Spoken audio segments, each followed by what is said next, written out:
覆水界，凌霄圣地，神子府邸。神子大人，您等一下。3个时辰后，卧榻之侧，一位裸露出大片肌肤、拥有火爆身材的绝美女子正跪倒在神子顾无尘脚边。如烟，你于床榻所说可有半分虚假？顾无尘眼眸深邃，看不出喜怒，质问脚边的柳如烟。神子大人，奴婢说的句句属实，不敢有任何欺骗。柳如烟的脑袋贴在地面上，身子微微颤抖，只是她此刻脸色潮红，香汗淋漓，显然是没从刚刚的剧烈修炼中缓过来。闻言，顾无尘深深吸了一口凉气，面色凝重。坏了，出大事了！他本是蓝星上一个平平无奇、爱打篮球的优良青年，在一次与黑人小哥的篮球赛中，被对方一肘子送来了这个世界。不过还好，作为一名穿越者来说，他是幸运的，开局就是胚胎，还不是一般的胚胎。上届5大远古世家之首，长生顾家的唯一嫡系后人，父亲顾家当代家主，母亲大帝之女，爷爷外公更是恐怖的大帝境修为。如此开局，让顾无尘足足在娘亲肚子里多笑了1个月才出生。之后的生活一切平平淡淡，过着神器来伸手，灵丹来张口的日子。直到1年前，因为顾家的祖训，所有这个年龄的顾家子弟都需要下界3年磨练心智，他才来了覆水界。来到这里的第一件事，顾无尘就表明身份，找上了凌霄圣主。凌霄圣地是顾家在下界留下的道统，其用途就是暗中保护顾家在下界的行走的子弟。只是在顾无尘看来，这不脱裤子放屁吗？暗着保护不如明着保护，直接住进凌霄圣地不是更安全？所以就有了他年纪轻轻住进神子府，与圣女共同修炼的场景。原本他是打算在这里享受3年，再安安全全回归家族，子承父业啥的。不过现在出现了一个大问题，一个关乎于他命运乃至整个家族走向的问题。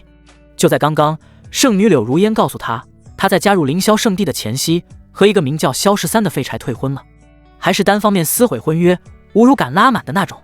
当时的萧13更是在退婚现场说出30年河东30年河西的豪言壮语，并发誓最多5年他就会亲临凌霄圣地，让当年瞧不起他的人全部后悔。如此熟悉的退婚桥段，如此熟悉的5年之约，令顾无尘的嘴角不禁微微抽动，脱口而出就是2个字：卧槽！他现在是凌霄圣地神子，又刚收了柳如烟为奴仆，那么将来不出意外的话，他成给主角垫脚的悲催大反派了。算算日子，距离柳如烟退婚那天不多不少，正好过去了2年半。而柳如烟今日突然告诉他这件事的原因，也是他最近得知，这短短2年多的时间里，萧13居然从一个废物连破数境，成为了同龄人中天才级别的人物。最近一次更是听说他击杀了比他高2个大境界的强者，风极一时。过去1半时间就已经成长到这种地步了吗？顾无尘心中愈发焦急，知道自己该早做打算了。看来是时候传令，让凌霄圣主不让整个凌霄圣的倾巢出动，击杀此子。就在这时，一道清脆的响声突然在耳边响起：叮，您的系统已到账，来了。顾无尘精神一振，等了20年的大宝贝，他终于来了。检测到宿主处于重要选择阶段，将根据宿主选择开启对应系统。选项1，走辅佐道，刘邦、韩信、秦王、白起、朱元璋、刘伯温，辅佐各类天命之子，走向巅峰，迈进万界之巅。获取超级返还系统，几率触发100倍返还。返还系统听起来居然还不错。顾无尘微微一愣，一时竟有些心动，可转念一想，脸色大变，10分有12分的不对劲。韩信、白起、刘伯温，没一个落得好下场的是吧？非得生死道消呗，童子别搞。选项2，走长生道，系统赋予你长生，活着终会无敌，远离世间纷争，规避所有天命之子，缓慢发育，总有一天走向世间之最，获得长生系统，喝水都能增加1万寿元等。一般。选项3，走反派道，猎杀所有天命之子，不是你死就是耳亡，接管其所有机缘，汝之妻吾养之，汝之源我继之，获得超级大反派系统。原本还在纠结于走哪条道的顾无尘，听到汝之妻这句古话，赫然想到了3国时期的一位伟人，瞬间有了决断。犹豫1秒，都是对他的不尊重。我选 C 不，我选第3个反派道。顾无尘在心中呐喊道：叮！恭喜宿主获得超级大反派系统。超级大反派系统解锁，天命之子女雷达功能，当相关人物靠近一定距离，雷达会自动播报。面板功能可查看宿主本人及他人属性面板，包括他人部分人生轨迹。系统商城，反派大礼包一份，直接打开。叮！吞天神体，红，世间最诡异的体质，可吞噬万物，化为己用。每次出现都会成为天下人公敌，但不仅包括吞噬其他神体。造化魔功，红，天地初开之际，在虚无中诞生的魔功，拥有无限造化之力。未知异兽，枯枯蛋，金，传闻诞生于远古东方的神秘异兽，有养之可以无忧之说。先天法宝，人皇幡，红，全境界破境丹，聚灵丹若干，大还丹若干。一连串的提示音过后，顾无尘心脏激动的狂跳。绑定，什么神体，什么魔功，统统满上。叮！正在为宿主进行绑定。3、2、1，绑定成功。修炼等级划分：炼气境、气海境、御空境、融灵境、通玄境、封王境、灯皇境、超凡境、入圣境、圣王境、至尊境、破碎境、准地境、大地境、久旱逢甘霖。说的就是此时的顾无尘。或许是穿越过来的缘故，他的先天根骨不佳，修炼速度极慢。在顾家的18年里，大多时间都在以最温和的方式修复根骨、经脉，弥补先天不足。好不容易修复了身体上的欠缺，正赶上下界修炼，所以他现在仅御空境。当然了，这只是表面的修为，父母给的那些底牌不算在内。轰！顷刻间，吞天神体与顾无尘融合，一股极其恐怖的吞噬之力在他体内涌现。原本干涸弱小的丹田被一抹金光所覆盖，丹田变得贪婪无比，它就如同饿了100年的凶兽，疯狂吸食着外界灵力。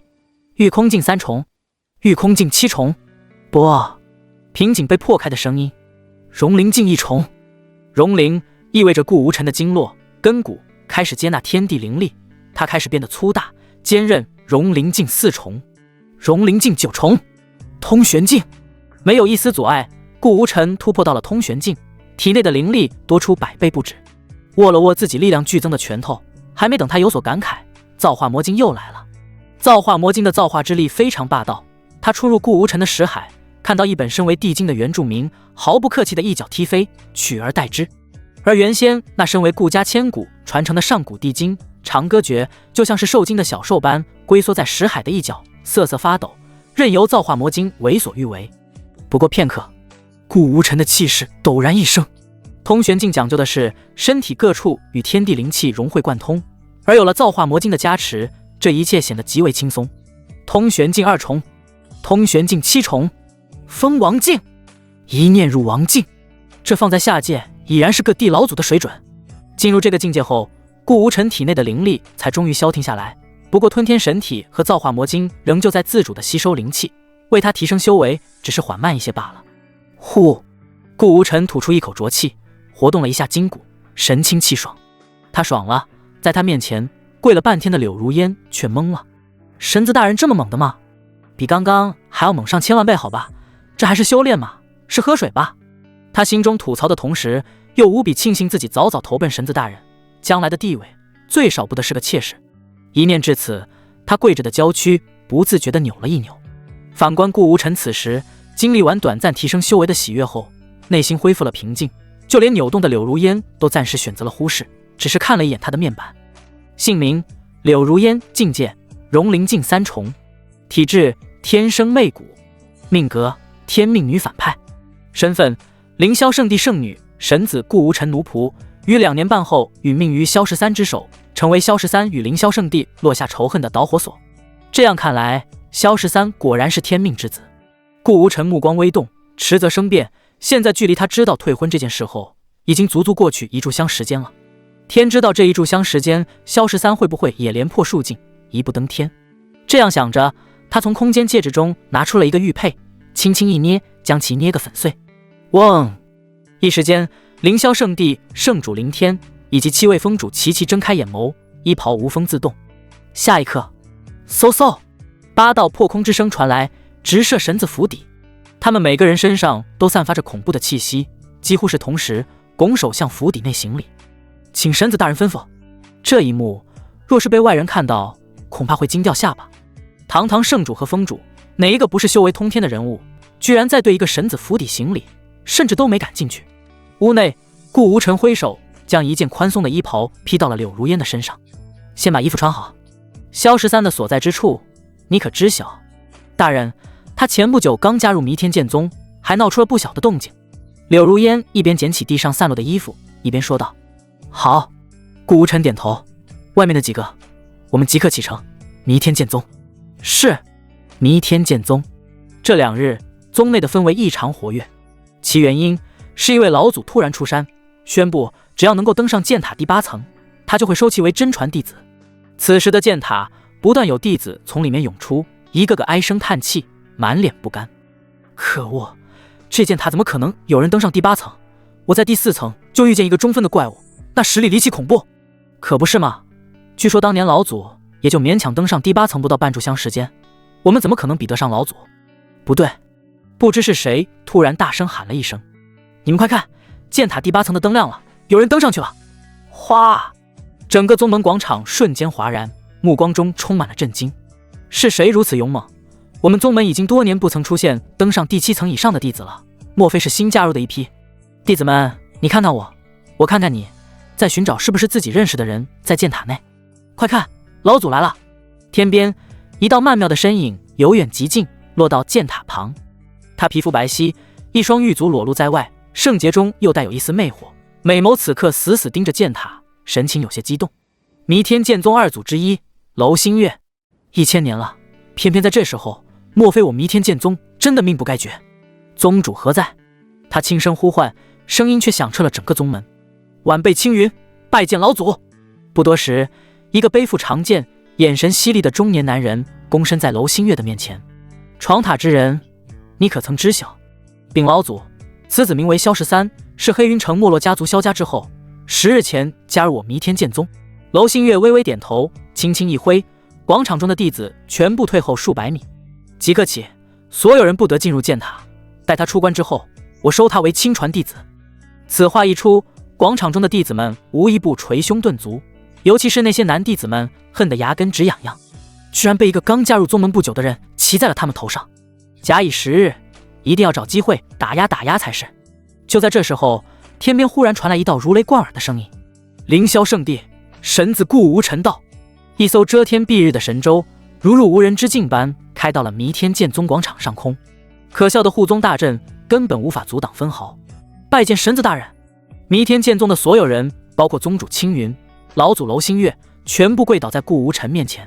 顾无尘身前两侧站着凌霄圣主以及7位封主，他们就像是仆人一般伺候于左右。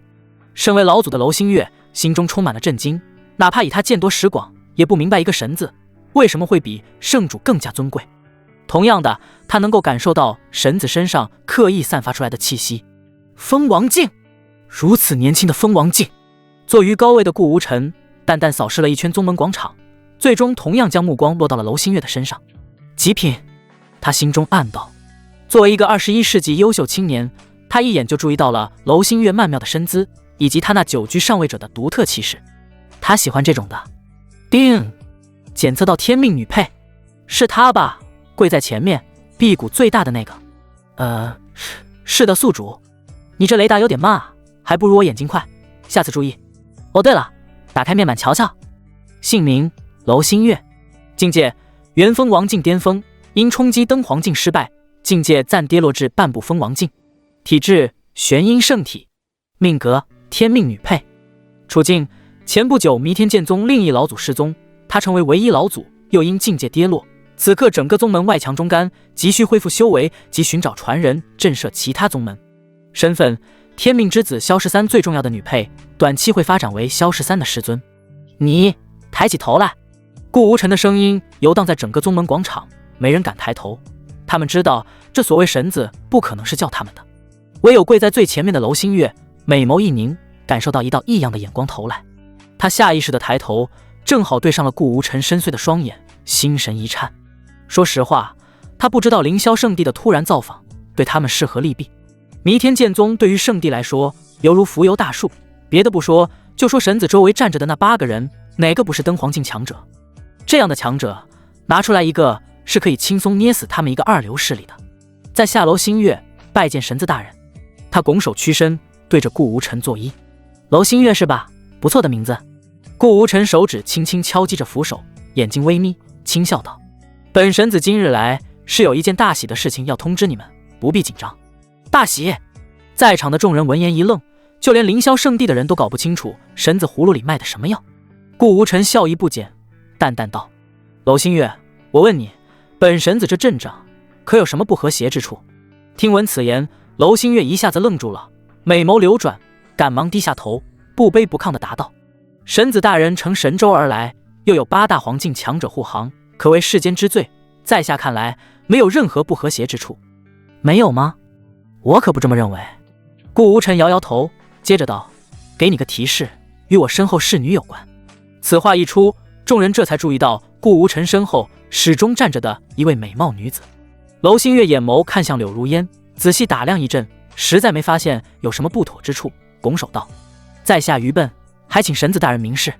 既然猜不出，本神子告诉你也无妨。只见顾无尘手掌微微抬起，我的两侧各自站着4位强者，而我的左后方站着一个侍女。你不觉得我右后方这个位置显得有些空虚？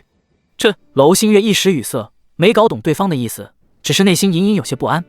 所以顾无尘的声音突然提高了几分：楼星月，罗小姐，你来填补这个空缺如何？哦对了，这是通知，不是商量。说罢，封王境的修为一开，一股恐怖至极的气势席卷整个宗门广场，令弥天剑宗的所有人呼吸一滞。顾无尘的吞天神体更是无意间散发出的吞噬之力，时时刻刻在撕扯一些弟子们，就连宗主、长老都有些许不适感。感受着无形威压笼罩着自己，楼星月心头狂震。他修炼多年，哪里不明白顾无尘说的什么意思？是想让他成为其座下的一名普通侍女？侍女需要为主人做些什么，他再清楚不过。可他同样知道，但凡敢摇头拒绝，整个弥天剑宗恐怕会在顷刻间化为灰飞。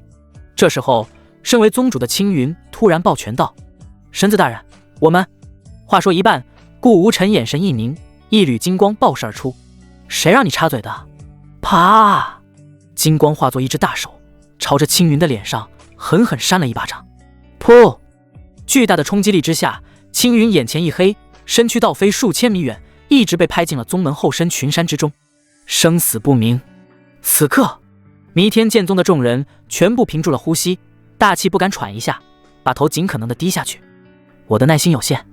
恶魔般的低语再次从顾无尘的口中传出：神子大人。突然，楼星月单膝跪地，心中有了决断。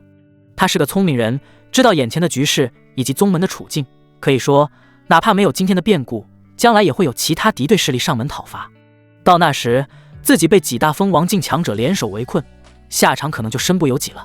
所以既为了自己，也是为了宗门，他沉声道：小女楼星月，愿终身服侍主人。哈哈哈哈！好！顾无尘拍案而起，用欣赏的眼光看向跪地的女子：你倒是识时务，省去我不少功夫。既然如此，赏！言罢，一颗晶莹剔透的丹药从他手中飞出，准确无误落在楼星月的口中。嗡！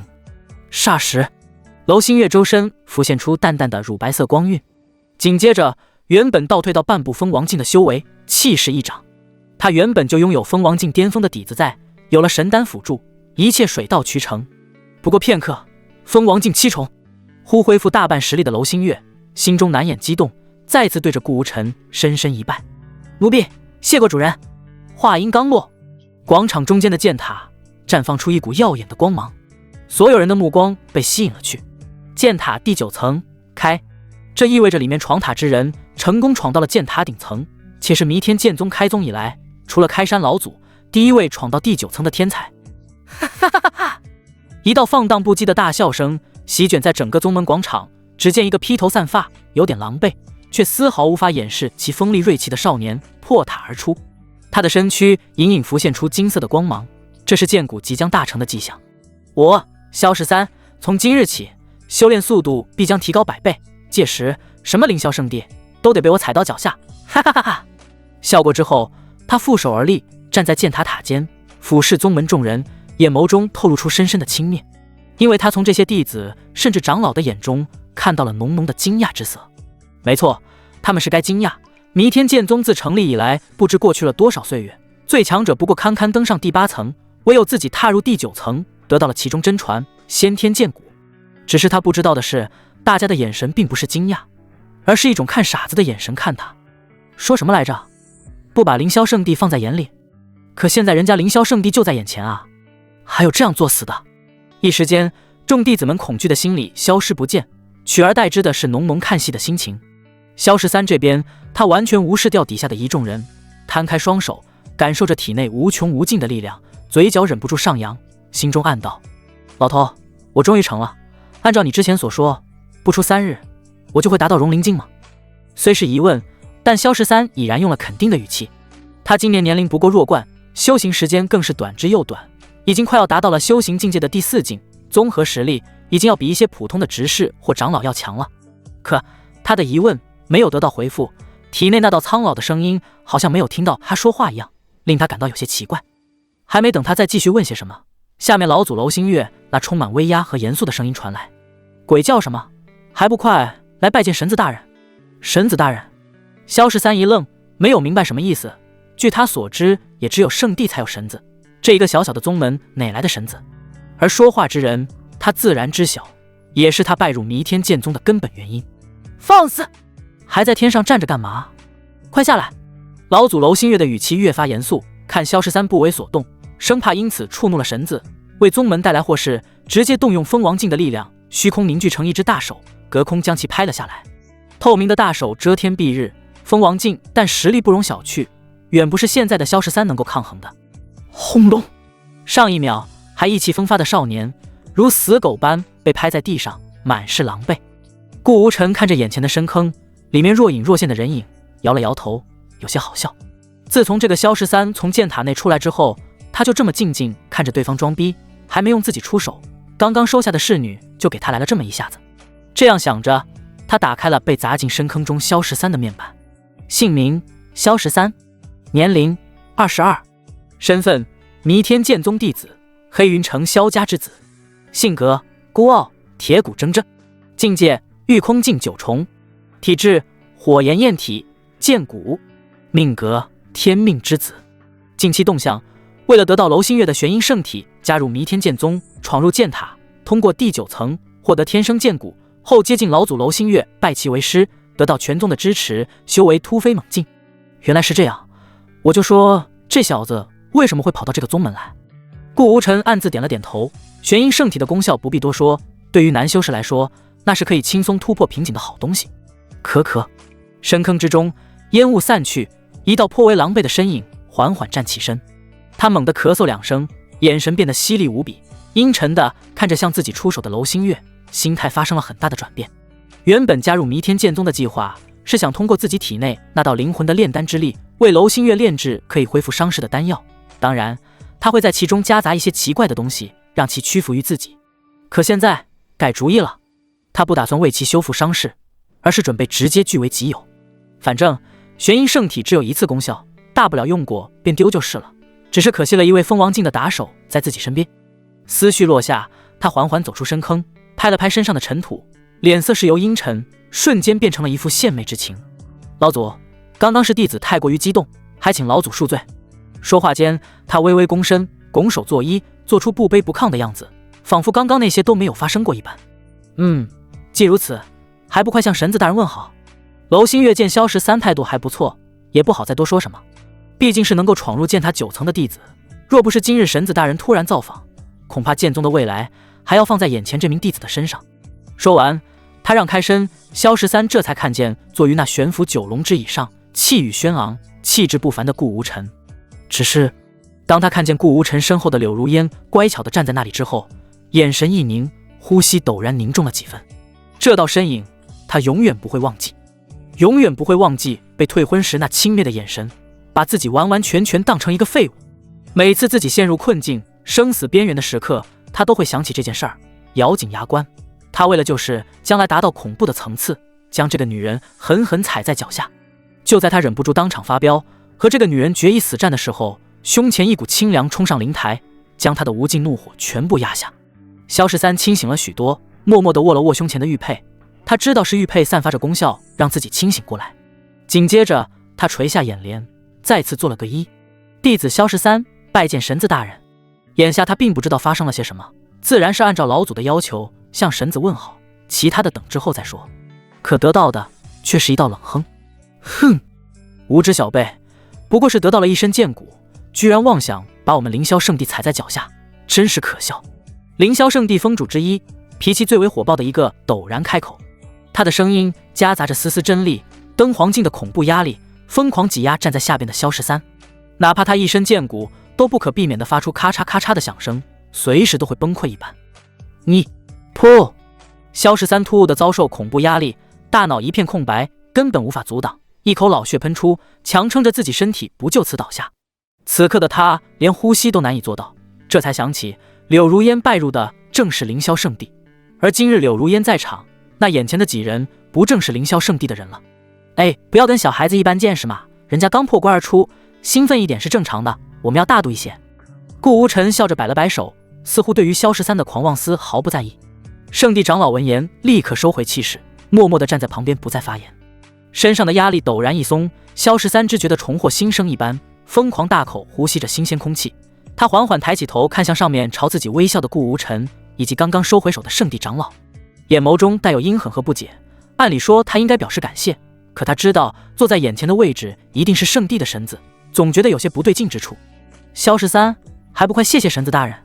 楼心月上前几步，缓缓开口道：“圣地的尊严是不容侮辱的，神子大人饶恕你这一次，是你天大的恩惠。”闻言，萧13神情一怔，明白这位未来的师傅说的有理，极不情愿地点了点头，后再次抱拳道：“谢过神子大人恩情，弟子刚刚一时失言，还望您恕罪。”声音不卑不亢，即便自己实力非常弱小，但剑骨所带来的傲气不允许他说话低三下四。小事儿。顾无尘欣然接受了萧13的道歉，不过紧接着话锋一转，伸出一只手指向他的后方：“你既然是弥天剑宗的弟子，也不要搞特殊，跟他们一起跪着吧，看你刚出关也怪累的，快跪下来谢谢。”跪！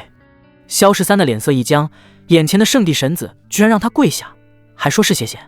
用余光注意到，整个宗门的所有人，除了老祖楼星月和自己站着之外，其余人倒是真的全部都在广场中央跪着。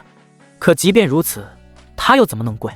剑骨大成，连天地都不需要去跪，他又怎么可能去跪一个小小的圣地神子呢？再者说，如果真的跪下，刚得到的剑骨或许会在瞬间崩塌，因为剑骨是不会选择软弱之人的。脑海中思绪狂转，他忽然想到了眼前神子好像非常好说话，自己刚刚那样口出狂言都可以饶恕自己，如今如果再次开口说自己无法下跪，或许对方也会免了跪下一事。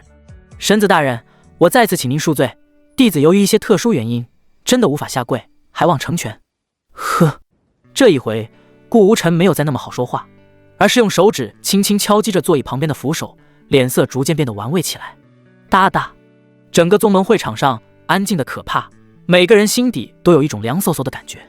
终于，顾无尘手掌一停，不再敲击，毫无征兆的封王境修为启动，隔着老远对萧13狠狠扇了一巴掌。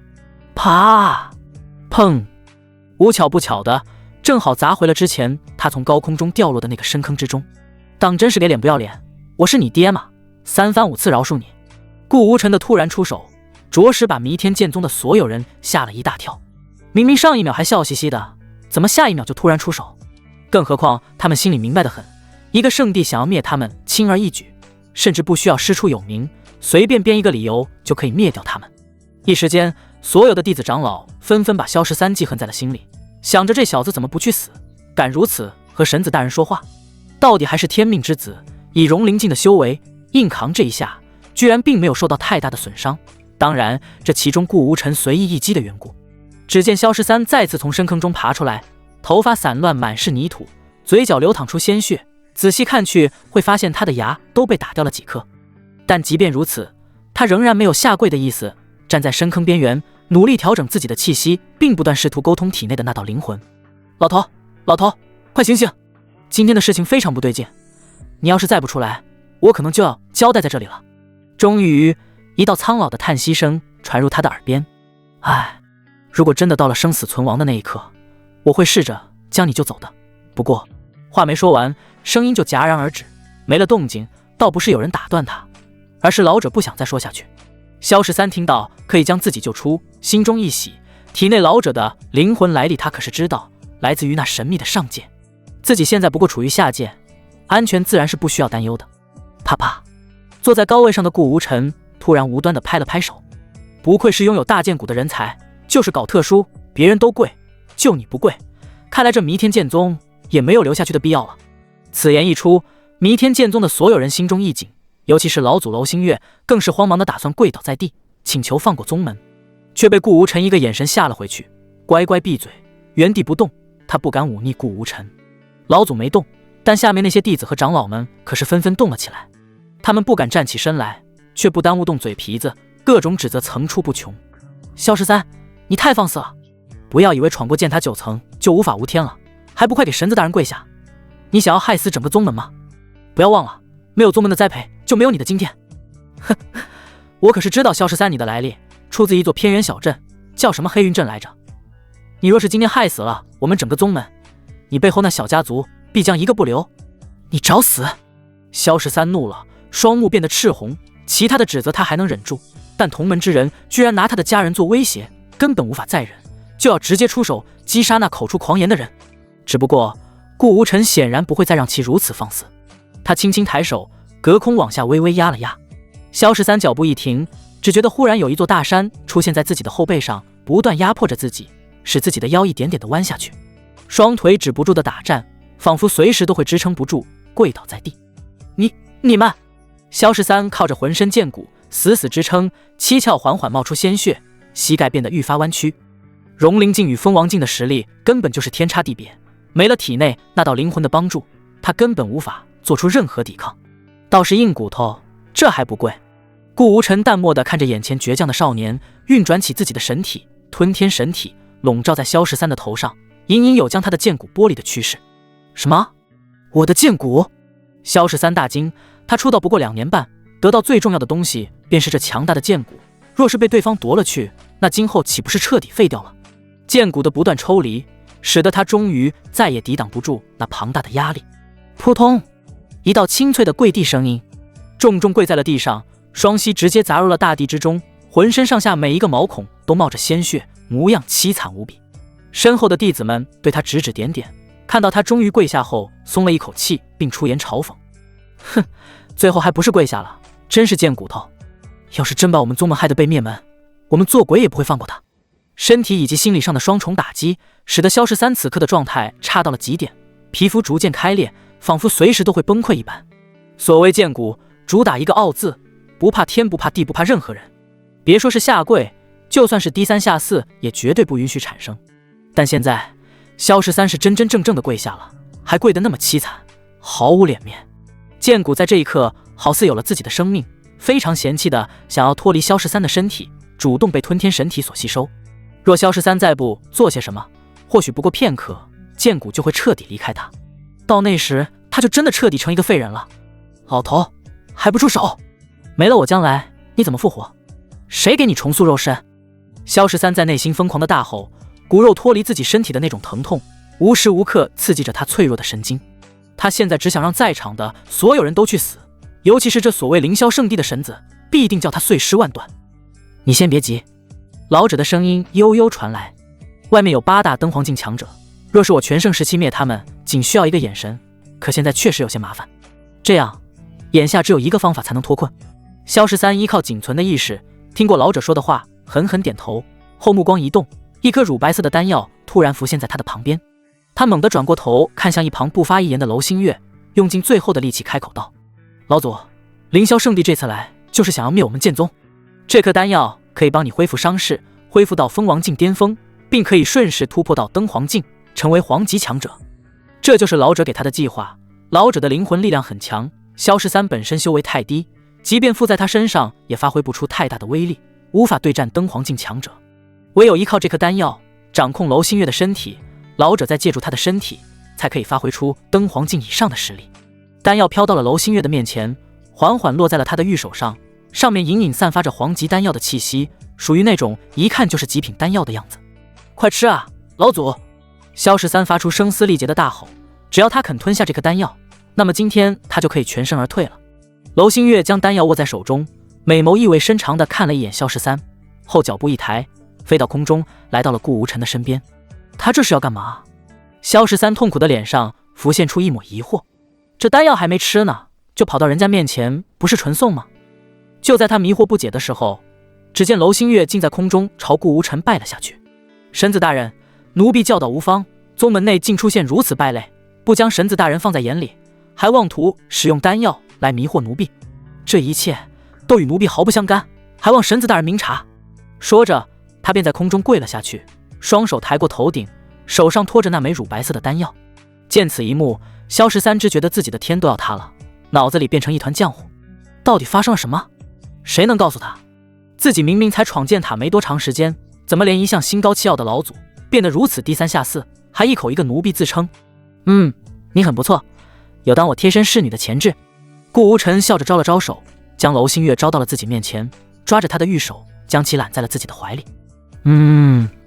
一道娇吟从娄星月的口中传出，自己的身体紧紧贴着身后男子，使得他的心脏飞快跳动，俏脸浮现出一抹红晕。从没有与异性如此接近的他，没有反抗，也不敢反抗，就这么像小猫一样乖巧地坐在顾无尘的腿上，双眸紧闭，紧咬着嘴唇。顾无尘一手揽着娄星月，一手把玩着他的手级上面的丹药，望向下面的萧13，露出嘲讽之意。手段不少吗？还妄想在绝望中找出一丝生机，着实有趣。说罢，顾无尘神体全开，吞天神体的恐怖体质使得方圆几千里内天地变色，高空之中凝聚成一道神秘无比的黑色漩涡。剑骨在他主动以及被动的玻璃下，终于是完全脱离了萧13的身体，一副金黄色，上面沾有血液和一丝血肉的骸骨飘荡在他的上方。扑通，剑骨离去，萧13浑身上下如同散架了一样，瘫倒在地。现在的他连跪都无法跪，只能趴在地上，连一个手指头都无法再动一下。不错的骨头。看着这副金黄的剑骨，顾无尘手掌一握，将其吞噬进漩涡之中，成为吞天神体的一份养料。瞬间，他觉得体内多出了一股强大的能量，这股能量浩瀚无比，只需要他抽出时间将其炼化，便可以以此提升修为。不过眼下倒是不急，他还要将这所谓的天命之子处理掉才是。瘫倒在地的萧13横着脑袋，流着血泪望向天空，那本该属于自己的剑骨被如此残暴地夺走，以及本该属于自己的女人坐在别人的怀内，他真的很想燃尽所有和顾无尘拼命，可他根本就做不到。身上已经没有一处好地方，哪怕是借助体内老者灵魂的力量，也只会加速自己的死亡。就在这时，一道清脆的喝鸣声划过天际。厉，萧哥哥，你在哪里？弥天剑宗的护宗大阵再一次如同纸糊被破开，飞进来一只体积庞大的灵鹤。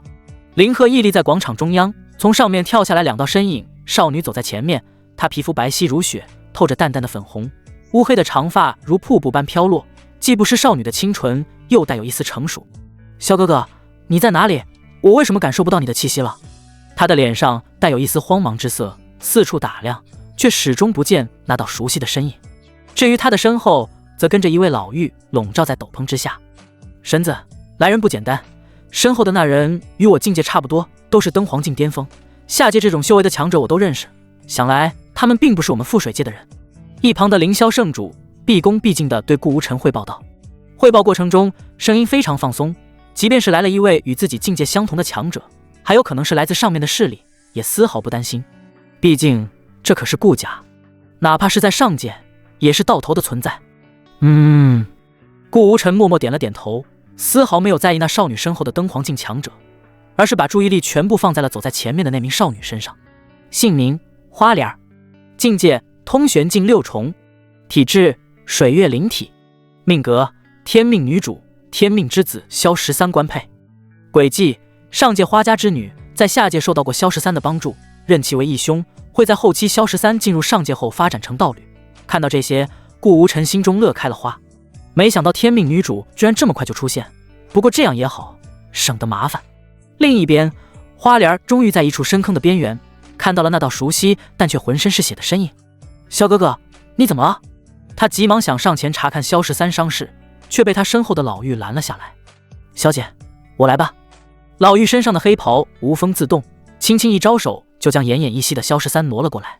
他身上隐隐有剑骨的气息，但体内却没有剑骨，好似刚刚被抽离了一般。浑身骨骼、经络到处受到严重损伤，恐怕对于日后的修炼有着很大的影响。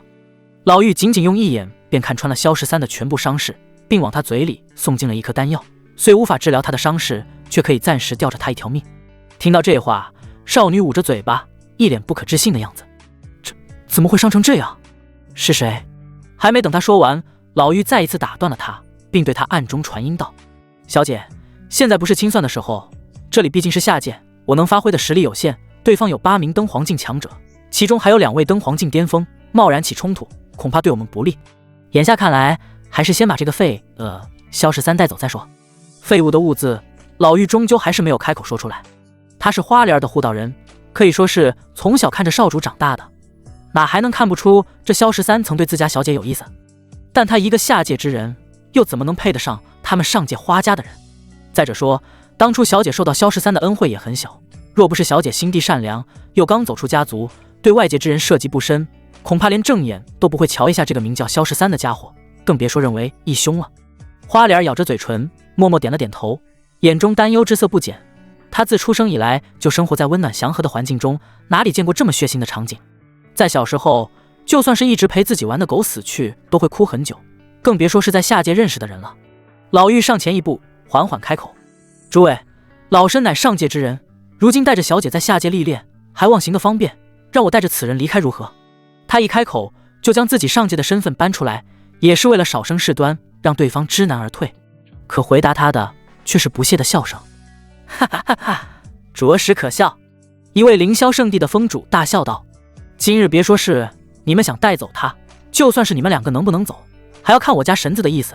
镇市长，这位封主正是除了圣主之外另一位登黄巅峰的强者，如今有在神子面前展示的机会，又怎会错过？一出手便是自己拿手的镇市长。不好，小姐，快躲在我的后边！任老妪如何去想，也想不到自己搬出上界的身份，对方还敢出手，而且还是一下子出死手。巨大掌印朝向自己飞来，他不敢怠慢，伸出干枯的手指在虚空连点，花阵起。随着他声音的落下，地面上瞬间盛开成千上万道鲜艳的鲜花，形成一道诡异的阵法，将自己以及花莲和萧13笼罩在内。轰隆，掌印击打在花阵上面，激起一片烟尘。花阵上出现丝丝裂痕，但却没有破碎，凭借着老妪身后的修为，强行挡下了这一击。烟尘散去，再次露出老妪3人。此刻的老妪眼色阴沉，浑身上下充满着怒气。若不是此刻还需要保护小姐，她岂会如此狼狈？自己作为上界的人，居然被下界打得这样，太丢人了。2道攻击碰撞产生的震动，正好将死狗般的萧13震醒过来。他强忍着浑身上下的疼痛，睁开眼睛，看到了那道令他魂牵梦绕的身影。莲儿，是你吗？说着，他就想伸出手朝花莲的脚踝抓去，这是出于本能，出于在绝望之时抓住救命稻草的本能。只不过花莲看向萧13那伸向自己的手掌，居然微微退后了半步，将其躲了过去。他是认了萧13为义兄不假，遇到困难会过来帮，但这不代表着他会认可2人有任何的肢体接触。要知道自己未来的命运可是要……萧13的手一僵，对于花莲的反应感到尴尬，但却也没有多说什么。眼下最主要的还是抱紧大腿，抓紧脱险。而当他想到花莲来自于上界之后，心中大定，看来今日自己命不该绝。思绪间，老妪送入他口中的丹药一点点发挥出作用，暂且缓解了他的疼痛，可以让他开口说话。莲儿，快帮义兄我报仇！他们突然降临到我们剑宗，不分青红皂白夺我剑骨，还要将我置于死地，我要让他们死得很惨。他的眼眸中满是仇恨，势必要将这里的人杀光。这花莲看着义兄恐怖的样子，皱着眉头，感觉非常不好。这和那与自己相识的萧13非常不同，现在的义兄如同一只魔鬼，不再是相识时那般风度翩翩。况且眼下的局势根本不是他能够左右的，自己虽来自上界，但毕竟只带来了1个人，如果对方真的想强行留下他们，还真的不好办。萧哥，义兄，你听我说，眼下之事还请从长计议，我们先想办法离开再说。离开？被仇恨蒙蔽双眼的萧13听到这2个字，脑袋嗡的一下炸开。在他看来，下界的人无论多强，都不可能是上界人的对手。就花莲身后的护道人来说，其真实实力深不可测，只是在下界被些许压制罢了。如今去告诉他要离开，难道自己的义妹对自己如此薄情，甚至都不愿意帮自己报仇？一念至此，他狠狠地咬下牙关，尽可能收敛自己的愤怒情绪，不让对方发现。毕竟人在屋檐下不得不低头，他只能选择默认，其他的事等离开之后再说。喂喂，我说你们几个！高处的顾无尘依旧在把玩怀中家人的玉手，有些被气笑地说道：现在的情况都没弄清楚，还想着报仇还是离开，是不是有些不把我放在眼里了？话语变得愈发低沉，声音落下，啪的一声，准确无误地拍向了刚苏醒不久的萧13，将他的脑袋再一次地砸进土里，没有任何人来得及阻止，包括少女身后的灯黄镜护道人。如此突如其来的一击，将站在萧13身边的花莲吓了一大跳。他想要上前查看，却被身后的老妪一把拉住。放心，他没有死。老妪的目光死死盯着被这位强者护在中心的顾无尘，心中暗叹：如此年轻的封王境强者，出手速度居然连自己都看不清。这等天才，即便是放在上界，也是大家族的子弟才对。本着不为花家带来灾难的考虑，老妪尽可能的放低姿态，对着顾无尘抱拳道：老身花家17长老，不知阁下来自哪方势力，还希望大水不要冲了龙王庙。我们来自于啊，你还不配知道。顾无尘微微摇了摇头，顾家的名号可不是谁都配知道的，况且眼下的情况根本不需要搬出家族，你们只需要知道，今天谁也走不了。说着，顾无尘抬了抬手，身后的8大灯黄境强者留下2位原地不动，其余6位爆射而出，将花莲3人围困在中间。你们真的非要鱼死网破不成？老妪的声音变得沙哑无比，看到如此架势，紧紧地将花莲护在身后，至于萧13则完全顾不上。他现在恨不得这个祸害赶紧死去，没有他也不会有今天的困境。萧13这时候居然奇迹般醒来，将自己的脑袋从土里拔出来，就这么趴在地上讥笑着：哈哈，你们疯了，我义妹可是上界的人，你们现在不赶紧跪地求饶，还敢动手，真是全部活腻歪了。你们引以为傲的灯黄境强者，在人家家族里面仅仅属于2流高手，现在赶紧放下武器，自负双手双脚，我或许还可以请求义妹放你们一马。放肆，住嘴！啪！又是一记响亮的巴掌，将萧13嘴里的牙全部打碎。这次说话不是顾无尘，而是花家老妪。他现在真的恨不得将萧13扒皮抽筋，扔到油锅里炸几遍才好。自己想死，别带上他们。本来事情就对他们极其不利，还敢威胁对方。而花莲听到萧13这一系列的话语，紧皱着眉头，心思狂转，瞬间明白了些什么。他根本就没有向萧13透露过自己来自于上界。刚刚老妪自报家门的时候，萧13还处于昏迷之中，又怎么会知道呢？唯一的解释就是他一早知道自己的身份，才故意接近自己，施以小恩小惠，拜为义兄妹，搭上花家这棵大树。这时候，顾无尘的耳边传来清脆的响声，叮！检测到花莲对萧13产生隔阂，产生严重的怀疑，触发奖励暴击，100分号掉落，在击杀天命之子后会爆出其全部的装备。顾无尘听后一愣，他还什么都没干，就产生隔阂了。不过这样更好，他非常期待在击杀萧13之后会爆出一些什么样的东西。另一边，凌霄圣地的6名强者蓄势待发，已经将中间的老妪牢牢锁定，随时都会发起攻击。老妪紧张地打量四周，向花莲传音道：小姐，如今咱们只能搬出那个身份，虽然你一直不承认，但我明白，由我说吧。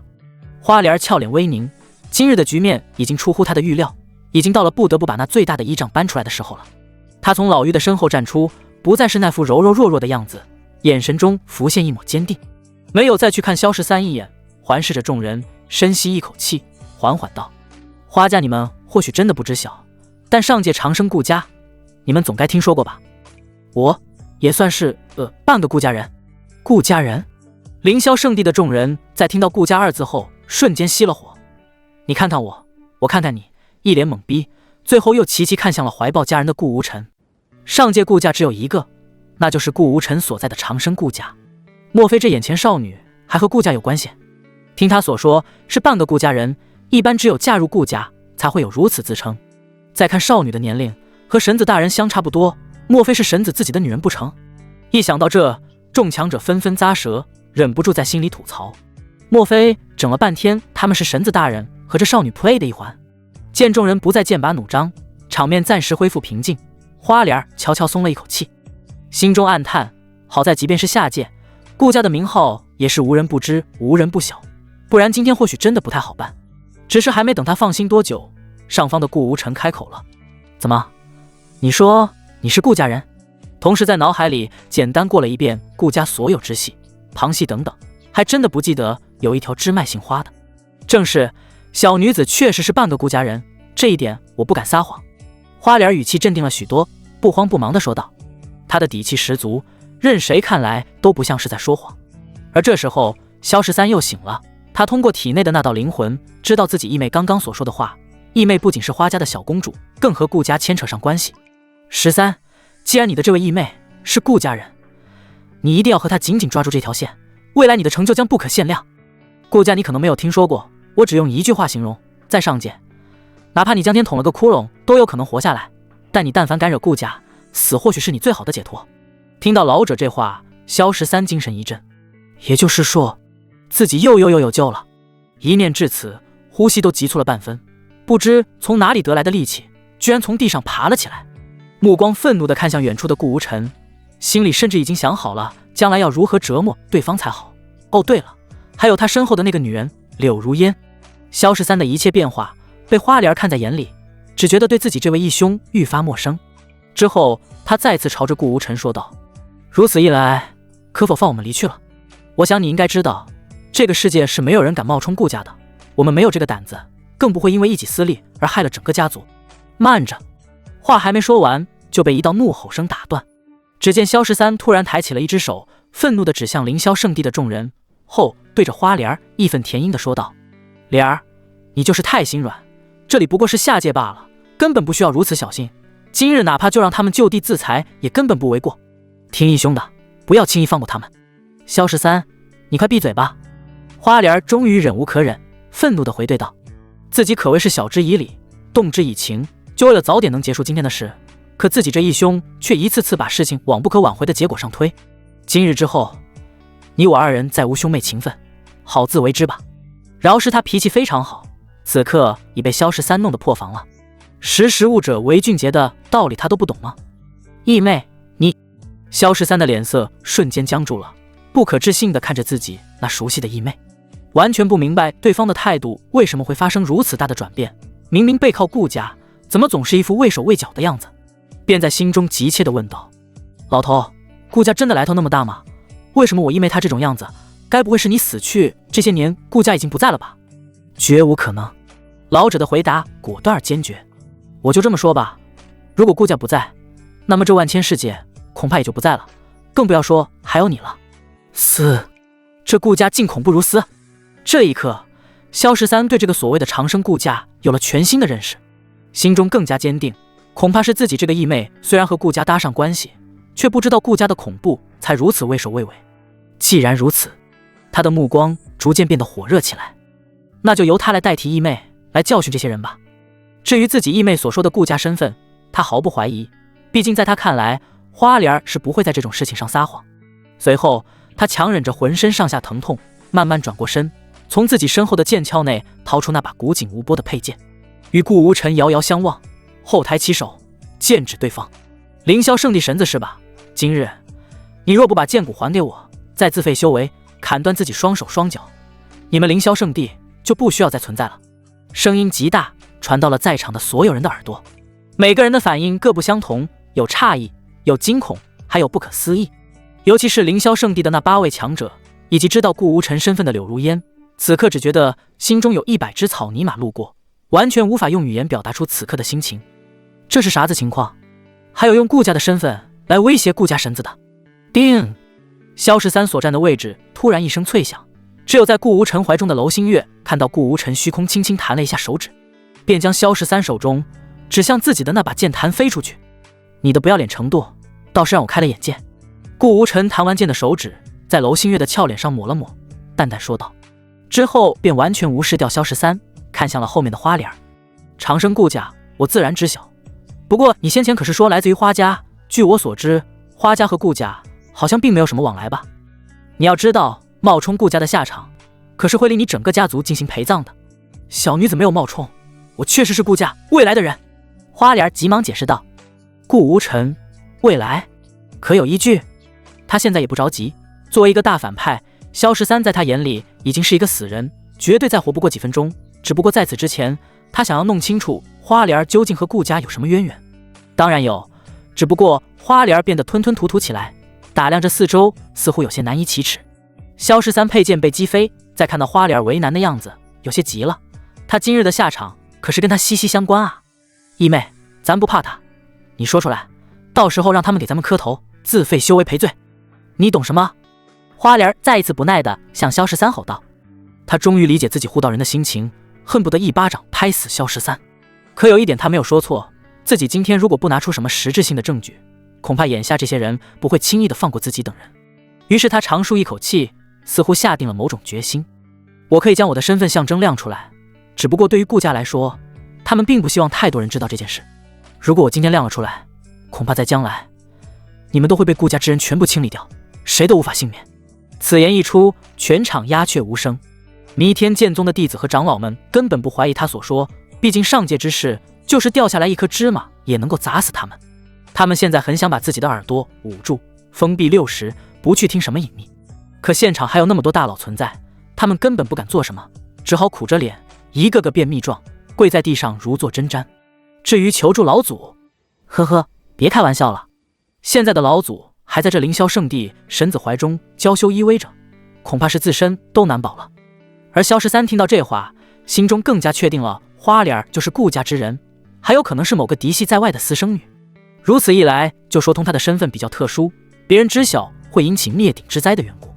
至于自己听到这个消息会不会引来灾难，他完全不用担心。毕竟花莲义妹早在自己第一次相识的时候就把其当作自己的痉挛，早晚是要当自己的女人的。他还不信自己将来成为顾家的女婿还会引来杀身之祸。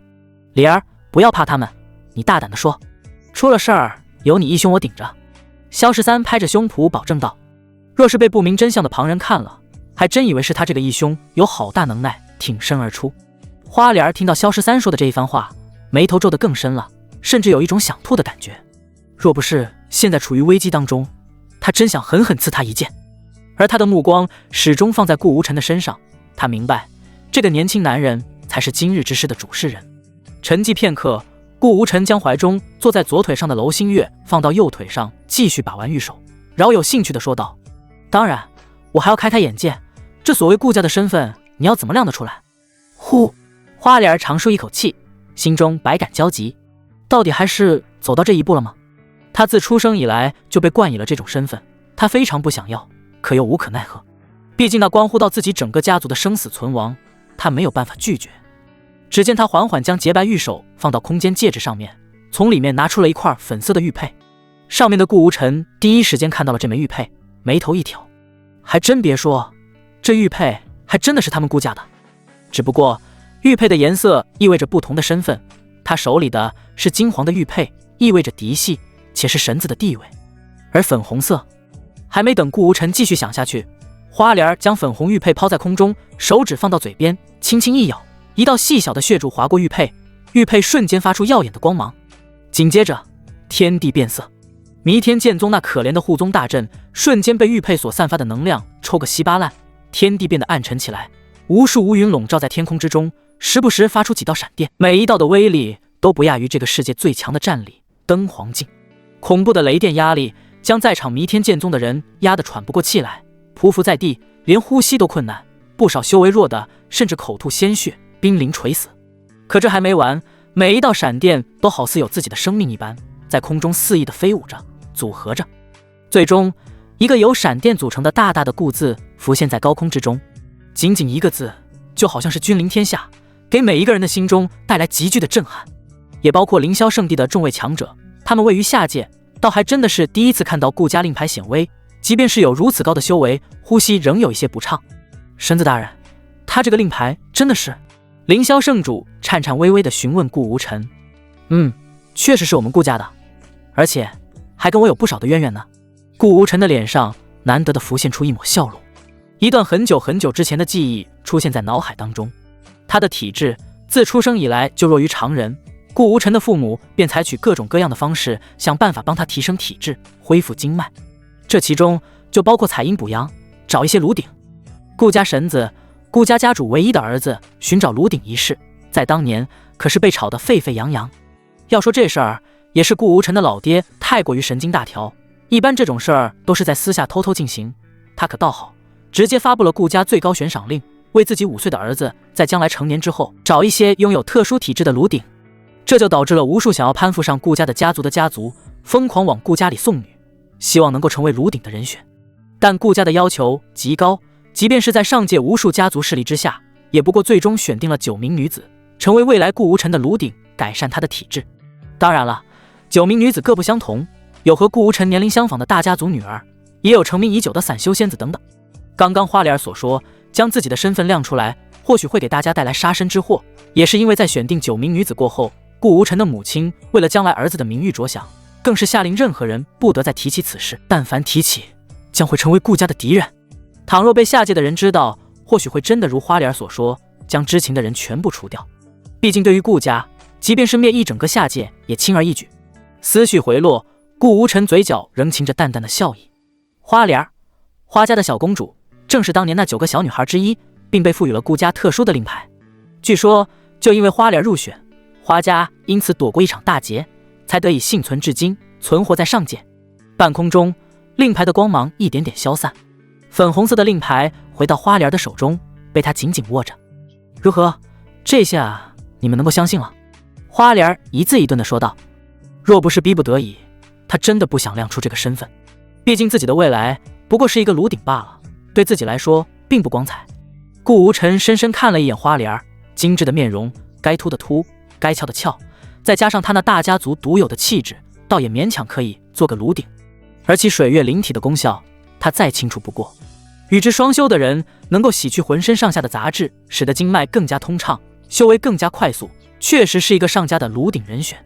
就在他准备开口说什么的时候，萧13突然大笑几声，哈哈，这下知道我义妹是顾家的人了吧？现在我改主意了，我要你这个神子自废修为，废掉双手和3条腿，再跪着祈求我或许才会大发慈悲放你们离开。哼哧，听到这话，顾无尘实在忍不住笑出了声。原本他还以为萧13作为天命之子会有些骨气，可没想到被自己简单折磨了一下，就完全失去理智，如同一只没有脑子的饿狼。星月，你先下去。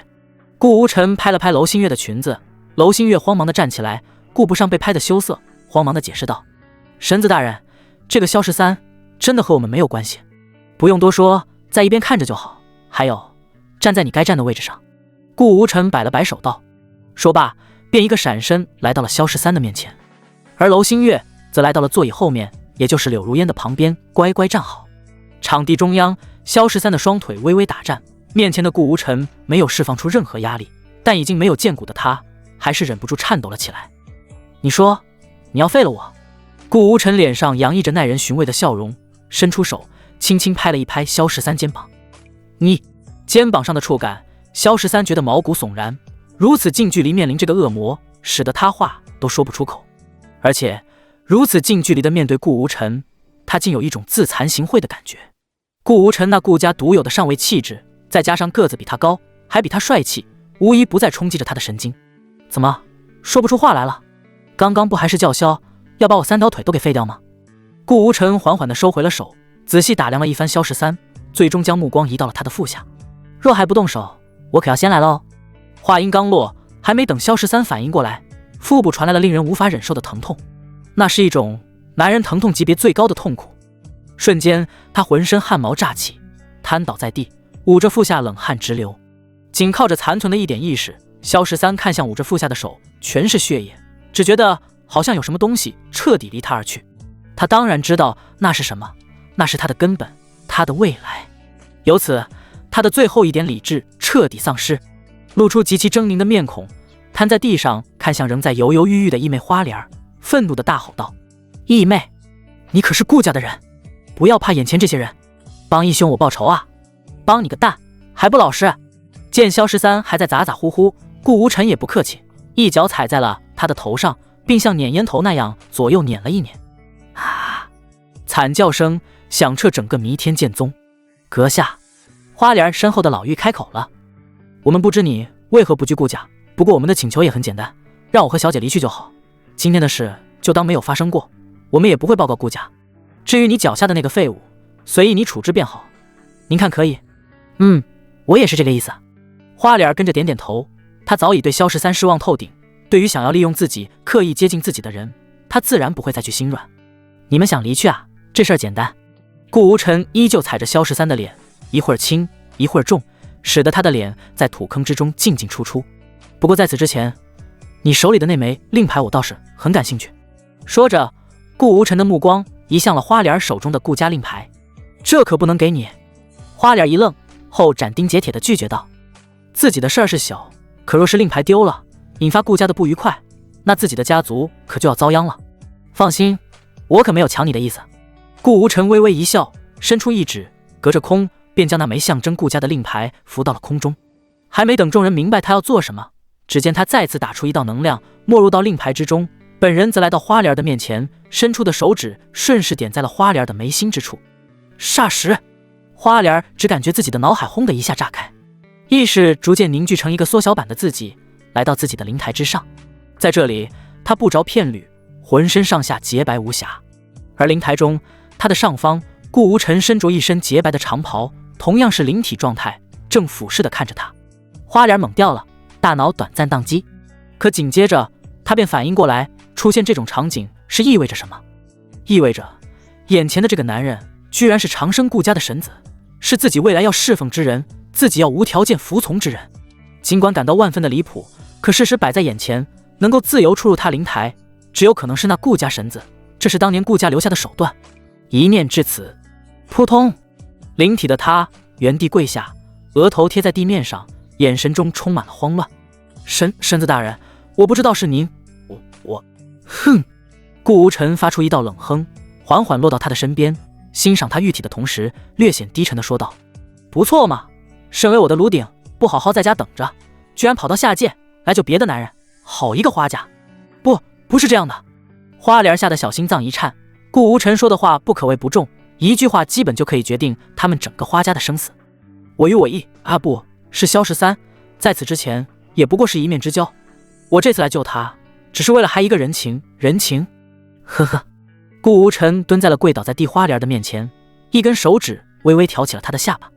一个人情居然都能拜为义兄义妹，当本神子是傻子不成？说着，他的手掌微微用力，将花莲洁白的下巴捏出道道红印。花莲疼的眼泪在眼眶中打转，带着哭腔急忙解释：不是这样的，是几天前我的灵鹤，也就是我的坐骑，不知道什么原因萎靡不振，差点死去。恰巧遇到在外炼丹的萧13，他便给了我一枚丹药，将我的灵鹤伤势全部恢复。我本想着给他一些报酬以表感谢，可他说什么也不要，说与我一见如故，比起感谢，倒不如拜为义兄义妹更为实在。这才有了后来的事。说到这儿，花脸生怕顾无尘仍旧不相信，高举右手做发誓状：神子大人，您可放心，奴婢以花家起誓，奴婢的身心永远是属于您的。萧13与我只有一面之缘，别说是有什么接触，就连交谈中间都隔着我的那位护道人。您若不信，奴婢可以亲手杀了这个胆敢对主人您不敬的狂妄之徒。是吗？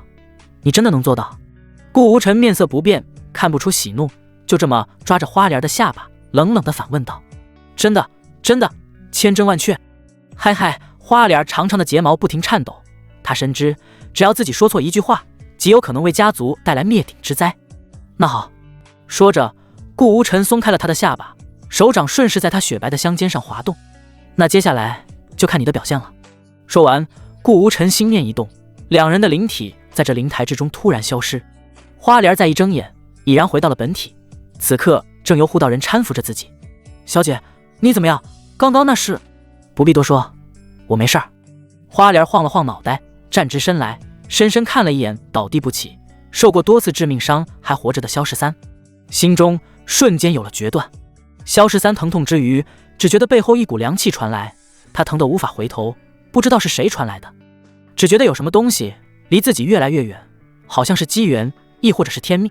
不过眼下他显然无法思考那么多，强撑着最后一口气，一字一顿地求救道：莲儿，快救救为兄，杀了这个！话未说完，花莲一步跨出，来到了萧13面前，冷冷地看着他：住嘴！莲儿也是你叫的？说话间更是取出了自己的佩剑，毫不犹豫，狠狠往下刺去。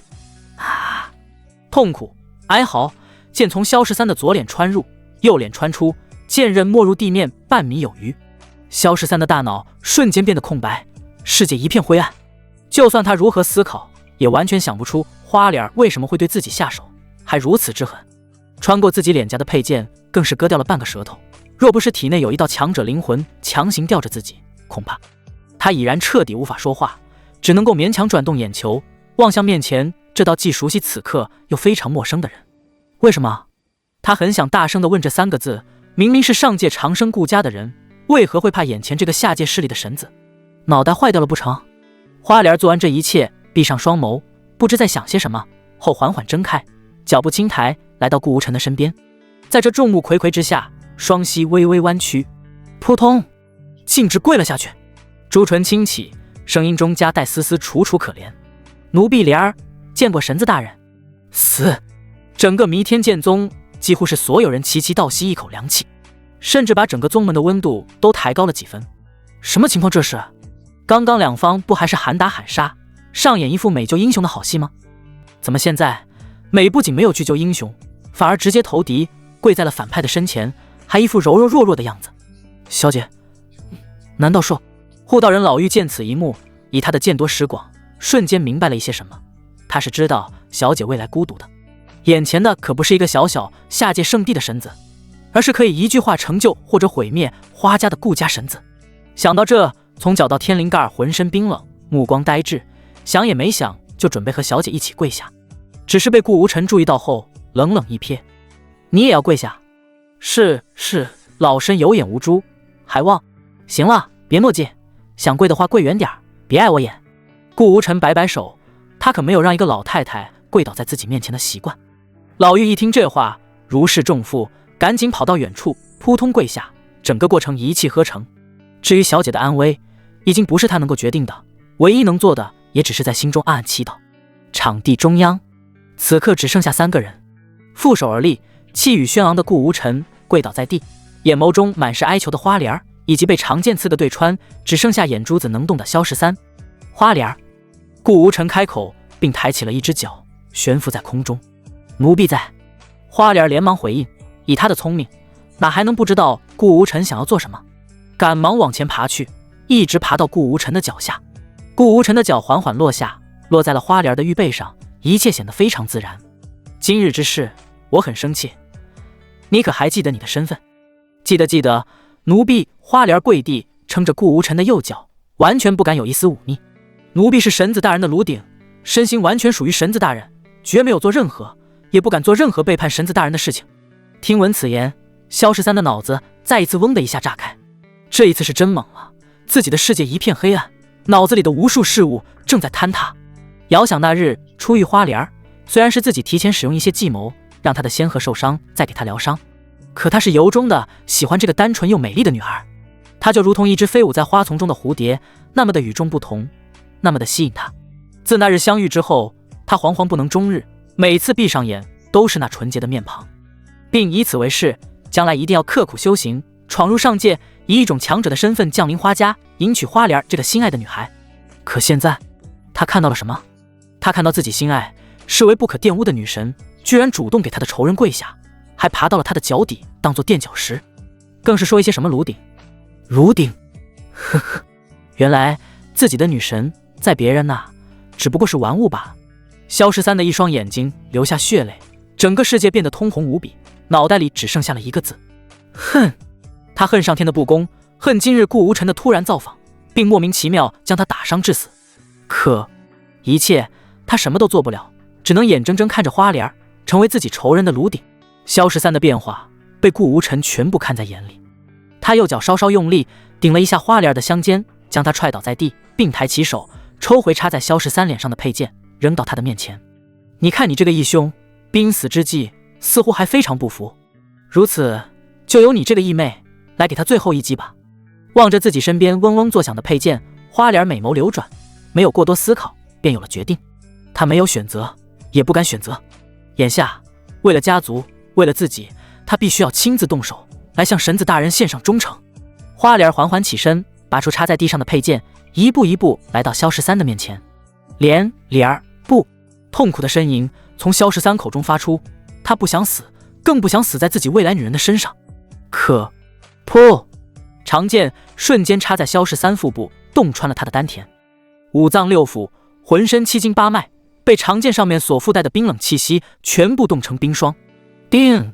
一声清脆的响声，他体内所有被冻成冰的东西破碎成冰渣。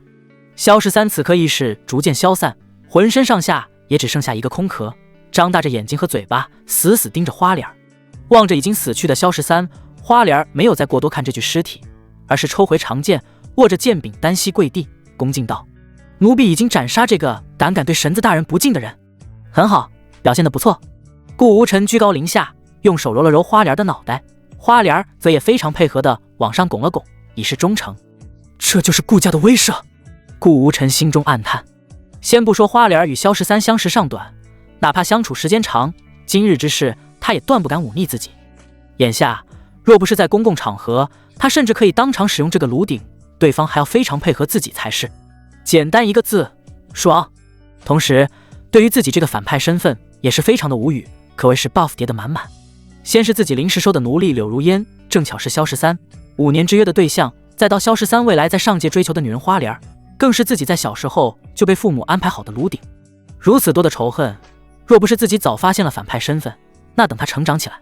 思绪落下，顾无尘摇了摇头，将这些抛之脑后。反正天命之子这种东西，他将来必定见一个杀一个。至于对应的天命之女嘛，嗨，神子大人，奴婢接下来要不要侍奉您？奴婢在下界有花家的居所，那里种满了各种奇花异果，犹如世外桃源，在那里侍奉大人您。别有一番风味深下的花脸传来楚楚动人的声音，脸色羞红，早已对接下来要发生的事做好了准备。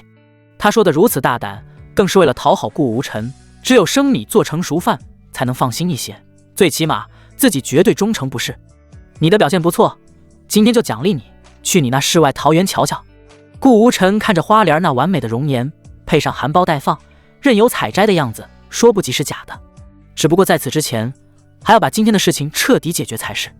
这样想着，顾无尘缓步走到萧十三的尸体前，目光凌厉，露出一抹意味深长的微笑。在别人看来，萧十三死的不能再死，体内五脏六腑什么的全都粉碎，根本不可能生还。可他知道系统没有传来提示音，那就意味这小子居然还有底牌保命。他今天必须要把这小子杀干净了。就在他刚准备下一步动作的时候，心中一动，一颗洁白如玉的蛋出现在他的手中。领取新手大礼包中哭哭的蛋，蛋壳正在破碎，不过片刻便露出了里面一道洁白的身影。刹那间，天穹仿佛被撕裂，一道璀璨的白光自九霄之上倾泻而下，照亮了整个大地。云层翻滚如怒海狂涛，层层叠叠的乌云被金光穿透，化作无数细碎的光点洒落各处。天地间骤然响起一阵低沉的轰鸣，仿佛远古巨兽的咆哮，震动山川。这哭哭莫不是什么洪荒野兽？顾无尘捏着下巴看着这一切，待天地异象停止，白色光芒散去，一只通体雪白、拥有一瞳、额头上一撮红毛的猫出现在了他的眼前。喵！白猫瞪着大大的眼睛，好奇地环顾四周，在看到顾无尘之后，好似找到了妈妈，蹭的一下从蛋壳中跳出，直接扑在了顾无尘的怀里。喵喵！他亲昵地蹭着顾无尘的下巴，毛茸茸的感觉，耳朵一动一动。好了好了，养。顾无尘嬉笑着揉搓猫头，刚刚是你在蛋里跟我传音，说你以灵魂体为食，能够彻底解决萧十三。喵！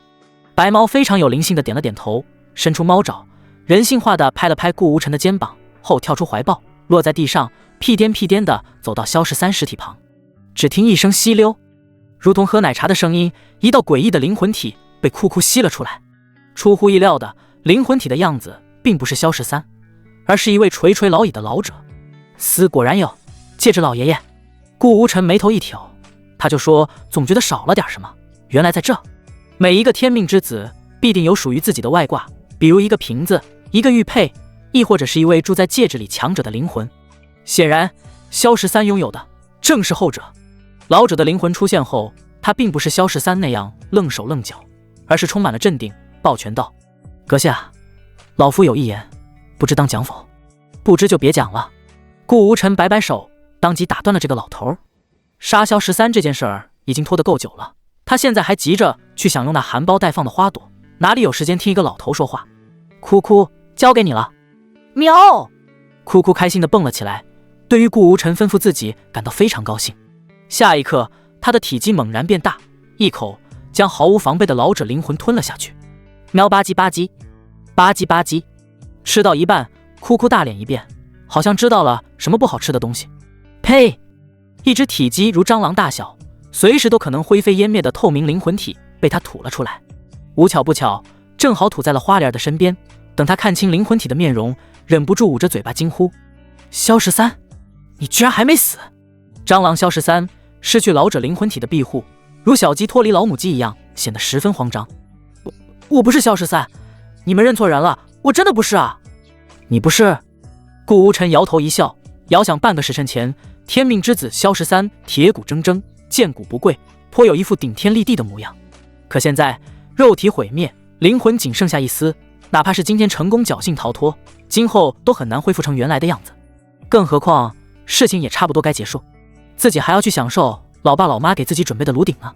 抬起手掌，一颗石子从地上漂浮起来，落入顾无尘的手心。手指微微弯曲，简单用力，将石子射向萧13的灵魂体。此刻的萧13早已是风中残烛，一阵风都能给刮倒，哪里还能承受得住顾无尘随手一颗石子？他惊慌失措，面色极度恐慌，望着距离自己越来越近的石子儿，所能做的也仅仅是往后退一小步。啪嗒，灵魂体瞬间粉碎，化作点点星光，彻底消散于这世界。紧接着，熟悉的提示音在顾无尘的耳边响起：叮！恭喜宿主斩杀天命之子萧13，获得系统商城100连抽资格。恭喜宿主获得天命之子所有物品：天玄圣佩、火炎诀、玄重剑、血宗傀儡术。个人物品：布衣、草鞋、裤子、内衣裤可在商城进行回收，换取商城金币。检测到宿主不仅击杀萧13，还令其所有女主女配归降，触发奖励暴击。机缘查探机制，机缘查探机制打开。叮！天命之子萧13胜于机缘。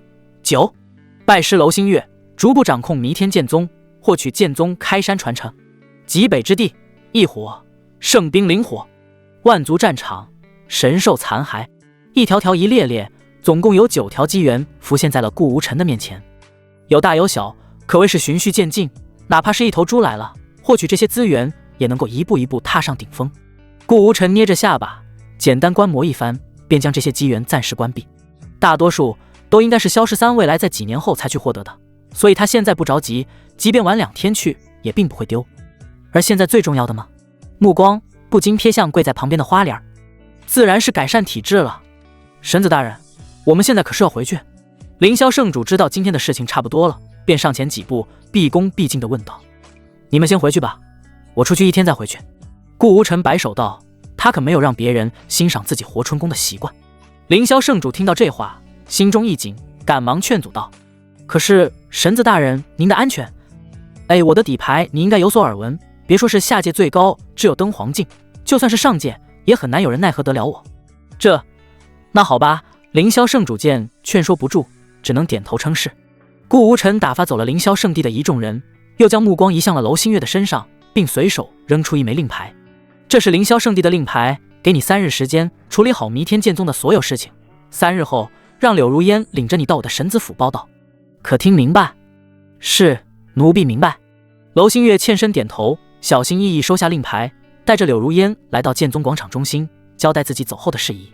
最后也只剩下花莲和他的护道人没有离去。顾无尘一把拉起跪在地上的花莲，将其搂在怀中，上下其手，调戏地说道：哈哈，我们走吧，去你那所谓的世外桃源，做些有趣的事情。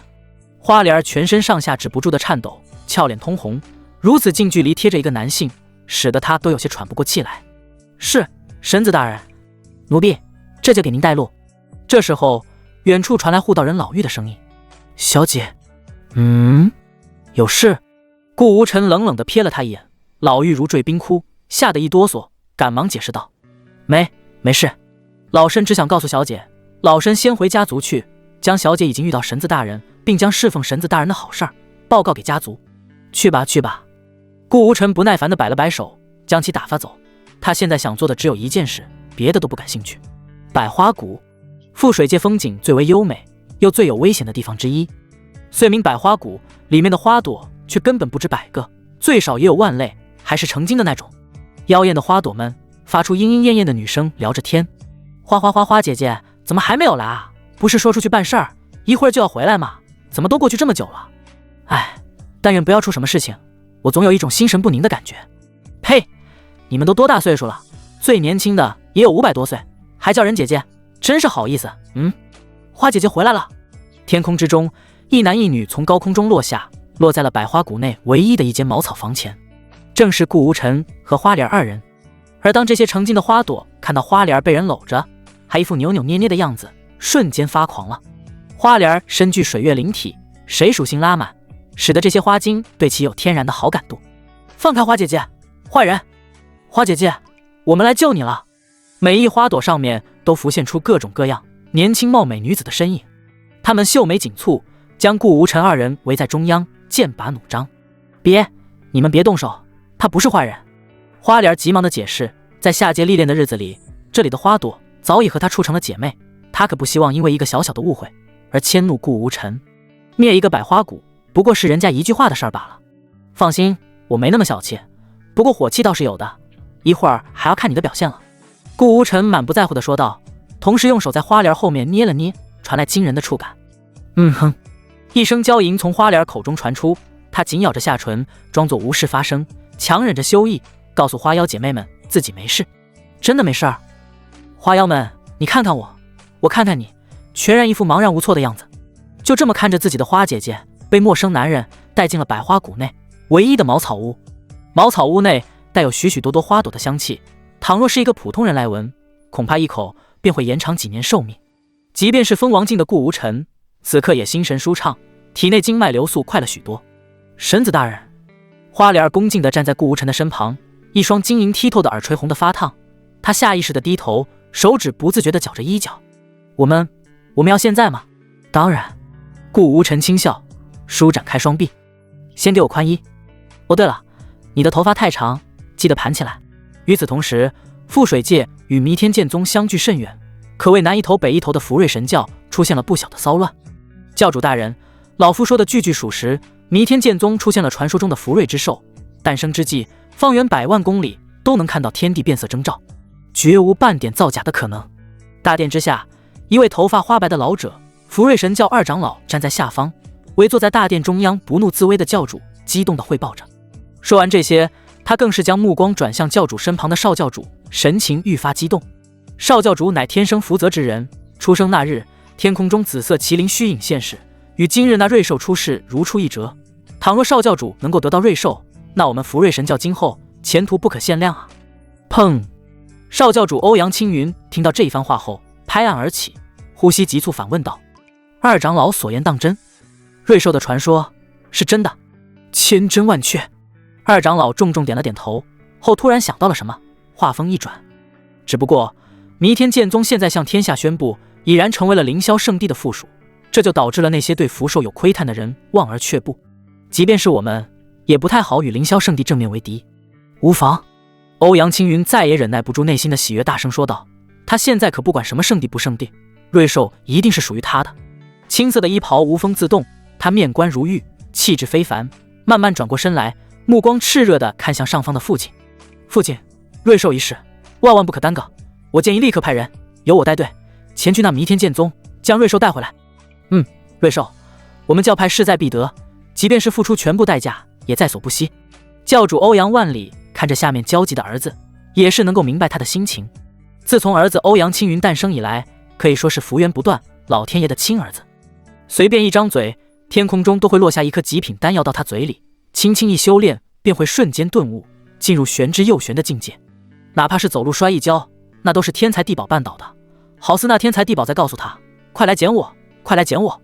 如此情况，据教派历史记载，和福瑞神教开山老祖福瑞子一模一样，是几万甚至几十万亿年来都很难出现的一位天选福瑞之人，是上天的宠儿，是注定要成为世间最强者的人。当年老祖福瑞子仅差一步便登临世间顶峰，那传说的境界可最终还是失败。究其原因，正是他当时搜刮9天10地都没有找到相应的瑞兽。若那时老祖有瑞兽，那现在的福瑞神教可不会如此落魄，在下界苟延残喘。欧阳青云等了半天，没等到老爹的下文，焦急地问道：“父亲，那我现在就召集人手，立刻出发。”被儿子的问话叫过神来，欧阳万里没有丝毫的责怪，反而很宠溺地回答：“先等等，凌霄圣地同样不好惹，这圣地平日里极为低调，据说还与上界有千丝万缕的联系，我们应该做好充足准备再说。”充足的准备？欧阳青云神情一怔：“您是说等明日之后的？”“没错。”欧阳万里登黄境巅峰的压力无意中露出，使得大殿都在嗡嗡作响。“明日就由你带领去弥天剑宗，直接去凌霄圣地抢来瑞兽，谁拦你就杀谁。”时间一分一秒的过去，距离天命之子萧13身亡不知不觉过去了2天。这2天一切显得非常平静，好似什么都没有发生，除了黑云城一个没落的萧家在一夜之间瞬间人间蒸发的事。据传言，萧家在外游历的公子惹到了什么大人物，才引来的灭族之祸。百花谷，呼！顾无尘长舒一口气，按耐下躁动的心，坐在床头，背靠墙壁，运转体内磅礴的灵力。与花莲2日没日没夜的修炼，使得他获益良多。不得不说，能够入选顾家的花莲确实很有东西。神体吸收萧13的剑骨，再加上不间断的索取水月灵体，体内的灵力早已饱和，只等他停下来，便可以有很大的突破。只听啵的一声，突破瓶颈的声音传来，顾无尘的修为在这一刻瞬间暴涨。封王境在下界意味着达到这个修为可以称王，成为一方王侯类大人物，达到了开宗立派的标准。每一重都需要长年累月的累积才可以突破，但现在对于顾无尘来说，突破如同喝水一样简单。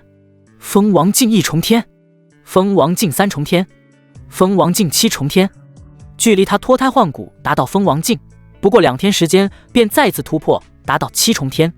除此之外，体内的经络隐隐浮现出一抹淡蓝色光芒，是花莲水月灵体的功效。水月灵体对花莲本身修炼有加成，但不会有太多，却可以让顾无尘的浑身经络被一遍又一遍的灵水洗涤。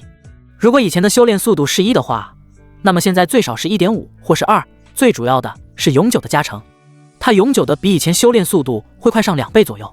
神子大人，花莲悠悠转醒，花白的长腿大半裸露在外，一双玉足不安分的蜷缩，脸上布满了红晕和清晰可见的泪痕。他强撑着快要散架的身体，坐起身来，怯生生地说道：“奴婢的花妖姐妹们，每日早上会收集百花谷的露水，并会从中提取最纯净的一部分，制成琼浆玉液。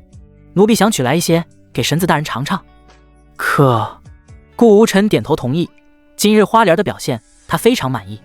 穿好散落在屋内各处的衣物，花莲小心翼翼地走出屋。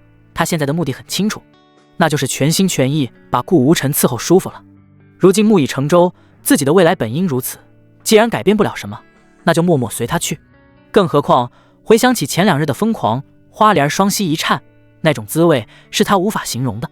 望着花莲离去的背影，顾无尘摇头一笑，将注意力放在了那尚未处理完毕的系统奖励。自己斩杀萧13这个天命之子，几乎把他所有的装备全部爆了出来，是该好好清点清点了。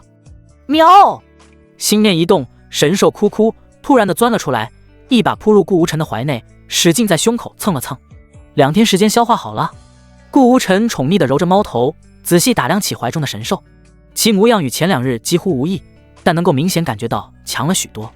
只是奇怪的是，哭哭体内并没有明确的能量波动，换句话说就是没有具体的修为。不过顾无尘显然不会认为哭哭是个废物，能够一口将灵魂吸出来吞噬掉，说他是远超登黄境的妖兽还差不多。行了，你先下去外面玩，一会儿我再来找你。将粘人的肥肥放在床边，顾无尘也拿出一袭青衫套在身上。喵！哭哭仰着脑袋瞄了一下，知道主人有正事要干，便屁颠地跑出门玩去了。屋内再次只剩下顾无尘一人，在心中沟通系统空间内的一切浮现在面前。让我瞧瞧有什么好东西。天玄圣佩能够暂时寄托强者的灵魂，温养灵魂等等，没啥用。系统帮我兑换成系统商城金币。叮，回收天玄圣佩，兑换商城金币230枚。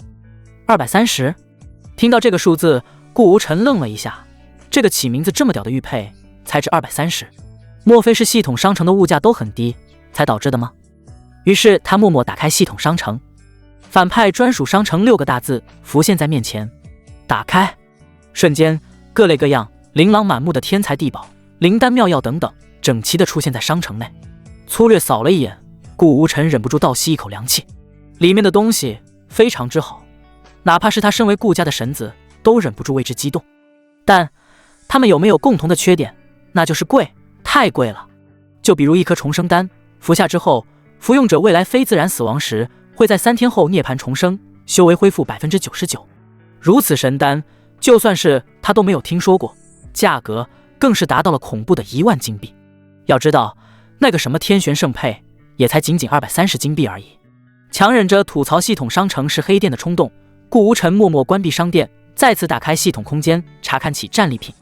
火焰诀，太垃圾了，都不如我们顾家下面仆人所修炼的功夫，直接回收。回收成功，金币180枚。玄重剑，一块破玄铁打造的重剑，还是垃圾，直接换。回收成功，金币310枚。如此循环往复，顾无尘回收了一件又一件萧13的物资，就连抱的裤衩都给兑换了，也才堪堪换到了3625枚金币。唉，真是穷鬼。摇了摇头，顾无尘感叹萧13太令他失望，好歹也是一个天命之子，怎么浑身上下加起来就值3600多块钱？不过转念一想，倒也合理。萧13尚且还在新手村，属于刚开始发育阶段，就被自己斩杀，没有太多好东西，也说得过去。随后他又将萧13的未来机缘走向挨个看了一遍，其中还真有2个机缘令他非常感兴趣。极北之地，异火，圣冰灵火吗？脑海中不禁浮现出关于异火的记忆。这种东西哪怕是在上界都是少之又少，各大家族争抢的存在，如今居然在下界发现，自然没有不去的道理。更何况如果他没有记错的话，圣冰灵火在异火排行榜是能够进入前10的存在。而另一个让他感兴趣的机缘，便是在藏神山脉，萧13在2年后获取了一位大能的传承。传承，顾无尘不感兴趣，再怎么大能，都不可能有自己老爸老妈一根手指强。值得他注意的是大能的身份，上界长生顾家的人，他的本家。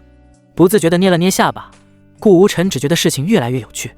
自己这个反派在无形当中，居然与天命之子有如此的交集，当真是反派直拉满。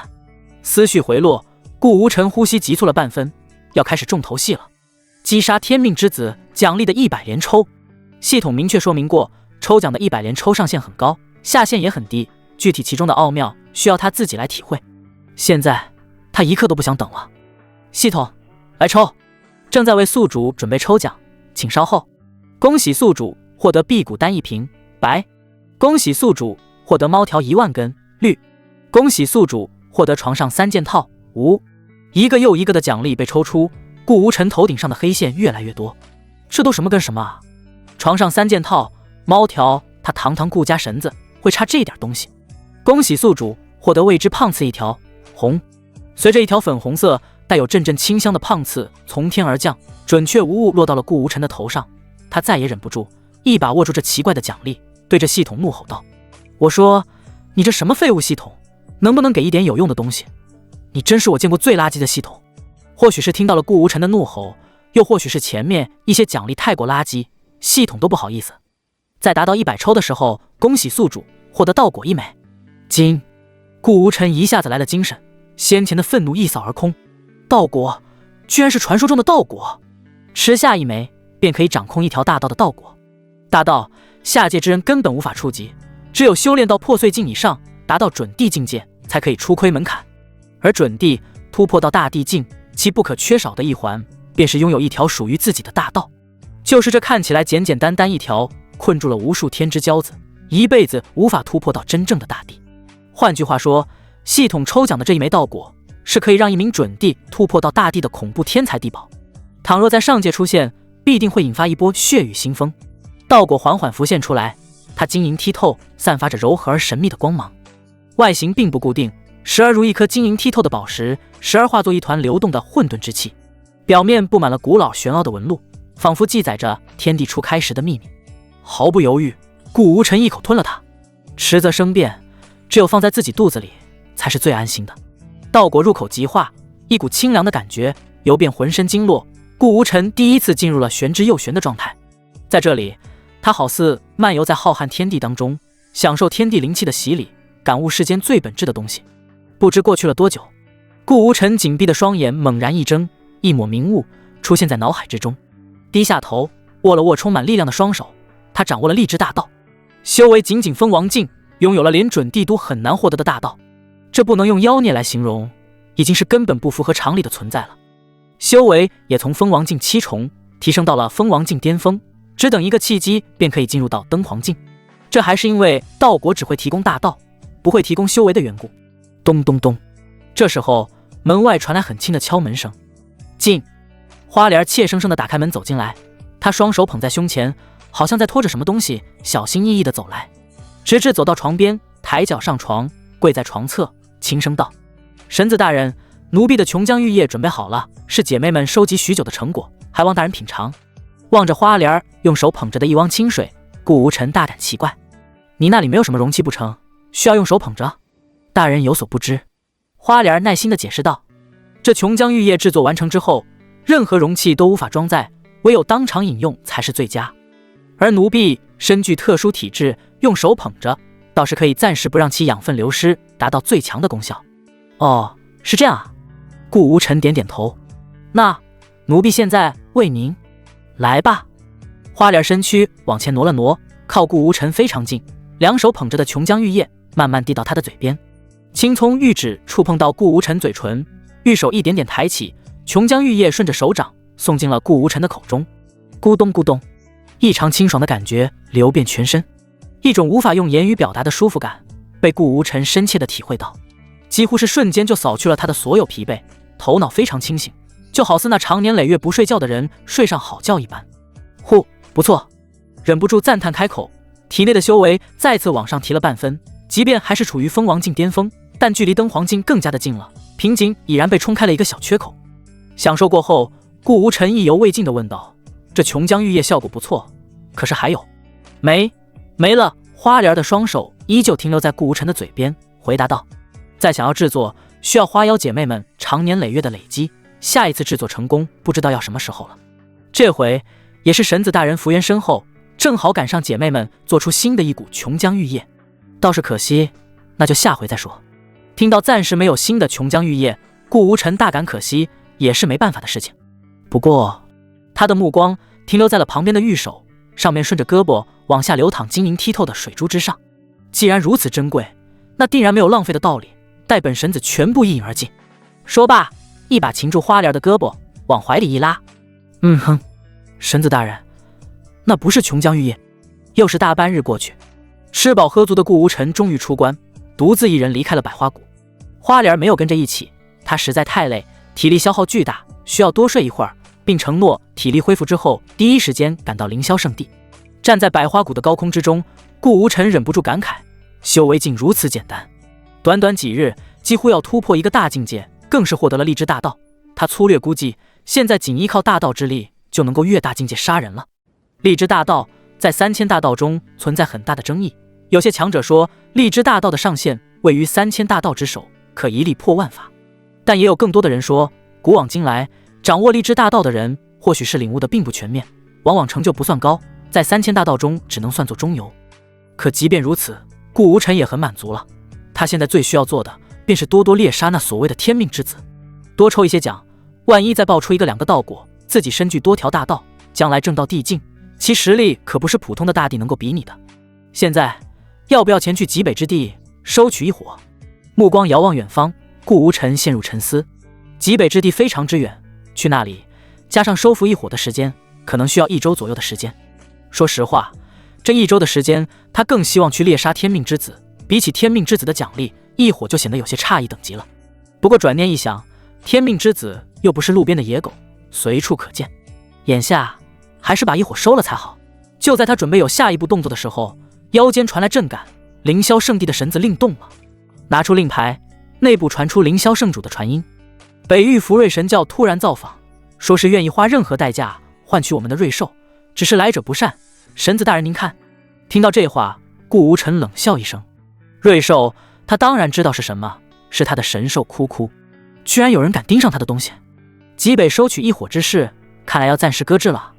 哭哭，出来吧，既然有人看上你了，那我们自然要带着诚意去了。喵！哭哭突然跳了出来，歪着脑袋，站在顾无尘的肩膀上，一脸疑惑看着自己的主人。他觉得貌似有人要倒霉了。凌霄圣地，覆水界最强的几大势力之一。顾无尘赶回来的时候，这里不像往常那样平静，弟子们正常修炼，而是显得异常热闹。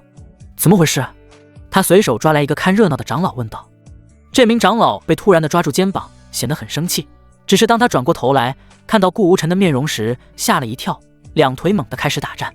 神子大，行了，别废话，这是怎么回事？顾无尘打断了他的话语，不耐烦地问道。是这样的。听过后，顾无尘放开了他，心中却是产生了浓厚的兴趣。据他所说，就在不久前，福瑞神教突然造访，其声势浩大，几乎把整个神教的底蕴都搬了过来。领头的是福瑞神教的少教主欧阳青云，一个天生活在福源之下的幸运儿。他们的目的也很明确，便是前几日弥天剑宗出现那道异象所对应的瑞兽。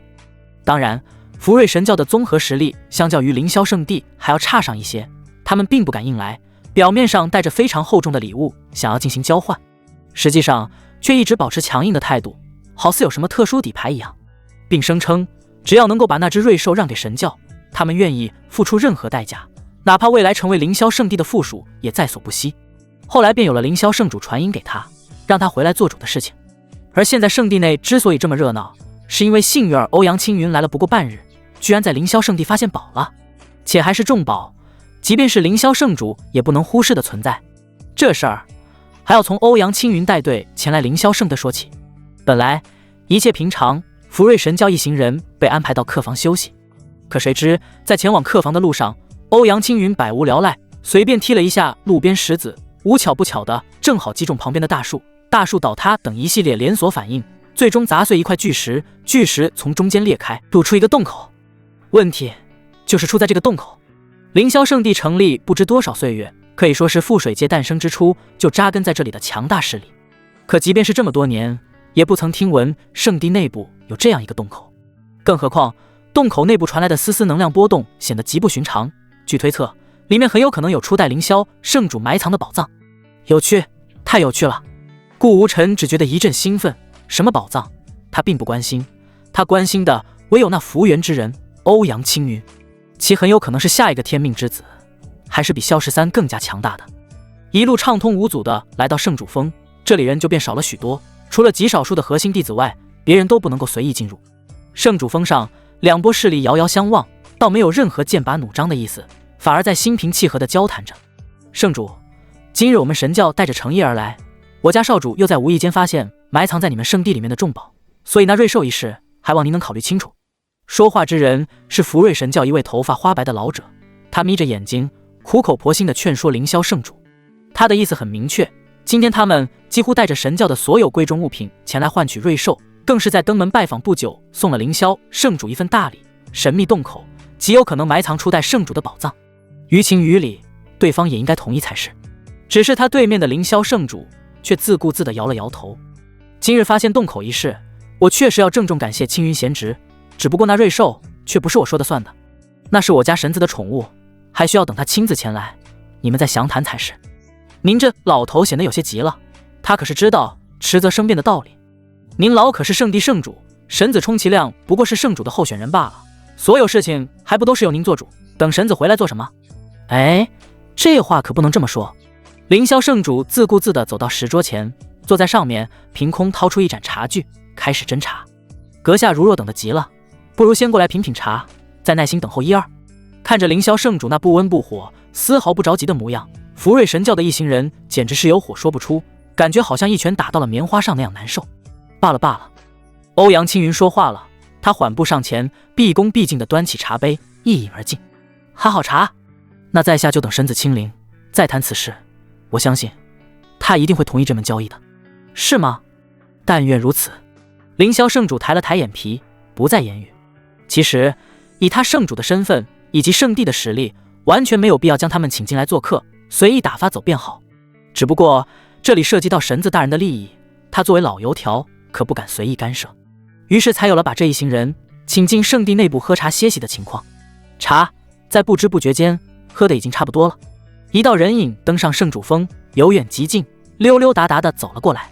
他一出现，凌霄圣地的所有人包括凌霄圣主在内瞬间起立，恭敬的躬身问候：“神子大人，您回来了。”如此一幕，可是把福瑞神教的一众人看得摸不着头脑。圣主给神子请安，倒反天罡了吧？可还来不及他们多想，顾无尘已经走近，他的目光始终放在欧阳青云的身上，上下打量，左看看右看看，口中时不时地发出啧啧称奇的声音。好，好，太好了，我喜欢。同时，顾无尘的面前展开了一个除了他以外别人都看不到的面板。姓名：欧阳青云，身份：福瑞神教少教主，教主欧阳万里之子，年龄26，性格：冷静，心思缜密，平和，境界：通玄境6重，体质：鸿运道体，小成，命格：天命之子，福瑞临门，发报：祥瑞教鞭，翻天印。近期动向：前来凌霄圣地换取瑞兽，意外发现凌霄圣地初代圣主所留洞穴。咦，这就没了？看着近期动向一栏少得可怜的2行字，顾无尘大感奇怪。他要的就是后面的剧情走向，怎么到了关键时刻突然断开了？系统，这是怎么回事？毫不犹豫，他开始询问系统。天命之子欧阳青云的近期走向，由于宿主瑞兽出现的缘故，发生偏离，未来将变得不可预测。简单来说，凡是和宿主相交集的时间线均变得无法预测。这样吗？思索一番，顾无尘觉得很有道理。正常天命之子的近期动向，就比如萧13会被系统全部读取，转换为文字告诉他。但如若自己插足进来，那未来的一切将变得不可控，也可以理解为未来的事由他决定不断发生变化，一切由他来掌握。不过无论如何，自己这个反派身份是再一次坐实了，可谓是人在家中坐，天命之子从天上来。因为瑞兽哭哭缘故，眼前的欧阳青云即便今日不翻脸，在未来的道路上必将杀自己夺保正道。此刻的欧阳青云如坐针毡，被顾无尘这么打量，感觉好似自己的所有被看穿了一般，有着一股不好的预感。他下意识的双手抱胸，语气不善的质问道：阁下可是凌霄圣地神子？不知如此看着在下，意欲何为？哦，没事没事。顾无尘随意敷衍了2句，眼睛依旧没有离开对方的身上，是上上下下仔仔细细看个通透。走，是不可能放对方走了。他现在已经开始幻想，拿下眼前新的天命之子，会不会爆一些特别好的东西？就比如这鸿运道体，听起来比什么火焰焰体要厉害得多。从他刚来圣地就发现宝藏这一点就能看得出来。阁下还望自重。欧阳青云终究是承受不住顾无尘那炽热的眼神，不断后退，一直退到大长老的身边才安定许多，并暗暗传音道：大长老，你看这凌霄神子为何给我一种特别奇怪的感觉？不过他看你的眼神确实耐人寻味，且他的修为如同迷雾，我根本看不透，少教主需要小心。大长老同样心惊，他修为已然登黄境9重，放在下界那也是一手能数得过来的强者，可一个小辈的修为居然看不透。他殊不知顾无尘确实真的没有用什么特殊法宝遮盖修为，而是掌握了力之大道后，浑身上下充满着大道的气息，寻常没有掌握到的人根本不可能看出他的深浅。顾无尘见欧阳青云退了回去，便坐在面前的石椅上，手指敲击着石桌，带着微笑问道：听说你是一个幸运儿，刚来到这里不到半天，就发现了我们圣地埋藏多年的隐秘。这幸运儿不敢当，只是凑巧运气好罢了。欧阳青云不紧不慢地回答：况且那是贵圣地之物，我们当然不敢染指，这次来仅为了瑞兽前来。瑞兽？呵呵。顾无尘冷笑一声，还真有人把主意打到他这个头上。正派杀一个人或许需要理由，但他可是反派，今日断然没有让到嘴的鸭子离去的道理。凌天，属下在。需要怎么做，不用我多说吧？属下明白。凌霄圣主领命，心念一动，手中圣主令激活，乌泱泱的圣地强者齐聚圣主峰，将内部福瑞神教一众人围在中心。你们这是何意？大长老和欧阳青云脸色大变，紧张地环顾四周，开口询问道：何意？我倒是要问你们何意。砰的一声，石桌被顾无尘拍得粉碎。他站起身，不屑地说道：就凭你们什么垃圾东西，也敢跟我做交易，当真是不知死活。凌天，全部拿下，押进圣地底下牢笼，我要挨个审，看看是不是别的圣地派来的奸细。是。几乎是同时，各大圣地高手同时出手，天地间变色，代表着下界巅峰实力的融合，可谓是恐怖如斯。且慢！大长老焦急地大喊，将欧阳青云护在身后，高举一个小印放于头顶。我们来此诚意满满，更是带上了福瑞神教的镇教之宝前来，千万不要误会。当看到那个小印时，凌霄圣主瞳孔一缩，身体在空中停下来，抬起手臂暂停了下面人的攻击。没想到你们教主连翻天印都带来了，不过这并不能改变什么。而顾无尘听到翻天印这3个字时，眉头一挑，开口道：等一下，这么说你们不是奸细，真的是来打算用这小印来换取我的瑞兽喽？正是，我们怎么可能是奸细？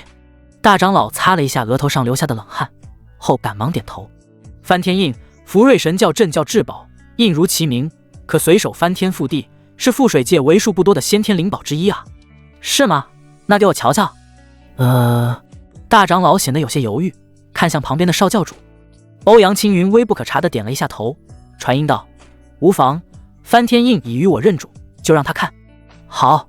随着少教主的同意，大长老稍一用力，翻天印飞上天去，准确无误地落到了顾无尘的手边。翻天印入手，一股冰凉的感觉传遍全身，丝丝先天之力笼罩在印上。顾无尘饶有兴趣地把玩翻天印，耳旁突然传来系统的提示音：叮！先天至宝翻天印，回收价格9999金币，是否回收？顾无尘一愣，后立刻反应过来，这是系统的回收功能进行提醒。可是小印上面还有着别人印记，不属于自己也能够回收？似乎是察觉到了顾无尘的疑惑，系统音继续响起。回收系统全名为天命之子，回收系统仅可以回收天命之子物品，无论是杀掉后爆出的装备，还是天命之子主动给予宿主，都可以立刻回收。听过后，顾无尘大致明白了什么意思，简单来说就是卡 bug 了。实际上是欧阳青云介于他查看，但自己所说的是给我瞧瞧，里面用了给一字。欧阳青云表示同意，把翻天印扔了过来，便会被系统判定是由对方自愿赠送于自己。不带丝毫犹豫的，顾无尘选择回收。杀一个天命之子萧13才获得了3000多金币，如今9999金币就在眼前，哪有不要的道理？叮，恭喜宿主获得9999商城金币。同时，不远处的欧阳青云一口鲜血猛地喷出，他惊恐万分，不可置信地抬起头，望向坐在石桌上的顾无尘。我与翻天印的感应断了。少教主，怎么回事？什么断了？一旁的大长老赶忙搀扶起欧阳青云，担心地问道。翻天印，咳。一边说着，欧阳青云的嘴角不停地往外溢出鲜血。翻天印的印记全部消失，我感受不到它了。什么？大长老听后猛然一怔，不敢相信自己的耳朵。翻天印可是福瑞神教的镇教之宝之一，老祖宗传下来的东西，如今教主登黄境巅峰修为，也无法全部发挥其威力。如此宝物，怎么会说断就断呢？想到这里，他抬头看了一眼不远处的顾无尘，尤其是他的手心。当看到他的手心已然空无一物时，瞳孔一缩，颤颤巍巍地抬起手，指着顾无尘：神子，我们的翻天印呢？他可是知道，这翻天印从自己的手中扔出去的，一眨眼的功夫就消失不见了。如果因此弄丢了镇教之宝，他不敢相信这将会闯下多大的祸事。翻天印？什么翻天印？石桌旁边的顾无尘闲来无事地泡上一壶茶，慢慢喝了起来，不紧不慢地反问道：你们不是要来跟我交换瑞兽的吗？怎么带翻天印来换的？那就拿出来看看，别像个大姑娘一样隐隐藏藏的。你听到这话，大长老气急，人老成精的他哪里不明白这神子是什么意思？分明就是强盗，不知用什么办法私吞了翻天印，再装出一副没有见过的样子。我来说吧，大长老。欧阳青云上前一步，擦拭干净嘴角的鲜血，重新换上一副温和的面孔，缓缓说道：神子大人，还请您不要开玩笑，翻天印明明是我叫大长老亲自送到您手上的，这一点是大家都有目共睹的。停！顾无尘挥手打断了欧阳青云的说话。我警告你，你可不要瞎说，什么翻天印就送到我的手里了，这里谁看见了？是你吗，圣主？禀神子，属下并未看到什么翻天印，反倒是这福瑞神教想要空手套白狼，着实可笑。凌霄圣主一本正经地回答道。那你们呢？顾无尘又将手指指向其他凌霄圣地强者。身为圣地的强者们，耳听六路，眼观八方，你们应该不能看错吧？没有，吾等均未看见任何宝物，更不要说翻天印了。圣地长老们头摇得跟波浪鼓似的，甚至个别长老当场紧闭双眼，说是练什么神功，已经100余年未曾睁眼，更不要说能看到东西。开玩笑，他们一个个小小的长老，哪敢拆台绳子？自然是绳子喜欢听什么，他们就说什么。你看，顾无尘两手一摊，我们这里的人都没有看到你所说的翻天印，更别提送到我的手上了。我建议你们不行的话，就回家好好找找，是不是落在家里，或者半路上厕所落在茅房去了，这些都很有可能，你们说是吧？神子大人所言极是，还望诸位道友回家好好查看，莫要产生误会。长老们纷纷点头，义正言辞地附和道。如此一唱一和之下，福瑞神教的众人，尤其是欧阳青云，脸色极为难看，好似憋死了一般。他简直是有苦说不出，谁也没有料想到，堂堂一个圣地，整个覆水界最强的势力之一，居然会做出这么明目张胆的强盗行为。原本他们带着重宝前来，即便对方没有答应换取瑞兽，也不应该产生明抢豪夺的事情。往往越是强大的势力，强大的人物更注重脸面，最起码也是明面上嘻嘻哈哈，背地里在做一些见不得人的事。可谁曾想，居然在光天化日朗朗乾坤之下，硬生生把他的翻天印给吞了。哪怕是欧阳青云性格再冷静温和，此时都快要绷不住了。从小养尊处优，运气逆天的他，哪里受过这种气？精神上听着凌霄圣地一众人，上到圣主，下到长老的胡说八道，身体上由于与翻天印断开感应造成的反噬，双重打击之下，他体内的气血不断翻涌，隐隐有爆发之势。少教主，冷静啊，此地是人家的主场，我们不宜大动干戈。大长老急忙提醒道，同时准备将欧阳青云拉回来，以免发生不好的事情。可他刚伸出手，只见欧阳青云浑身上下躁动的气势猛然一收，好似什么都没发生一样。紧接着，欧阳青云的头顶肉眼可见的凝聚出一股灵气漩涡，不要命似的往他的体内涌入。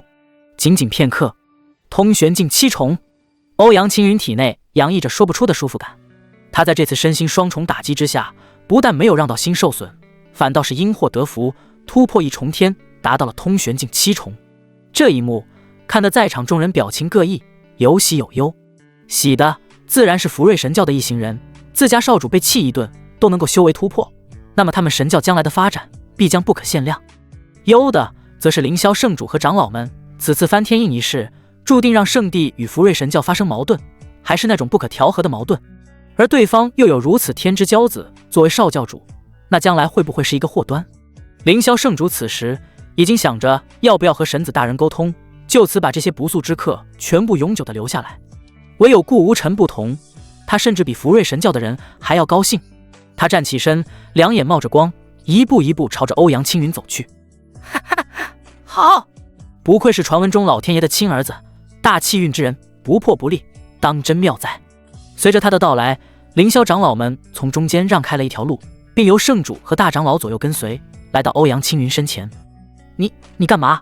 欧阳青云从小到大第一次这么被一个大男人盯着，还是如此赤果果，如此炙热的盯着自己，忍不住打了个寒战。欧阳青云紧张的吐出一口浊气。那个翻天印不行，我就不要了，不是我可能忘记带了，我回去的时候再找找。顾无尘根本听不进去欧阳青云所说的话，他现在满脑子里都是对眼前待宰羊羔的渴望。这就是鸿运道体吗？果然恐怖如斯，比起萧13那什么不入流的火焰焰体，强了不知道多少倍，简直是一个天上一个地下，根本无法做比较。哪怕是剑骨，顾无尘都毫无兴趣，仅仅用自己的神体将其吸收，化作养分流入体内。可面对欧阳青云的鸿运道体，他是真真正正的眼馋了。试想一下，谁不想充满幸运？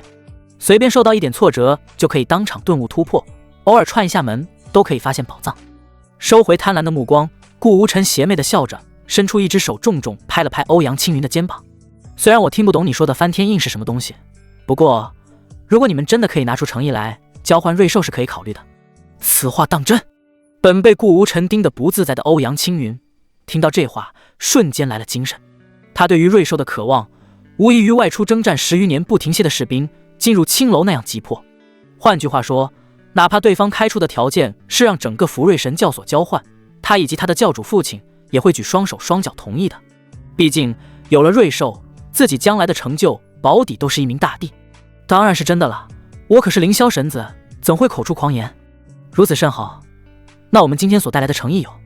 欧阳青云的话未说完，一旁的大长老赶紧打断，并悄悄传音道：“少教主，此人心机太重，就在刚刚坑没了我们一个翻天印，不得不防呀。”此话瞬间警醒了欧阳青云，他回头看了眼大长老，大长老微不可察地点了下头，脸上布满沉重之色。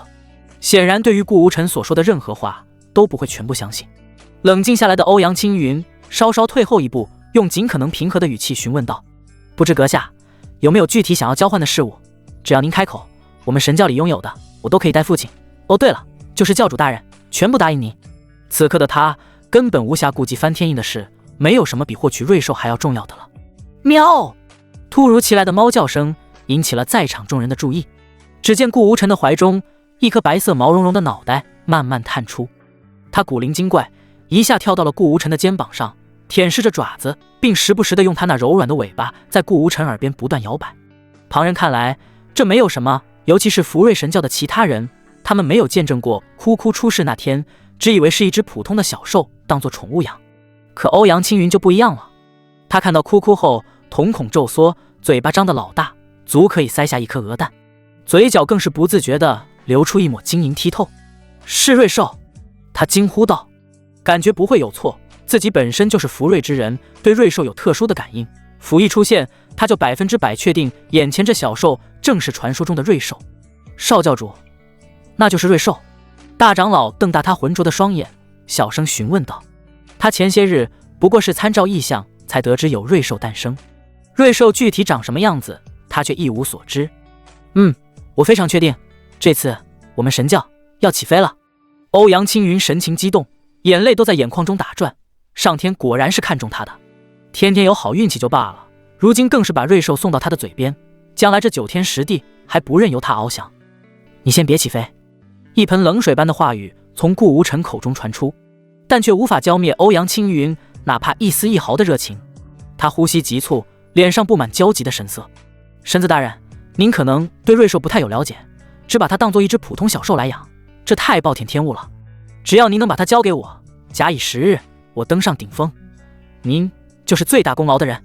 哦，对了，我甚至可以以天道起誓，到了那时候，我愿意提携你成为我座下第一员大将，一人之下万人之上，享受9天10地任何人的敬仰。欧阳青云越说越激动，眼睛通红，全部都是对未来登上顶峰的渴望。而且在他心中，对于能够从顾无尘手中交换来瑞兽有着十足的信心。普通人饲养瑞兽发挥不出1%，不1/1000，哪怕万分、亿万分之一的作用。唯有他上天眷顾之人，自身拥有特殊体质，可以不断用鸿运之气喂养瑞兽，不出100年便可先让瑞兽达到恐怖的大地境。在那之后，他与瑞兽心意相通，再让瑞兽反哺富有鸿运的地气，再过100年，他也可以证到大帝。简单来说，给他和瑞兽200年时间，便可以造就2名大帝，而且还是有望成为突破大帝的存在。如何，神子大人？如果您愿意交换瑞兽，我现在立刻马上就可以对天道起誓。说着，他已经做好了起誓的动作，只等顾无尘点头。听起来我应该心动。顾无尘眯着眼睛，似笑非笑地望着眼前的年轻人，心里想着，这傻小子美梦倒是做得不错，八字还没一撇，就给他画上大饼了。你要相信我！欧阳青云逐渐开始变得失态，目光时不时看向正在舔毛的哭哭，贪婪的种子在心中生根发芽。哪怕你是圣地神子，拥有瑞兽，也根本无法发挥它的作用，只有把它交给我，才是最正确的选择。我甚至可以在这里承诺，你以后在我手下，最少也是一位传说中的准地强者。准地，准地二字一出，福瑞神教前来的强者们纷纷瞠目结舌，这是一个多么陌生的词语啊！在下界，登黄境已然是顶峰，想要去往上界，那是需要彻底洗去反骨，达到超凡境才可以的。超凡境本就遥不可及，而准地更是比超凡境多了不知道多少个大境界的存在。一时间，他们纷纷向顾无尘投来羡慕、嫉妒、恨的目光，恨自己为何不能发现一只瑞兽献给少教主，那自己的将来可是真正前途无量了。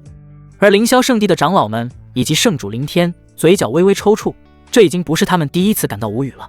记得上一次还是在2日前，萧13拿上界长生顾家来威胁顾无尘的场景，简直离了个大谱。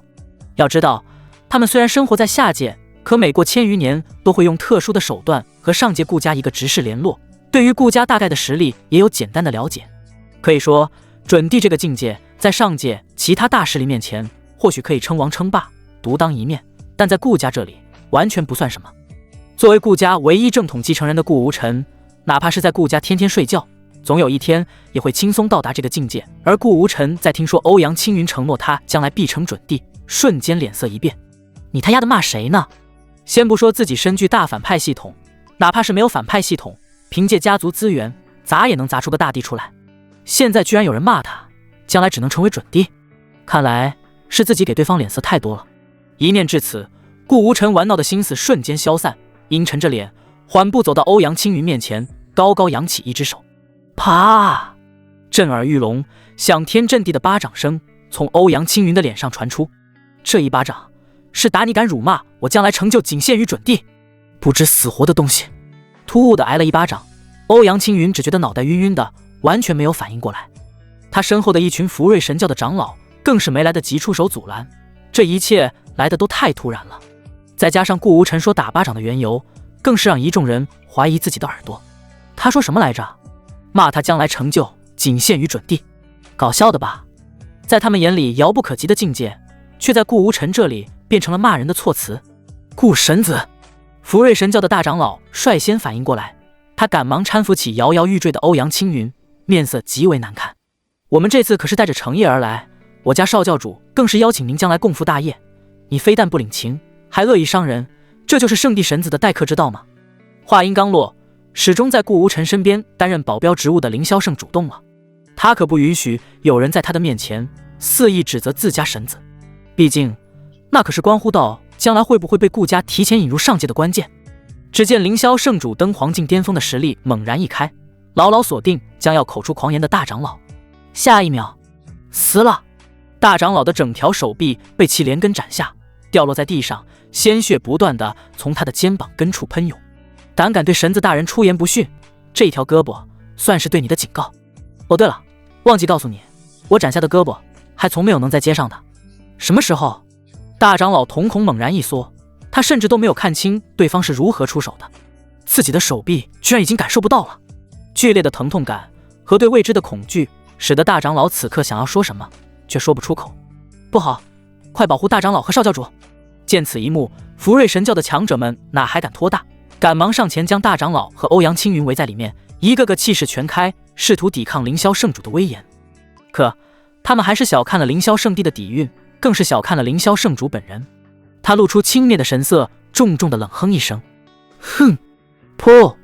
如同多米诺骨牌一般，福瑞神教的强者们一个接着一个的倒地，嘴角流出鲜血，捂着胸口，不可置信地看向还未出手的凌霄圣主。这怎么可能？他们来的这些人当中，最弱的是半步登黄境，最强的也仅比大长老差一丝，同为登黄境10重，距离传说中的超凡境也仅是一步之遥。可却被同为登黄境的凌霄圣主的一道冷哼轻松全部镇压。不可能，这绝对不可能！他们在心中疯狂怒吼，这违背了他们多年以来成立的世界观。而紧接着，如此强大的凌霄圣主做完这一切，在众目睽睽之下，毕恭毕敬地对着顾无尘弯下了腰。属下看他们口出狂言，污蔑神子大人，这才私自动手。无事，你做得很好。顾无尘随意地摆了摆手，并没有怪罪他的意思。反正今日来的这些人，他并不打算放掉任何一个。另一边，可被围在中间的欧阳青云挣扎起身，他受到的伤势并不大，最主要的还是顾无尘那一巴掌令他的脸颊火辣辣的疼痛。他望了望跟随自己前来的强者，心一下子跌落到了谷底。显然这是完全没有预料到的。难道真的要动用那张底牌吗？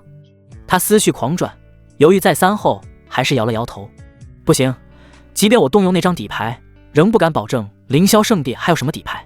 到了那时候，或许才是真正撕破脸。自小没有受到挫折过的他，到了这时候还天真的以为能够和解，事情并没有到不可挽回的那一步。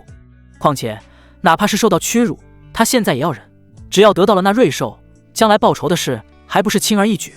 神子大人，他再次开口，但此时已经不像刚刚那样狂热贪婪，反倒是收敛了许多。在下以及大长老刚刚确实失言，还望神子您不要见怪。我们还是谈谈正事。看到欧阳青云恢复正常，顶着通红半边脸对自己恭敬的道歉，顾无尘对他有了全新的认识。难道这就是心态超级好，能够忍受胯下之辱的天命之子？假以时日，如果他没有主动送上门来，或许在未来还真的会给自己造成不小的麻烦。只可惜今天既然已经遇上了，那就断然不可能有让他离开的道理。好，顾无尘突然开口道，既然你想谈正事儿，那我就成全你。想要我肩膀上的这只瑞兽是吧？完全可以，不过我需要一样东西。欧阳青云听后狂喜，迫不及待地询问，您请说，哪怕是上刀山下火海，在下也一定给你弄来。只见顾无尘缓缓抬起手，一根手指遥遥指向欧阳青云，我要的是你。我？欧阳青云跟着用手指向自己的鼻子，没弄明白对方是什么意思。此刻被卸掉一只胳膊，勉强止住血液的大长老在后面拉了拉他，少教主，老夫有一言，不知当不当讲。欧阳青云回过头，看着脸色苍白、气息都有些不稳的大长老，关切问道，但讲无妨，不过你这伤势无碍，老夫这点小伤与神教未来大业相比，小事一桩。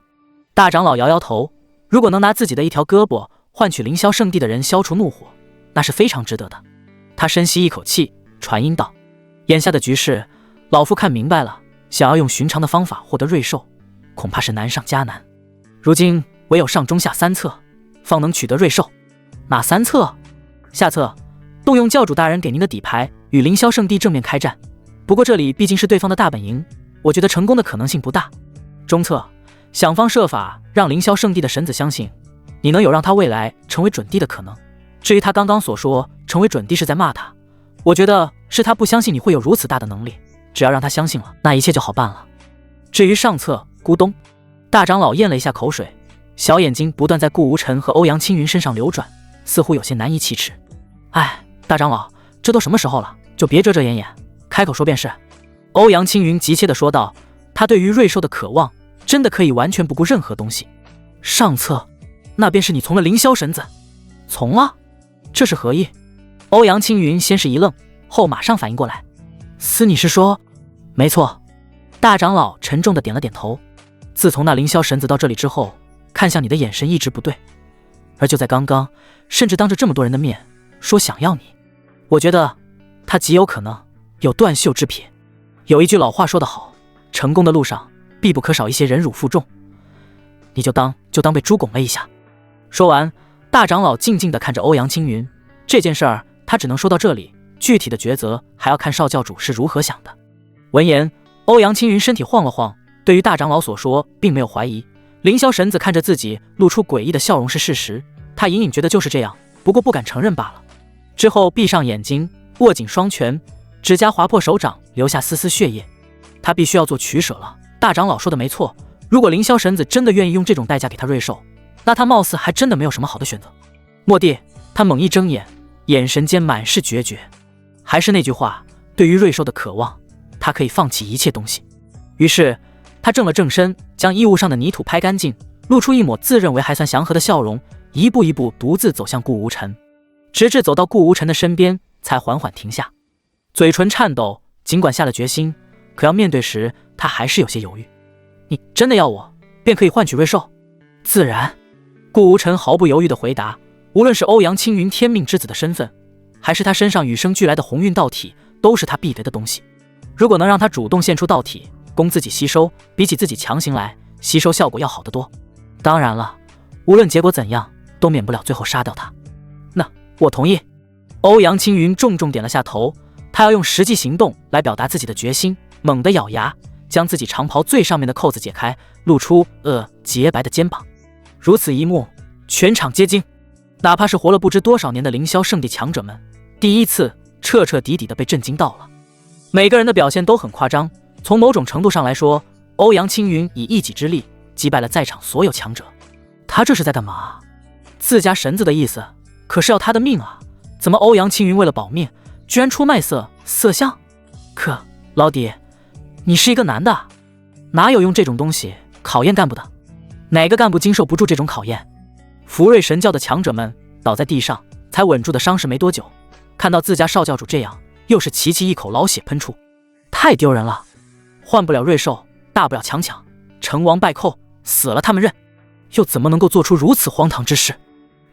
他们不自觉地捂住脸，有时候丢人丢到一定程度，是要比杀了他们还要难受的。再看顾无尘，面对不断将长袍往下褪去的欧阳青云，脸色一变再变。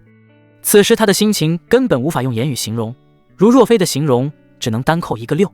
可扣6归扣6，他不想多看一秒欧阳青云辣眼睛的操作，突然起身，照着他脑袋狠狠就是一拳。砰！欧阳青云被砸倒在地，衣衫半解，模样狼狈异常。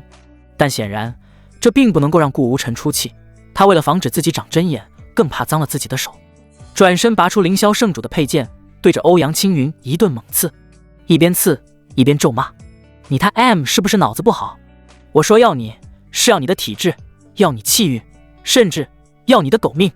你可倒好，当成好话，以为我要你的色相，也不照个镜子好好看看，自己一副太监模样，狗看了都摇头，当真是不知羞耻，福瑞神教的败类。鲜血浸染着大地，欧阳青云的身上被捅出一个接着一个的窟窿，但他现在反倒是身上的疼痛比较轻，更重的却是心理上的疼痛。他知道他误会了，误会的搞笑，误会的离谱，造成这样一副令人贻笑大方的场面，自己居然在一个想要自己命的男人面前宽衣解带。本就脆弱的神经顷刻间土崩瓦解，他无法再保持往日的镇静和平和。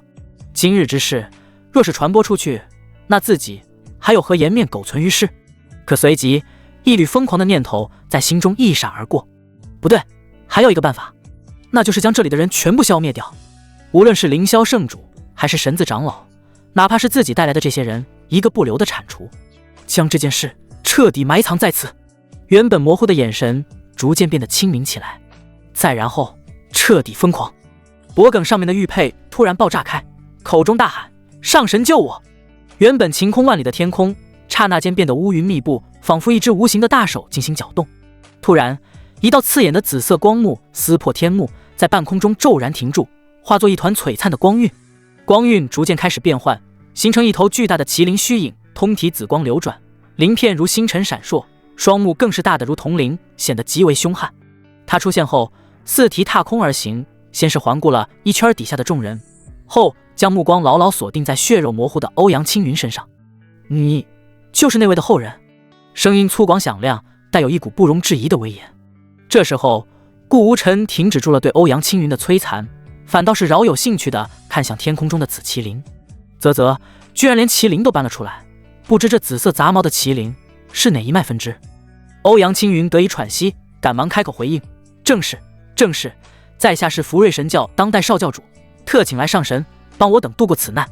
说完，他满怀期待地望向紫色麒麟虚影，这正是他此次前来最大的底牌，可以力挽狂澜的底牌。记得父亲在临行前将玉佩交给自己，并叮嘱事情到了无可挽回的地步就震碎他，会有上界的上神前来助他。这玉佩是当年福瑞神教的一位先祖留下来的，由于年代久远，内部能量溃散，父亲花费2天多的功夫以及巨大的代价，才将其能量补充完成，得以沟通上神。如今召唤来了紫色麒麟，欧阳青云可谓大喜过望。麒麟一族谁人不知，谁人不晓。据传闻，上古麒麟一族的巅峰时期，族长是正儿八经的瑞兽，带领麒麟一族成为上界最大的几个势力族群之一。稳了，他心中感叹，身上的疼痛都轻了许多。只要拜托这只紫麒麟杀光这里的所有人，那今日之事将永远都不会传播出去。可随即他发现了些许不对，为何这只紫色麒麟虚影听到自己的回答后不做任何反应，反倒是如顾无尘那般赤果果地望向自己？心脏猛地一突，一股强烈不好的预感油然而生。而紫色麒麟就这么静静屹立在高空之中，口中不断吐出气息，似乎在思索些什么。居然是鸿运道体，如此可怕的体质居然会出现在这小小的下界。如若我将这道体吞噬，岂不是有机会觉醒血脉返祖，成为真正的瑞兽？他越想越觉得有道理，早已将当年福瑞神教先祖对自己族群有恩的事儿抛在了脑后。大不了自己吞噬完鸿运道体之后，再保这神教万年周全，也算是了却当年的因果。上神，上神！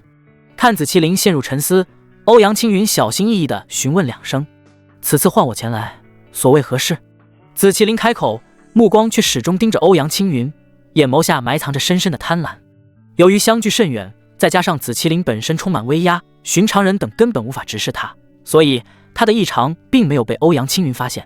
上神，此地为凌霄圣地，他们飞扬跋扈，欺我福瑞神教太甚。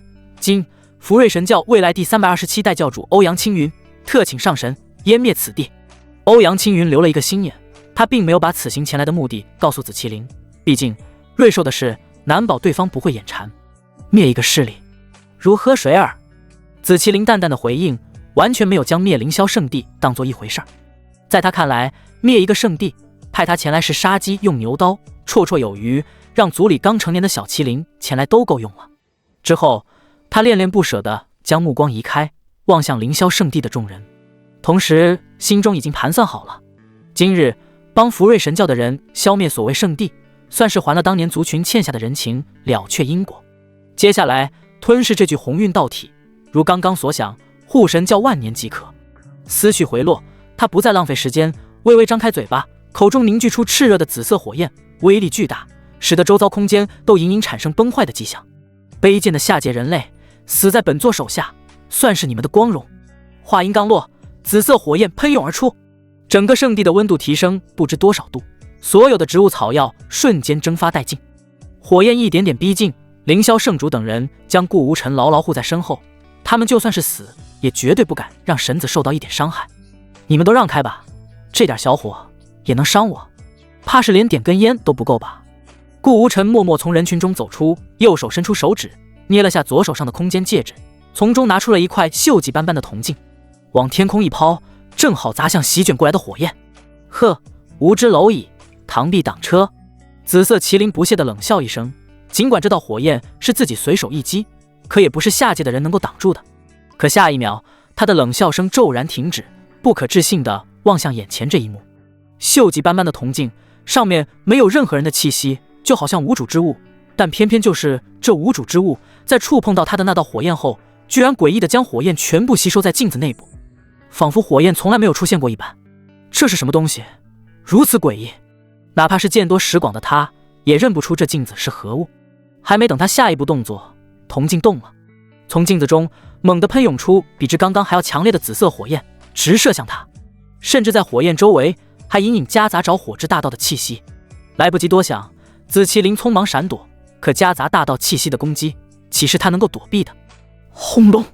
剧烈的爆破声，紫色麒麟虚影被火焰团团包围，人们在下面甚至能够隐隐听到里面传来的哀鸣声。哦，为何我仅是一道投影，却能够伤到我本体啊！没有坚持多久，虚影溃散，化作无数光点，消散在虚空之中。强大的紫麒麟虚影被顾无尘随手拍出的一个铜镜直接秒杀。铜镜落下，顾无尘随手放回了戒指里。这仅仅是自己来到下界之前，父母给予自己众多护身法宝其中之一而已。好歹是长生顾家家主一脉唯一独苗，手中保命的底牌数不胜数，甚至多到刚刚用到的铜镜，他都忘记叫什么名字了。恐怖的紫色麒麟来得快，走得更快，甚至来不及说什么狠话，就彻底消失不见。场面一片寂静，静得可怕，哪怕是谁的喘息声过重，都能够被听得清清楚楚。欧阳青云更是僵硬在原地，双腿打颤，不能控制自己。他忽然觉得这个世界变了，变得如此离谱，如此的陌生。莫非是自己待在神教里时间太长，与外面完全脱轨？外界的人已经强大到了这种地步，随便拿出一块铜镜都能够秒杀上界投下来的紫麒麟虚影，太扯了吧！此刻他脚下破碎的玉佩碎片居然自己动了起来，能量汇聚在其中，仅仅几秒，一只迷你版大小仅有一个巴掌大的紫麒麟虚影凝聚出来。这一次的他已然没有先前的威风凛冽，反倒是一脸颓败的样子。他刚一出现就被顾无尘发现，啧啧称奇道：“还挺抗揍的，不知刚刚那种攻击你还能挡住几次？”说着再次从戒指中拿出了一个新的道具，是一把短小的飞刀，它飘在顾无尘的脑袋上方，刀尖指着紫麒麟，仿佛随时都会发起攻击。阁下请慢！紫麒麟急忙开口，他的上一道虚影在承受那富有大道之力的火焰后，不仅虚影溃散，就连远在上界的本体都瞬间变成了重伤。他不是傻子，知道能拥有那种铜镜的人绝对不是一般人。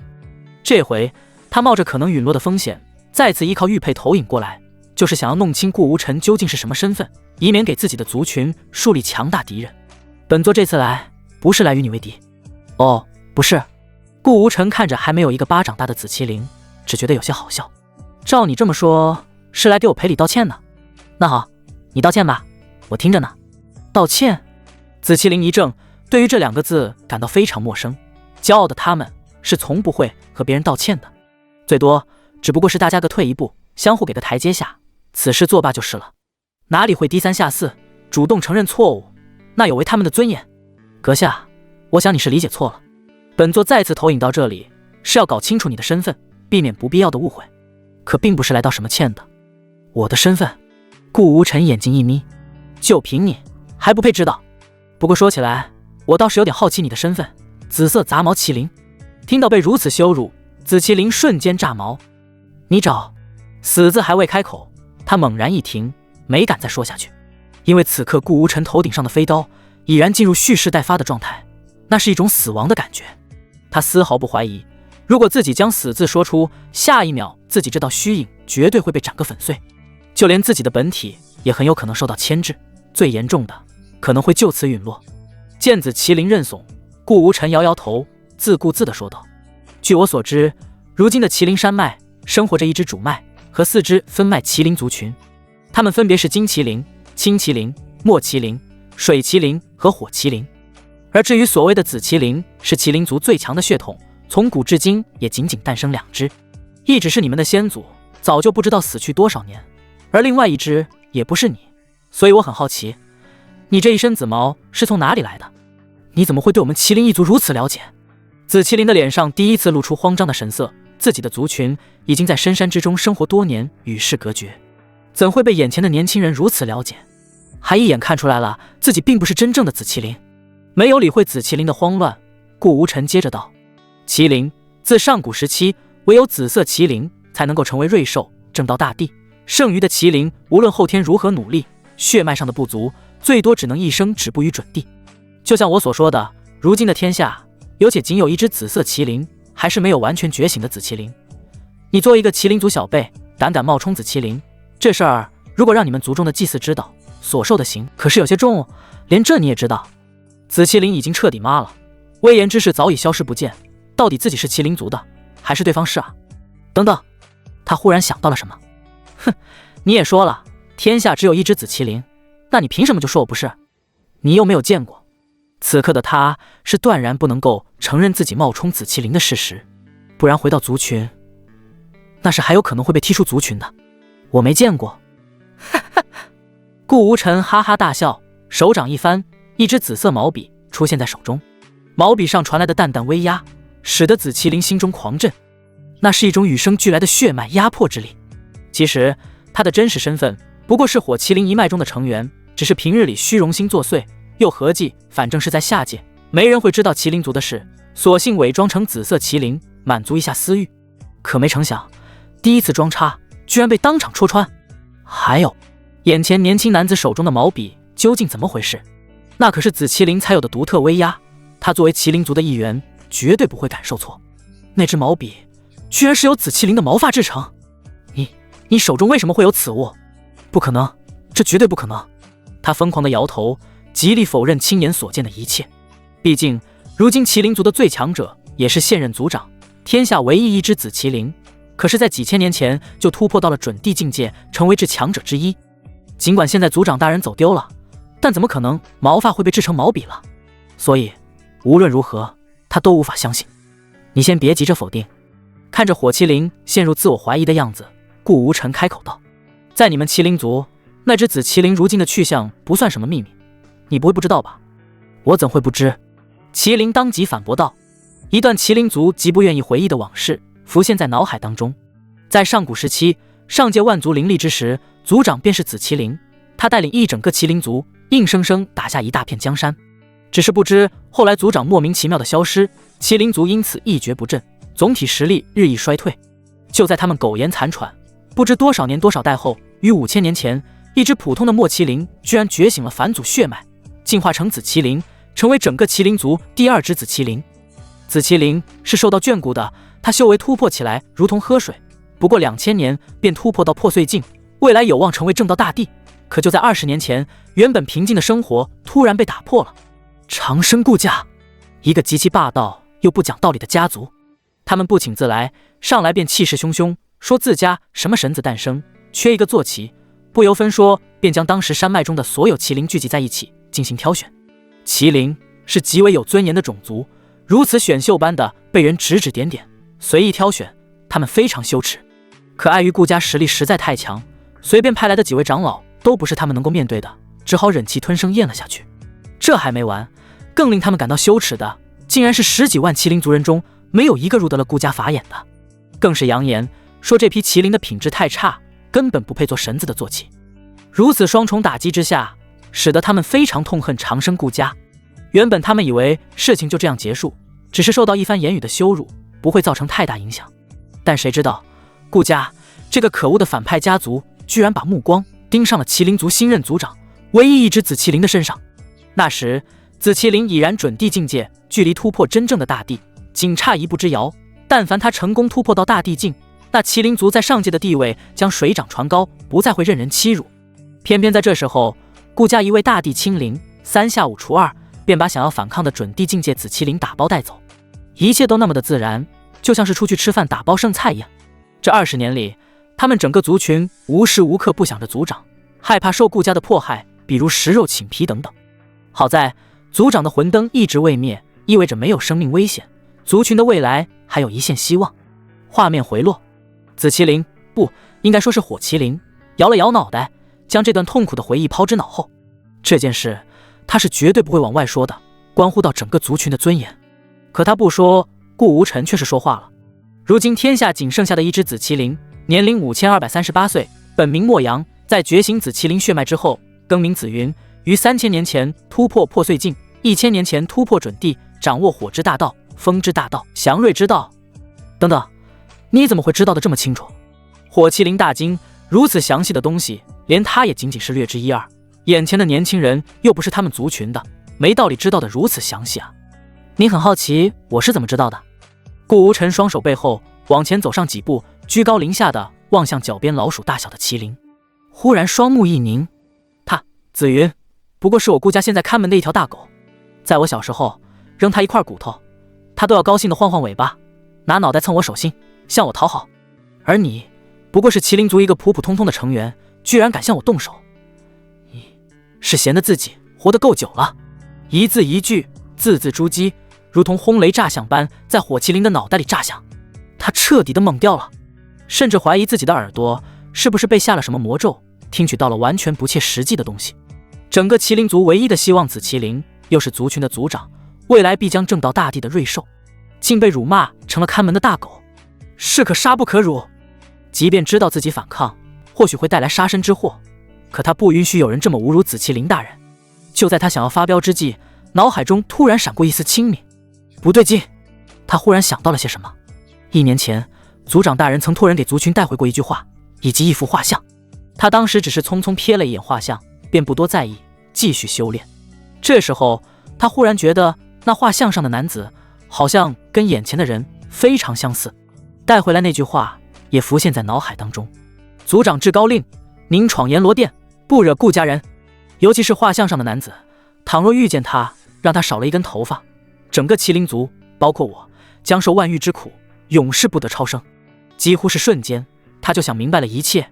花生米般大小的瞳孔里满是恐惧和悔恨，怪不得眼前的人居然随随便便拿出一个铜镜就可以阻挡甚至反杀自己，因为他的身份正是上界长生顾家那极其霸道家族的当代神子。也就是说，他先前所说自家族长是他家的看门狗，并不是在辱骂，而是真真切切的事实。什么摇尾巴讨好，更是千真万确了。完了，这是火麒麟最后的念头。他惶恐不安地抬起头，看向面前如同巨人般的顾无尘，一切貌似变得无法挽回了。当年修为达到准地的族长都可以随意被抓去当看门狗，那自己一个普通麒麟，后果见。不行，他瞬间有了决断，自己死有余辜，怪不得任何人，但却不能因为自己的过失，从而害了整个麒麟族乃至族长大人。他的眼神逐渐变得坚定，缓缓开口：顾神子，在下有眼无珠，冒犯了您，虽九死无法抵其过，然此乃我一人之过，与麒麟族无关。今日我愿以死谢罪。说罢，他整个透明的身体忽然燃烧浓浓的火焰，火焰中他显得极为痛苦，但却始终不发一言，望着上方的顾无尘，低下了他那高贵的头颅。砰！重重磕在了地面上，仿佛在祈求他不要迁怒于麒麟族的他人。顾无尘默默看着这一切，既没有答应，也没有反驳。不过片刻，火焰消散，火麒麟的头影随之消失，留下一处不算深的凹陷。身为顾家神子的顾无尘自然知道火麒麟自焚是怎么一回事，不是投影过来的虚影自焚，而是远在上界麒麟山脉中他的本体自焚，也就是说自杀，采取较为体面的方式生死道消。这就是顾家的霸道。但凡惹上顾家，像火麒麟这样自己解决自己，并祈求不牵连其他族人，其实还属于比较幸运的。而一旁默默不语的欧阳青云早就吓得魂飞魄散，无法正常思考了。他完全不敢想自己换来的恐怖麒麟居然会被对方的几句话吓得自杀，这绝无可能，一定是什么戏法。上神，上神，您在哪里？您不要开玩笑，快出来啊！您可是上界的大能，不要开这种玩笑，好不好？他跪在地上，长袍上泥土和血迹交融，双手不断扒拉着火麒麟最后消失前的那道凹坑，企图从中挖出他口中所谓的上神。全然没有注意到顾无尘悄无声息来到他的面前，伸出手掌隔空按在了他的天灵盖上。吞天神体开，恐怖的吸力骤然出现在欧阳青云的脑袋上方。神体吞噬在人活着的时候要比死后吞噬要好得多，所以顾无尘当即便选择吞噬这令他眼馋许久的鸿运道体。啊！不要！神体被从自己体内疯狂往外拉扯，欧阳青云痛苦到了极点，他面目狰狞，尽是疯狂之色。疼痛间，他更是发出歇斯底里的怒吼：顾无尘，你我二人并无恩怨，哪怕不想与我交换瑞兽，又何必如此步步紧逼，赶尽杀绝？今日我若脱困，来日必将亲手取你性命。欧阳青云疯狂了，即便在眼下必死的局面，他仍不忘威胁顾无尘，幻想着日后报仇雪恨的场景。但顾无尘却完全没有理他，自顾自地继续他的吞噬大业。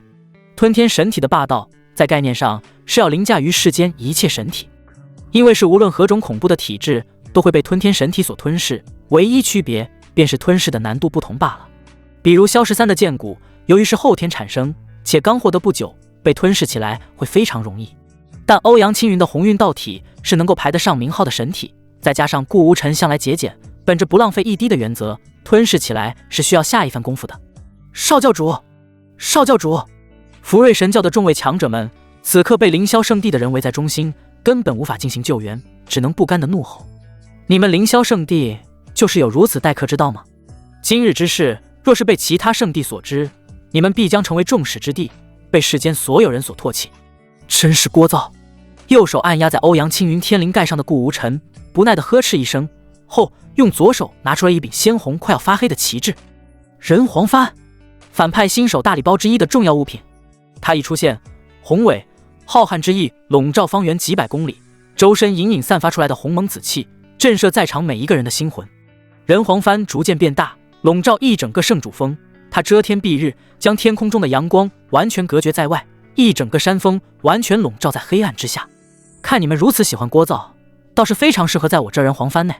随手打出一道灵力，没入到人皇幡内，原本紫气缭绕的人皇幡颜色瞬间变深，由紫变黑，缕缕黑烟从内部升起，好似万千野鬼在那里哭嚎。望着人皇幡的变化，顾无尘嘴角微微抽搐。没办法，毕竟是反派大礼包所爆出来的东西，但凡只要被他的灵气灌注，必将会被改成反派二字。不过这样也好，他随即望向目瞪口呆的福瑞神教众人：诸位道友，既然自称我们凌霄圣地的客人，不如到我这幡内一叙，也好尽显我们地主之意。说罢，人皇幡阵阵邪风席卷众人，他傲然挺立在半空中，精准避开自己人，把福瑞神教众强者笼罩在内。紧接着，铺天盖地的吸力席卷而出，呜嗷！邪风好似野兽悲鸣，哪怕登皇境强者，双脚都在慢慢离地，不能控制自己的被人皇幡恐怖吸力所吸收。他们震惊、恐惧，望着距离自己越来越近的邪恶旗帜，浑身汗毛炸起。要说在刚刚鸿蒙紫气笼罩其身的时候，让他们进入其中，或许还真的可以考虑一二。可现在上面冒着黑烟，刺骨冷意敲击着他们的神经，哪还敢进去？但人皇幡的恐怖哪里是他们可以抵抗的？简单的挣扎过后，众位强者的身影全部消失不见。人黄帆也好似吃饱喝足一般，打了个黑气饱嗝，缓缓落下，屹立在顾无尘的身旁。神子大人的宝物，当真是恐怖如斯。一名圣地的长老忍不住发出感叹，他自身修为登黄境8重，扪心自问，换做自己，恐怕也根本无法抵挡那恐怖的旗帜。慎言，神子的宝物也是2等可以随意谈论的。圣主凌天不悦地训斥长老，后者立马惊醒，后怕地望向顾无尘，看到他还在忙着吞噬，没有理会自己，才悄悄松了一口气。此时的顾无尘还真是到了吞噬的关键时刻，他甚至顾不上将人黄帆收回去，全心全力地施展吞天神体的吞噬之力。欧阳青云在他的手下咬紧牙关，做着最后的挣扎。到底还是天命之子，毅力超乎于常人，死死守着神体不脱离体内，妄求在绝望中获得一丝生机。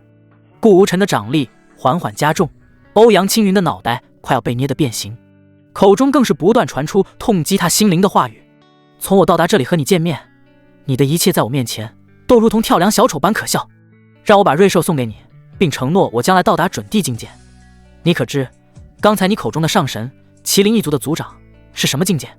是身具3种不同大道的准地，而他也仅能够做我的看门狗罢了。准地或许在你的眼里是令人无法拒绝的诱惑，但在我这一文不值。给我起！顾无尘的语气越来越重，面色冷峻，蜂王境巅峰的实力全开，结合吞天神体、造化魔晶，其威力全部聚集在一点，疯狂撕扯着欧阳青云体内的鸿运道体。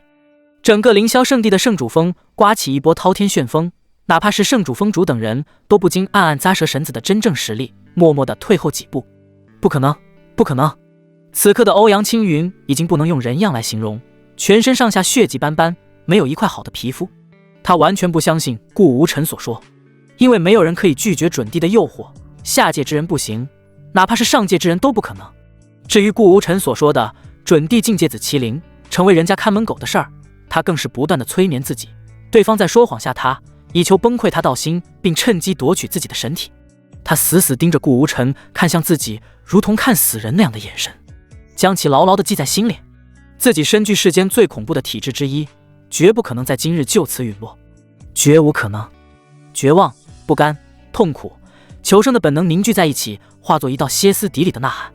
啊！顷刻间，周身上下被金光笼罩，那已经被顾无尘从体内拉扯出大半的鸿运道体，瞬间变得稳固无比，不再被往外拉扯，更有隐隐回到欧阳青云体内的趋势。顾无尘面前浮现出欧阳青云全新的属性面板，姓名欧阳青云，身份福瑞神教少教主，教主欧阳万里之子，年龄26，性格狂躁、癫狂、易怒，境界通玄境7重、通玄境9重、蜂王境，体质鸿运道体，即将大成，命格天命之子，逆天改命，扭转乾坤，法宝祥瑞教鞭、玄铁重甲。居然出现了这么多变化，顾无尘微微一惊，眼前的面板已然和之前看到的完全不同，可以说是有天差地别的区别。性格方面的转变暂且不提，光说修为，在短短不到半刻钟的时间，居然从通玄境7重达到了蜂王境界，而鸿运道体也从最初的小成变为即将大成。最后，天命之子的命格由福瑞临门转变成恐怖的逆天改命，扭转乾坤。他想要扭转什么乾坤？他一个小小的天命之子要扭转乾坤做什么？答案很明显，欧阳青云是要扭转自己吞噬他必死的局面。原来这才是天命之子的恐怖之处。顾无尘暗叹，他们的强大不仅仅在于机缘不断、奇遇连连，最主要的是在于他们在困境之下能够爆发出奇异的潜能，达到涅槃重生的效果。可顾无尘眼睛眯起，注视着修为暴涨、勉强达到蜂王境的欧阳青云，他觉得对方的突破还不够。即便是蜂王境，在自己手里也犹如蝼蚁，和通玄境并没有太大的区别。如此真的能达到扭转乾坤的效果？尽管有所怀疑，但顾无尘还是非常相信系统的判断。既然能给出逆转乾坤这种词汇，那欧阳青云必将还有更大的动作。下一刻，轰隆，天空一声炸响，无数黑云笼罩而来，整个凌霄圣地瞬间变得压抑无比。是劫云，谁在渡劫？又有人突破到登黄境了。可为什么会选择在圣主峰内渡劫？不怕把那里毁了吗？凌霄圣地的弟子们站在自己所处的位置，遥望圣主峰的方向，满是惊讶。他们都知道，唯有封王境巅峰突破到登皇境的时候，才会引来雷劫，度过便能成为登皇境强者。所以他们都在私下讨论，究竟是哪位封王境的长老在突破，又如此大胆地选择在圣主峰渡劫。圣主峰上，比起弟子们，凌霄圣主和一众峰主们则显得更加惊讶。他们今天算是长了见识，居然有人在通玄境突破封王境，引来雷劫，这是整个大陆史上绝无仅有的存在。可偏偏就在他们眼前出现，还那么的自然。回过神来的凌霄圣主赶忙开口提醒道：“神子，这欧阳青云不知用什么方法引来雷劫，还请暂避锋芒，等雷劫过后再杀他不迟。”面对凌霄圣主的提醒，顾无尘不为所动，只是默默望着天空中不断凝聚的劫云，陷入了沉思。他知道圣主说的不错，一般来说渡劫都会选在杳无人烟的地方，如若自己参与雷劫当中，雷劫的威力必将成千倍甚至万倍增大。古往今来，还没有2人或是多人同时渡劫的说法，有也只有一种结果，那便是所有渡劫的人全部生死道消，彻底湮灭在这雷劫当中。而且若是选择在一个人即将渡劫前杀掉他，那么便会触怒天意，雷劫将转移目标，直至杀死那个人为止。所以欧阳青云在这个时间段上引来雷劫，从某种意义上来说，正是逆天改命、扭转乾坤的直接表现。哈哈哈哈！耳边传来欧阳青云放肆大笑声，他脸上满是疯狂的喜悦，似乎在嘲讽顾无尘的胆怯。你怕了？既然你怕了，就滚一边去，等我渡完雷劫，咱们再清算。欧阳青云说完，便拖着身负重伤的躯体，一瘸一拐往旁边挪去独面雷劫。看起来他也是不想和别人一起渡劫。神子，万不可冲动。凌霄圣主的提醒再次传来，此贼人已经是强弩之末，以他的情况来看，完全不可能渡得过雷劫，就让他死在这天雷之下，或许是最好的结果。要说在场的众人谁最心慌，当属凌霄圣主本人。只要把顾无尘下界历练这几年伺候明白，不让他受到一丝一毫的伤害，那么以他的功绩，必将会被顾家渡到上界，未来的成就不可限量。相反，但凡顾无尘受到伤害，或者是自己有哪些做的令其不满意，那他是万死都不能挽回的。在凌霄圣主和一众峰主紧张的注视下，顾无尘露出一抹意味深长的笑容，后一步一步朝着欧阳青云走去。怕？我为何要怕？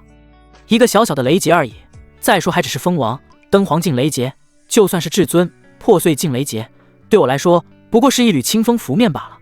别人或许预料不到雷劫之后的结果，但顾无尘完全猜测得到，那便是欧阳青云成功突破到封王境，还不是普通的封王境，再加上鸿运道体大成，说是脱胎换骨也不为过。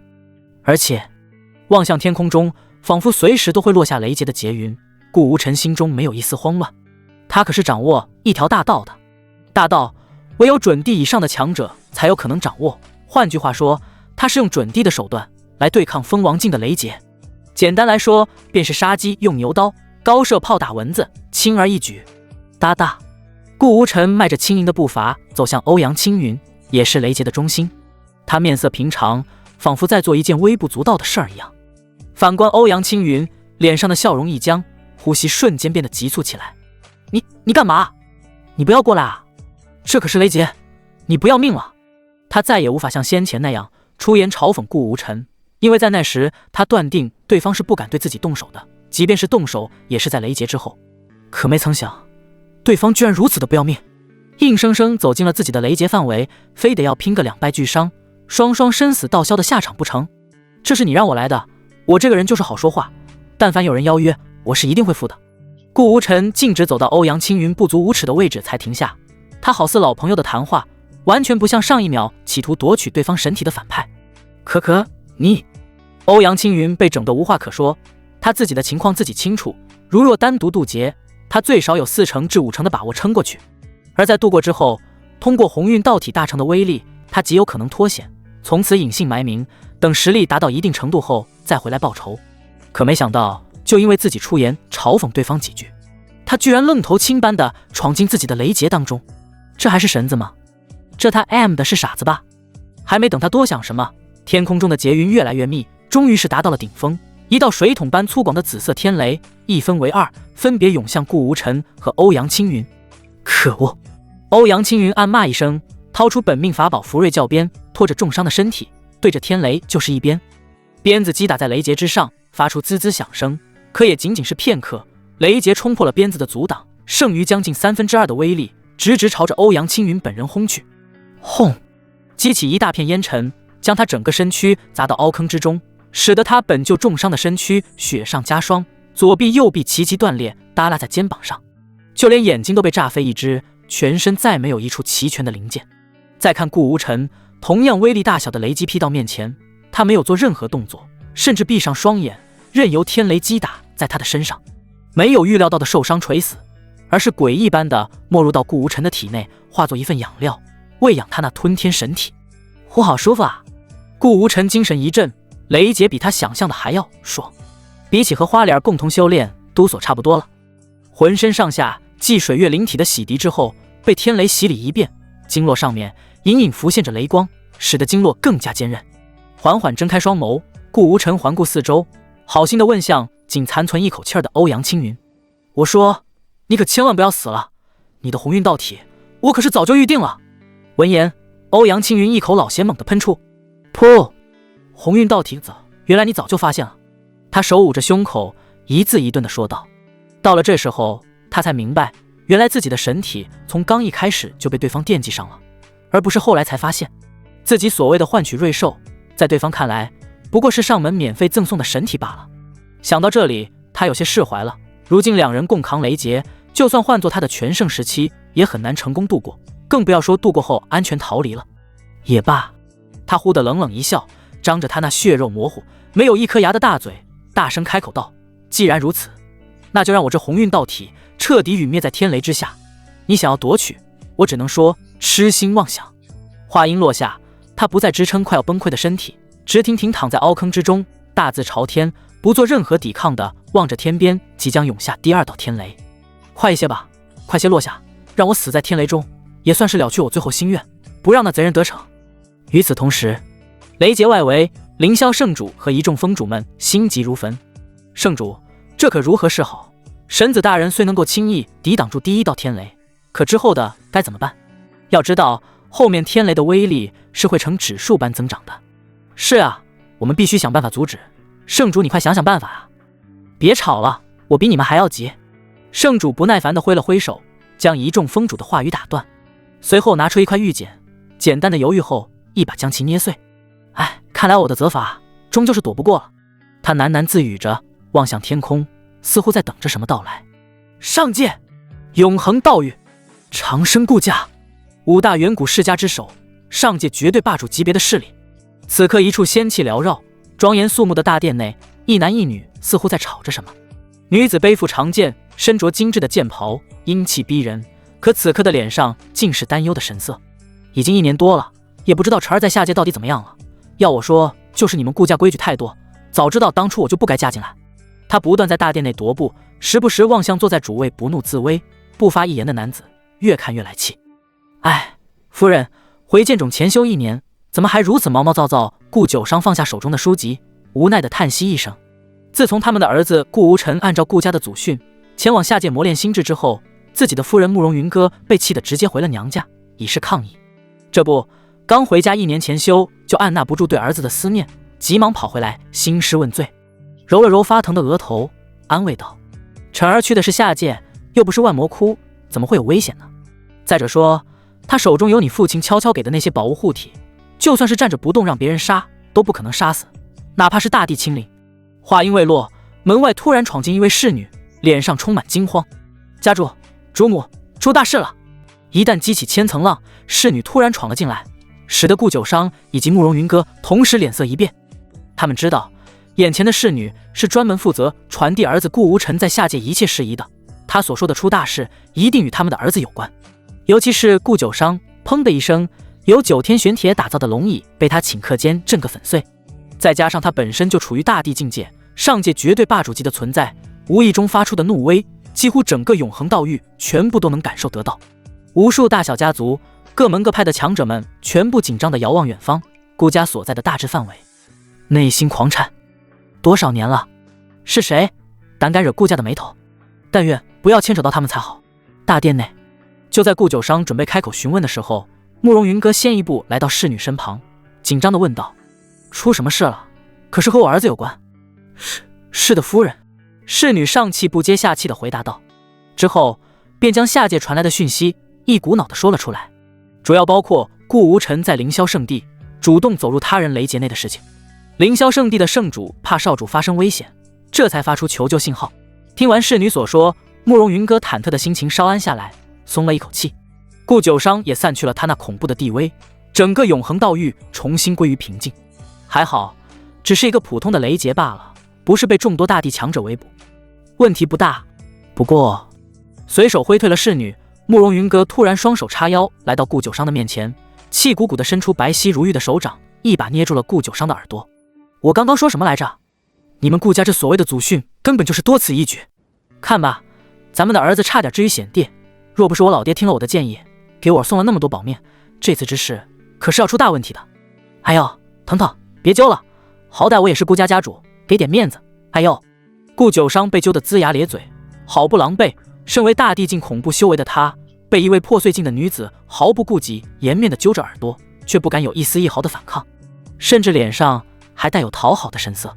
没办法，谁叫是他的夫人呢？还是自己几十年前老牛吃嫩草，花了无数手段才追求过来的女剑仙呢？同时也在心里默默吐槽，自己又不是没有给过儿子保命的底牌，比之他父亲给予的只多不少。若不是怕空间戒指放不下，他兴许给的还要更多，现在知道疼了。咱们的儿子在下界还不知道吃了多少苦头，你这点疼痛算什么？慕容云歌依旧揪着顾九商的耳朵不放，说吧，这是怎么办？总不能还放任咱们的儿子在下界孤零零的一个人吧？你要是不能给我一个满意的答案，今天你这耳朵就别要了。说着，手指顺时针扭了2圈，把耳朵扭得彻底变形。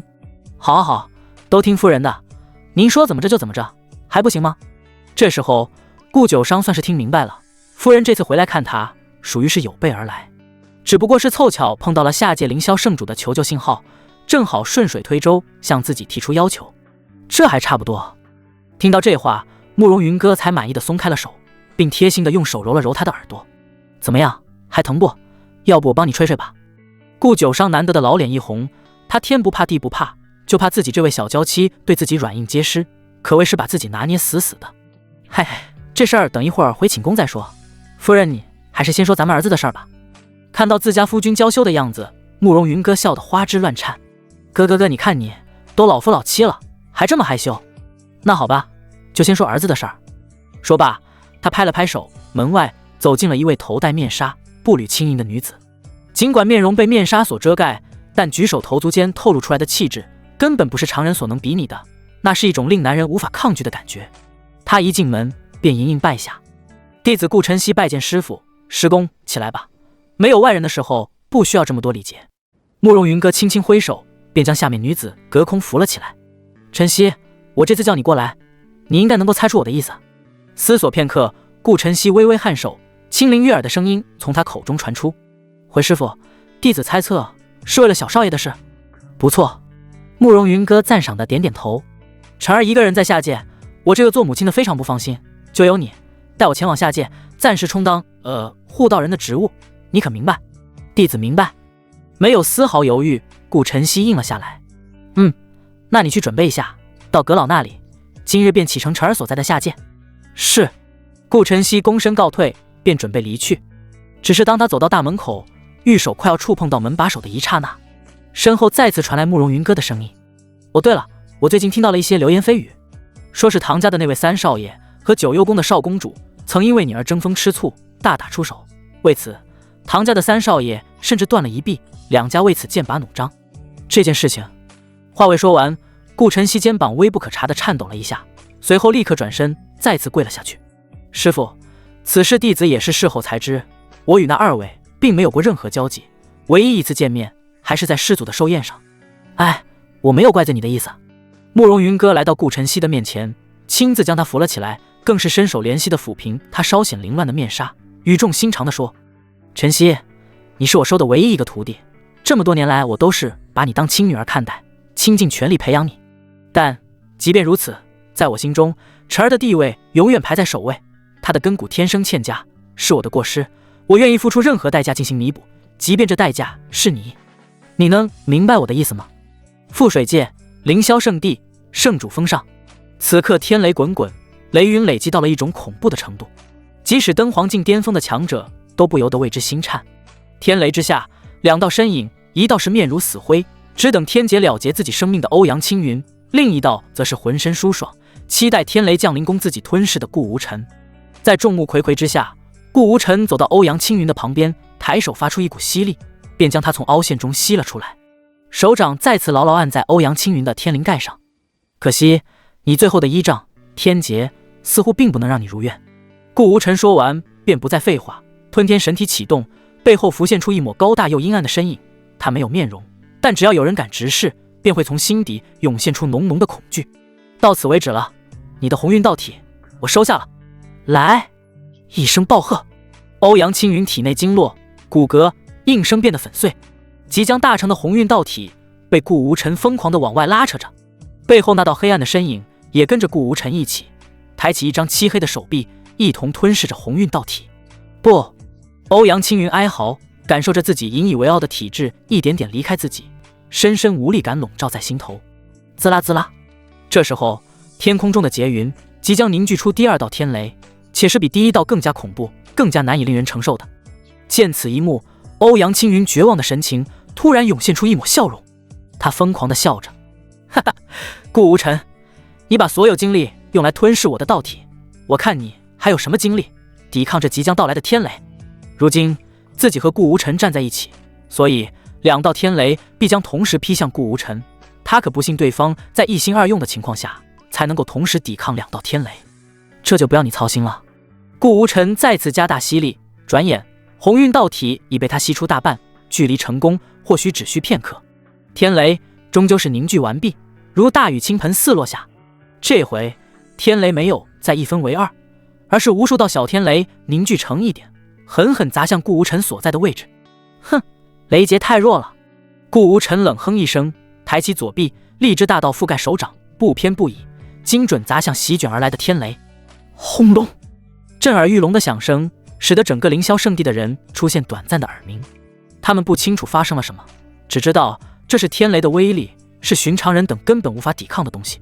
凌霄圣主和风主们更是心中一紧，眼看顾无尘肉身抵抗天劫，冷汗直流，可却没有一点办法。毕竟如果他们参与其中，天雷的威力必将更加扩大，到了那时候只可能是更加十死无生了。而当天雷与顾无尘的拳头碰撞完成，露出原地的场景后，他们更是张大了嘴巴，使劲揉搓自己的双眼，不可置信地看着这一幕。此刻的顾无尘如同战神一般，屹立在天雷正中心的下方，他的左拳上面隐隐覆盖大道的光芒。至于天雷，哪还有天雷？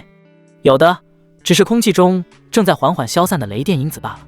与此同时，鸿运道体的吸收接近了尾声，随着欧阳青云猛地一抽搐，彻底瘫倒在地，一抹乳白色的光晕从他的体内涌现出来，他充满圣洁与光辉，就这么静静地浮现在顾无尘的面前。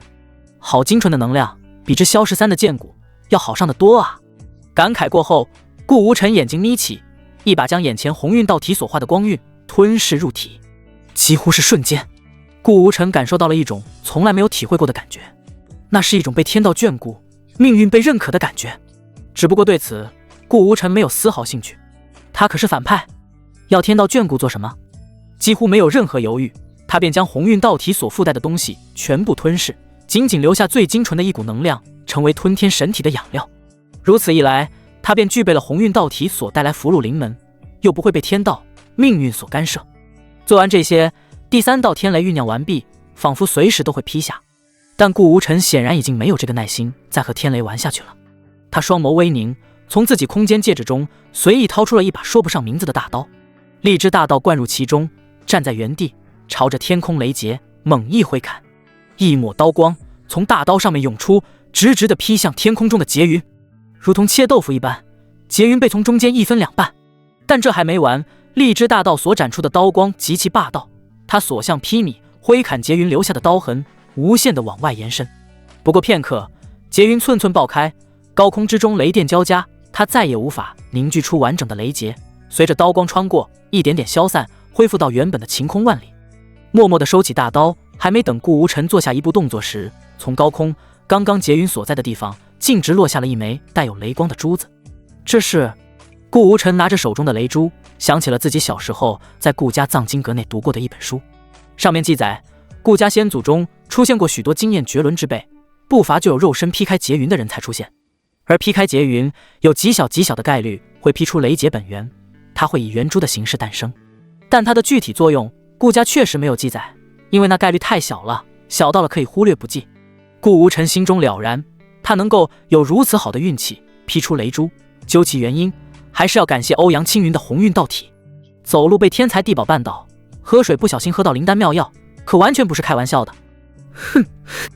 脚底下欧阳青云仅残留一口气，出气多进气少，不断发出痛苦呻吟的声音，吞噬掉他的鸿运道体。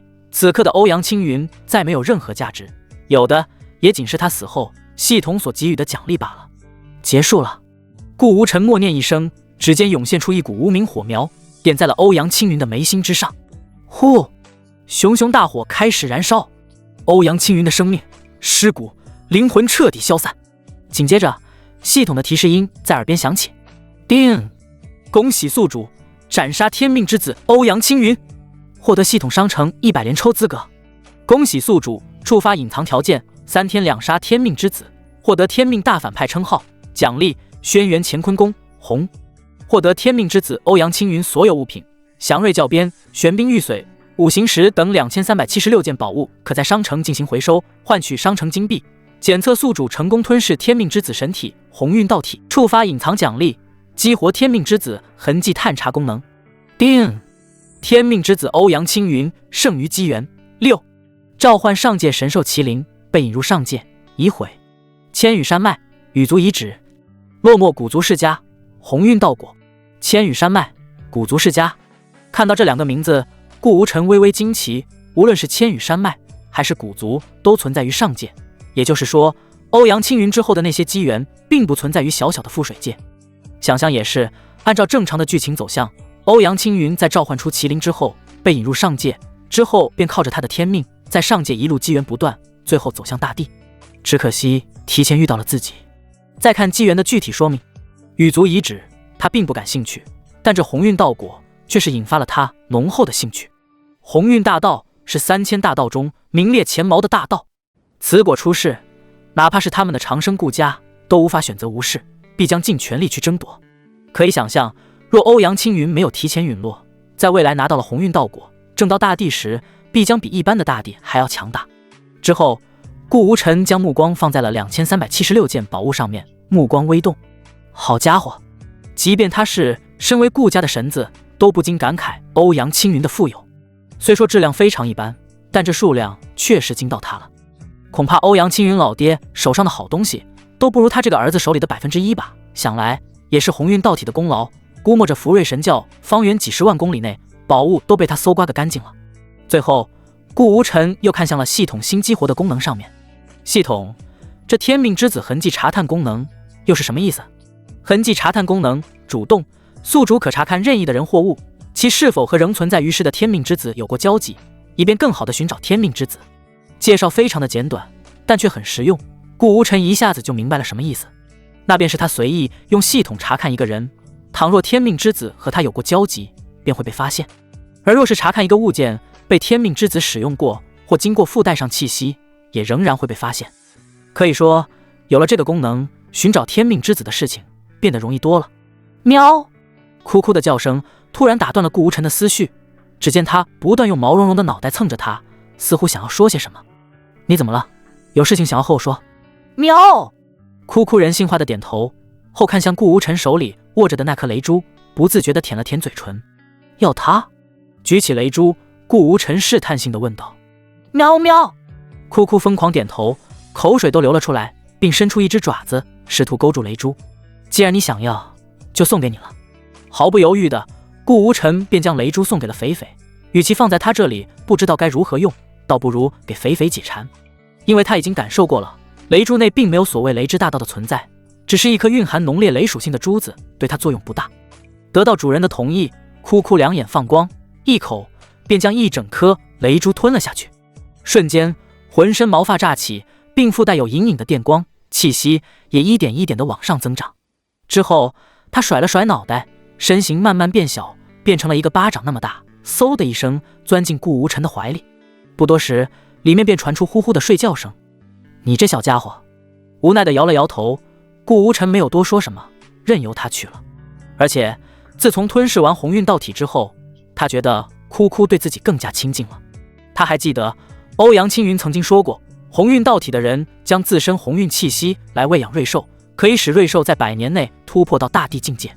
难道哭哭在自己怀里睡上100年就能成帝了？这一刻，顾无尘甚至有些羡慕这个小家伙了。他不像自己，还得苦苦去猎杀待宰的羔羊。欧阳青云死后，凌霄圣主没有闲着，他在第一时间下令围剿福瑞神教本部，不放过任何活的东西。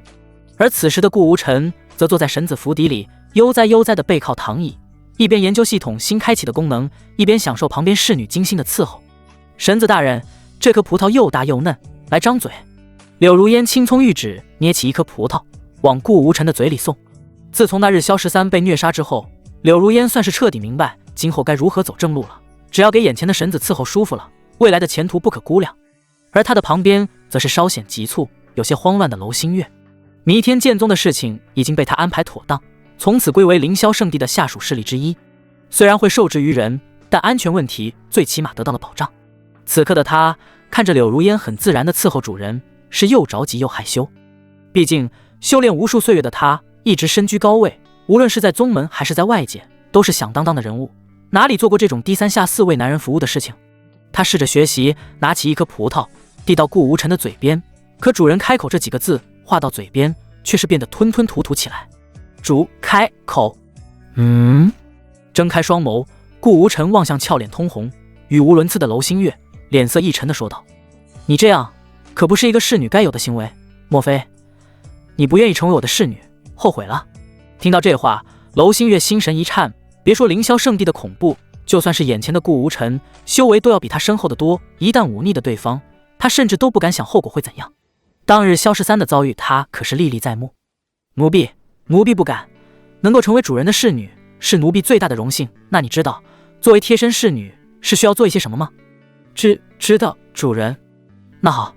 顾无尘从躺椅上起来，摆了摆手，便将柳如烟暂时挥退，随后蹲下身子，捏着楼星月精致的下巴，手指慢慢滑动，开口道：你的体质你应该也清楚，名为玄阴圣体，其功效就不必我多说了。眼下我的境界卡在封王境巅峰，正好用你助我修炼，来帮我突破到登皇境。如此，还用我说的再直白些吗？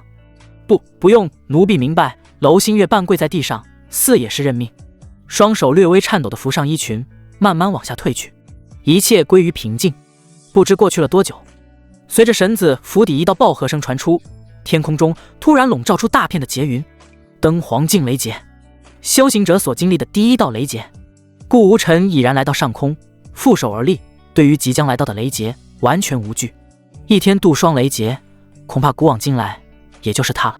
这一次的雷劫比起他和欧阳青云一同度过的，不知要强大了多少倍。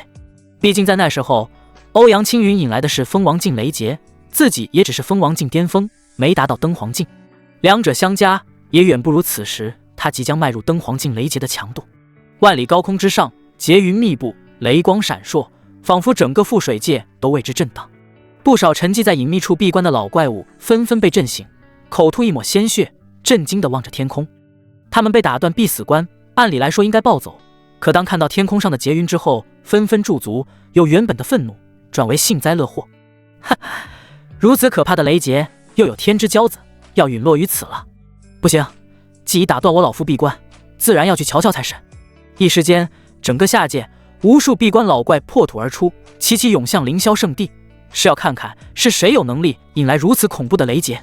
此时此刻，神子峰的边上，凌霄圣主带着众位峰主，面色纠结地看着这一切。他们是真的骂了神子大人，就不能消停一下，让他们这几位老人的心脏稍稍缓那么2-3天？这才过去多久啊？又度上劫了，还是更加恐怖的雷劫？圣主，你看这雷劫像不像记载中那9天玄灭雷劫？一位年纪最大、辈分最高的峰主开口道：9天玄灭？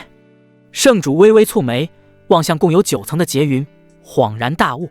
是了，眼前正是号称十死无生、天才的噩梦， 9天玄灭雷劫，其标志性特征便是劫云共分为9层，每一层中又会蕴含9道雷劫，足81道雷劫劈下。他还从没听说过有人能在这种雷劫下活下来。但现在他仍然什么都做不了，求救上界顾家的玉佩已经被他捏碎，但现在还迟迟没有看到顾家的人。神子大人或许还有底牌，并不惧这雷劫，他只好这样安慰自己。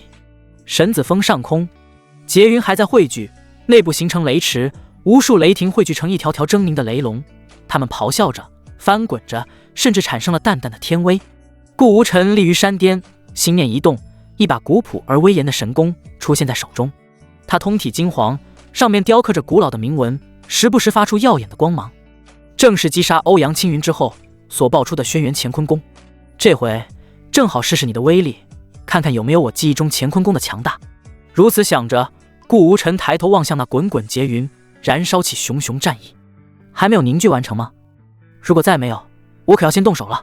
似乎是听到了顾无尘的嘲讽，劫云终于有了动作。第一道雷霆轰然劈下，粗如巨柱的雷光撕破长空，直击顾无尘的头顶。来得好！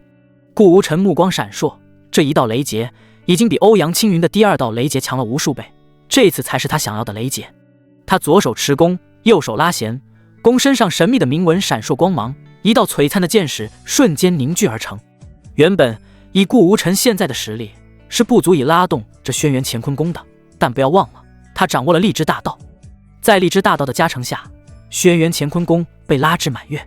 乾坤一剑破，箭矢化作一道贯穿天地的金光，直冲雷霆而去。两者相撞，爆发出惊天动地的轰鸣声。恐怖的天劫被箭矢生生撕开，化作无数细小的电光消散于空中。劫云似乎因此被激怒，翻滚得更加剧烈，一道更加恐怖的雷龙正在快速凝结。圣主，刚刚这一道箭矢，你有几成把握能够抗衡？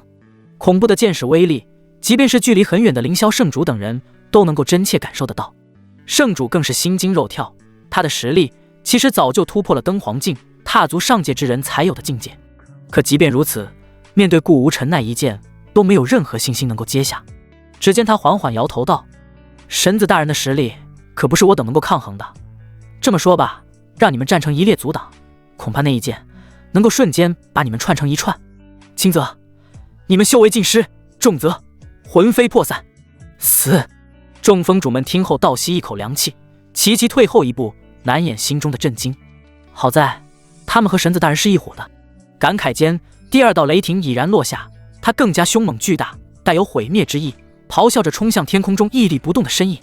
不错，这才像点雷劫样子。顾无尘大笑一声，再次拉弓，只不过这回弓箭上凝聚出2支乾坤箭矢，每一支上面都附有毁天灭地的力量。去吧！2支箭矢化作2道金光，直奔第2道雷劫所化雷龙而去。顷刻间相撞在一起，爆发出耀眼的光芒，仿佛整个天地都被这光芒所吞噬。雷龙发出一声凄惨的哀鸣，随即被2支箭矢贯穿，狠狠地定在了半空之中。雷龙不安分地扭动身躯，可根本无法脱离箭矢。随着他每一次晃动，体内的雷霆之力消散一分，不过片刻，硕大的雷龙消失殆尽。然而天劫并未结束，反倒是才刚刚开始。第3道雷劫以迅雷不及掩耳之势急速而下。顾无尘张弓搭箭，相对应的凝聚出3支箭矢倾泻而出，3箭齐发，轰隆！第4道雷劫，4支箭矢；第27道雷劫，27支箭矢。凌霄圣地外围，随着时间推移，聚集而来的强者越来越多，他们不敢进入圣地内部，但却不影响在外面观看。毕竟天劫之威可不是护宗大阵能够遮挡了的。这是谁在渡劫？如此勇猛？类似的问题在外面众多强者中被反复问及，可得到的答案却是统一：不知道。转眼9天玄灭雷劫前8层劫云所劈下的72道雷劫全部结束。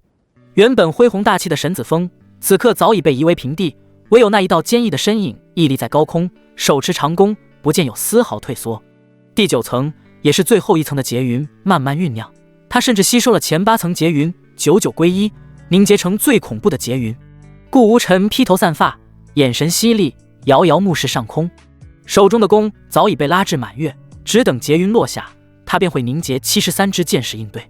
而就在这时，距离凌霄圣地不远处，虚空之中陡然出现一个裂缝，那来自上界的气息不断涌出，如同一记重锤，使得距离较近看顾无尘渡劫热闹的不少修士纷纷遭受重创，口吐鲜血。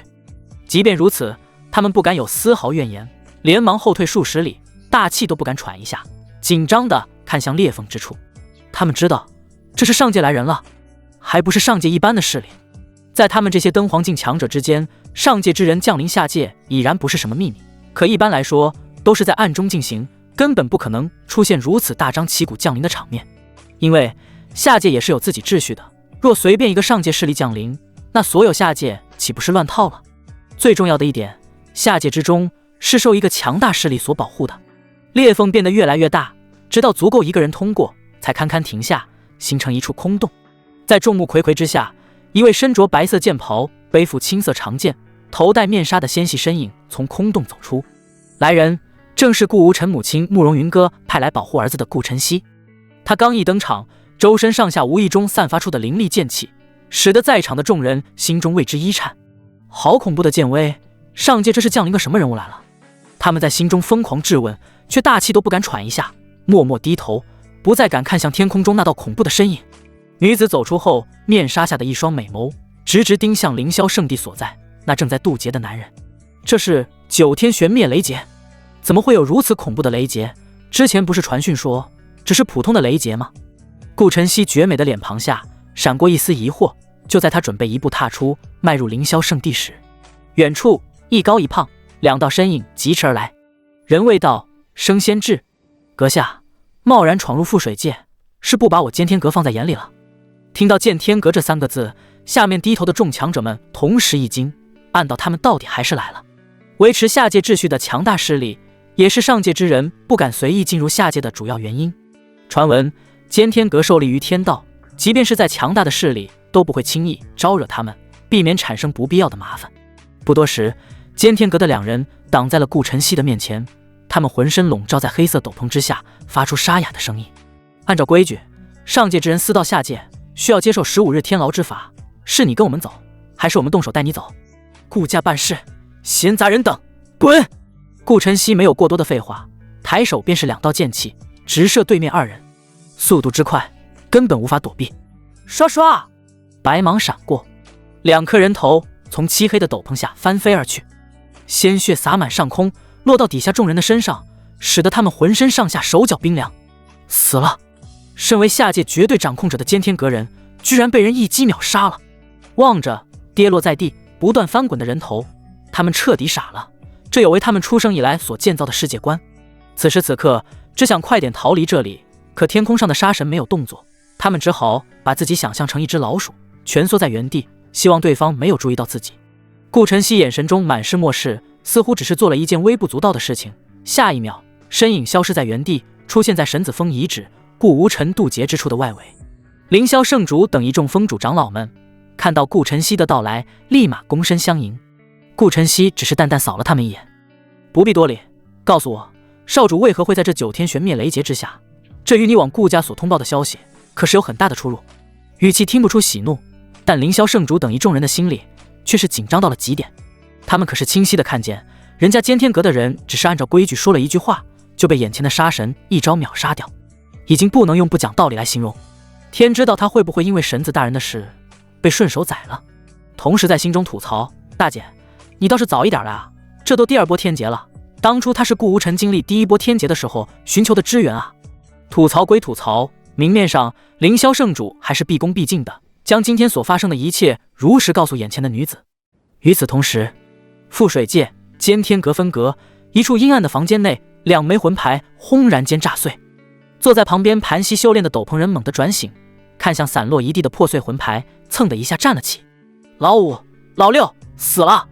他呼吸一滞，来不及多想，身影瞬间消失在原地。他需要以最快的速度将这个消息报告给总部，这已经不是他能够掌控了的了。听过凌霄圣主的诉说后，顾晨曦微微点了一下头，转而看向正在渡劫的顾无尘。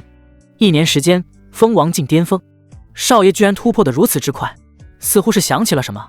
顾晨曦面纱下的俏脸居然浮现出一抹红晕，可紧接着他猛地回神，啐了一口，好似对于自己想到这些感到极为不耻。而一旁的凌霄圣主可是差点被吓得魂飞魄散，他始终低着脑袋，更不敢去看向顾晨曦，只听到他发出脆的声音，还以为是怪罪自己没有保护好绳子，要降下惩罚，赶忙开口解释：“大人，此事真的与我无关，我……好了，不必多言。”顾晨曦当即打断了他：“你们不用在这儿围着，那福瑞神教的余孽，你们继续去完成，这里有我，少爷是不会出任何事的。”听闻此言，凌霄圣主这才松了口气，急忙安排下去，即刻前往福瑞神教。至于凌霄圣地大本营以及顾无尘，有眼前的女剑仙到来，自然是不需要他再操心的。不多时，这里仅剩下顾晨曦一人，他始终戴着面纱，面色复杂地望向正在渡劫的顾无尘。这段时间里，第9层劫云已经劈下了6道，仅剩3道雷劫，也是最强的3道雷劫。第79道雷劫，顾无尘长弓拉满，79支箭矢凝聚在乾坤弓上，79箭齐发，每一支箭都好像长了眼睛，精准射向雷龙的每一处。噗噗噗噗，雷龙被贯穿个粉碎，消散于空中。第80道雷劫，80箭齐发，随着又一道雷龙溃散，劫云陷入了短暂的沉寂，好似暴风雨前的平静。最后一道意味着前80道雷劫的总和，无数天才正式陨落在这最后一道雷劫之下。场外的顾晨曦已然做好了随时出手的准备，他此行带来了不少的东西，包括强行对抗天劫、逆天改命的宝物。轰隆，最后一道天劫终于落下，准确的说是81道天劫同时落下。81只面目狰狞、不断翻腾的雷龙，如81道光柱，天女散花般从各个方向击向顾无尘。上天貌似势必要铲除这个逆天改命的家伙，而顾无尘此刻收敛心神，全神贯注，将所有的注意力放在手中的弓箭之上，不去看那几十条的雷龙。手臂微微抬起，乾坤弓上整整齐齐81支箭矢浮现出来，它们密密麻麻组成骷髅状的模样。咻！每一支箭矢对应着一条雷龙，顷刻间全部相撞，地动山摇，整个覆水界为之一颤。灯黄镜成，无数人陷入了短暂的耳鸣，这不属于下界该有的威力，令他们陷入了极大的恐慌之中。顾晨曦注视着雷劫之中古井无波的绝美脸庞上，罕见地露出一抹焦急。随着时间的推移，劫云彻底消散，顾无尘仍旧屹立在高空，他默默收起乾坤弓，这才注意到顾晨曦的到来。咦，他怎么来了？顾无尘眉头一挑，便来到顾晨曦的面前。少爷，您没事吧？顾晨曦朱唇轻启，拿出了一颗乳白色的丹药，递交给顾无尘。这是师傅让我带来的，你快些服下，对于修复伤势有很大的功效。随手将丹药扔进嘴里，顾无尘感受到精纯的能量在七经八络中流淌，虽然自己没有受到什么伤，但令原本的疲惫一扫而空。还是老妈想得周到，不过这次她怎么把你派来了？不会是想要看着我吧？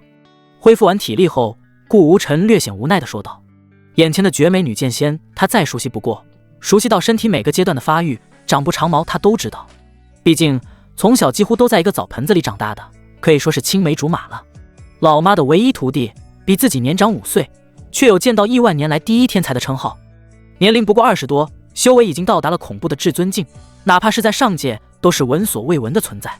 即便是其他大家族的天之骄子，修为照顾晨曦来说，差了也不止一大截。听到顾无尘貌似不太欢迎自己的到来，顾晨曦显得有些失落。师傅他是担心你才派我过来的，谁叫你贸然闯入别人雷劫的？哈哈，我开个玩笑，你能来，我高兴还来不及呢。顾无尘打了个哈哈，很自然地伸手抓向顾晨曦的玉手，拉着他边走边聊。跟我说说，我下界磨练心智的这1年多里，爹娘都怎么样？感情还挺好吗？被抓着手，顾晨曦心神一荡，但却没有任何的反感，任由他抓着，缓缓道：他们好着呢，只是因为你下界修炼的缘故，师傅他回娘家1年才回来一次，这不刚一回来就把我派过来保护少爷您的安全了。说起来，倒是少爷你的进步才是巨大，不光在1年内突破到灯黄境，更是引来传说中的9天玄灭雷劫，若是让师傅知道了，恐怕会高兴得合不拢嘴。我啊，属于厚积薄发，从小吃了那么多天才地宝，就算是一头猪也得有点作用了。顾无尘打趣道。在不知不觉间，两人来到了新的神子府邸里。柳如烟和娄星月早已在门口等候多时，他们一左一右，毕恭毕敬地等待。看到主人回来，刚想要上前，可意识到主人旁边的顾晨曦时，脚步猛地一顿。太美了，一种自惭形秽的感觉油然而生。此时的顾晨曦面纱早已摘下，3000青丝随意散落在腰间，她的肌肤如雪般晶莹剔透，吹弹可破，眉如远山寒带，眼若秋水盈盈，眸中似有星辰闪烁，清冷中带着一丝难以捉摸的深邃。身着一身素白剑袍，腰间束着一条黑色的丝带，勾勒出纤细的腰肢。即便是宽松的衣物，都无法遮掩她那凹凸有致的身材。看着如此完美的女子和他们的主人手拉着手，有说有笑。柳如烟和娄新月二人是上前也不是，原地待着也不是，好生尴尬。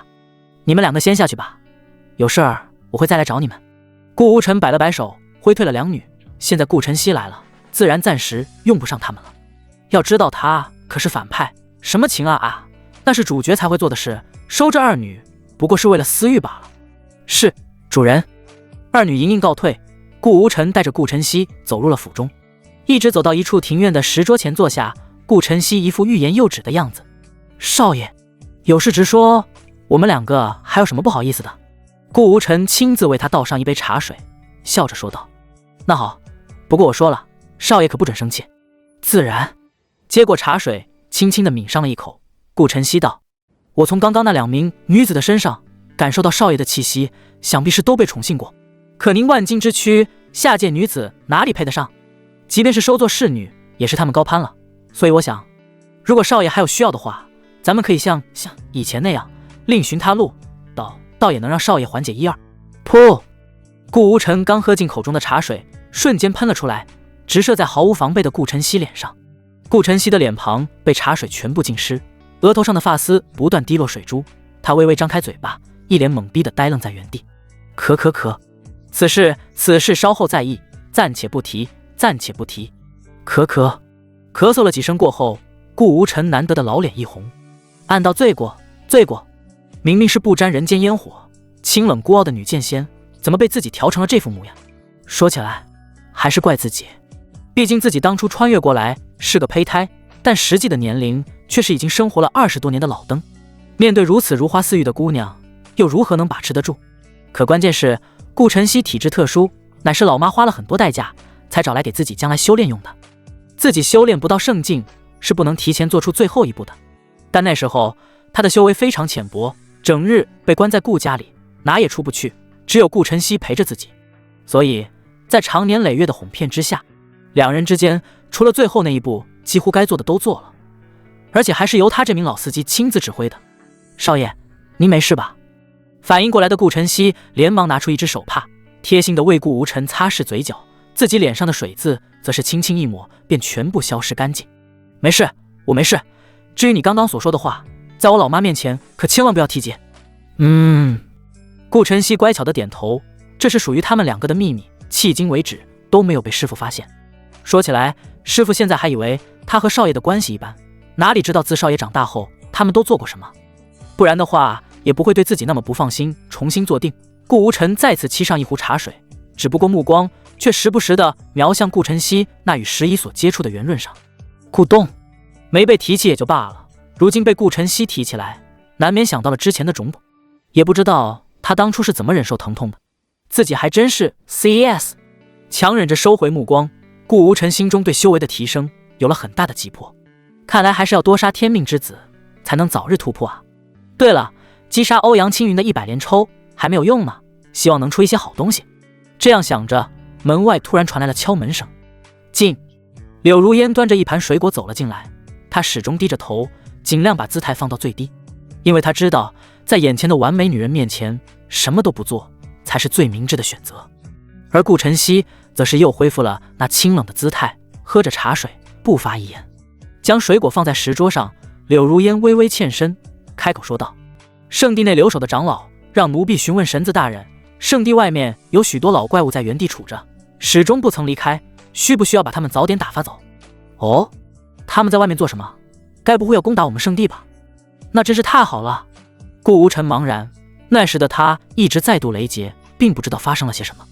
事情是这样的，一旁的顾晨曦开口，将自己到来之后所发生的一些琐事儿慢慢说了出来。顾无尘听后点了点头，对于他所说随手击杀了2名奸天阁的成员，并没有太大在意。这符合顾家的做事风格，反派吗？至于外面的众多强者们，想来是因为顾晨曦未曾发话，他们也不敢擅自离去。毕竟顾晨曦这等境界的强者，若要杀他们，就算是跑到天涯海角，也完全无济于事。一堆老怪物，那触及到的人应该不少吧？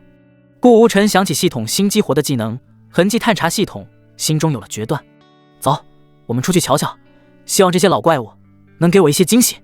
凌霄圣地外，原本作为覆水界最强几大势力之一，是不该有什么人敢在这里逗留的。但今日不同，先是顾无尘引来9天玄灭雷劫，吸引了他们这些老怪物的注意，前来此处查看。后有顾晨曦从上界降临，几乎没有废话的杀了2名奸天阁的成员，导致他们根本不敢随便离去，害怕触了霉头。不多时，一男一女从圣地飞出，站在高空之中，俯视下方的众人。拜见仙子！顾晨曦一出现，底下的众多老怪物们纷纷跪倒在地，不敢有丝毫怠慢。上空，顾晨曦站在顾无尘身侧后方，背负长剑，完全没有理会下面的人。他此行来的目的只是保护少爷的安全，当然若有需要，他也可以适当帮少爷放松放松。扫视了一圈众人，顾无尘默默打开了羁绊探查系统，瞬间所有的头顶上浮现出五花八门的面板，几乎是清一色的白色，唯有一人头顶冒着淡淡的红光。真的有！顾无尘大喜，红光意味着与天命之子有过接触，受到天道一定的庇护，将来在天命之子正道后，他也会受到相应的好处。即便此人头顶上的红光非常淡，但也是确确实实存在。对着顾晨曦眼神示意了一下，后者点头，指尖化剑将顾无尘所指示的那个人用剑气笼罩住，拖了过来。之后两人返回了凌霄圣地，留下了一脸懵逼的众位老怪物。你看看我，我看看你，走还是不走？走吧，又怕女剑仙回头再来找他们，那事情可就糟糕了。但是不走吧，他们还在跪着呢，要不要起来呢？算了，继续跪着吧，比死了强。返回圣地的二人没有再回神子府邸，而是来到了一处茂密的竹林里。顾晨曦将带来的人放了出来，是一位老者，头发花白，左脸上有一处深深的刀疤。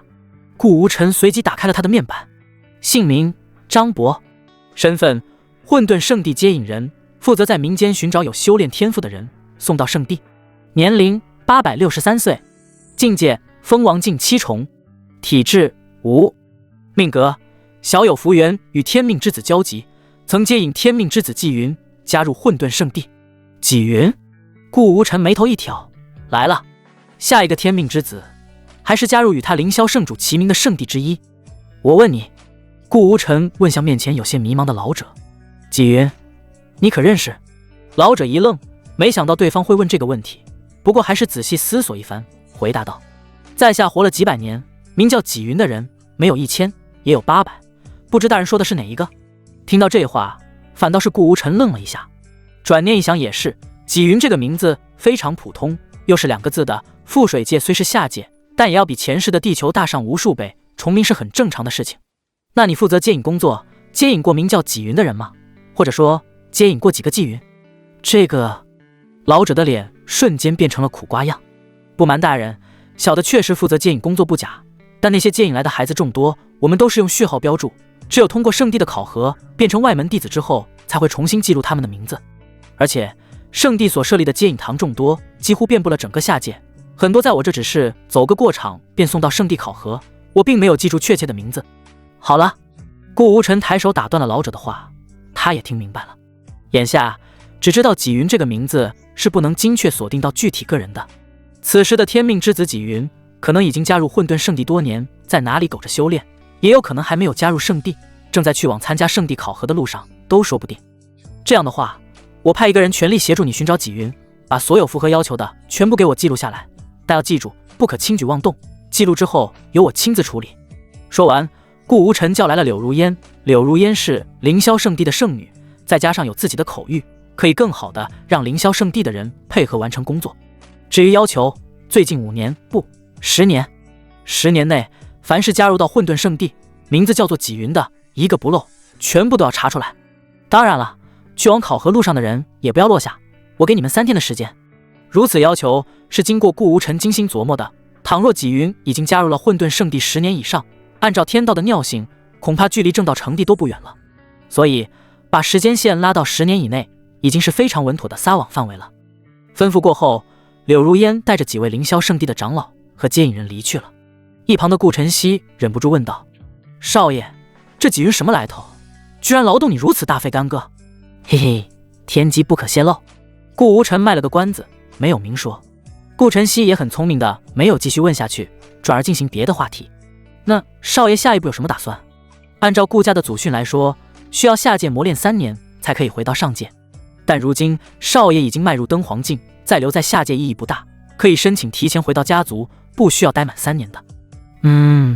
顾无尘沉吟，你说的对，不过回去之前还是要把一些属于我的东西拿回便是。这3天我们去一趟极北之地，收个异火。异火。闻言，顾晨曦绝美的脸上闪过异色。异火这种连顾家都无法无视的神物，居然会出现在下界，还没有被发现，太不可思议了。要知道，就拿剑天阁来说，他们不光维持下界的秩序，同时也会为剑天阁自身收集大量宝物。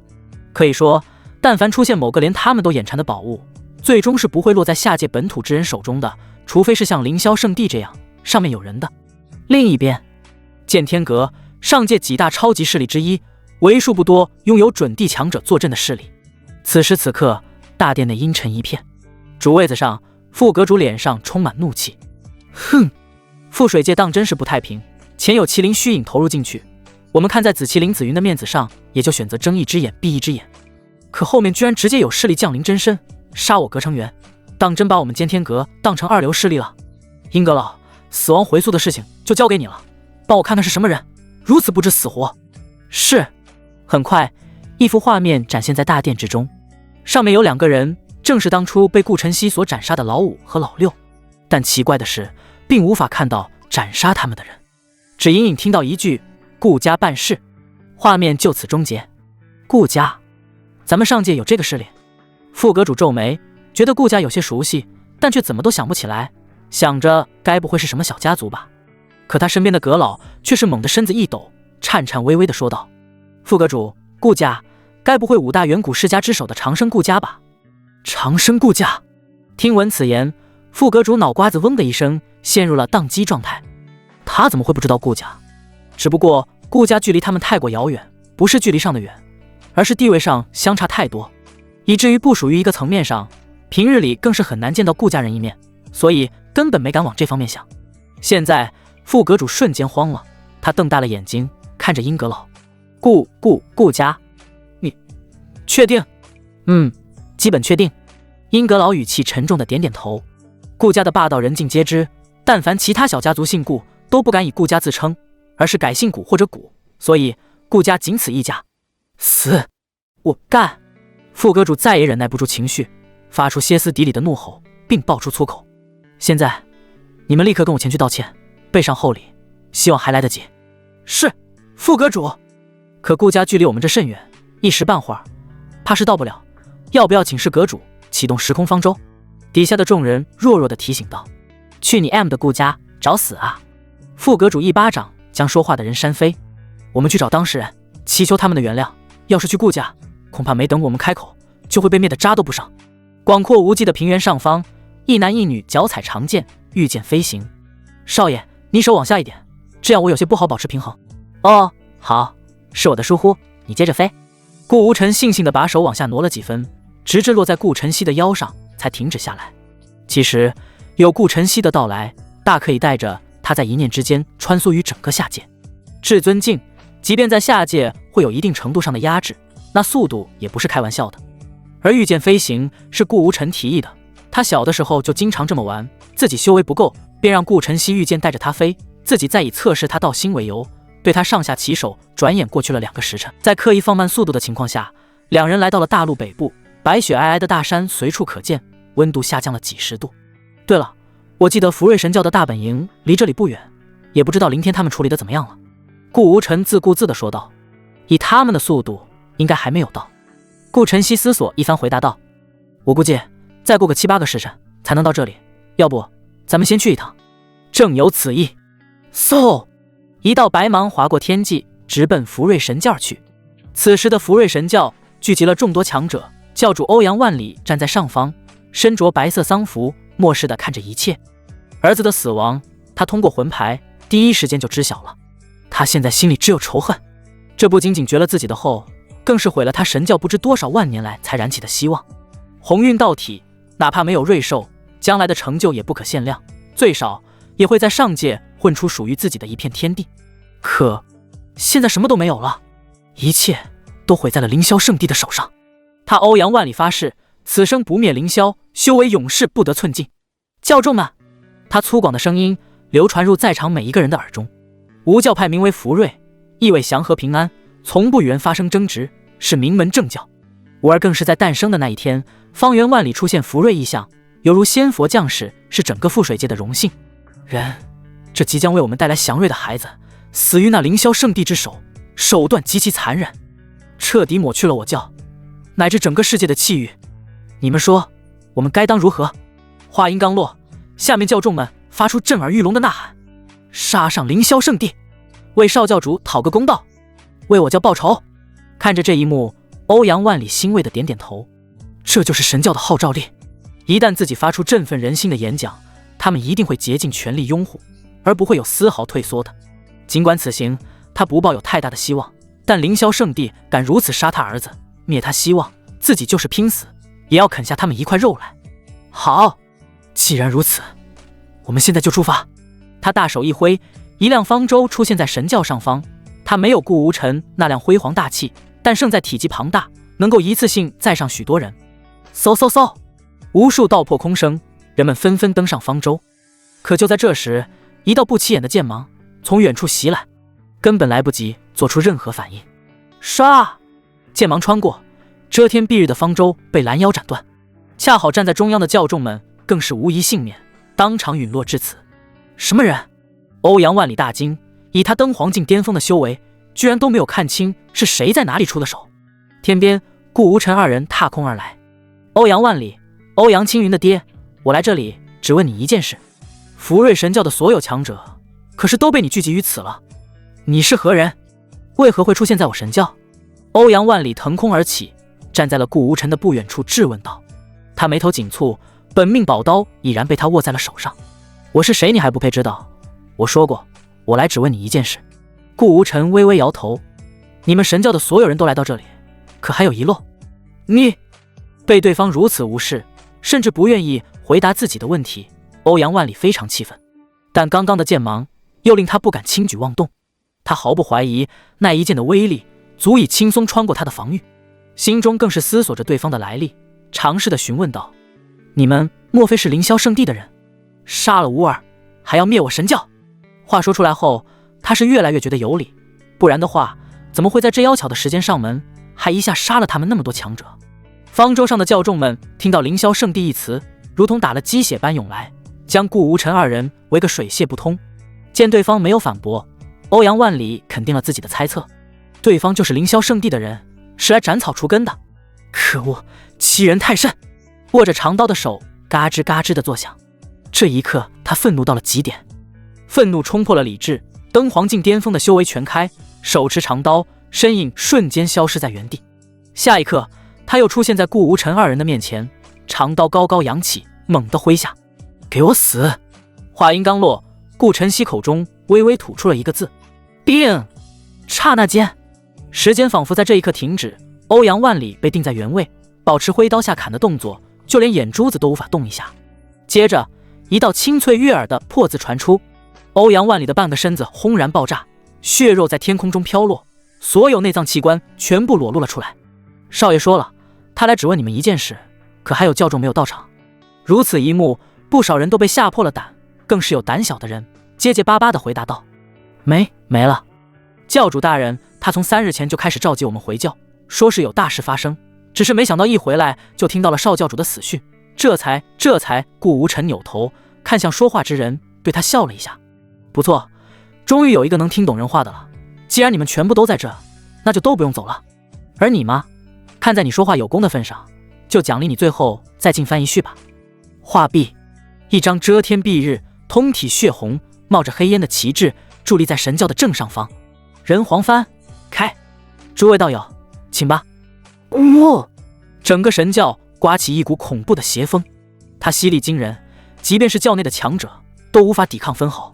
而旗帜中更是冒出几十只亡魂，借着邪风收割在场众人的生命。是大长老，还有二长老，他们怎么都变成亡魂了？不要过来啊！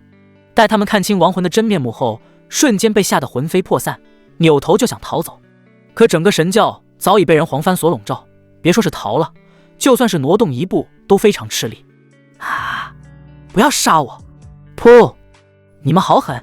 痛苦的哀嚎从每一个人的口中传出，这是他们最后能做的事情，除此之外，唯有等死。欧阳万里依旧保持着挥刀劈砍的动作，面目狰狞，他的大半个身子早就失去，邪风更是不断拉扯他的五脏六腑，令人窒息的痛楚，无法动作的身躯，以一种最绝望的死法彻底消散的意识。很快，偌大的福瑞神教荡然无存，不再有一个活人，有的只是人们死后变为无主之物的物品。做完这一切后，顾无尘默默收起了人皇幡，准确的说，现在叫做万魂幡更为合适。这些残局就交给林天他们来收拾吧，也不能让他们白跑一趟。我们走。与此同时，凌霄圣地，无数黑袍人突然降临，他们每一个人身上的气息都强得可怕，但现在却全部都惶恐不安。领头之人更是在深吸一口气后，对着凌霄圣地看门的一个弟子恭敬地说道：“还请通报一下，监天阁副阁主风无涯求见凌霄神子。”见我们神子的？守在门口的弟子加入凌霄圣地没多久，不知道什么见天阁，但听说对方是找自家神子的，也不敢怠慢。我们家神子大人前不久出门了，现在不在，不如我去通报圣地管事一下，你们先进圣地内等候。不在。副阁主风无涯急着追问道：“那你可知他去了哪里？我们有非常紧急的事情找他，10万火急。现在他确实非常着急，生怕慢上一点，顾家知道此事后，给监天阁带来灭顶之灾。这我就不知道了。”看门的弟子耸了耸肩，并以一种看傻子的眼光看向对方，那意思就好像在说，我一个守大门的杂役弟子，知道神子不在就不错了，还能知道人家去哪儿？风无涯嘴角抽了抽，被一个修为不足御空境还不会飞的弟子鄙视，让他堂堂一个副阁主颜面尽失。可即便如此，他丝毫不敢发火，只好强忍着怒气，吩咐手下去打探顾无尘的去向，自己则跟着这名杂役弟子进入圣地内部，看看有没有顾无尘的消息。至于利用监天阁监视天下的独特手段搜寻，他是想都没想过。若是因此弄巧成拙，让顾家的人以为是在时刻监视他们，那事儿可就真的大了。在顺手收割了整个福瑞神教之后，顾无尘二人踏上了前往极北之地的路程，所用的交通工具自然是顾晨曦脚下的长剑，而顾无尘也没有闲着，打开了超级大反派系统，查看起欧阳青云掉落的物品。祥瑞教鞭、玄冰玉髓、五行石等整整2376件宝物，毫不犹豫，顾无尘选择了全部兑换成金币。要说宝物，他顾家最不缺的就是宝物，随便拿出一样来，都比这些下界之物要贵重得多。更何况最重要的一点，系统的回收商城只能够回收天命之子所掉落的东西，如若不然的话，他拿出顾家的宝物兑换，或许分分钟都能给系统商城拉爆。叮！祥瑞教鞭兑换132枚金币，玄冰玉髓兑换1321枚金币，五行石兑换36枚金币，总共2000多件宝物，一转眼兑换个干净。里面有贵有便宜，贵的价值几千金币，便宜的仅有个位数。可惜的是，这里即便最贵的，距离他最开始回收的翻天印9999金币也有不小的差距。但胜在数量多，兑换了53万多的金币，加上之前的，总计54万5千金币。打开商城列表，琳琅满目的商品浮现在顾无尘的面前。他现在也算是有钱人了，自然是要好好消费一番。让我看看有没有什么值钱的东西。雷震子，威力堪比至尊境强者一击，售价5万金币。没啥用，有晨曦在，要多少击有多少击。方天画戟，极道地兵，售价99万金币。好东西，可惜买不起，还是看看道果吧。道果下品，售价5万金币一枚。道果中品，售价50万金币一枚。道果上品，售价100万金币一枚。道果极品，售价500万金币一枚。道果随机99%概率为下品，售价15万金币一枚。好贵！看到道果的售价，顾无尘眉头一挑，属实被后面的价格所惊到了。就以他目前的经济实力来看，勉勉强强能买1枚中品道果或者3枚随机道果。可这随机道果后面99%是下品什么鬼？这能赌吗？赌了！要说他目前最缺什么，那当属道果无疑。有了它，自己相当于有了准地强者的手段。所以15万拼一把不亏。系统买一个随机稻果。叮，正在为宿主抽取稻果，恭喜宿主获得上品稻果金。一发入魂，出现上品了。顾无尘呼吸一滞，看着稻果前面上品2个字，简直不敢相信自己的眼睛。要知道，上品稻果意味着必然蕴含非常强大的一条大道。比起他之前抽到的那枚不确定会领悟什么大道的稻果，这枚上品稻果显然要更加稳定一些。他们顾家之所以会成为5大上古世家之首，正是因为家族里面的大帝不乏有掌握顶级大道的强者。可以说，到了大帝境界后，实力的强弱完全是依靠所掌握大道所划分的。呼，缓缓吐出一口浊气，压制住自己立马吞噬稻果的心情。显然眼下自己正抱着顾晨曦御剑飞行，并不是一个吞噬稻果的好时机。之后他再次浏览起系统商城，找到了一部关于炼体的功法苍天霸体诀。这部功法与他的力之大道非常契合，修炼到极致，甚至不需要动用灵力，一拳可以砸死一个大帝。10万金币兑换9转金莲、龙血果、星辰草、赤焰珠果、冰魄玄晶，这些辅助炼体的神物自然也不能少。系统给我来20万金币的量，多称几斤，我要一次性拉满。金币如流水，瞬间被挥霍的不到10万，但顾无尘却丝毫没有心疼。他兑换的这些东西都是实时提升实力的宝物。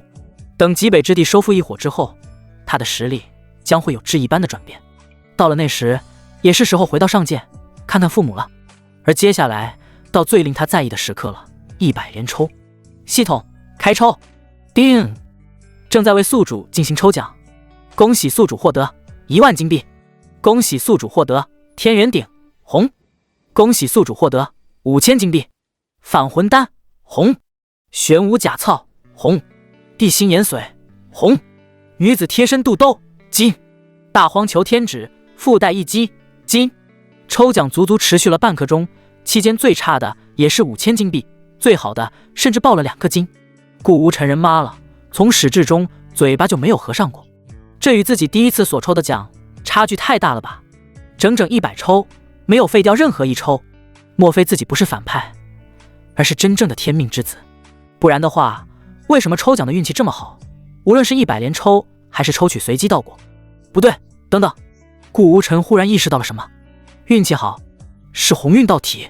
顾无尘终于明白是怎么回事了。自己第一次击杀萧13的时候，并没有这么好的运气。100连抽，甚至出现了诡异的床铺3件套，以及胃哭哭的猫条，可以说是霉运当头。现在自己爆了一大堆好东西，全部都要归功于吞噬欧阳青云的鸿运道体。哼哼，只可惜没有机会再感谢他了。感慨一番，顾无尘又从系统中拿出了2金之一大荒球天指的奖励，是一块功法玉简。神识侵入其中，大荒球天指完整的功法瞬间没入顾无尘的识海，不需要过多去掌握，当场小成。那股一指定山河的雄伟气势在顾无尘的心中油然而生，就好像是自己早已掌握这功法多年一样。而功法玉简上附带大荒球天指一击，更是令他呼吸急促了起来。介绍中清晰地写着，功法创始人全力一击。顾名思义，是这座功法的创始人使用大荒球天指的全力一击。死，就是不知道这一击比起老爹如何，能不能有多条大道大地境的威力，推测不出，便不再多想。顾无尘翻手又拿出了另外一件精品之物品，贴身肚兜金。握着不知是什么材质，却散发阵阵地威的肚兜，顾无尘陷入了沉思。这系统为什么总会爆一些奇怪的东西？记得上一回还有个胖次达到了红色品质，难不成是配套的？身前的顾晨曦在他拿出肚兜的一刹那，肩膀明显的一颤。他转过头来，小嘴微张，惊讶地看向这个肚兜。这肚兜上面残余好恐怖的气息，比之我见过师祖的那把佩剑还要恐怖。少爷，您是从哪里弄来的？嗨，我捡来的。嗨，顾无尘笑着敷衍2句，心中却并不平静。顾晨曦的师祖，也就是自己的亲外公，活了几个纪元的剑神，其真实实力早已不是寻常大帝能够比拟的。他的佩剑更是被称为极道帝兵的顶峰，无人可及。但即便是这样，手里的肚兜品质居然比外公的佩剑还要高。最重要的，这个肚兜上面还传来淡淡的温热，显然是一直穿在身上的。一念至此，顾无尘赶忙将肚兜收进系统空间，小心翼翼地望向上空，见没有什么动静后，才放下心来。还好，肚兜的主人应该不知道肚兜落我这里了，不然的话可真是要坏事了。极北之地，一男一女两道身影落下，顾无尘根据系统的指引，精准找到了异火所在的位置。极北之地的最深处，原始冰窟。之所以取名为原始冰窟，是这里在大陆刚形成时就出现的，属于整个覆水界最危险的地方之一。里面的具体情况从未有过记载，因为没有人能够从里边活着出来。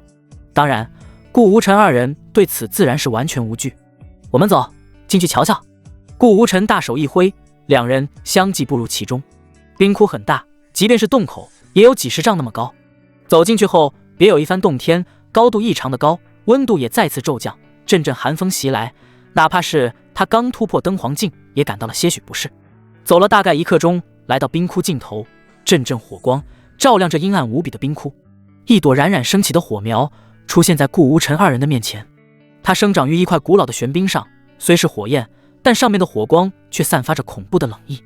这是异火排行榜第7，圣冰灵火。顾晨曦美眸流转，俏脸上浮现一抹喜色。没想到下界真的有此物，少爷，您真是拥有大气运之人。哈哈，还好吧。顾无尘同样欣喜，没人能够抵抗得住异火的诱惑，这还要归功于我的一个朋友，是他告诉我的。那少爷，你可要好好感谢这个朋友了，他是一个值得深交的人。放心吧，已经深交了，连衣裤都被我抱出来，深的不能再深了。两人谈话间，一步一步走向圣灵冰火，在即将靠近他时，外面突然传来阵阵异兽的嘶嚎声。吼！不多时，两只庞然大物不要命般的疯狂袭来，一只冰猿和一只寒蛇。冰猿身材硕大，有一座小山的大小，通体覆盖双银色长毛，每一根毛发都形成尖锐的冰刺。寒蛇的躯体同样粗大，浑身上下的鳞片如玄铁打磨的棱镜，每一片都坚硬无比。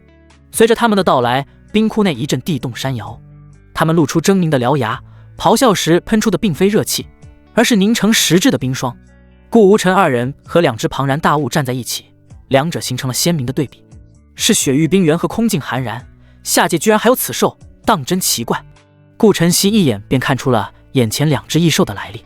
无妨，正好让我来试试新招。拍了拍挡在自己前面柔弱无骨的肩膀，顾无尘缓缓道：两只小兽罢了，就交给我吧。少爷你小心。顾晨曦点头提醒道。雪域冰原天生神力，空境寒然更是带有独特的冰毒，两者配合起来并不是那么好对付。说完，他便退了下去，在一旁略阵。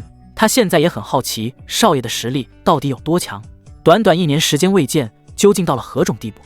似乎是被眼前的两个人类互相谦让所激怒，冰原和寒然双目血红，口吐人言，处于暴走的边缘。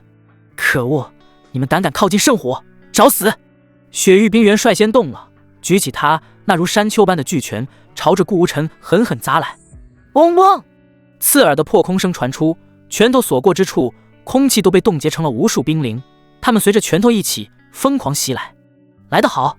顾无尘不禁反喜，调动其体内灵力，按照大荒球天指功法的方式运转，将所有灵力归于一点，右手的食指之上。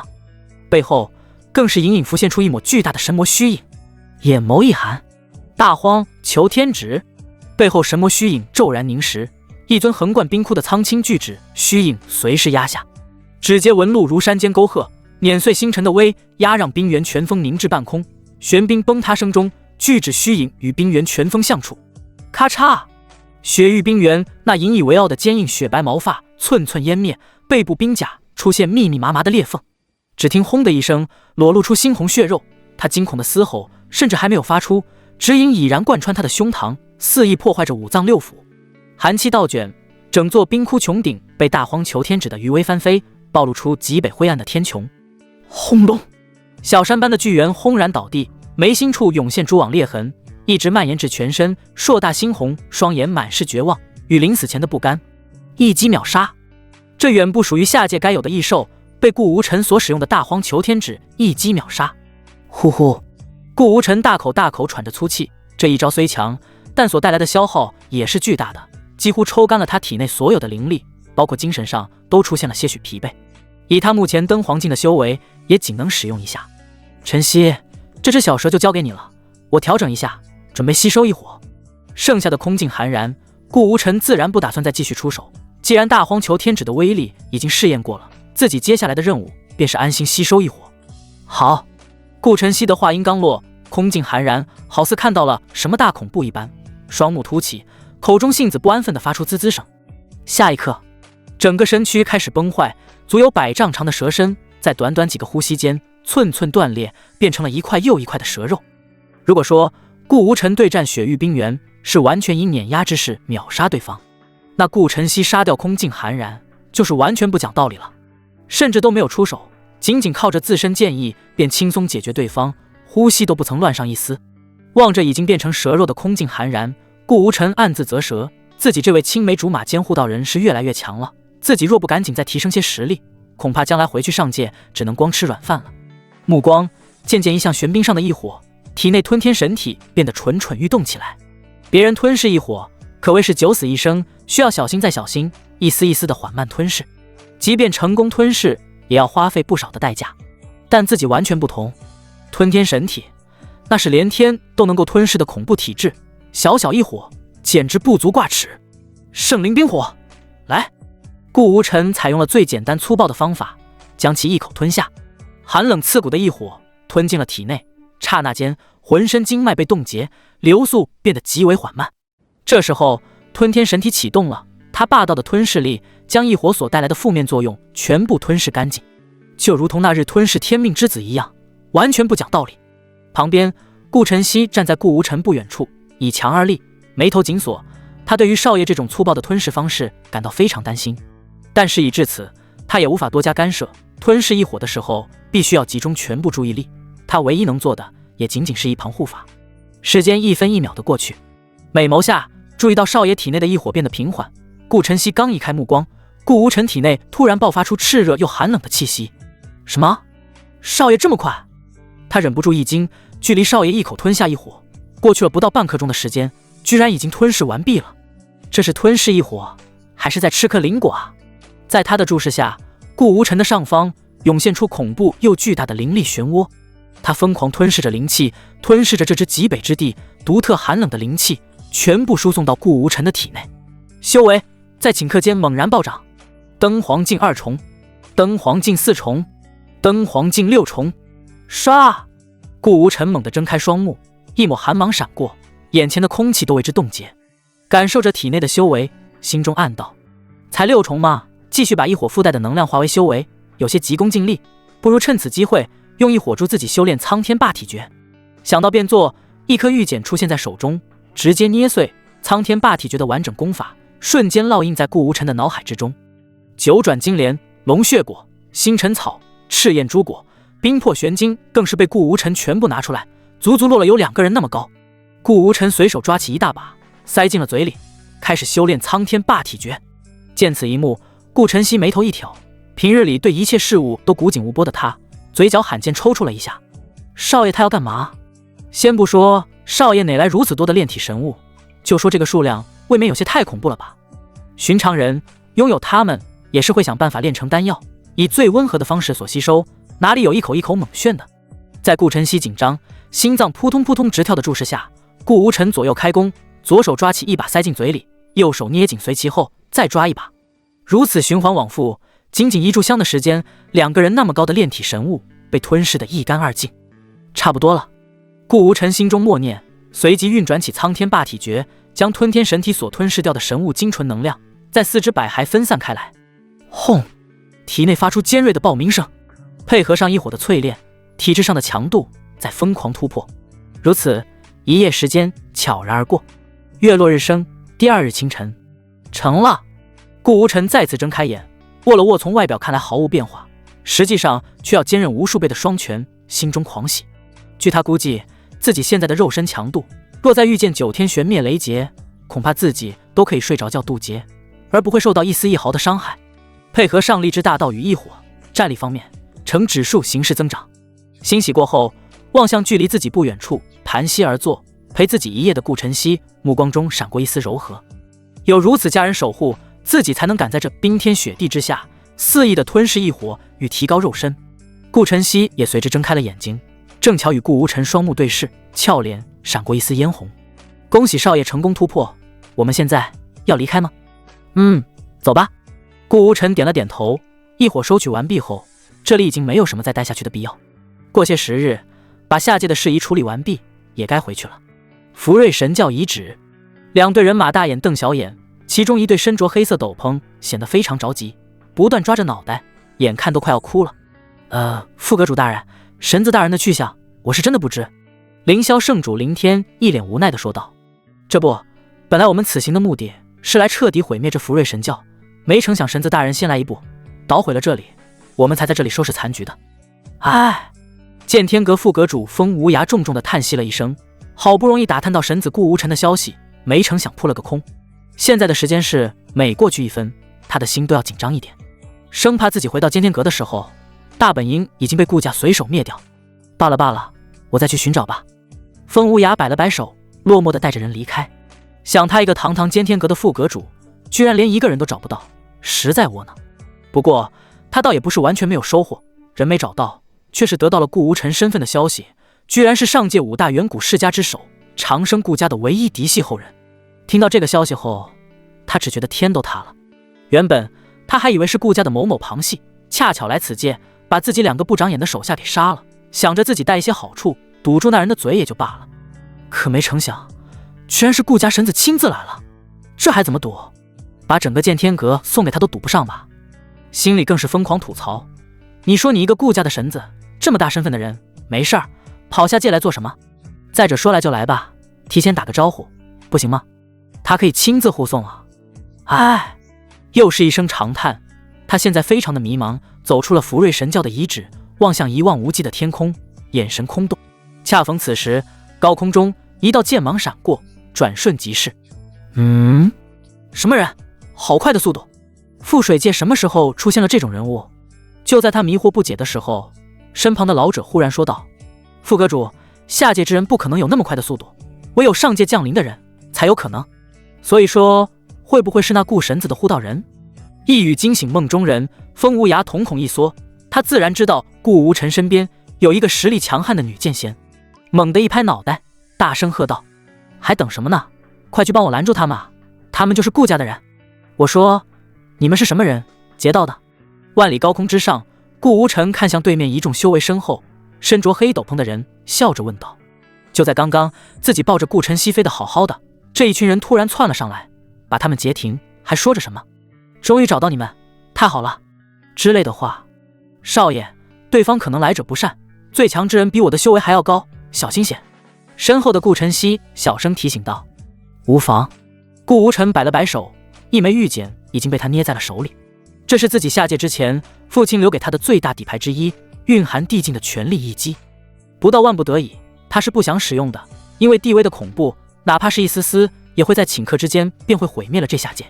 这时候，对面的人终于开口了，领头的风无涯夸张的眼含热泪，哽咽的说道：“剑天阁副阁主风无涯，拜见神子大人。这次前来是来认罪的。”剑天阁认罪？顾无尘微微一愣，与顾晨曦相视一眼，瞬间明白了怎么回事。想来是顾晨曦那日降临，随手杀掉的2名剑天阁成员，让眼前的副阁主以为他们的人曾经惹恼过自己，特意来请罪的。见顾无尘不说话，风无涯拿出了一枚早已准备好的戒指，弓着腰，低三下四地说道：“顾神子，这些薄礼是我等见您的见面礼，还望笑纳。”毫不客气地接过戒指，顾无尘用神识在里面探查一番后，笑着说道：“你说的倒不错，这些礼确实很薄，食之无用，弃之可惜。但既然是你诚心给的，我就收下了。没有什么事儿的话，你们就走吧。”说罢，他便准备跟着顾晨曦离开。他还急着要去找下一位天命之子呢。等一下，神子大人！风无涯赶忙再次拦住了顾无尘。顾无尘脸色一沉，不善地盯着眼前的风无涯。莫非副阁主大人想要把我们留在此地？不，在下当然不敢。风无涯脑袋疯狂摇动，手掌更是在前面不停摇摆，急忙解释道：“在下的意思是，您大人有大量，我那2个手下胆敢对您的人不敬，死有余辜。哪怕您不出手，我也会亲自废了他俩。只希望此事您回去不要上报家族，这只是一个误会，嘿嘿。”顾无尘深深望了一眼这位副阁主，暗道其心思倒是缜密。他的家族里有一些老古董，行事风格其实比他还要反派，哪怕别人没有惹他，只是简简单单的一个不顺眼，都有可能灭其全族。你的意思是不让我告诉我爹是吧？之后，顾无尘伸出手拍了拍他肩膀，不说也行，现在正好有一个事儿需要你们的帮助。一听这话，风无尘如蒙大赦，疯狂的点头。您说，只要我有能力做到的，不，哪怕是我没能力做到的，也一定尽全力而为。没那么夸张，只是让你帮我找一个人，他的名字叫做纪云。顾无尘缓缓摇头道。之后，他便将自己掌握的所有关于纪云的线索全部告诉了风无涯。想来堂堂兼天阁在自己掌控的下界里面寻找一个人，还不是跟玩儿一样？放心，小事一桩。风无涯听后拍着胸脯保证道：大人您稍等片刻，几个呼吸间我就能精准锁定他的位置。说罢，他从袖口拿出了一张通体金黄的卷轴。顾无尘随意扫了一眼便不在意，风无涯手中拿的卷轴他认识，是一幅仿制的山河图，在兼天阁用来管理各方小世界，比起他顾家真正掌管一个道域的山河图差了不知道多少倍。拿出山河图，风无涯手指轻点，精确点在了混沌圣地所在的地方，并从中抽出了一根白色的细丝。之后，纪云二字浮现在图的上空，白色细丝与纪云相连接，又纪云二字牵引，带着细丝在整个山河图中四处移动。风无涯解释道：顾神子只待细丝停止，便会精确落到那纪云现在所在的位置。还请稍等片刻。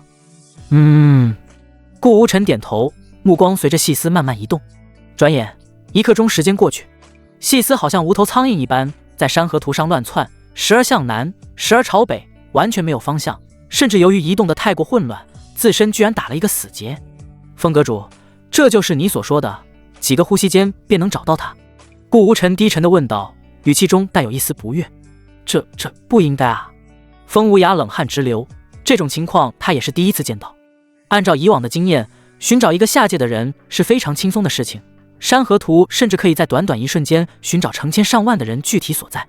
可今天在这么关键的时候，上河图居然出问题了。神子大人，您稍等，我想是山河图出了什么问题，我马上修复它。说着，他食指在山河图上连点，可无论他如何做，细丝始终如同无头苍蝇，到处乱窜，根本找不到所谓纪云所在的位置。见此一幕，顾无尘微微皱起了眉头。他也不傻，当然知道风无涯不可能拿整个兼天阁的代价来骗他，唯一的可能，那就是纪云这新一位的天命之子拥有奇特的手段，居然可以躲过山河图的追踪，倒是有些意思。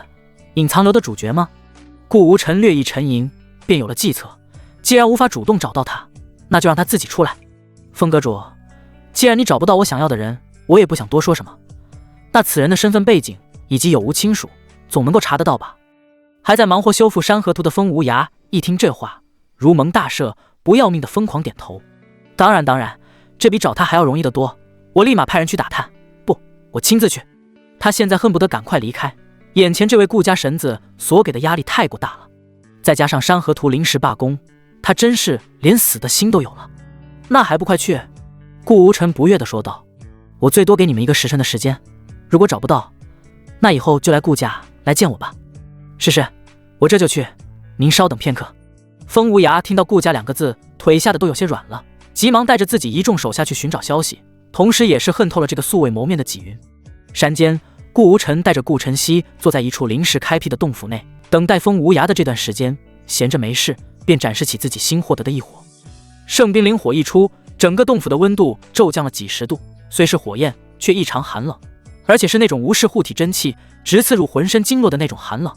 好在顾晨曦的修为要强上许多，并不会受到太大的影响，可即便如此，也无法掩饰他内心的震惊。异火排行榜第7的圣冰灵火果然不同寻常，少爷，等我们回去后，师父一定会很高兴的。我想会的。顾无尘点头，就他的记忆中来看，整个顾家好像也仅仅获得过2枚异火，分别是异火排行榜第20和第9的异火，一位是族内的唯一地阶炼丹师，另一位就是他的老爹。小的时候，他老爹还经常在自己面前吹嘘，当年他是如何遇到奇遇，并收服这枚异火，又是如何冒死吞噬，拼着9死1生才吞噬成功的。现在想想，也不知道等回去后，老爹看到自己随手收服了比他还要前2名的异火，是怎么样的表情。顾无尘的脸上忍不住露出一抹坏笑。这时候，外面突然传来了熟悉的说话的声音：“神子大人，找到了。”那个叫纪云的家伙，所有资料已经全部查到。不多时，风无涯已然来到了顾无尘所在的洞府，手里拿着一枚玉简，恭敬地递在了顾无尘的手边。神子大人，已经按照您的筛选条件锁定了这个纪云。他全家上下总共5口人，包括父母、一个姑姑和一个爷爷。3年前路过的魔修不知何故，将他们整个镇子屠得一干二净，唯有他和他的姑姑逃了出来，躲在了一个小村庄中。而就在他们逃进小村庄中不久，毫无修为的纪云被混沌圣地接引使者选中，便跟着一起前往混沌圣地。可是奇怪的是，他在半路突然消失，一消失就是3年，音讯全无，好像人间蒸发了一样。哪怕是他的姑姑都不知道他的去向，一直在家里等他。听完风无涯的叙述，顾无尘先是一愣，接着狂喜，这不妥妥的主角模板吗？没有双亲，只有一个姑姑，恰逢圣地在寻找好苗子，又能以凡人之躯混沌圣地接引人的手下消失，不是主角还能是什么？随后猛地一拍旁边的石桌，好，你做的不错，我所要找的人就是他。走，我们现在就出发，去他的家里。小石村，一处荒无人烟、隐秘于群山之中的狭小村庄，总共只有不到100户的村民，过着日出而作、日落而息的生活。村庄中间有一条绵延清澈的溪水，3、3两两的农家女在这里换洗衣物。其中一位大婶儿对着旁边看起来要年轻许多的女子说：“我说大妹子啊，你那侄子还没有找到吗？眼瞅着3年都快要过去了，我觉得恐怕难了，你也该为自己考虑考虑终身大事了。”听到这话，年轻女子搓洗衣服的手微微颤抖了一下，她抬手擦拭掉额头上的汗水，声音有些虚弱地回应道：“哎，希望他能没事吧，我的身体不好，走不出这片大山，平日里只能焚香祷告，祈求他的平安。至于我的终身大事，以后再说吧。”说话间，他的神情变得愈发落寞，眼眶泛起水光，似乎是想起了什么。和大婶聊了一会儿，女子便端起手边满满一盆的衣物往自己家走去。她走得很慢，每走一步似乎都很煎熬，但她的脸上却满是倔强，始终不吭一声，默默地往回走。只是脑海中忍不住回想起人生大事这4个字。作为一个普普通通没有任何修为的女子，她又何尝不想找到一副结实的胸膛依靠？可是身体的情况她自己非常清楚，几乎已经差到了极致，或许要不了多久便会与世长辞，死在这与世隔绝的村庄里，不会被任何人知晓。她曾不止一次在梦中幻想会有仙人踏云而来，拯救她脱离苦海，但她更知道这是不切实际的，自己不是什么公主，也更不可能会来什么王子。想着想着，一路走到了自己的茅草屋，如往常一样抱着一大盆衣物推开门。只是瞬间，她愣住了，直直地盯向屋内一位华贵白袍、气质不凡的陌生公子，大脑一片空白。顾无尘这时候也转过头来，望向这刚进门的农家女子，他也愣住了。不是对方有多么漂亮，相反，她的相貌平平，只会给人一种温柔贤惠、小家碧玉的感觉，算不上什么特别的美女。愣住的原因是她的面板，姓名纪千雪，年龄未知，境界无，体质无，命格天命女主，天命之子纪云的姑姑，妃亲，未来人皇，身份万族时期人皇之女，未来轨迹会在弥留之际1个月后被及时赶到的侄子纪云救下，觉醒人皇血脉，并将血脉全部赠予纪云，一路辅佐纪云正道称帝，使纪云成为未来人皇。人皇2字深深冲击着顾无尘的神经，那是比起上古还在早上无数纪元的万族时期，带领人族走向胜利的关键人物，人族历史上真真正正的皇者。就连他们顾家的祠堂里都一直祭奠着一尊人皇像，表示对他的尊敬。就是如此一位受所有人族敬仰、活在传说中的人物，他的女儿居然在这偏僻的小村庄里过着农家的生活。顾无尘感到深深的不可思议，同时对于那素未谋面的天命之子纪云产生了深深的好奇。如果天命之子分为3、6、9等的话，萧十三勉强算作3等，欧阳青云算成6等，那这纪云绝对算作9等。老天的亲儿子，还是老来得子，亲的不能再亲的那种儿子，连人皇之女都给安排上了。不过好在他顾无尘先一步来了。呼，顾无尘长舒一口气，内心归于平静，再次细细打量起眼前的女子来，发现她的眼神中充满了震惊，但是却没有看到丝毫慌乱，甚至隐隐有一种期待。什么情况？心中疑惑，但表面上却笑着问道。姑娘回到家里，发现我这陌生男人不告而来，好像并不害怕。纪千雪也逐渐从震惊缓过神来，她忽地惨笑一声，怕，那是活着的人才有资格拥有的情绪，而我没资格害怕。说着，她将手上的一盆衣物放在门边，并随手将门关上。看到门被关上，顾无尘眉头一挑，暗道不愧是人皇之女，行事居然如此大胆。只听纪千雪接着说道，况且公子一看就是非富即贵，哪里是我这等小村庄能够惹得起的？倘若我大喊大叫，引来村里邻里街坊的注意，赶过来帮我，反而是害了他们。一边说着，他一边走到灶台边，倒上一杯水，放在了顾无尘的面前，自己也随之坐在对面。公子来此，可是与我那侄儿纪云有关？哦，此话怎讲？顾无尘感到有些奇怪，自己来到这里并没有说什么，对方居然能猜测到他的用意。只见纪千雪淡淡说道，我与外界之人并不相识，唯一可能接触到外界的机会，便是我那失踪的侄儿，该不会是有他的消息了？说着，他瞪着明亮的大眼睛直视顾无尘，眼神中满是期待。我并不认识你的侄子。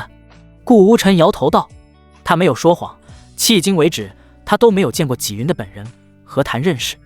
说完，纪千雪明亮的眸子在肉眼可见之下暗淡了下来，低着头沉默不语。而顾无尘心中却纠结了起来。本来他是打算一不做二不休，将这个纪云的姑姑绑了，以一种最粗暴的方式逼纪云现身，反正他是反派嘛。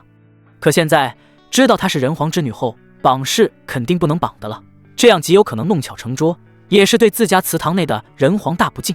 所以顾无尘心中有了打算，既然绑不了，那就纳了吧，反正总能把纪云逼出来就是了。于是他转而开口道，我刚听姑娘所说，活着的人才有资格害怕，难道你的身体有恙？哎，不提也罢。提到了伤心之处，纪千雪连连叹息，不愿多说，洁白的脸庞满是愁容。让我看看。顾无尘不由分说地抓起纪千雪的手臂，手指搭在她的皓腕上，丝丝微弱的灵力，极其谨慎地为其查看其身体的情况。公子，你这……突然被陌生的男人突然抓住手腕，纪千雪雪白的脖颈以肉眼可见的速度变得发红，并试图把手臂抽回去。别动，我在看你的身体情况。顾无尘眉头微皱，没有松手，并以一种命令的语气说道。同时对于纪千雪现在身体的情况有了大概的了解，简单概括就是3个字，很糟糕。可以说现在还能和他坐在一起说话，已经是奇迹中的奇迹了。气若游丝，脉搏微弱，凡人最重要的心脏每分钟都跳动不了几下，整个人身体的机能处于完全老化瘫痪的状态，说他随时都会香消玉殒也毫不为过。公子好了吗？早已面色通红的纪千雪支支吾吾的小声问道。可以了。松开手，纪千雪的玉臂被他嗖的一声收了回去，他用另一只手轻轻揉捏刚被顾无尘按压的手腕，脸色依旧红润，低着头不知在想着什么。此时的纪千雪完全是一副小女人的姿态，但顾无尘却没有时间在意这个，内心思索了起来。系统属性面板不会出错，说她是人皇之女就一定是，可人皇据说早已陨落在万族大战之后，他的女儿又没有任何修为，怎么可能一直活到今天？唯一的可能便是当年的人皇用了某种特殊的手段，将他的女儿冰封起来，使得全身机能暂停运行，直至被纪家发现才得以苏醒。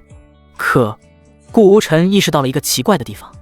据风无涯所说，纪千雪早已在纪家生活多年，至少有10年之久，但就从他刚刚探查的情况来看，纪千雪的身体情况可不是突然形成，极有可能是苏醒后造成的副作用。倘若真的以这种状态存活10年，顾无尘是怎么也不会相信的。除非他曾经有特殊的手段维持身体的机能，但现在没有了，才造成现在濒死的糟糕情况。一念至此，顾无尘眉头微微皱起，对着旁边师兄低着脑袋的纪千雪说道，姑娘，你身体的情况比我想象的还要糟糕，这点想必你也知道。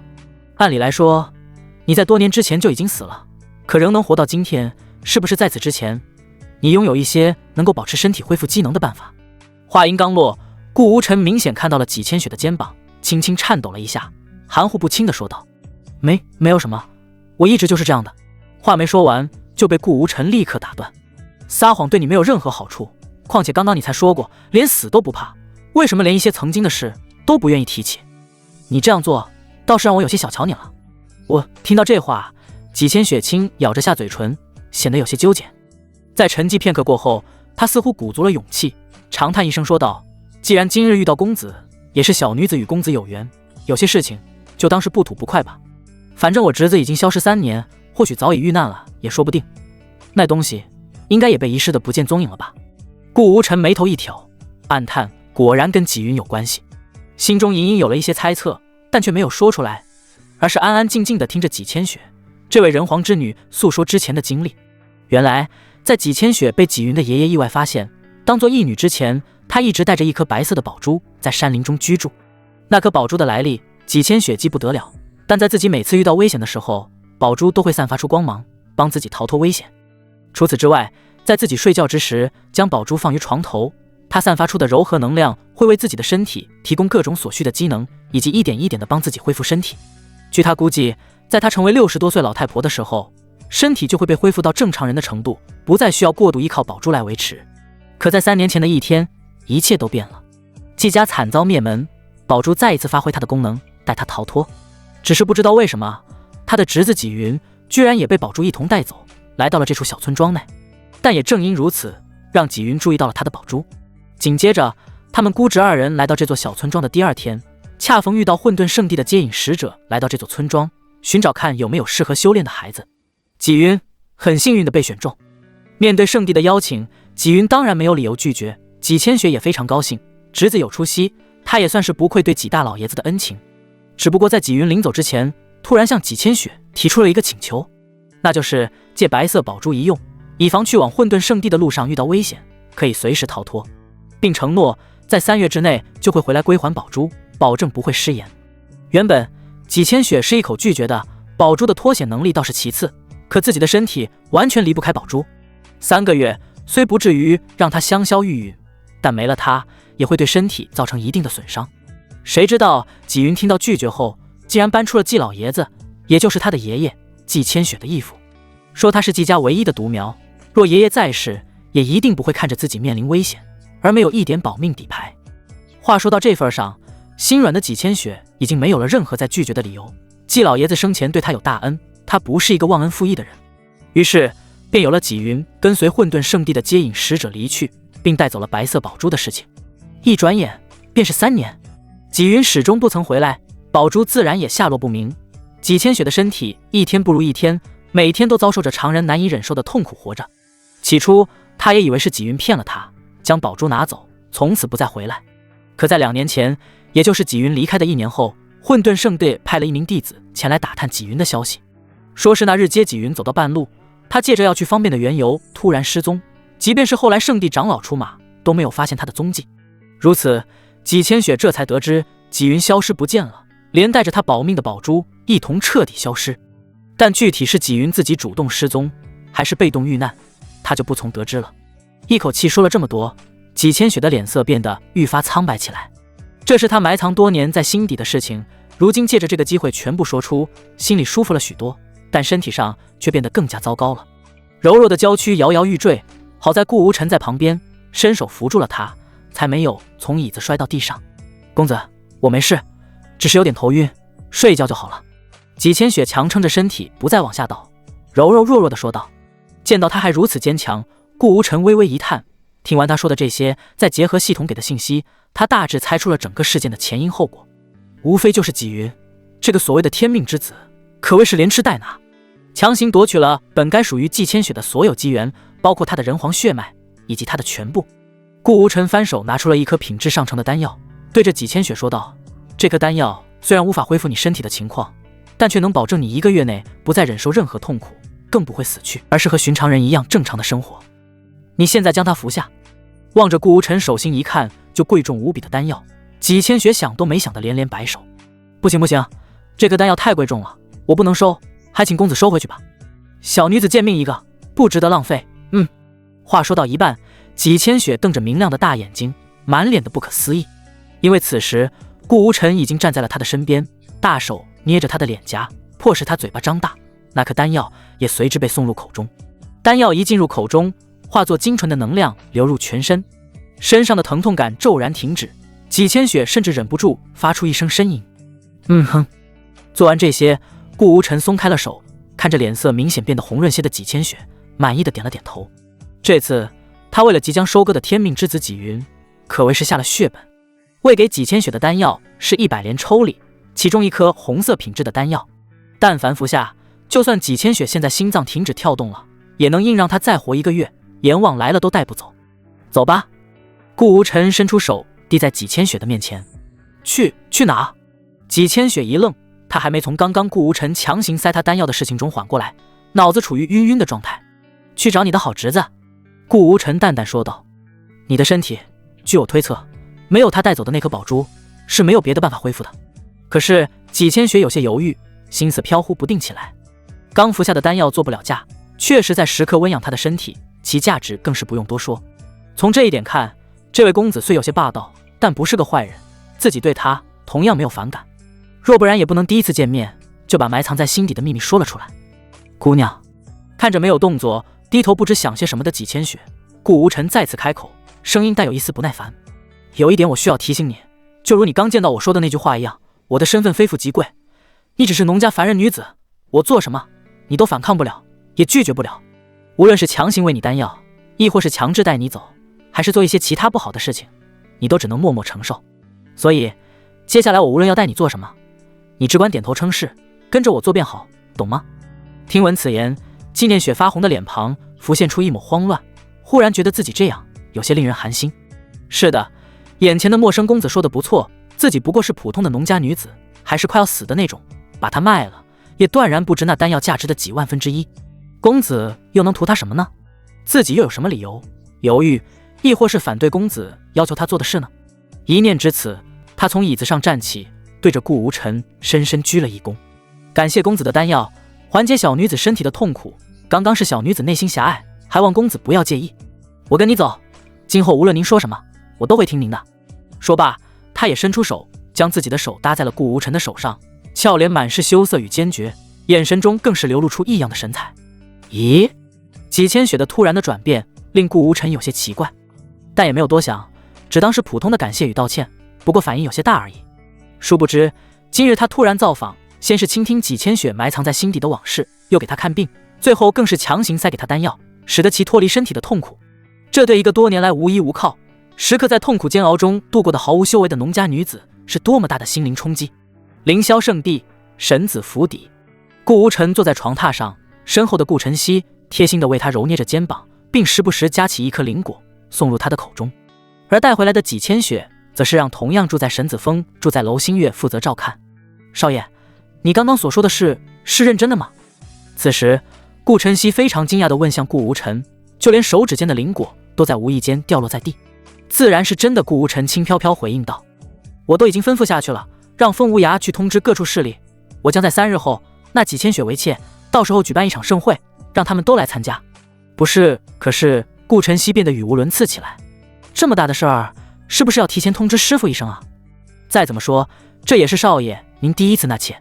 不，顾无尘摆手道，这回我打算低调一些，仅以凌霄圣地神子的身份昭告整个覆水界的各方势力，并不打算拿出顾家的身份，不然的话，上界那些人全都涌入这小小的下界，还不分分钟被撑爆了。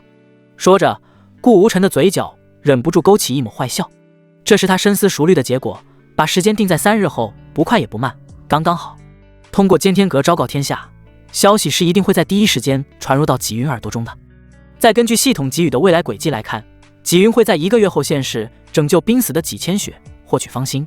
而他把纳妾的日子定在3日后，要的就是让纪云迫不得已提前出关，立刻动身赶来凌霄圣地。不然的话，季千雪真的被自己纳走了，他纪云空有人皇传承，却得不到季千雪的人皇血脉，只会竹篮打水一场空。所以这是一个阳谋，即便纪云知道来赴他的纳妾宴会很危险，也一定会自己主动上门抢亲的。少爷，顾晨曦看着自家少爷提到纳妾，始终在坏笑，忍不住出声提醒道：几千雪的身体情况我探查过，虽有丹药强行吊着，可本身没有一丝修为，做不了嫁。若少爷纳她为妾，恐怕以他的小身子骨很难撑过新婚之夜啊。天火圣地与凌霄圣地、混沌圣地等齐名的5大圣地之一，大陆绝对的霸主级存在。此时的大殿上，圣主火镜一脸严肃地端坐主位，听着底下圣地长老汇报近日的情况。轮到执事长老的时候，他拿出一份请柬递交给火镜。圣主，这是凌霄圣地送来的请柬，说是他们圣地的神子要举办纳妾宴，要求您亲自到场参加。”闻言，火镜脸色一黑，冷哼道：“哼，我看你是不是老糊涂了？这种请柬也要汇报我？他一个小小的圣地神子的宴会，就算给面子，最多是派我们圣地的弟子去赴宴，哪怕是他们圣主临天纳妾了，也没这个脸面让我亲自参加。他凌霄神子算什么东西？”说着，他带着怒气翻开了这份请柬，而当看到第一页金光闪闪的3个大字后，瞳孔骤然猛缩。坚天阁，附带有坚天阁独特的印记，是坚天阁亲自留下的，绝对不会错。再翻到第2页，神子顾无尘，那几千血为妾。下面还有一行小字：坚天阁会亲自核查登记，看看有哪方势力没有到场。死！火镜倒吸一口冷气，脊背发凉。按道这个凌霄神子究竟什么来头，居然能够让剑天阁参与进来？开什么玩笑，有这句话存在，谁人敢不去赴宴？不想在覆水界混了不成？虽然剑天阁受命于天道，是不能够随意干扰下界本地人的事情，但即便如此，也没有哪一方势力脑子坏了敢得罪他们。底下的执事长老看到圣主脸色一变再变的样子，心底咯噔了一下，也意识到了这份请柬确实有些不妥。神子纳妾哪有让圣主赴宴的道理？他其实也秉着按程序将这份请柬呈上来的心思，谁曾想圣主会发这么大的火，于是赶忙说道：“圣主，那我现在就安排下去，告诉我们天火圣地不去赴宴，以示我们圣地的威严。”说着，他便躬身告退，准备退出大殿。等等！火镜忽然大声叫住了他，猛地一拍旁边的桌子：“放肆！谁说我不去赴宴的？能参加凌霄神子的纳妾宴，是我等的荣幸。明日我们便启程前往凌霄圣地。哦不，今日现在就启程，争取第一个赴宴，备天火神舟。”如此相似的场景在整个覆水界各大势力的议事殿上演。小到不入流的小门小派，他们不知道坚天阁是什么，但可不敢不接受凌霄圣地的邀请；大到各大圣地，更是第一时间备好神舟，亲自带队前往凌霄圣地赴宴，生怕比别人慢上一步，到时候被坚天阁穿小鞋，麻烦可就大了。与此同时，古老的秘境内，一位少年满脸坚毅，和虚影进行对打，正是顾无尘苦苦寻找的下一位天命之子纪云。他挥拳如雷，将虚影被打落的灵力尽数吞噬。不知过去了多久，随着最后噗的一声，虚影消散，纪云瘫坐在地上，大口大口喘着粗气。已经登黄境7重了吗？最多还需要1个月，我就可以达到登黄境巅峰。到了那时候，整个覆水界还不任我遨游。姑姑，你再等我1个月，我马上就回去找你。说到姑姑的时候，纪云眼眸中没有任何愧疚，反倒是深深的贪婪之色。他早已不是3年前那稚嫩的少年，而是为了力量可以不顾一切的修炼者。原本那日他是打算跟着接引使者前往混沌圣地修行的，可路上他意外触发了从姑姑那里借来的宝珠人皇珠。从人皇珠中，他得知了很多隐秘，也知道了人皇是怎样一个恐怖的存在。相比于覆水界的混沌圣地，差距恐怕比浮游和大树还要大。在又知晓人皇珠内拥有传承之后，他果断借着人皇珠的力量，从混沌圣地的接引使者眼中消失不见，来到他现在所处的秘境。一待就是3年。3年，他从一个手无缚鸡之力的少年，变成了恐怖的登黄境7重强者。这就是人皇珠传承的恐怖之处。而且，纪云的目光缓缓落在他手中这颗改变他命运的宝珠。他不满足，他想要更多。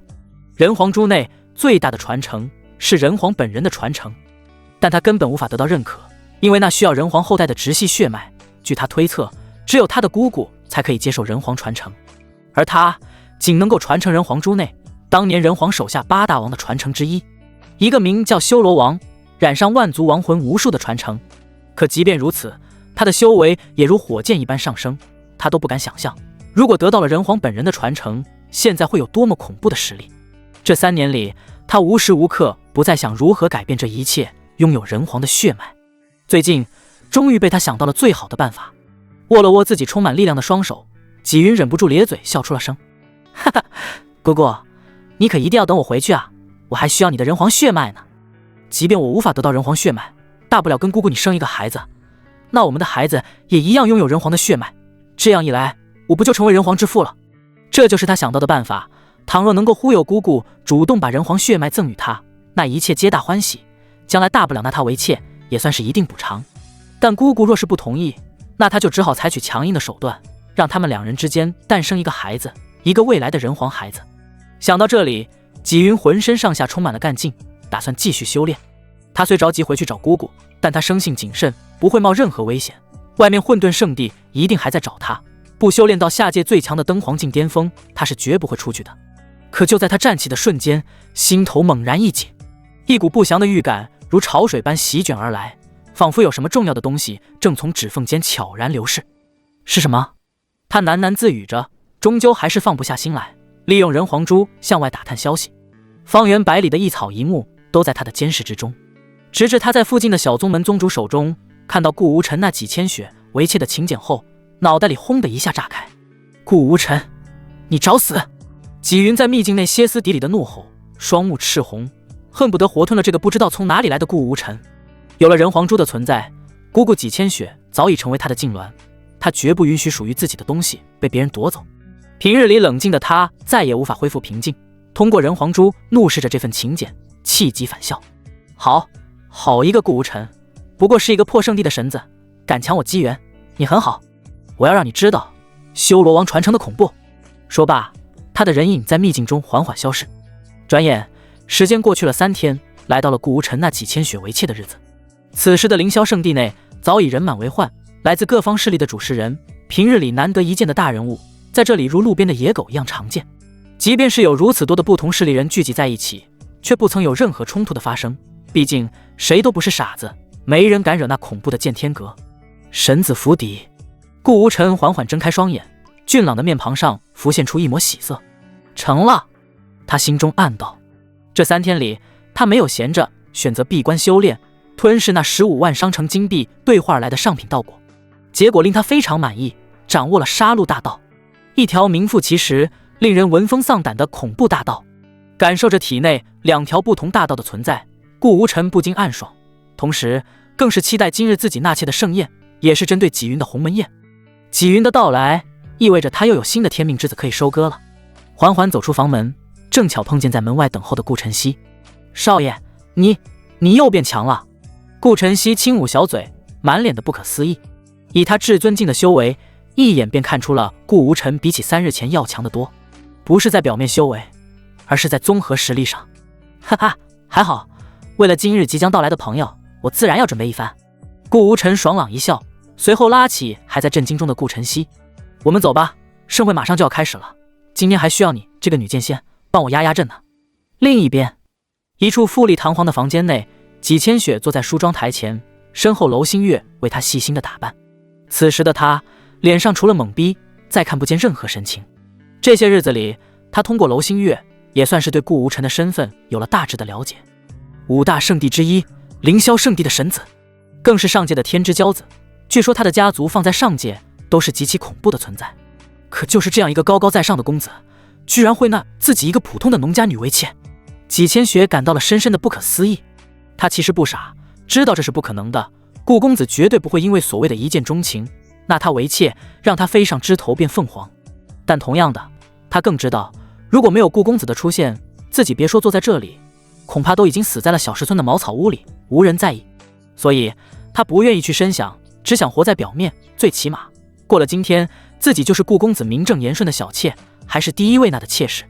想到这里，他的脑海中不禁浮现出3日前气质不凡的顾公子强行掰开他的嘴巴塞进丹药的场景，洁白的脸颊逐渐变得发烫起来。恭喜啊，凌天，今天你家神子纳妾可是比起当年妖族之乱的会议还要隆重的多啊。此时盛会场地的后台，5位圣地的圣主聚在一起，将其中的凌霄圣主凌天围在中间，不断的恭喜与询问。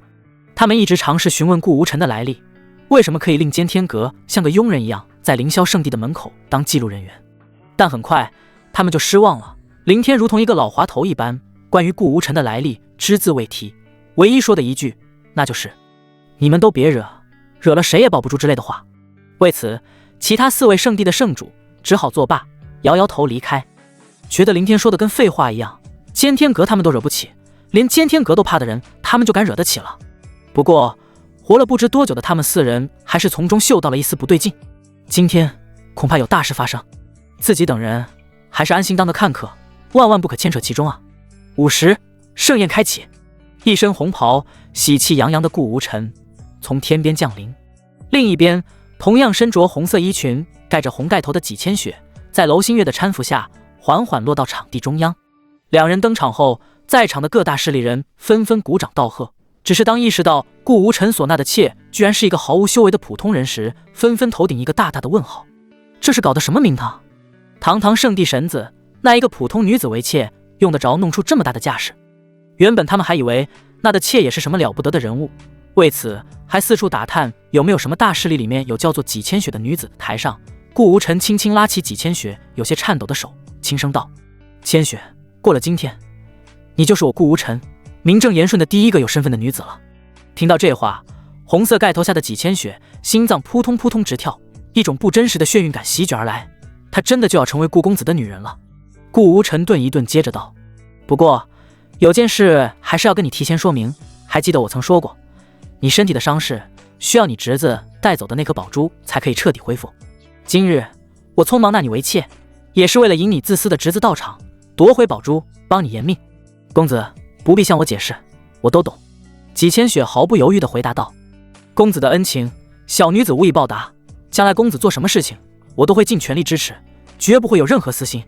至于我那侄子纪云，他若是已经遇难，那也就罢了；可若是他在明知道我身体情况的前提下，仍无缘无故消失3年，那我们之间的那点亲情也早就不再存在了。”听着纪千雪坚决的语气，顾无尘心中暗暗点头。如此一来，只等鱼儿上钩了。顾无尘拉着纪千雪的手，站在会台的正中央，一旁尖天阁的紫袍老者捧着礼单，高声宣读上面的内容：天火圣地，地心岩脉1条；岭东圣地，北极寒玉髓9斗；混沌圣地，真龙血液1滴；玄阴圣地。老者每宣读出一条内容，底下的宾客都忍不住惊呼出声，特别是那些小门小派，完全无法理解其他4个圣地的圣主为什么会拿出这么贵重的礼物。就比如说天火圣地，总共只有5座圣峰，每座圣峰下面都埋藏着一条地心岩脉，这送礼轻易送出1条，可谓是真的伤筋动骨了。而顾无尘则完全没有在意这些赠礼，别说是什么岩脉、龙血，就算是真龙的精血，他们顾家都有好几缸，根本用不完。他的目光始终遥望远方，仿佛透过凌霄圣地的护山大阵，看到了那隐藏在暗处的恶意。时间1分1秒的过去，紫袍老者也终于宣读完了礼单上的全部宝物。而由于是纳妾宴，不是娶正妻，所以并没有太多的繁文礼节。宣读完礼单后，再由顾无尘本人亲自致辞，2人便可以入洞房，宾客们则在之后正常开席。紫袍老者笑着放下礼单，开口道：“有请我们今日宴会的主人神子顾无尘亲自致谢大家的光临。”话音落下，他刚准备下台，恰在此时，异变陡声，咚咚咚，连续9道震聋发聩的钟声传遍在场每一个人的耳中，尤其是混沌圣地的圣主，脸色瞬间大变。只是还没等他动作，从远处缓缓降临一位浑身上下满是煞气的少年。他的头顶悬挂着一个高约9丈，通体呈现一种深邃青铜色的古钟，古钟散发出来的气息古老而威严，仿佛能镇压一切。钟身上雕刻有密密麻麻的铭文，这些铭文交织着，形成一幅古老的图案，描绘着天地初开、混沌初分的景象。混沌中，各方势力的大佬震惊地从座位上站了起来，不可思议地看向着突然降临的少年，后用惊奇、不解的目光移向同样错愕的混沌圣地圣主石川。石川圣主，你这是何意？还有，9声响，你们混沌圣地终于要诞生神子了。天火圣主火尽惊奇地问道。他知道混沌圣地选拔神子的标准，那便是能够让混沌钟响9声，得到完全的认可。而混沌神子的现世，意味着混沌圣地即将大兴，极有可能返回上界，打出一片天地。可眼下事情却变得复杂了起来。凌霄圣地神子顾无尘的大喜之日，混沌圣地把圣地至宝混沌钟和浑身煞气的神子带来了，貌似不是什么好事儿啊。哈哈，还是由我来说吧。突然降临的少年，正是刚从秘境中出关，前来准备夺回纪千雪的纪云。我，纪云得到了混沌钟的认可，那我便是新一任的混沌圣地神子。今日特来赴凌霄圣地神子顾无尘的纳妾宴，至于这宴礼嘛，就送这混沌钟，如何？哗！此话一出，全场哗然。大家当然知道，混沌圣地是不可能把混沌钟送给别人的，这比混沌圣主把自己老婆让给别人的可能性还要低。所以眼前的少年意思不言而喻。送混沌钟，送钟，他是来给顾无尘送钟的。一念至此，所有人，包括其他3位圣地的圣主，纷纷后退数步，和混沌圣主拉开了很大一段距离。好一个混沌圣地，是个狠人！开什么玩笑？顾无尘可是有着奸天阁的人当下手的，他们可没有勇气陪着混沌圣地在这场宴会上找死。放肆！混沌圣主一掌拍碎身旁的木桌，对纪云怒目而视。我离开混沌圣地不过2日，圣地里什么时候出现神子我都不知，你究竟是何人？我是什么人不重要。纪云淡淡的摇头道，你只需要知道我头顶这混沌钟是真的就行了。怎么，圣主大人自家的至宝都不认识了？闻言，石川眉头紧锁，他当然知道纪云头顶的混沌钟是真的，里面还有着自己的一抹印记，做不了假。看来圣主大人是认出来了。纪云一喜，心中大定，他的目的达到了。他并非莽夫之辈，相反，无论做什么事他都万分小心，不做好充足准备是不会来的。就比如今日得知顾无尘是凌霄圣地的神子，那自己也同样搞来一个神子的身份。如此一来，靠着混沌神子对混沌圣地的重要性，自己必将得到混沌圣地的全部支持。今日拿下顾贼，夺回姑姑，胜算也就大了一分。圣主大人，纪云再次开口道，只是这次语气明显缓和了许多，就像是和自家人说话一样。弟子今日贸然闯入宴会，实属无奈之举，要怪就怪这个顾无尘，他强抢民女，抢到我姑姑的头上来了。说着，他转过头，一双愤怒的目光牢牢锁定在会台中央那道穿着红色喜袍的顾无尘身上。同时，当他看到纪千雪正和顾无尘手拉着，半个身子都要贴靠上去的时候，更是差点气得直接出手。不得无礼！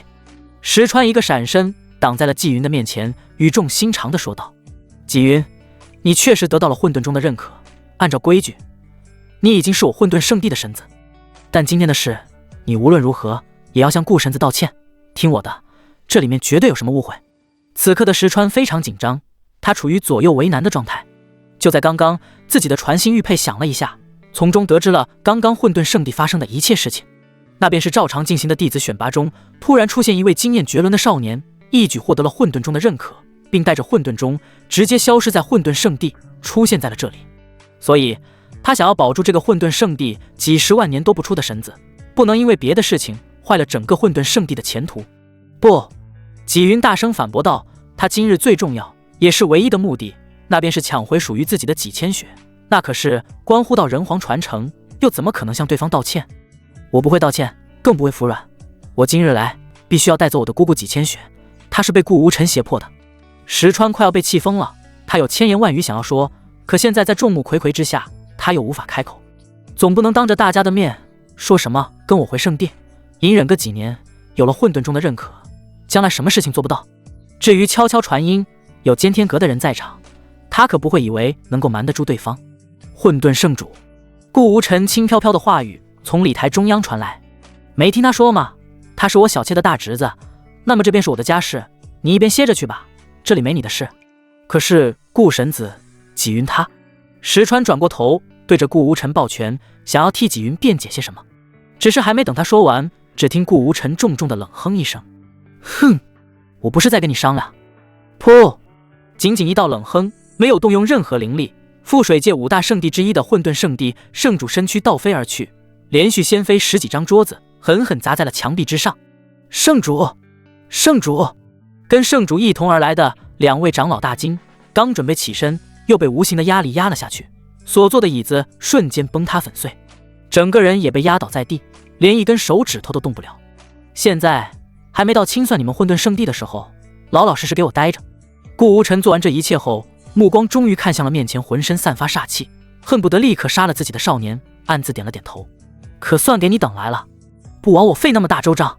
属性面板，姓名纪云，身份人皇手下8王之一，修罗王的传承人，人皇之女纪千雪的侄子，妃亲，混沌圣地神子，半刻钟前。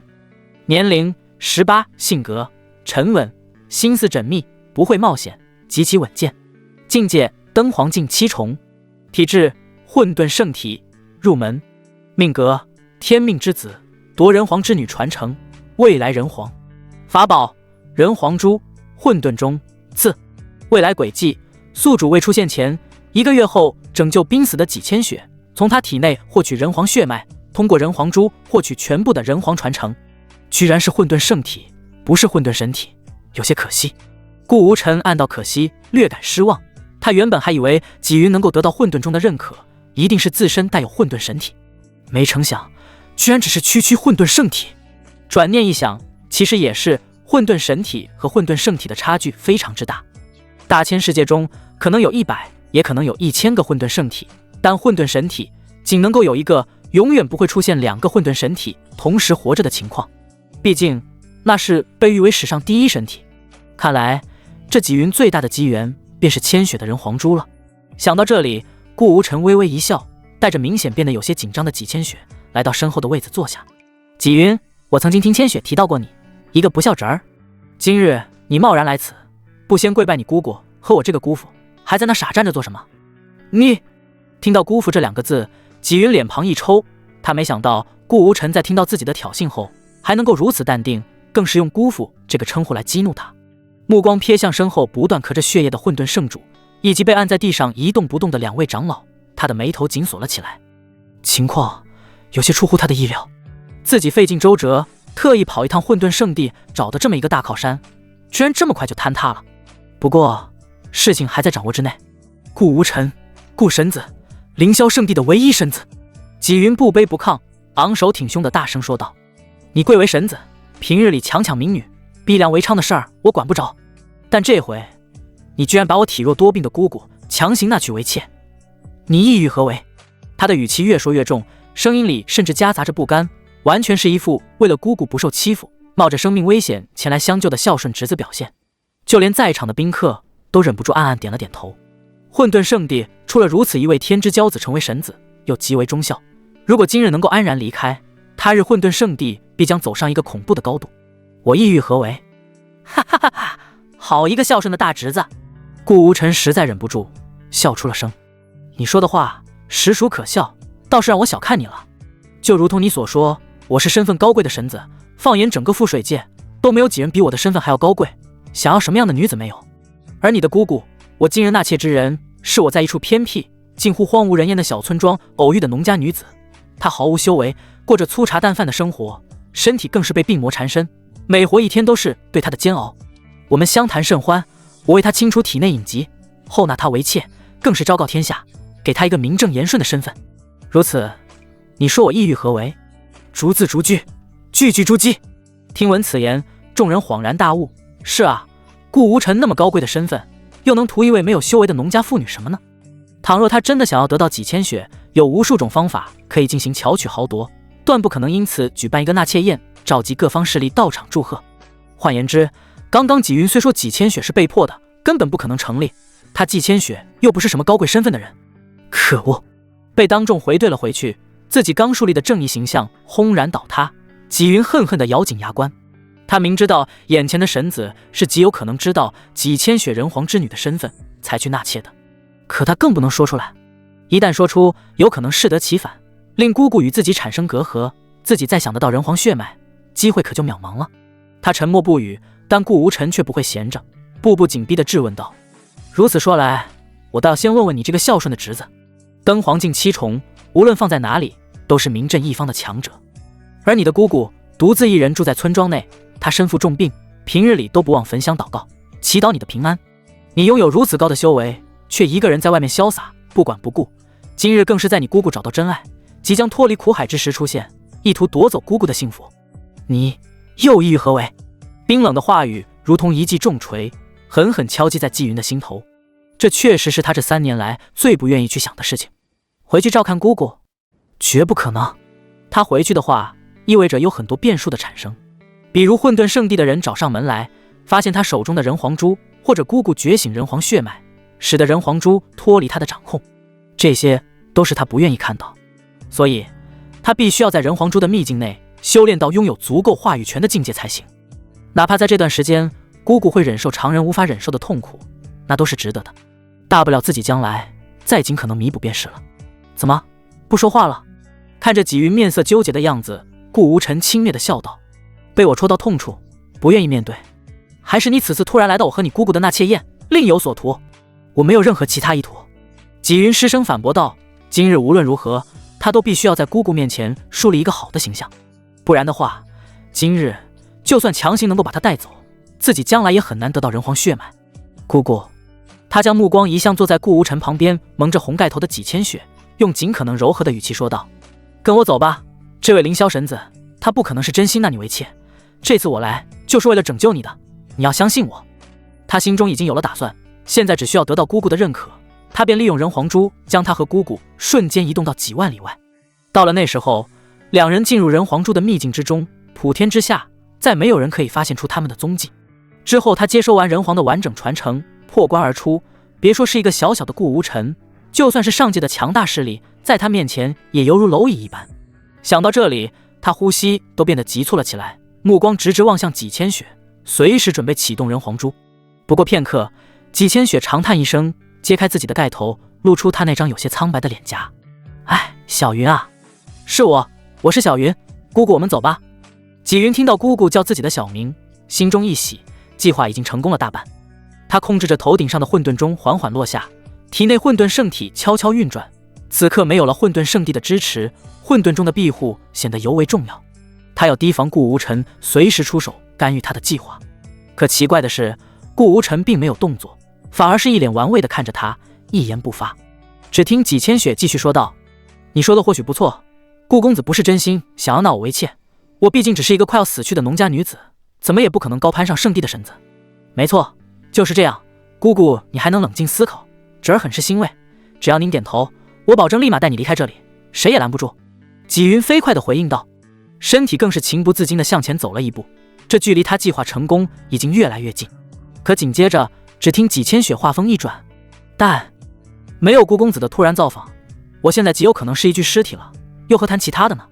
所以我是心甘情愿成为顾公子的小妾，无论是出于什么原因。说到这，他顿了一顿，语气变得冰冷而严肃。纪云，我且问你，当初我们约好的3月之期还我宝珠，可你一消失就是3年，杳无音讯。如今回归，更是一身通天修为，你不要告诉我是这3年里你连回来一趟的时间都抽不出来。说着，纪千雪对纪云怒目而视，这个3年未见的侄子，此刻在他的眼里愈发的陌生起来。就在刚刚，顾无尘已经悄悄告诉了他，如今纪云的实力情况。登黄境7重，虽然他不知道这是什么境界，但顾无尘贴心地为他解释了一番。距离下界的巅峰修为也仅有1步之遥，往日里他了解过的那些神仙们，在纪云的手下根本不堪一击，可以说是横着走的存在了。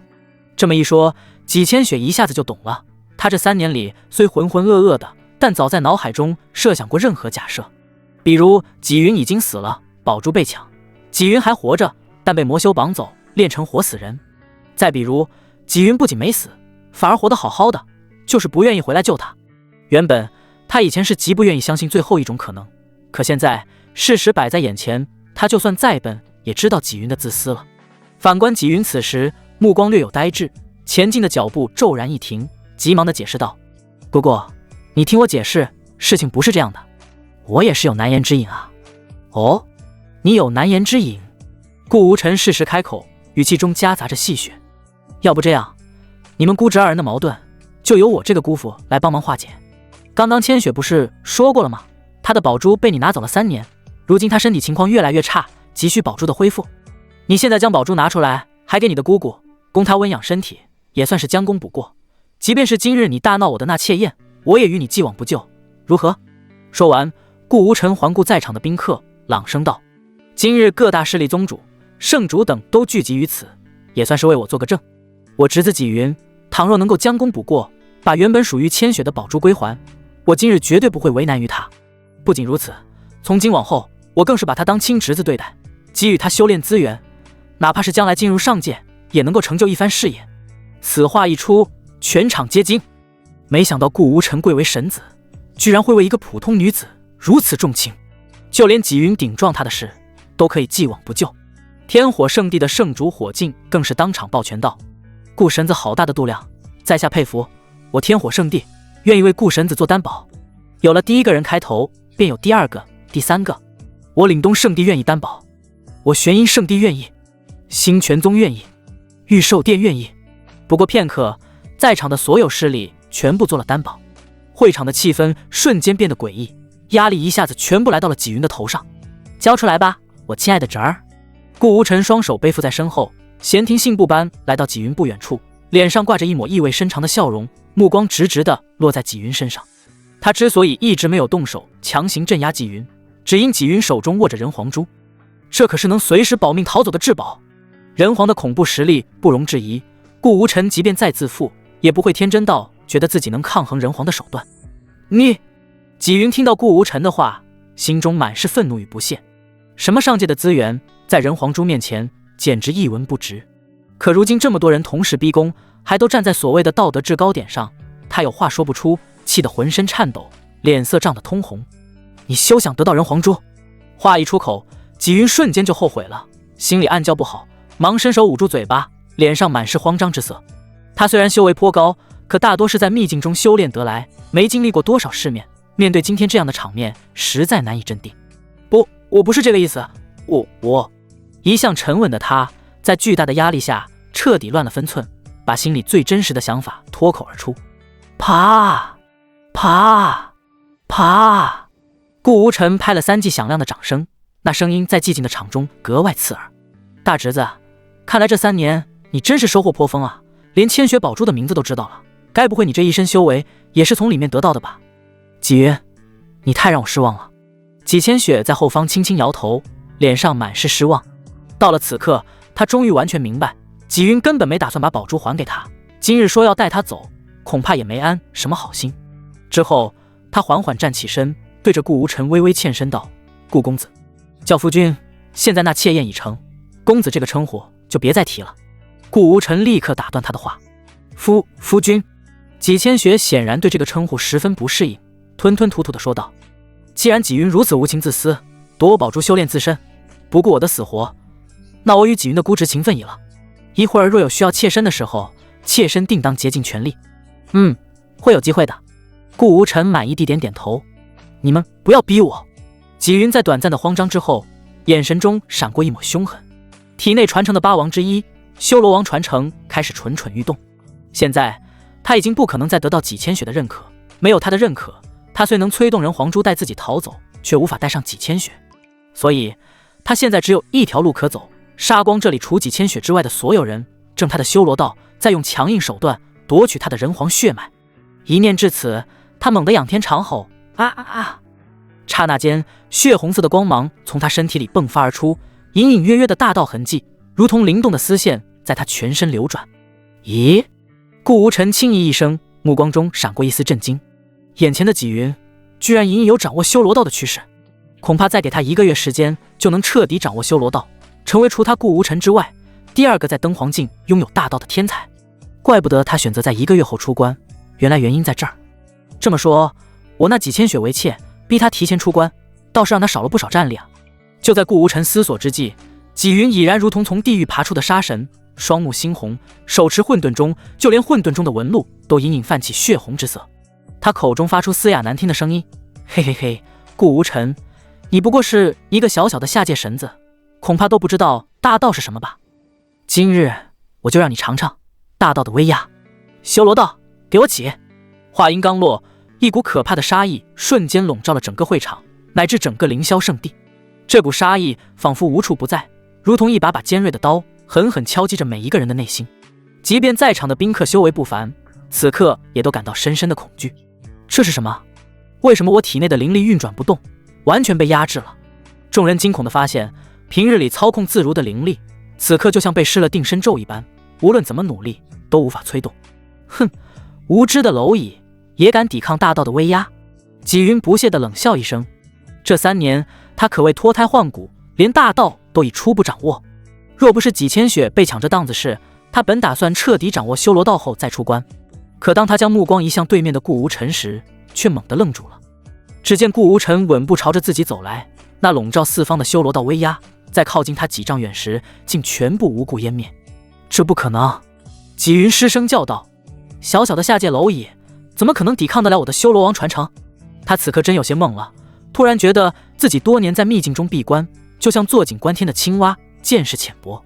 按照人皇珠里的记载，哪怕是在万族并起，天才辈出的万族时期，能在准帝之前掌握大道的，那都是当之无愧的天之骄子。有完整大道护体，即便是准帝强者，也不可能完全不受影响，除非对方也掌握大道，而且是比他修罗道更强大的大道。这种想法一在脑海中浮现，就立刻被纪云否定了。不对，绝无可能。记载中，即便是强大如人皇，也只是在入圣境时才掌握了一条属于自己的大道，而自己不过是继承了修罗王的传承，走了捷径才达到这一步。对面这个小小的圣地神子又怎么可能做到？就在他愣神的这会儿功夫，顾无尘已经走到离他只有几尺远的地方。面对越来越强的修罗道压力，顾无尘始终面不改色，神色从容，没有丝毫被压迫的迹象。大道修罗道，只可惜掌握的尚浅，连入门都算不上。你这种程度似乎无法给我送终啊。顾无尘一边走着，一边轻轻摇头，满脸的遗憾与感慨，仿佛在叹息纪云修为的弱小，以及他对大道的掌握太过浅薄。你放屁！纪云顿时怒不可遏，大声反骂道。能这么早掌握大道，一直是纪云最引以为傲的事。如今在自己最擅长的领域被人这般嘲讽，是他无论如何都无法忍受的。修罗业火，给我起！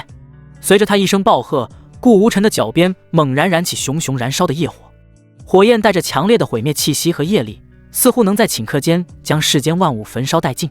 可纪云失望了，那由修罗大道演化出的业火虽然烧得猛烈，可位于火焰中央的顾无尘却连一处衣角都没有被烧到。更让纪云震惊的是，这业火竟隐隐有被吞噬的趋势。火焰太弱了，修罗道被你获得，实属暴殄天物。顾无尘边摇头边挥手，一股透露着寒冷气息的火苗从他脚边绽放。圣冰灵火，异火排行榜第7的异火。它一出现，四周的温度骤降，原本由修罗道产生的威压，竟然在异火出现之时出现了隐隐衰退的迹象。这还没完，异火熊熊燃烧着，他好似看到了什么大补之物一般，由火焰凝结成一只野兽的大口，一口将还不算成熟的修罗业火尽数吞下。这是什么怪物？不可能，我这可是大道产生的业火，怎么可能被吞噬？纪云突然感受不到自己召唤业火的存在，惊慌失措的连退数步。圣冰灵火给他身体上带来的寒冷感觉，远不及对他心灵上的冲击。说好的大道之力无敌，怎么会出现这种情况？他不知道的是，修罗业火之所以会被异火吞噬，是因为但凡以火焰形态出现的东西，都不会比真正的异火威力要大。异火是天地间自然形成的灵火，它汇集了各种不同大道其中的火焰力量，从某种程度上来说，它是无数大道火焰力量的结合体。单一的修罗业火又怎么可能抵抗得了异火？而修罗大道威压步步衰退，真实原因是顾无尘释放异火时候，不经意间暴露出自身2条大道导致的结果。修罗道的力量一直在纪云身上隐隐浮现，但每随着顾无尘前进一步，身上的大道之力都会为纪云发出警报，好像在告诉他这个主人，此人不可力敌，快点逃。但纪云能跑吗？他能，他可以依靠人皇柱的力量强行逃走，但他不会甘心，不会甘心属于自己的人皇血脉拱手让于他人。自己今日但凡逃走，顾无尘和纪千雪完成纳妾宴，步入洞房，那一切都晚了。一念至此，纪云看向被自己托在手中的混沌中，混沌圣地疯狂运转。顷刻间，混沌中的体积骤然变大，它古朴而又威严，浮在上空，如同一尊神佛降世，庇佑他的安全。这时候，混沌圣地的圣主石川挣扎着起身，他一睁眼便看到了自家圣地的至宝混沌中被激活的样子，眼眸中流露出异样的神采。多少年了，混沌圣地终于出现了被混沌中认可的人，出现了当代神子。可是时机不对啊！石川转头看向隐藏于宾客中间以及外围几十名身穿黑袍的人，好不容易撑起来的身体再次缓缓躺下，迷茫地望向上空。罢了，混沌圣地或许还没到崛起的时候，我们再等等。说着，他默默闭上的双眼，堂堂圣地圣主装死了起来。不是他不想去帮助纪云，而是不愿意看到混沌圣的葬送于自己的手中。但凡今日有一线生机，他都会为圣地搏一个未来，这是混沌圣地历届圣主的最大希望。可刚刚的情况他也看到了，纪云为了一己之私，连亲人的死活都顾不上，又怎么会领他的恩情？到了最后，纪云或许可以依靠混沌中脱险，但他们混沌圣地呢？一旦掺和进来，面对强大到没边的尖天阁，一道冷哼重创自己这个登黄境巅峰强者的顾无尘，都不会轻易饶恕他们。混沌圣地因此覆灭，纪云会重建混沌圣地，完成圣地祖训。显然不会。唉，一声长叹，石川彻底放弃了去援助纪云的念头。另一边，其他在场的众人看到混沌钟被激活，纷纷屏住了呼吸，面色变得沉重。混沌钟被誉为覆水界第一神器，传闻是天地初开时形成的混沌至宝，其正在威力根本不是寻常人能够想到的。混沌圣地整体实力在5大圣地偏弱，但仍能够屹立在覆水界那么久，原因正是这混沌钟。即便混沌圣地没有人能够激活混沌钟的真正威力，但靠着祖上传下来的特殊功法，能够激活混沌钟的一部分功能，使得其他势力从不敢小觑混沌圣地。此刻，混沌钟被认可的人所激活，具体能发挥多少的威力，没有人猜测得出来。纪云动了，他低喝一声，体内磅礴的灵力涌入钟内。混沌钟开！咚！一声悠远的钟鸣响彻天地，无形的音波以混沌钟为中心，向四周扩散开来。音波所过之处，空间寸寸崩裂，时间仿佛停滞，万物陷入一片混沌。首当其冲的自然是距离最近的顾无尘。顾无尘面色不变，荔枝大道附在拳头之上，朝着袭向自己的音波狠狠一砸。啪嗒，玻璃破碎的声音，混沌中产生近乎实质音波，如同玻璃般爆碎开来，四散而去。做完这一切后，顾无尘默默点头，对自己这一拳非常满意。这是他闭关3日来除了吸收道果，另外一个巨大的收获。初步掌握了荔枝大道的精髓，一力破万法。当力量足够强大的时候，无论对方是怎么样的攻击，一拳即可破之，无论是实质还是无形。之后，顾无尘淡淡扫了一眼浮现于纪云头顶上的混沌钟，再次摇摇头：“你的修罗大道用起来不三不四，没想到就是连你引以为傲的混沌钟都是一个残次品。倘若是完整的混沌钟在此，我或许只能再暂避锋芒，但你这个不行。残次品！”众人闻言全部一愣，被誉为整个覆水界排名第一的神器，居然被说成了残次品。他们不信，身为拥有者的纪云更加不信。他大声呵斥：“荒谬！不过是挡下了我随手发出的一道攻击，你根本不懂混沌中的恐怖。”“我不懂。”被当众反驳，顾无尘不怒反笑，背负双手，神识游荡于自己的空间戒指，仔细寻找了起来。边找边道：“这世间唯一的混沌钟，早在万族时期对抗他族的时候破碎，而破碎出来的碎片流传于万界，形成大大小小的残次混沌钟。你手中的这个，不过是其中最微小的一个碎片，还是混沌钟本体最无用的一块碎片。而我，不好意思，我恰好有个比你大的。”说罢，顾无尘手中的空间戒指闪烁一抹光芒，一顶古朴、威压要明显碾压纪云手中的混沌钟出现在了众人的面前。同样是通体呈现一种深邃青铜色的古钟，同样是钟身上雕刻有密密麻麻的铭文，这些铭文交织着形成一幅古老的图案，描绘着天地初开、混沌初分的景象。唯一不同的是，其体积和威压要完全大于纪云手中的混沌钟，给人一种混沌钟父子的感觉。混沌钟，2个混沌钟！众人惊呼，眼神来回在2个混沌钟间游荡，感觉脑子都不够用了。混沌钟居然真的不止一个！看着张大着嘴巴、满脸不可思议的纪云，顾无尘眼眸一凝，控制着混沌钟，轻喝一声：“混沌钟，震！”咚！同样是一声悠扬的钟声，它的力量要更加强大，形成一道声波袭向纪云头顶的混沌钟。不可能，我的混沌钟是独一无二，你的绝对是假的。纪云赶忙沟通起混沌钟进行阻挡，可在瞬间，他忽然意识到了什么，猛地大笑一声：“况且，就算你的是真的，那你的混沌钟也将归我所有了。”哈哈哈！是的，他忽然想到了，自己可是拥有混沌圣体的天之骄子，什么东西都可以怕，但混沌钟他是完全不需要怕的。体内混沌圣体运转到了极致，显然是打算用自己的特殊体质强行把顾无尘的混沌钟夺取过来，因为他清楚地知道，只有自己的神体才可以轻松驾驭混沌钟。这一点，从他可以轻易在混沌圣地夺取混沌钟，并可以轻易抹除混沌钟上所有人的印记可以看出。来吧，属于我的混沌钟，届时我将拥有2个混沌钟，我还要谢谢你呢，顾神子。纪云脸上满是大喜，对于即将到来的攻击丝毫不惧，混沌圣体已经敞开了怀抱，迎接着即将到来的第2个混沌钟。有趣！顾无尘轻蔑的声音从不远处传来，用一种看傻子的目光看向纪云。倘若纪云拥有的是混沌神体，他是断不敢拿出混沌钟出来冒险，可区混沌圣体也敢从他的手中抢东西，简直可笑。自己的这个混沌钟可是他下界时外公送给他的，说是当年一剑斩了一名拥有混沌圣体的大地强者获得的战利品之一。而为了能让顾无尘随意操控混沌钟，外公更是把当年那具大地的尸体炼化，使他的混沌圣体成为操控混沌钟的媒介，供顾无尘使用。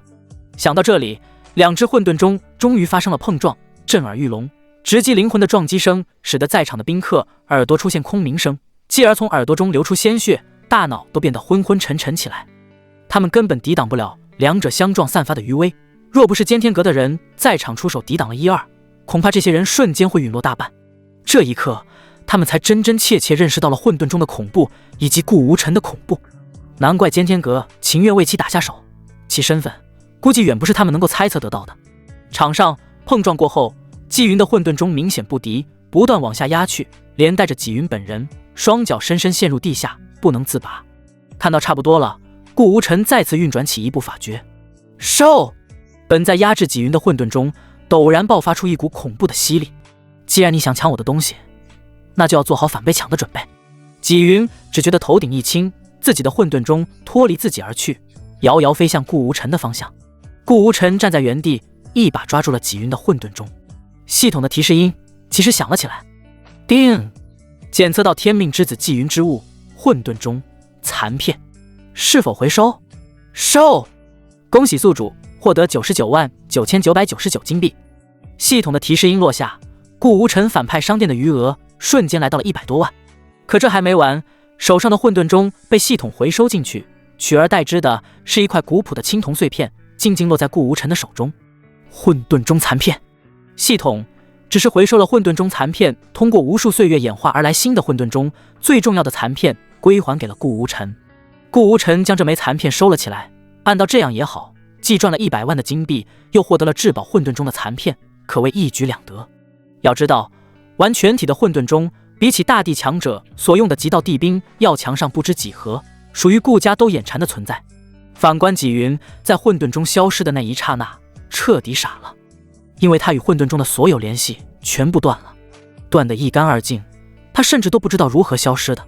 在看到顾无尘手上的混沌钟残片被收了起来后，纪云终于懂了，他的混沌钟被抢走了，还是在对方没有混沌圣体的情况下被抢走的。那自己这所谓的混沌圣体算什么？摆设吗？噗！怒火攻心，一口鲜血从口中喷了出来。他闭关3年，原本以为一出世便会受到万人敬仰，成为世间顶峰的存在，没成想先是自己引以为傲的修罗大道起不到作用，后是覆水界第一神器混沌钟被强行夺走，自己原来一直都在自以为是。呵呵，他自嘲地笑着，自信心已经没了，但并不意味着他会不报这个仇。顾无尘，他忽然抬起头，直直盯着顾无尘，眼神中透露着恨不得将这个突然出现坏自己好事的人生生活剥的神情。今日之事，我纪云记住了。他日，你……说到这，他又将目光移向远处一身喜袍的纪千雪。还有你，我亲爱的姑姑，总有一天我会让你们这对狗男女好看。我们来日再见。而且我相信，这一天不会太远。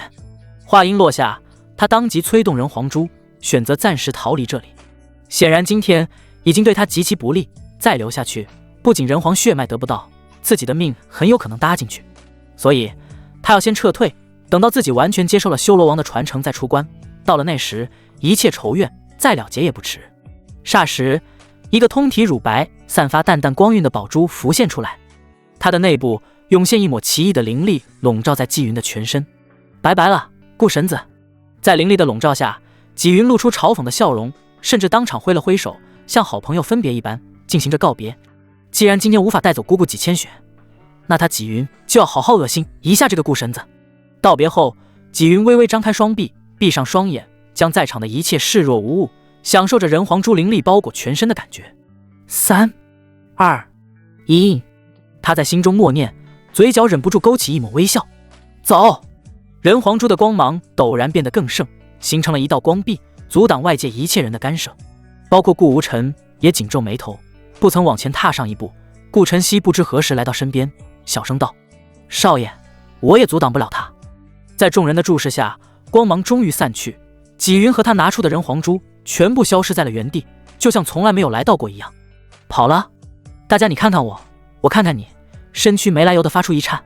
在如此困境之下，忽然让这个纪云跑路了。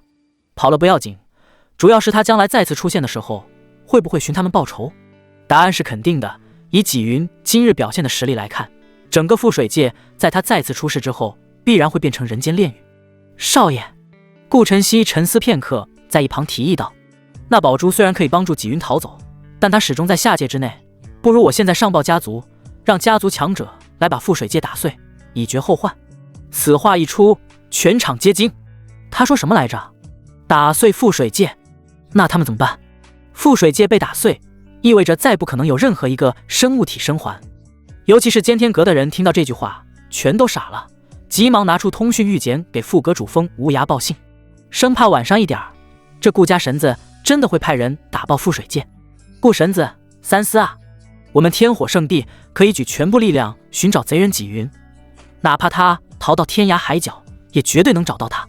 火镜圣主先一步踏出，拱手劝谏道：他从监天阁的人脸上已经得到了顾无尘确实有打碎覆水界的能力，不然的话，如此大逆不道的话语说出来，恐怕会被监天阁第一时间制止住。哪能像现在一个个抱着玉佩疯狂嘀咕着些什么。是啊是啊，我岭东圣地愿意助神子寻找。我也愿意。无数势力纷纷附和，他们脸上尽显焦急，这可是关于他们生死存亡的事情。然而顾无尘却没有理会他们，微微瞄了一眼坐在后面秀眉紧蹙不发一言的纪千雪，缓缓道：办法是个好办法，看起来确实可以永绝后患。只不过顾无尘心里清楚，纪云拥有天命庇佑，在此之前监天阁的人都找不到他，恐怕真的毁了覆水界也很难消灭他。让我想想。说着，顾无尘陷入沉思，觉得是不是该把顾家大帝全找来寻找这个纪云。忽然身后纪千雪紧皱的眉头散开，苍白的脸上浮现出一抹笑容。他盈盈起身，脸上尽显喜色。公子夫君，他被我找回来了。找回来了。顾无尘神情微动，他所猜测的果然不错，纪千雪才是能够让他成功击杀纪云的关键。下一刻，会场的中央骤然出现耀眼的白色光芒，光芒很快散去，露出了大家心心念念的纪云。他此时坐在地上啃着一只灵果，嘴里骂骂咧咧：哼，纪千雪，你既然不肯跟我走，等我出关后，我强行占有你，到时候诞生下未来人皇，我就是人皇之父。说到这，他放声大笑了起来，在安静的会场内格外刺耳。哈哈哈哈！笑到一半，他的笑声骤然一停，因为他觉得这里怎么有些熟悉，而且为何隐隐听到有人在议论他脑子不好。你好啊，大侄子。顾无尘此时笑盈盈蹲在纪云的身边，伸手拍了拍他的肩膀。我就知道你不舍得辜负我，不会一走了之。我原本以为你刚刚所说我们下一次见面的日子不会太远，最少也需要1年半载，没想到几个眨眼的功夫就回来了。你真是我的好侄子啊。说到这，顾无尘脸色瞬间变得阴沉。游戏到此结束了。砰！一拳，朴实无华的一拳直接打碎了纪云的丹田，腹部上方出现一块拳头的血洞，完全贯穿。噗！纪云夹杂着内脏、灵果碎片的鲜血从口中喷出，气息瞬间变得萎靡起来。他倒在地上，感受着体内逐渐消失的生机，直勾勾盯着顾无尘身后对自己面无表情的纪千雪。是他。他在心中呐喊，他明白自己躲进了人皇秘境中，除了纪千雪，没人可能找得到他。顾无尘不行，哪怕是上界的大帝都不行。噗！又是一口满是内脏的鲜血吐出，纪云身上的修罗道气息缓缓浮现，在做最后的挣扎。顾无尘不屑一笑，只手按压在他的天灵上，杀戮大道尽显，疯狂冲击着纪云的神经。修罗道在杀戮道面前变得脆弱不堪，原本就没有全部掌握的修罗大道，顷刻间全部被摧毁。大道的溃散彻底粉碎了纪云最后的希望，他发出长长痛苦的哀鸣，随后脑袋一歪，双目瞪着老大，彻底没了声息。一代天骄，3年入灯皇，即便放在上界世家都是重点培养的存在，此刻死不瞑目，甚至在临死之前还说想人皇血脉。死了吗？顾无尘目光微动，这一次猎杀天命之子比他想象的要顺利。叮！恭喜宿主成功击杀天命之子纪云，恭喜宿主获得。是谁？是谁杀我传承之人？该死！系统的奖励提示音被一道震耳欲聋的咆哮声打断。纪云身上掉落出来的人皇珠不再通体雪白，而是血红无比，从中飘荡出一个恐怖的灵魂。他身高8丈，浑身上下满是锁链，手持双刀，怒目圆睁。尽管只剩一个灵魂体，但哪怕是一个眼神，都足以让人不寒而栗。是你杀的！灵魂体瞬间锁定了顾无尘，眼神中满是愤怒。他，修罗王，人皇手下8王之一，是第一个找到传承者的人。自己这一缕残魂，为的就是找到传承人，重振万族时期的辉煌。可没想到，区区3年，自己仅传过去一些皮毛之力，传承人居然被宰了。意识到这一点后，他瞬间失去理智。哪怕是在人皇珠内传承，他也是处于半沉睡状态，因为他一旦彻底苏醒，最多1炷香的时间，这缕残魂就会彻底消散。可这回真的忍不了了，即便冒着残魂彻底消散的危险，他也要为这个胆敢坏人族大事的人报仇。残魂牢牢锁定着顾无尘，哪怕是挡在前面的顾晨曦，他都不放在眼里。区区至尊境根本不足以让他多看一眼。死吧！他举起一把长刀，猛然朝顾无尘头上劈下。速度看起来缓慢，但却给人一种无论怎么躲都躲不过去的感觉。顾无尘眼睛眯起，默默拉过挡在前面的顾晨曦，大荒求天指全力一击的玉剑已经被他捏在手中。住手！一声娇喝从顾无尘的身后传来，众人循声望去，在看到是纪千雪喊的这一道住手后，纷纷投来了不可思议的神色。眼下出现的未知强者残魂，其恐怖程度早已超出了他们的认知。没成想，一个普通的人类女子居然有这么大的勇气，敢当众喊他住手，这和找死有什么区别？果不其然，修罗王残魂在听到有人要阻拦他时，微微一愣，狰狞的脸上居然浮现出一抹缅怀。多少年了，是时间过去太久的缘故，已经没有人记得他修罗王的威名了吗？遥想当年万族战乱，自己修罗王一脉杀的一族强者，比起其他七王杀的总和都要多。他是名副其实的杀神，平日里除了人皇和其他七王，但凡谁敢顶撞他一句，后果就只有一个，死于无尽炼狱之苦。他自嘲一笑，就准备宰了这个敢喊自己住手的人。只是可惜自己已是残魂，无法将此人投入无尽炼狱。可当他看向纪千雪的面容时，脑袋里轰的一下炸开。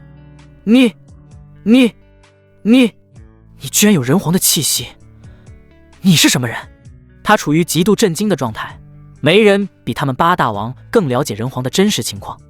人皇死得非常突然，根本没有来得及留下什么后代，也不可能有人入得了人皇的法眼，一同诞生子嗣。换句话说，这世间人皇一脉已断，最多还能有8王一脉的后裔就不错了。可现在事实摆在眼前，别人或许看不出来，但他绝对不会看错。眼前的女子具备人皇独有的血脉之力，天生的皇者，未来人族的至尊。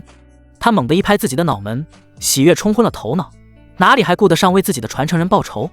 二哥，老八，快出来！人皇血脉，人皇有传承人了！他一道灵力打入人皇珠内，不多时，相继飘荡出2道灵魂体。他们看起来比修罗王还要脆弱，身躯也没有他那么高大，与常人无异。其中一人手持羽扇，不悦地道：“老六，莫不要胡言乱语，人皇怎么可能有后代？你这是对人皇的最大不敬。还有，贸然把我和老八从沉睡中拽出来，你可知道，这意味着我们在不久后将会彻底消散，无法再寻找自己的传承人。”是啊，六哥，你真的是太鲁莽了。新飘出来的2道灵魂体又气又无奈，修罗王的性子他们非常了解，总是冒冒失失。只是没想到这一次还会冒失的这么离谱，说找到了拥有人皇血脉的人。你怎么不说找到人皇亲闺女，还差点被你杀了呢？哎呀，你们2个，看你们是睡糊涂了，不信自己瞧。此刻的修罗王一身杀气早已不见，眼神示意他们看向纪千雪的方向。哎，你真是无药可救。2道灵魂便摇头便往纪千雪那边看去，反正醒都醒了，要不了多久就会消散。他们现在已经开始寻思着，要不要随便凑合找一个人传承得了，总不能让人王一脉彻底消失吧。片刻后，人皇血脉，2道灵魂反应甚至比修罗王还要大，他们一左一右飘在纪千雪的身旁，震惊的说不出话来。夫君，贸然被2个陌生灵魂打量，纪千雪显得有些急促，用求助4目光看向顾无尘。没事，他们不会伤害你的。顾无尘点头示意，既然这3道灵魂都是从人皇珠出来的，纪千雪又是人皇之女，那就不会有任何危险。当3道灵魂听到夫君这2个字后，一下子愣在了原地。人皇后裔嫁人了，不过转念一想也没啥，人皇的血脉能够流传至今，早已不知道过去了多少纪元，到年龄嫁娶也是很平常的事情。更何况这算是人皇的家事，他们不好过多参与。想到这里，他们三人相视一眼，默默点下了头，几乎在同时伸手点向了自己的眉心，期间没有丝毫犹豫。砰！3道人王强者的残魂顷刻间粉碎成最精纯灵力，流入到人皇珠内。自杀了！看到这一幕，即便是顾无尘也不禁一叹。人王强者，他保守估计也是地境巅峰的佼佼者。虽说他们以残魂的形态活不了太久，但如此果断的了结自己，也实属让他震撼。人皇珠被注入精纯的灵力之后，独自漂浮在空中，时间在这一刻骤然静止。在场的宾客有的张大着嘴巴，有的保持着后退的动作，全部静止。包括监天阁的人，顾晨曦都僵硬在原地一动不动，他们的意识均被定格在了时间静止前的1秒钟。就连整个覆水界的所有生灵，包括灵力，都全部静止不动，一切都安静了。只有2个人不受影响，顾无尘、季千雪。一道修长威严的身影从虚空中缓慢踏出，他的身高比之顾无尘都要稍稍高上一些，腿长的要命，一头黑发如瀑，身穿大气的龙袍将躯体全部覆盖，全身数不清的大道围着他流转。顾无尘站在他的身后，即便看不到脸，只能看到背影，也难掩他心中的震撼。人皇，人族历史上功劳最大的强者，没有他，或许现在的人类被异族当家畜来饲养，成为食物链最低端。季千雪正对着人皇，他愣在原地，直勾勾看着，不知在想些什么。在顾无尘的视线中，人皇伸出手将季千雪稍显凌乱的发丝捋平，随后对他诉说着什么，具体内容他听不清，也不敢问。其实比起谈话的内容，他更想看看人皇的真实面容，毕竟自家祠堂的那具人皇像其实是没有五官的。过了不知多久，季千雪对着人皇轻轻点了一下头，眼眸中带有着一丝泪光，神情也变得坚定了起来。随后只听人皇长叹一声，唉，时间比我想象的要晚上许多，也不知是好是坏。他微微侧过身来，却始终没有让顾无尘看到自己正脸，接着道：顾无尘，顾家，顾长歌是你什么人？他的声音空灵，极具威严，听在人的耳朵中会产生一种发自内心的跪拜之意。顾无尘没有去跪，就算是跪，也是人皇转过身来，以丈母娘的身份让他跪拜，还说得过去。这甚至不愿意让自己看一眼的人皇，他当然不会去跪拜。而当他听到顾长歌这3个字时，忍不住心中一颤，回应道：顾长歌是我顾家第1代老祖，也是创立顾家的人。顾家祖传功法长歌诀，就是这位老祖传下来的，也是顾家能够屹立在上界那么久的原因。同时心里暗自猜测，眼前不愿意露出真容的人皇，莫非与自己家的老祖是故交？还是……莫要多想。似乎是察觉到了顾无尘心中所想，人皇背对着他淡淡的说道：我与他并无任何交集，当年万族之战中，他没有直接参与，却间接震退百族，整个永恒道域无任何一族敢惹。想不到后来事变，我和八王全部陨落，顾长歌居然没有死，还留下后人延续至今。你们顾家如今在上界的实力如何？实力尚可，应该没有势力敢惹得起我们顾家。顾无尘略带有谦虚地回答道。这样吗？人皇似乎陷入了沉思之中。不多时，他的身影居然在缓缓消散，连带着整个覆水界的时间停止也在慢慢复苏中。在身影即将消散前的那一刻，他终于侧过半边脸，深深看了一眼顾无尘，留下一句：八王以及他们的后裔早已不见，我没有什么可以信任的人了。既然你是顾家后人，那轩辕千雪就托付给你了，你好好待他。话音落下，人皇的身影彻底消散，覆水界的时间开始流动，在场的众人继续了前1秒未完成的动作，所有人都没有意识到时间曾被停止了大概1刻钟左右。顾无尘则是被定格在原地，脑海中全是最后人皇望向他的那一眼，以至于他暂时忘却了任何事情，包括人皇的半张脸的面容都没有记得，只记得那惊鸿一瞥。那是怎样的一只眼睛，所附带的情绪又是怎样的奇怪，他说不出来，只是觉得人皇身上充满谜团。他始终背对着他，最后又把女儿托付给自己，再看自己一眼就没了。按照他的预想，得知自己的女儿被自己当妾纳了，不说当场把自己斩杀于此，兴师问罪还是要有的。堂堂人皇之女，要做也是正妻，妾室算什么？可这些预想到的画面都没有发生，人皇比他想象的居然要平和得多。怪哉，怪哉！暗道了2声，顾无尘摇摇头，想不通的事情便不打算再想，转而望向还处于有些呆愣的各大势力宗主、圣主们。他们虽然没有意识到时间被暂停，但可是看到了顾无尘和几千雪，不，现在应该叫做轩辕千雪所站的位置和上一刻完全不同。还在想着为什么会发生这种情况的时候，顾无尘开口了：“各位，今日大家能来捧场，我顾无尘倍感荣幸。那妾宴上，一个宵小之辈来此闹事，现在已经伏诛，如此我就不继续接待你们了，各位请便吧。”说着，他已经做好了送客的手势。而在场的宾客们听闻此言，如蒙大赦，纷纷上前祝贺一番，便转头离去。他们早就想走了，一刻都不想在这里停留。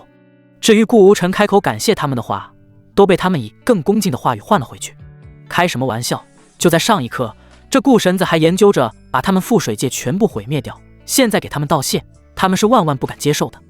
所幸贼人纪云不知道为何突然又出现在了会场中，最终结果是好的，同时更是心里想着，等回去以后，在自己的势力发布最高号令，万万不可惹凌霄圣地的人。如若遇见，能躲则躲，实在躲不过，不行就趴着过去，丢点脸面，总比被人彻底毁灭强不是？不多时，宾客们纷纷撤走，包括监天阁的人也一同离去。会场内仅剩下混沌圣地的人没走，不是他们不想走，而是确实走不了。混沌圣主石川还躺在地上装死，2位长老更是被死死压制，一动都动不了。到了这时候，石川终于动了。没办法，不动不行了，人都撤走了，再装死下去只会惹得顾无尘不高兴。他缓慢起身，脸色苍白，抱拳道：“顾神子，在下有罪，还请责罚。”聪明的他并没有第一时间推卸责任，因为那是完全没有意义的。在绝对的实力面前，无论事实如何，他说：“你错了，你就是错了，狡辩没有任何的意义。”石川圣主，顾无尘看了他一眼，淡淡开口道：“混沌圣地实力在5大圣地里排名最后，仅靠着混沌钟才能一直维持在5大圣地之中。如今混沌钟落于我手，你可还有什么想法？”“没有，没有。”石川想都没想的摇了摇头。混沌钟的遗失是那贼人纪云所致，而神子大人您帮助我们混沌圣地斩杀此贼，是我们圣地的大恩人，混沌钟自然是归您所有，我们不敢有任何怨言。倒是一个识时务之人。顾无尘赞赏了他一句，随后呼唤凌霄圣主：“凌天何在？”“属下在。”凌天出现在顾无尘面前，毕恭毕敬地等待吩咐。如今混沌圣地没有了混沌钟的庇佑，恐怕要不了多久就会被其他圣地或者其他强大宗门所吞噬。而今日又恰好我的大喜之日，那便给石川圣主一个面子。凌天，以后混沌圣地就由你罩着了，你去着手准备接手工作吧。是。凌天点头，脸上带有喜色。反观石川脸色苍白，哪里听不懂顾神子的意思？那是要让凌霄圣地吞掉他混沌圣地，从此覆水界内再无混沌圣地之名。随着2位圣主的离开，顾晨曦也很有眼力见的借故离去，只是在临走前忍不住贴在顾无尘耳边开口叮嘱道：“少爷，宠幸千雪妹妹时可要万分小心呀，她毕竟没有修为，经不起您太多的折腾。我就待在你们房间的隔壁，有事随时喊我哦。”说完，顾晨曦就消失了，留下一头黑线的顾无尘。他强忍着把顾晨曦叫回来就地正法的冲动，一个转身来到轩辕千雪的面前，拦腰抱起了他。“走，继续我们没完成的事，入洞房。”同时心中踏实了许多。要说人皇出现之前，他那轩辕千雪为妾，主要是为了引出纪云才定下的计策。至于入洞房什么，还是有些虚的。毕竟他可是知道，曾经有一位已经成神多年的唐姓父亲，为了不让自己的女儿被女婿碰，居然给女儿上了锁。一旦强行，甚至会让女婿当场暴毙。可现在情况完全不同了，人皇是亲口把他女儿托付给自己的，岂有推脱、磨磨蹭蹭之理？干就完了。走入洞房，顾无尘将一直抱着人皇珠、俏脸通红的轩辕千雪放在床上，刚准备做下一步动作时，轩辕千雪怯生生地开口道：“夫君，刚刚姐姐说我手中的这个珠子叫做人皇珠，里面有她的传承，让咱们2个在她消失后尽快进入其中，我们要不要现在进去？”顾无尘动作一停，有些奇怪地反问道：“姐姐？刚刚人皇说她是你的姐姐？”“是啊，他是这么说的，他看起来那么强，应该不会再骗我。轩辕千雪斩钉截铁地道。打开面板，姓名轩辕，即千雪，身份万族17人皇之女，顾无尘妾室，命格未来人皇。没看出来，人皇这事儿还藏着掖着。顾无尘看着面板，捏着下巴暗道：系统的信息自然不会出错，唯一可能的，那就是人皇故意让千雪叫他姐姐。不过人皇没有道出实情，他自然也不会多说。关闭面板，顾无尘将目光重新投入到人皇珠上。既然人皇说了要尽快进入这里，那他自然也不会急于洞房而耽误时机。千雪，你启动人皇珠吧，我们现在进去。好。光芒一闪而过，洞房内的两人骤然消失不见。与此同时，隔壁的房间内，顾晨曦抱着佩剑，倚靠在墙角，闭上眼睛听着些什么，口中喃喃自语道：奇怪，怎么进去这么久，连一点叫声都没有？该不会弄死了吧？少爷到底还是玩大了。哎，人皇秘境，这里与外界无异，是一片独立的小世界，一望无际。顾无尘略微感应了一下，没有探索到边际，大得离谱。接下来该怎么做？宁母，你姐姐有告诉你吧？顾无尘问道。她都告诉了，跟我来。轩辕千雪虽然是第一次来到这里，但却有一种莫名的熟悉。她拉起顾无尘的手，缩地成寸，一眨眼前行了几万里。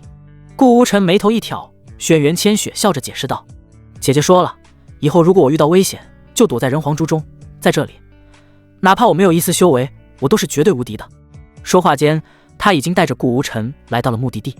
随着他玉指在虚空轻点，整个秘境忽然颤动了起来。很快，一座灵气环绕、恢宏大气的宫殿出现在二人的面前。大殿正门高达100丈，两扇青铜石门上分别镶嵌着一颗星辰石。就是这里了。轩辕千雪伸出玉手，伏在一颗星辰石之上，石门缓缓打开，古老威严的气息扑面而来。两人并肩走入其中。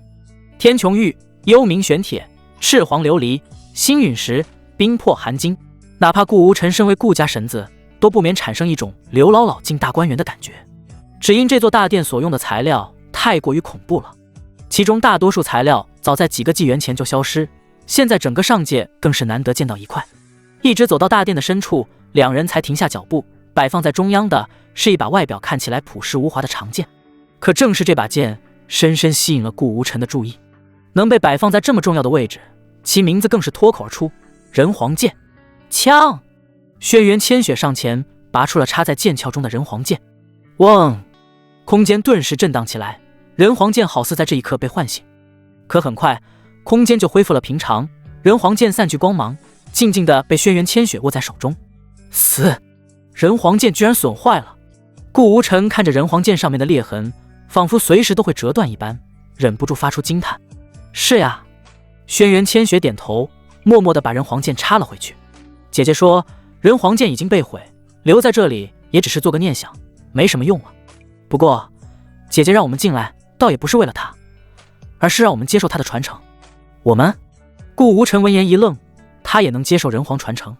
他本以为跟着千雪进来能混个人王传承什么的，这已经让他很满足了。毕竟他又没有人皇血脉，属于八竿子打不着的关系。可下一秒，他就收回了他的疑虑，因为整个大殿突然变了样。大殿变得如同天穹一般，无数条大道在各处运转，他们甚至到了拥挤的程度。不知从何处，更是射出2道流光，分别没入他和轩辕千雪的眉心中。两人当即盘膝而坐，进入一种玄之又玄的状态。入定中，顾无尘充满了震惊。进入他识海中的可不是什么八王传承，而是实实在在的人皇传承。这玩意也能够一式两份儿？疑惑归疑惑，但送上来的好东西，顾无尘自然没有拒绝的道理，索性便慢慢接受了起来。就这样，顾无尘和轩辕千雪在人皇殿内同时接受人皇传承。唯一不同的是，轩辕千雪的面容、气质都在一点一点的发生蜕变。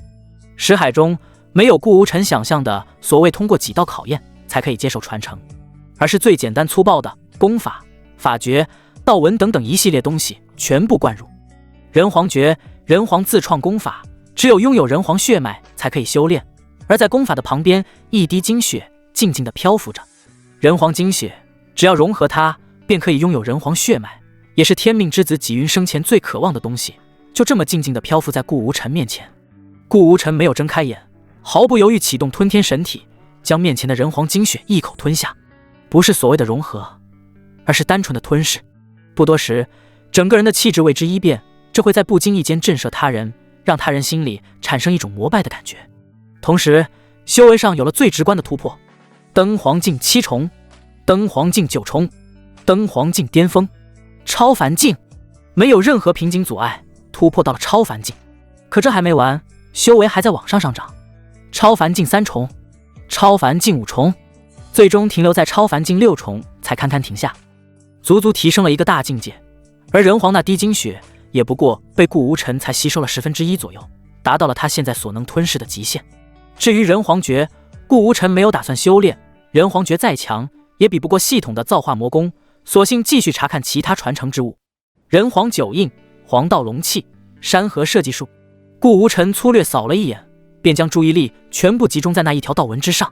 这才是传承的关键，一条完整大道所被描绘出来的道纹。如果说道果是天地间自然形成，是人们掌握大道的捷径，那么道纹便是人为所能做到的极限。必须是一位大帝以上的强者，对这条大道的领悟达到一种非常恐怖的程度，才可以尝试描绘道纹，供给后人参悟。顾无尘直接选择参悟，即便是早有心理准备，可当他参悟起这条大道时，还是感到震惊了。时间大道，绝对意义上的顶级大道之一，里面的玄机太过精妙。顾无尘全身心投入到领悟时间大道中，时间不知过去多久，41天，又好像是1年。顾无尘猛然张开双眼，成了。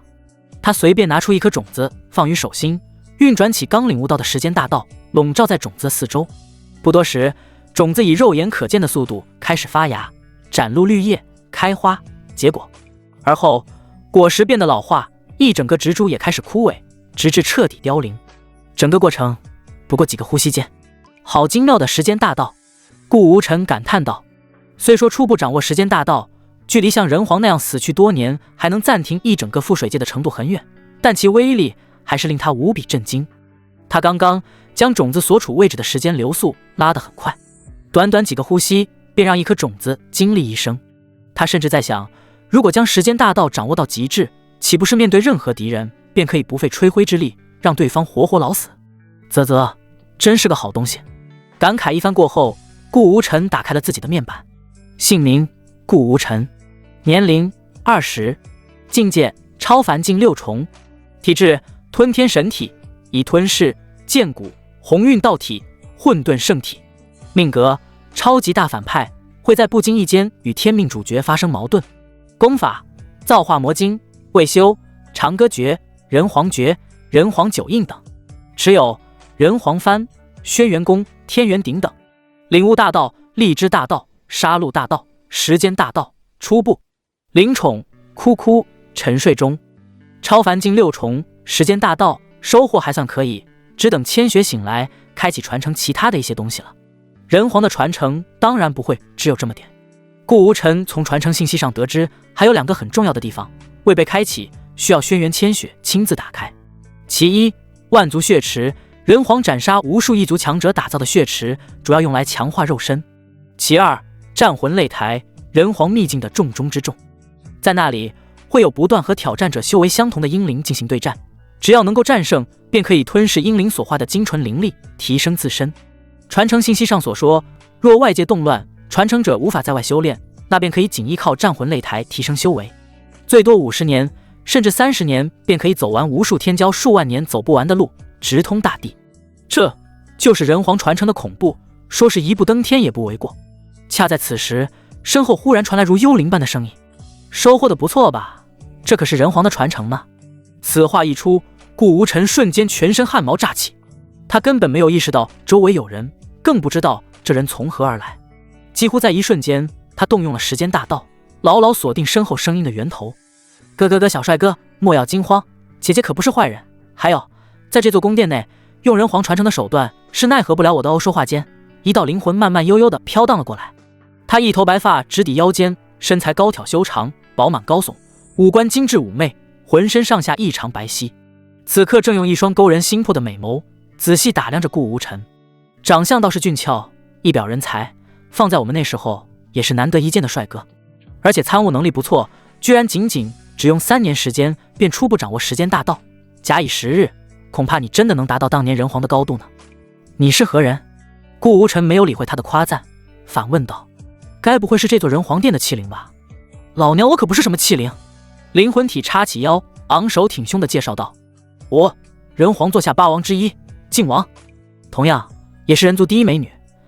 你今天能见到我的真容，算你的荣幸，还不快过来哭着流鼻涕感谢我？顾无尘一头黑线，没有信他。靖王，他自然听说过，可以说是8王中最诡异的一个王。他能够看穿别人心灵，又可以将自身变化成任何模样，即便是大地都分辨不了。如此诡异的王，又怎么会是这副小丫头的性子？想着想着，他忽然意识到了一点不对。等等，这个女的说什么来着？3年？他参悟时间大道，时间过去了3年，这怎么可以？3年时间会耽误他杀多少天命之子，拿多少奖励啊？器灵，我真的在这里待了3年？顾无尘有些不死心地追问道。老娘再说一遍，我不是器灵，我是靖王，或者叫我本名叶玲珑。你要是再敢叫我器灵，哪怕你是人皇认可的人，我也要撕烂你的嘴巴。此时的叶玲珑龇牙咧嘴，怒气汹汹地目视顾无尘，随时准备出手教训这个叫他器灵的家伙。好，你是靖王。顾无尘无奈，不想在这个问题上过多纠结。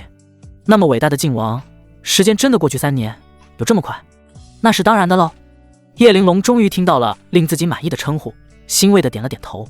不过你也不需要担心，这座人皇殿的时间流速和外面不一样，这里1年外面仅过去1天，3年也就是3天时间。3天？还好。顾无尘松了一口气，3天时间他完全可以接受，3年是真的接受不了。而还没等他说出下一句话，叶玲珑突然轻咦一声，面露不善。不对啊，你的语气，我感觉你还没有相信我是靖王，你这个表里不一的家伙。眼看着叶玲珑就要动手，顾无尘脑袋都要大了，他觉得这个器灵或许是沉寂太久，脑袋已经彻底坏掉了，于是赶忙抬手叫停。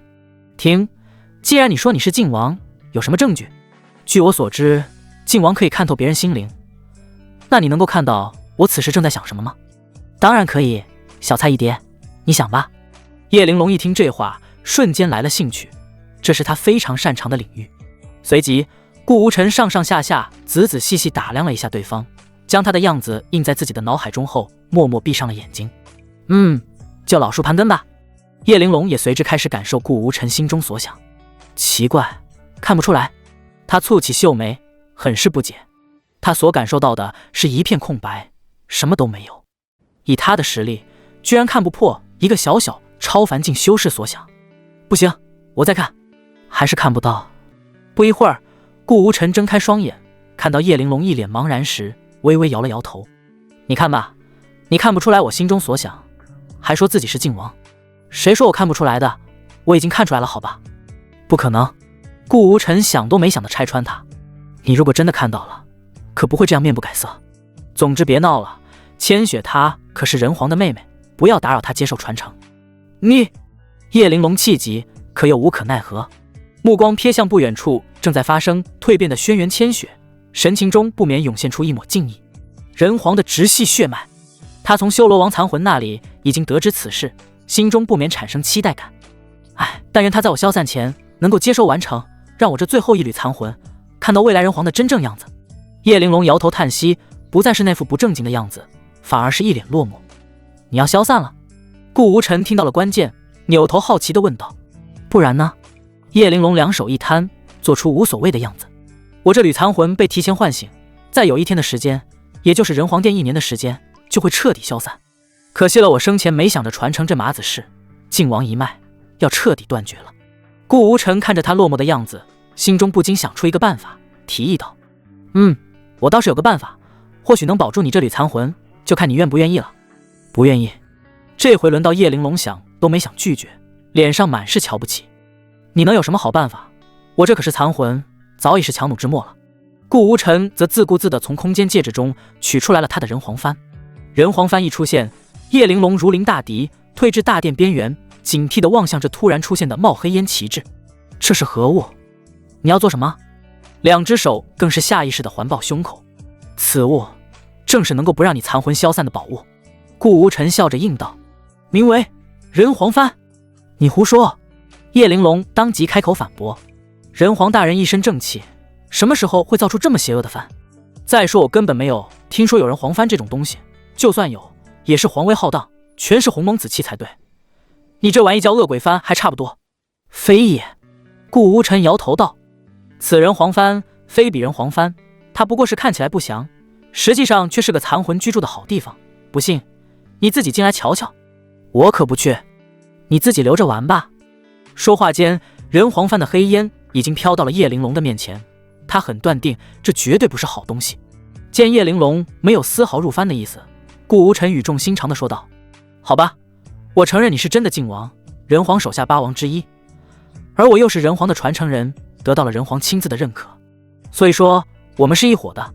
你应该相信我，即便不信我，你应该信人皇的眼光才对。听到顾无尘搬出连人皇都搬出来了，他一时有些纠结，觉得对方说的不错，人皇是不可能看错人的，索性一咬牙信这个人皇传承人一回。好，我去你这番内试试，不过若不起作用的话，记得第一时间把我放出来。请便。听到他终于同意，顾无尘笑着打开了人皇幡的内部空间，将没有抵抗的叶玲珑收了进去。不多时，顾无尘脑海中传来叶玲珑又惊又喜的声音：此幡好生古怪，我的残魂待在里面，确实停止了消散之意。不过里面都是些什么东西啊？封王镜、登皇镜的无意识灵魂，这些垃圾灵魂放在这里，你是忘记扔了吗？你要不管的话，我都帮你处理了哈。随意，你住着舒服就行。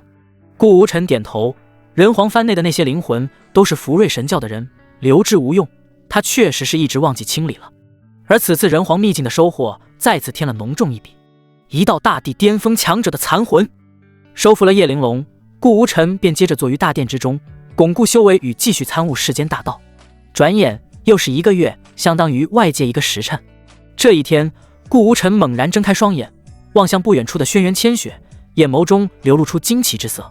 完成了。话音落下，少女周身环绕着8道虚影，对应着人皇座下8王，他们齐齐跪拜在地，恭迎新皇的诞生。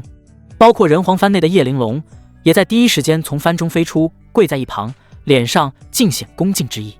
整座大殿庄严肃穆，更惊人的是，轩辕千雪眉心处浮现的9瓣金莲，每一朵花瓣都雕刻着玄奥道纹。8王图腾护道，9品金莲镇魂。顾无尘想起古籍记载，倒吸一口冷气，这是人皇觉醒时的异象，千雪终于完成了。下一刻，入定中的轩辕千雪缓缓睁开双眼，眸中骤然迸射出一缕金光，仿佛能洞穿天地，睥睨万物，令人不由自主地心生敬畏，如同面对一位俯瞰苍生的无上存在。此时的轩辕千雪哪还有之前那副柔柔弱弱、寻常农家女子的样子？她五官变得更加精致，琼鼻挺翘，肌肤胜雪，一身喜袍完全无法掩盖她独有的皇者气质。只见她缓缓起身，面若桃花，笑盈盈地走了过来，直至走到顾无尘的面前，才微微欠身。夫君。下一秒，更是一把抱住顾无尘宽阔的胸膛，眼中流下喜悦的泪水。夫君，谢谢你，若不是有你的出现，姐姐给我留下来的这些东西，或许早就被那贼人纪云所得。真的谢谢你。轩辕千雪神情激动，将自己的脑袋紧贴顾无尘的胸膛。他知道，今天能够成功继承姐姐留下来的东西，全部要归功于眼前的男人。如果没有夫君的出现，那后果将不堪设想。没事了，莫要哭哭啼啼。你可是将来要成为人皇的人。轻轻拍着怀中可人的玉背，顾无尘呼吸都有些不畅。他觉得轩辕千雪这次血脉觉醒，好像不光是体质上有变化，就连身材上都发生了巨大转变。之前由于喜袍宽松，他没有看出来，如今两人贴在一起，这种感觉可谓直冲他天灵盖。同时，他打开面板查看了一下，姓名轩辕千雪，境界登皇境巅峰，体质太古人皇体，完全觉醒，命格未来人皇，身份万族17人皇之女顾无尘妾室。这么快？顾无尘眉头一挑，尽管有所准备，但还是忍不住惊叹。闭关3年，外界仅过去3日，从一个手无缚鸡之力的农家女子，成了修为在下界巅峰的存在，体质更是得到了传承，获得了太古人皇体。恐怕假以时日，用不了多久，她就会重登当年人皇的辉煌。良久，轩辕千雪终于停止了落泪，不舍得将自己脱离温暖的怀抱。这时候，叶玲珑走过来，恭敬地道：“人皇麾下八王，晋王，恭喜新任人皇诞生。”说完，他似乎也意识到了自己在待这里有些不妥，便一个闪身钻进了人皇幡内，留下了一句：“不打扰人皇大人亲热，属下先行告退。”这是突然出现的叶玲珑把轩辕千雪吓了一跳，疑惑地问向顾无尘。顾无尘则是简单的把叶玲珑的身份来历叙述一遍。轩辕千雪点点头，恍然大悟道：“姐姐之前确实说过，人皇殿内有一道她曾经的手下残魂在内，还说当年大战中她的神魂受到巨大冲击，精神上出了一些问题，有时如3岁孩童，有时如年迈老人。总之夫君你收服她，可要注意一些。”“放心吧，不会出问题。”顾无尘怜惜地揉了揉千雪的脑袋，暗道怪不得这所谓的晋王神经如此大条，原来受到过很重的损伤。不过自身安全的事，他倒不担心。叶玲珑进入人皇幡，成为人皇幡的主魂，从某种程度上来说和器灵差不多，器灵是不会违背他这个主人意愿的。要说注意，也是叶玲珑注意自己才对。哦，对了，轩辕千雪忽然想到了什么，一把拉起顾无尘的手：“事不宜迟，我们快去下一处传承。”一念间，两人从大殿中离开，来到一处血池边缘。万族血池，人皇打造用来提高肉身的地方。血池内充满了血煞之气，即便没有进入，顾无尘的浑身经络都开始躁动起来，体内的苍天霸体诀更是变得蠢蠢欲动。“夫君，这里可是一处好地方，听姐姐说是她真的杀了上万族强者，把他们的精血融入这里造就的血池，你快进去试试吧，效果一定会很好。”听到这话，顾无尘点头，并没有任何推辞，只是看向没有打算动作的轩辕千雪，好奇道：“你不进吗？这可是你姐姐留下给你的。”“不了，你先进吧，我在外面等你。”轩辕千雪眼睛眯成一条缝，呈月牙状，不知在想些什么。不等顾无尘继续追问，直接退了出去，在门口等候。奇怪，望着轩辕千雪离去的背影，顾无尘大感奇怪，只觉得轩辕千雪觉醒血脉后与之前大不相同，不再是那副不自信的样子，反而变得活泼古灵精怪许多。想不通，便不再去想。顾无尘运转起体内的苍天霸体诀，一步踏入万族血池内。蹭！一股无名之火笼罩全身，即便他此刻的肉身强度已经很强，但还是有一种火辣辣的感觉。顾无尘苍天霸体诀，吞天神体全开，坐在血池中飞快地吸收起来。万族血池浓度肉眼可见的速度变得稀薄，顾无尘吸收的同时，更是不忘将那低位完全吸收的人皇精血用上，提高自身的肉体强度。一日复一日，转眼又是3天。这3天，轩辕千雪一直在门口等候，不曾移动一步。他没有刻意去修炼，但还是很自然地突破到了超凡境一重，没有任何瓶颈存在。嘎吱，万族血池的大门打开，顾无尘从门中走出。此时的他与3天前的气势大不相同，肉身已然达到了一种恐怖的程度。“夫君，你出关了。”轩辕千雪惊喜地上前，伸出玉手抚在顾无尘的胸膛上。“如何？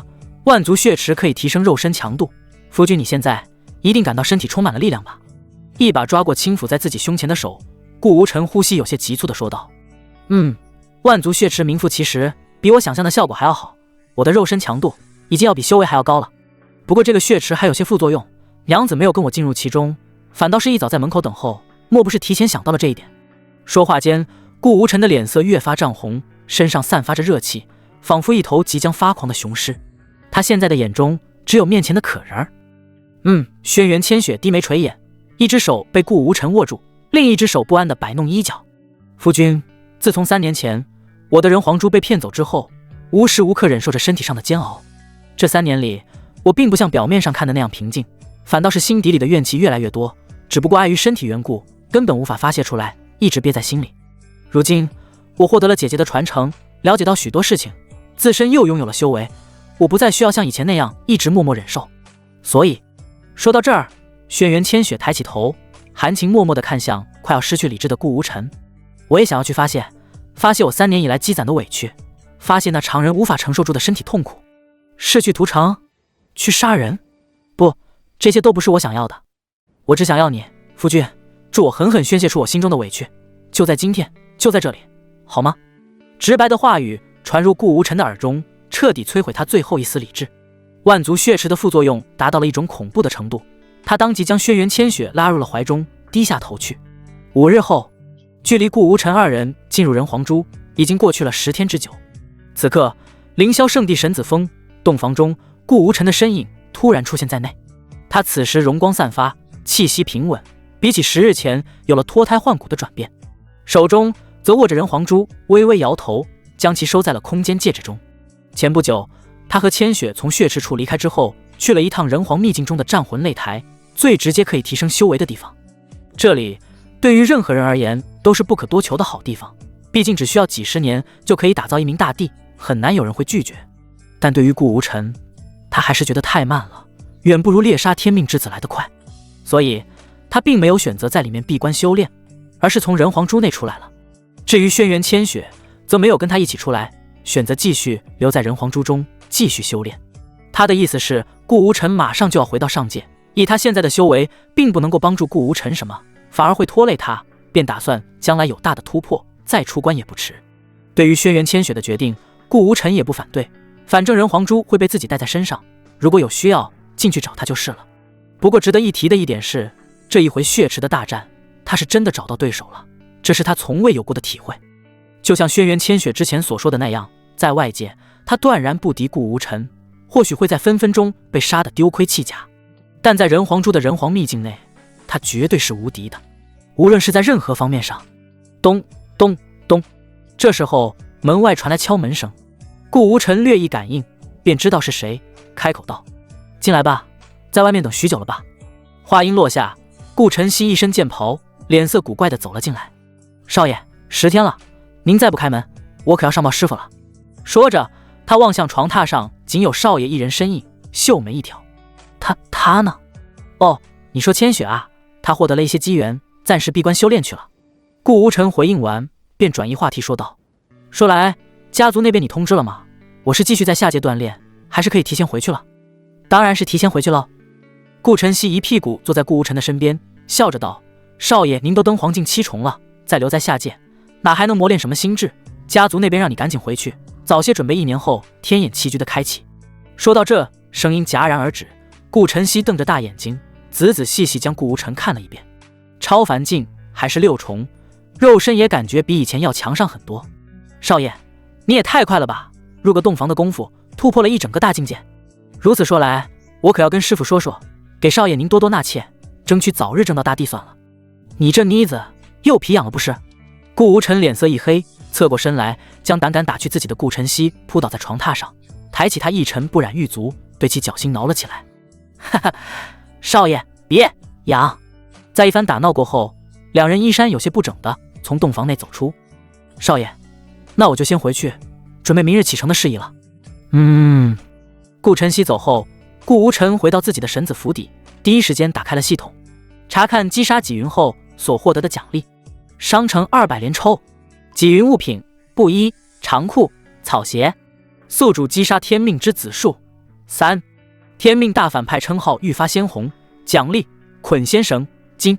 天命之子几云胜于机缘5。人皇珠、人皇传承。天眼棋局、天眼棋子1对。地脉玄功、极品灵脉。望着系统空间内摆放整整齐齐的一套几云衣物，顾无尘忍不住吐槽道：“系统，这几云除了衣服就再没有东西掉落了。”叮，全部都在这里了。之前还有混沌钟已经被宿主提前回收，获取999999金币。真是穷。顾无尘摇头叹息，不过转念一想也是，几云属于被自己扼杀在摇篮里，自出道以来几乎全部待在人皇秘境修炼，根本没有机会接触到过多宝物。唯一火急火燎出关拿到的混沌钟也被自己提前回收。好在混沌钟价值不菲，金币回收数目远超前2个天命之子所获得的总和。想到这里，顾无尘反手打开系统商城，坐拥100万金币的他，是时候消费一波了。顾无尘一开始便打开了熟悉的稻果一栏，望向售价100万1枚的上品稻果，思索再三后，还是选择放弃。他如今已经掌握3条大道，即便在兑换稻果提升实力，那也是极品稻果才能够入他的法眼，可那需要500万金币，暂时买不起。于是顾无尘将注意力放到装备栏这边，直接锁定了一套战甲。幽冥战甲，售价88万金币。由冥界最深处的矿石打造，能够吸收敌人的攻击，转化为自身的防御力。可以吸收敌人的攻击，那岂不是穿上之后拥有了绝对防御？朴实无华的一段介绍，深深打动了顾无尘。他的空间戒指内虽然有许多自己父亲和外公送给他的宝物护身，但那些基本都需要他主动去触发，被动使用的极少。眼下的幽冥战甲正好填补了这个空缺。毫不犹豫，顾无尘花88万金币兑换了这套战甲。叮！幽冥战甲与宿主进行绑定，绑定完成。一道光芒闪过，顾无尘只觉得自己身体里好似多了什么东西。信念一动，一套黝黑深邃的战甲将他的整个身躯牢牢包裹。幽冥战甲闪烁着森冷的寒光，表面萦绕着丝丝鬼气，似有无数怨灵哭嚎。肩部与头盔处充满尖锐倒刺，穿上它仿佛成为了来自幽冥的死神。有点意思。看着自己如同冥王般的打扮，顾无尘暗暗点头，自己穿上这战甲更像反派了。随之心念再次移动，幽冥战甲瞬间消失，就好像从来没有出现过一般。但顾无尘知道，这才是幽冥战甲最恐怖之处。如果自身没有受到过攻击，或是自己没有主动唤出它，它将安安静静在自己体内沉睡。倘若自己受到了攻击，无论强弱，它都会在第一时间主动进行护主，即便是一些措手不及的攻击。换言之，他现在防御是无敌的，就算是有人想偷袭他，也根本不可能有任何作用。随着幽冥战甲的兑换，系统商城金币仅剩10几万，顾无尘便将其关闭，开始了他的200连抽。叮！正在为宿主准备抽奖，9文极品超凡丹，无副作用1枚，金币1万枚；9文极品入圣丹，无副作用1枚；星域咒复古金币15000枚；未知罗袜1双金；洪荒古树金。系统的提示音很快落下，顾无尘望着系统空间内多出的一大堆物品，有些惊喜。果然比起之前的100抽要好，这次的200抽一次性爆出了3个金。古树，顾无尘有所耳闻，曾经的古族是上界最强大的势力之一，无人敢去招惹。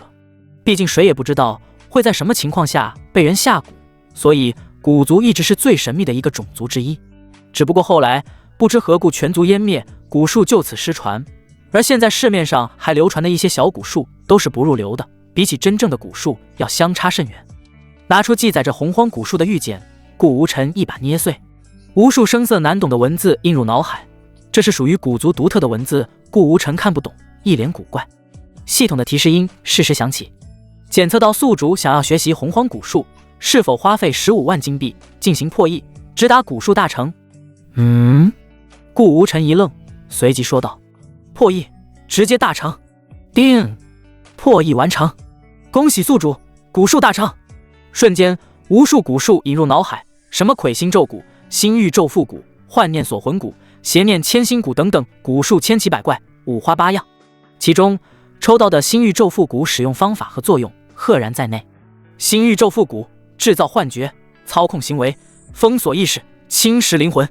简短的介绍令顾无尘忍不住倒吸一口凉气。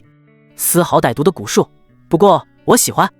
手掌一翻，一枚玉瓶出现在手中，里面装的正是星域咒复蛊的蛊虫，足有上万只。按照洪荒蛊术的方法，顾无尘很轻易地和蛊虫建立契约，现在他可以随时向别人下星域咒复蛊了。做完这一切后，顾无尘收回蛊虫，看向200抽中最后报的一个金，未知罗袜金，上面还留有温度，显然是系统不知道从哪里扒下来的。顾无尘将其和之前的未知胖次肚都摆放在一起，揉着发疼的脑袋，忍不住吐槽道：系统，你说这对吗？你不要告诉我这罗袜肚兜3件套是你系统自己制造的。叮！当然不是，系统的抽奖并不是无中生有，而是万千世界内拥有的真实物品。宿主你得到了相应的奖励，固然有人失去相应的东西。用宿主前世的一个定理，叫做能量守恒定律。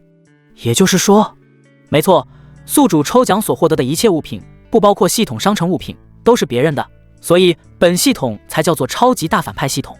听到系统的解释，顾无尘只觉得自己的脑袋更痛了。先前得到的道果、极品丹药等等，原来都是系统偷来的。可你偷就偷吧，怎么把人家贴身衣物都给偷来了？他甚至难以想象，连贴身衣物的强度都比击到地兵要强的主人，其的实力会恐怖到什么程度？唉，重重叹息一声，他小心地将这一套衣物收好，意识退出了系统空间，摇了摇头，将这件事抛之脑后。顾无尘走出房门，准备去找顾晨曦试试自己幽冥战甲的强度。可刚一出门，便发现2道倩影跪在地上，自己到来都没有抬起头。你们这是？顾无尘眉头微皱，好奇地问道。眼下正是他的2个侍女柳如烟和娄星月。神子大人，两女低着头，语气充满哀求。刚刚听晨曦前辈说，明日您要出发上界，将来不再回到凌霄圣地，我们恳请神子大人能够带上我们，不要把我们丢在这里。是这事儿啊，明日我返回上界，自然是打算带你们一块儿离开。不过回去之后，你们2个修为太弱，不能随时待在我身边，我会安排晨曦找地方给你们修炼，你们可听明白？顾无尘淡淡的说道。明白明白。闻言，两女小鸡啄米般的点头。尽管知道去往上界之后，他们无法再像之前那样贴身服侍顾无尘，有些失落，但他们更明白顾无尘的身份是何等尊贵，能够在下界服侍1、2已经是很荣幸的事情了。如今被承诺可以带往上界，他们已经很满足，不敢再多奢求些什么。毕竟这意味着他们将来的成就远不止登黄境那么简单。你们下去吧。顾无尘摆了摆手，两女应声告退。临走时更是不断回眸，暗示着顾无尘需不需要今晚留下来站好最后一班岗。可对此顾无尘熟视无睹，因为今天他有一些别的事情要做，比如去找顾晨曦试试幽冥战甲的强度什么的。万象道域，上界最大最错综复杂的道域之一，这里大小势力分布不均，时常有战斗发生。今天或许会有一个势力冉冉升起，明日这座势力便有可能被毁灭，消失在上界之中。但有些势力却能够屹立不动多年，即便自身实力不足，也没有任何人敢动他们。就比如这些年的花家，自从家主的女儿花莲被选作顾家神子的炉鼎之后，花家在整个万象道域水涨船高。平日里那些对他们不屑一顾的势力，都经常派人来拜访花家，以示尊敬。此刻花莲一袭粉色长裙，坐在一间茶楼中微微失神。距离他从百花谷出关过去有些时日了，自己按照约定在第一时间去往凌霄圣地寻找顾无尘。不过恰好赶上顾无尘不在，并从凌霄圣主那里得到口谕，让他先返回上界等他。这一等便是10几天之久。这些天里他始终在惶惶不安中度过，毕竟出了萧13那档子事，顾无尘的一句话就能够决定他以及整个花家的生死。他现在恨不得立刻找到顾无尘，好好服侍一番，只有这样他才能心安一些。喂，莲儿妹妹，想什么呢？这么出神？这几天你的精神状态我就觉得不对，是不是有事瞒着姐姐我啊？花莲的对面坐着一位身材高挑、拥有绝美容颜的女子。她不似花莲那样小家碧玉，反而是媚骨天成，一颦一蹙间都极具魅惑之意。一身紫色高叉包臀裙，裸露出大片的雪白，将傲人的身材展现得淋漓尽致。没事，苏妹姐，我在想家里的事情，我们喝茶。花脸回过神来，不好意思地笑了笑，举起茶杯慢慢品尝起来。他没有将自己在下界碰到顾无尘的事情说出来，毕竟顾家神子的行踪，他可不敢在未经允许的情况下随便暴露，哪怕苏花两家世代交好。是吗？那是我多心了。咯，苏妹一双丹凤眼眯起，也跟着端起茶杯品尝，只不过眼眸深处划过一道寒芒。两女交谈间，一位看起来颇为英俊的年轻人走过来，他的目光始终放在苏妹的身上，一直走到桌前，双手举起一个玉瓶盛在苏妹的面前，冷峻的面容瞬间变得谄媚。苏小姐，这是我从家父那里讨来的大还丹，还请笑纳。哦，大还丹。苏妹没有急着去接，反而笑着问道：王公子的父亲前些日子不是被仇人所伤，急需治疗类的丹药吗？怎么他不用了？这丹药该不会是你偷来的吧？嗨，不用管那个老邓。青年闻言当即摇头道：我知道那老邓的伤势，用大还丹可惜了，不如让我拿出来献给苏小姐，也算是不暴殄天物。说到这儿，青年将玉瓶放在桌子上，有些不好意思的双手互搓，试着问道：苏小姐，看在这大还丹的份上，不知能否赏脸一同前去醉仙楼，我请您吃里面最好的佳肴。苏妹微微一笑，似在考虑。青年呼吸都急促了一分，他觉得自己距离对女神一清芳泽更近了一步。苏妹抿着嘴唇，轻声说道：王公子的心意，妹儿自然不好拒绝，这大还丹人家就收下了，只不过去醉仙楼吃饭一事，还得过些时日，人家最近有些急事要去处理。闻言，青年有些失落，但脸上依旧是那副讨好的样子。好说，好说，那我等苏小姐的信儿。苏小姐一有时间，我立马去醉仙楼提前安排。那就有劳公子了。苏妹说完，青年屁颠屁颠地走了，脸上始终挂着笑意。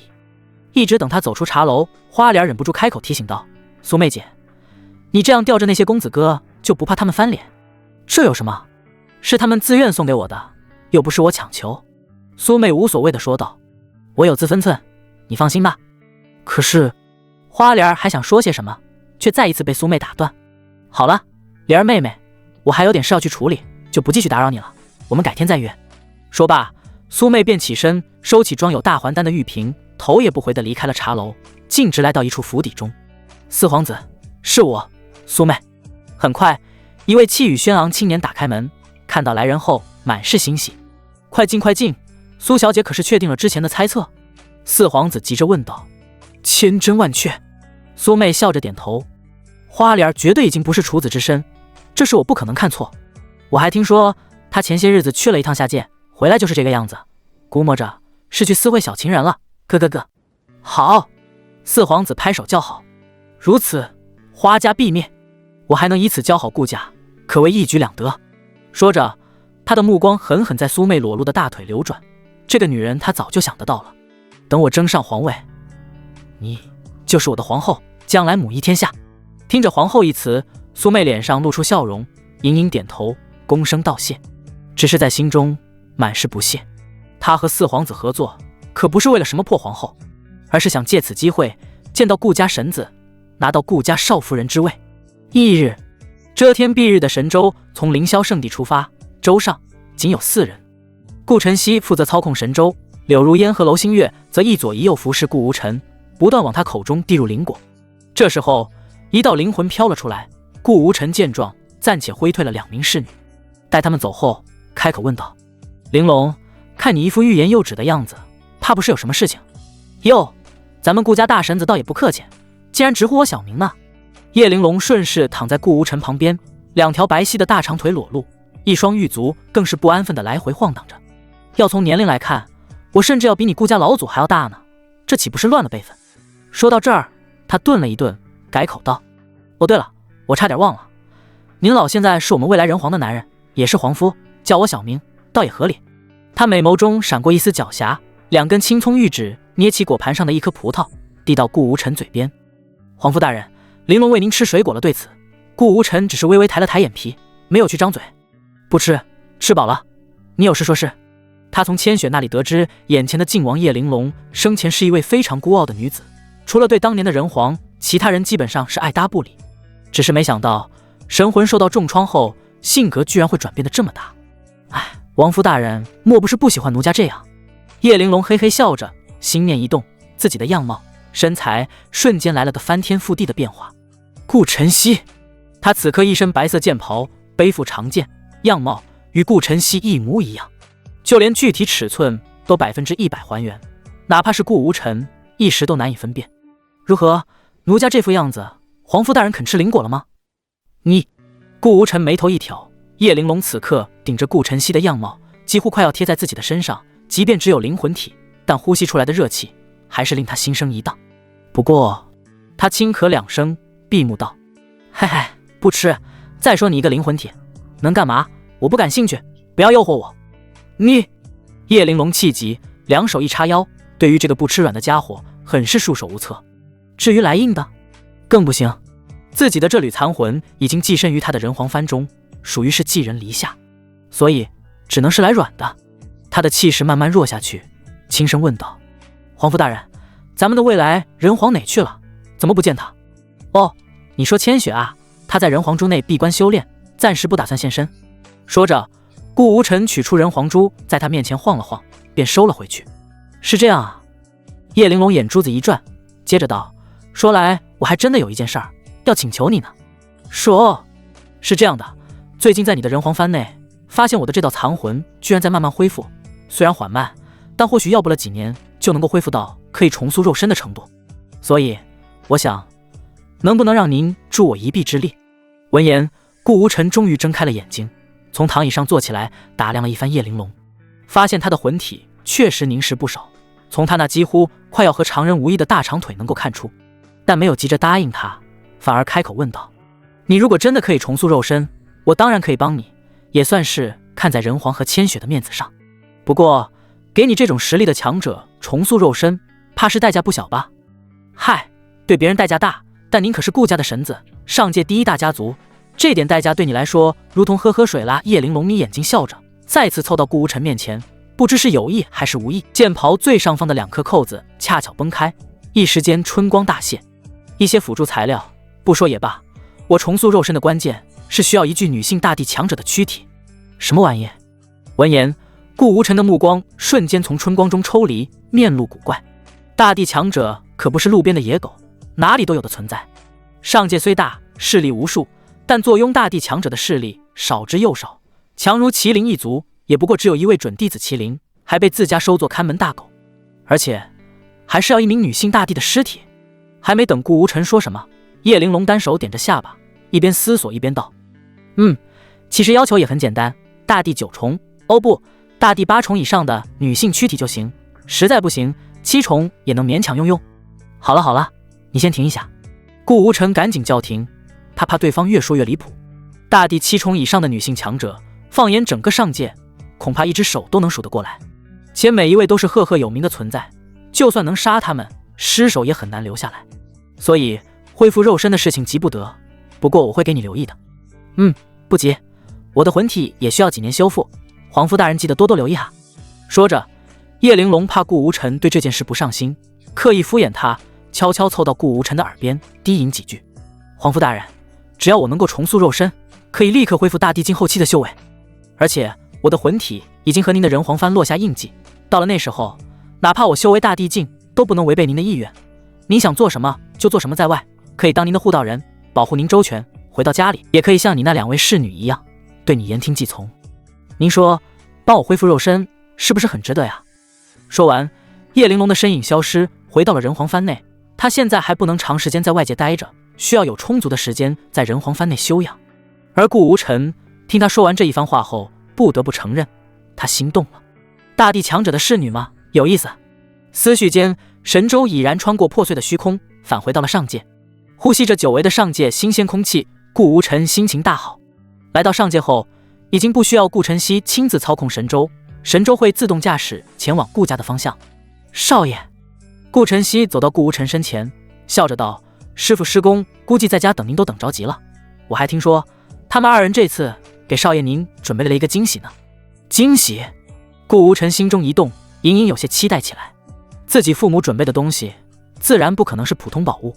如此，那便全速前进，回家。嗖！神舟在天际飞速闪过，即便是路过一些宗门势力，都是横穿而过，没有任何放慢的迹象。毕竟神舟上面顶着一个大大的顾字，不会有人那么不长眼来招惹他们。永恒道域，顾家恢宏的大殿内，顾九商居于上位，旁边坐着夫人慕容云歌，下面则是顾家的一众长老。其中4长老上前一步说道：“家主，无尘少爷此次下界历练1年就回归，是不是有些仓促了？这有些不符合顾家规矩啊。”顾九商淡淡扫了一眼说话的长老，没有直接回答，反而是质问道：“你在质疑我？”“不敢。”4长老闻言一颤，刚上前的脚步立马退了回去。在顾家，顾九商身为家主，有着绝对的权威，不像其他世家那般关系错综复杂，有些家主还需要被长老制衡。毕竟当年顾九商获得家主之位，是真真正正一步步打下来的。更何况4长老又感受到了一股冰冷的目光从另一个方向传来。慕容云歌修为虽只是破碎境，但给予他的压力一点也不比顾九商小。其原因正是他的父亲慕容复，乃是上界公认的第一剑神，一个超然般的存在。无门无派，除了女儿和外孙之外无牵无挂，平日里隐居在藏剑山脉，若上界排一个绝对不能惹的名单，慕容复绝对能排前3。此时慕容云歌也开口了：“4长老，按理说在这种场合，我一个妇道人家不适合插手，但涉及到我的儿子，我希望你说话能够慎重。据我徒弟传来的信息，我儿无尘已达到了登黄境后期，再留于下界毫无意义。按照顾家祖训，是可以提前回归的。是我说话有些欠妥，还望家主主母莫要见怪。”4长老现在连死的心都有了，没想到自己才刚说出一句话，就引起这么大的反应，连忙赔罪道。而后顾九商目光扫视一圈下方一众长老，淡淡开口道：我知道你们集体来此事何意，但今日是我儿下界历练回归的日子，我不希望有任何不愉快的事情发生，一切事宜等明日再议，可听明白？底下一众长老相视一眼后齐齐点头，是，便全部退了出去。他们一直走出大殿，将门关好，才松了一口气。四长老更是摇着头走到始终不发一言的大长老面前。大长老，你看此事可如何是好？吴尘少爷提前归来，家主必然会力排众议，将其送入祖地。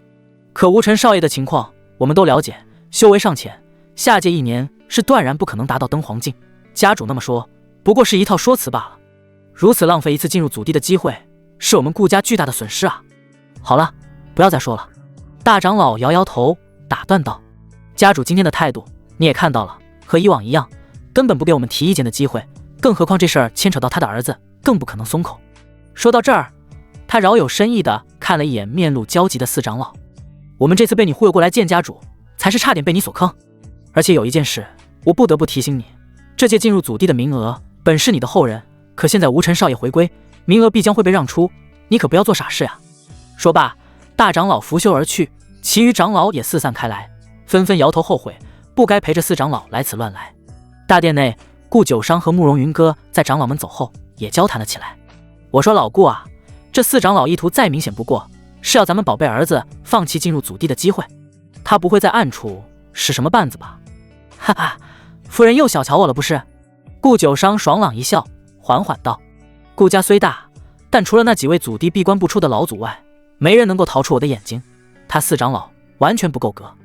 要说绊子嘛，还真有一个不痛不痒的，不过正好让我看看咱们儿子这1年来的进步有多大，也好堵住他们的嘴。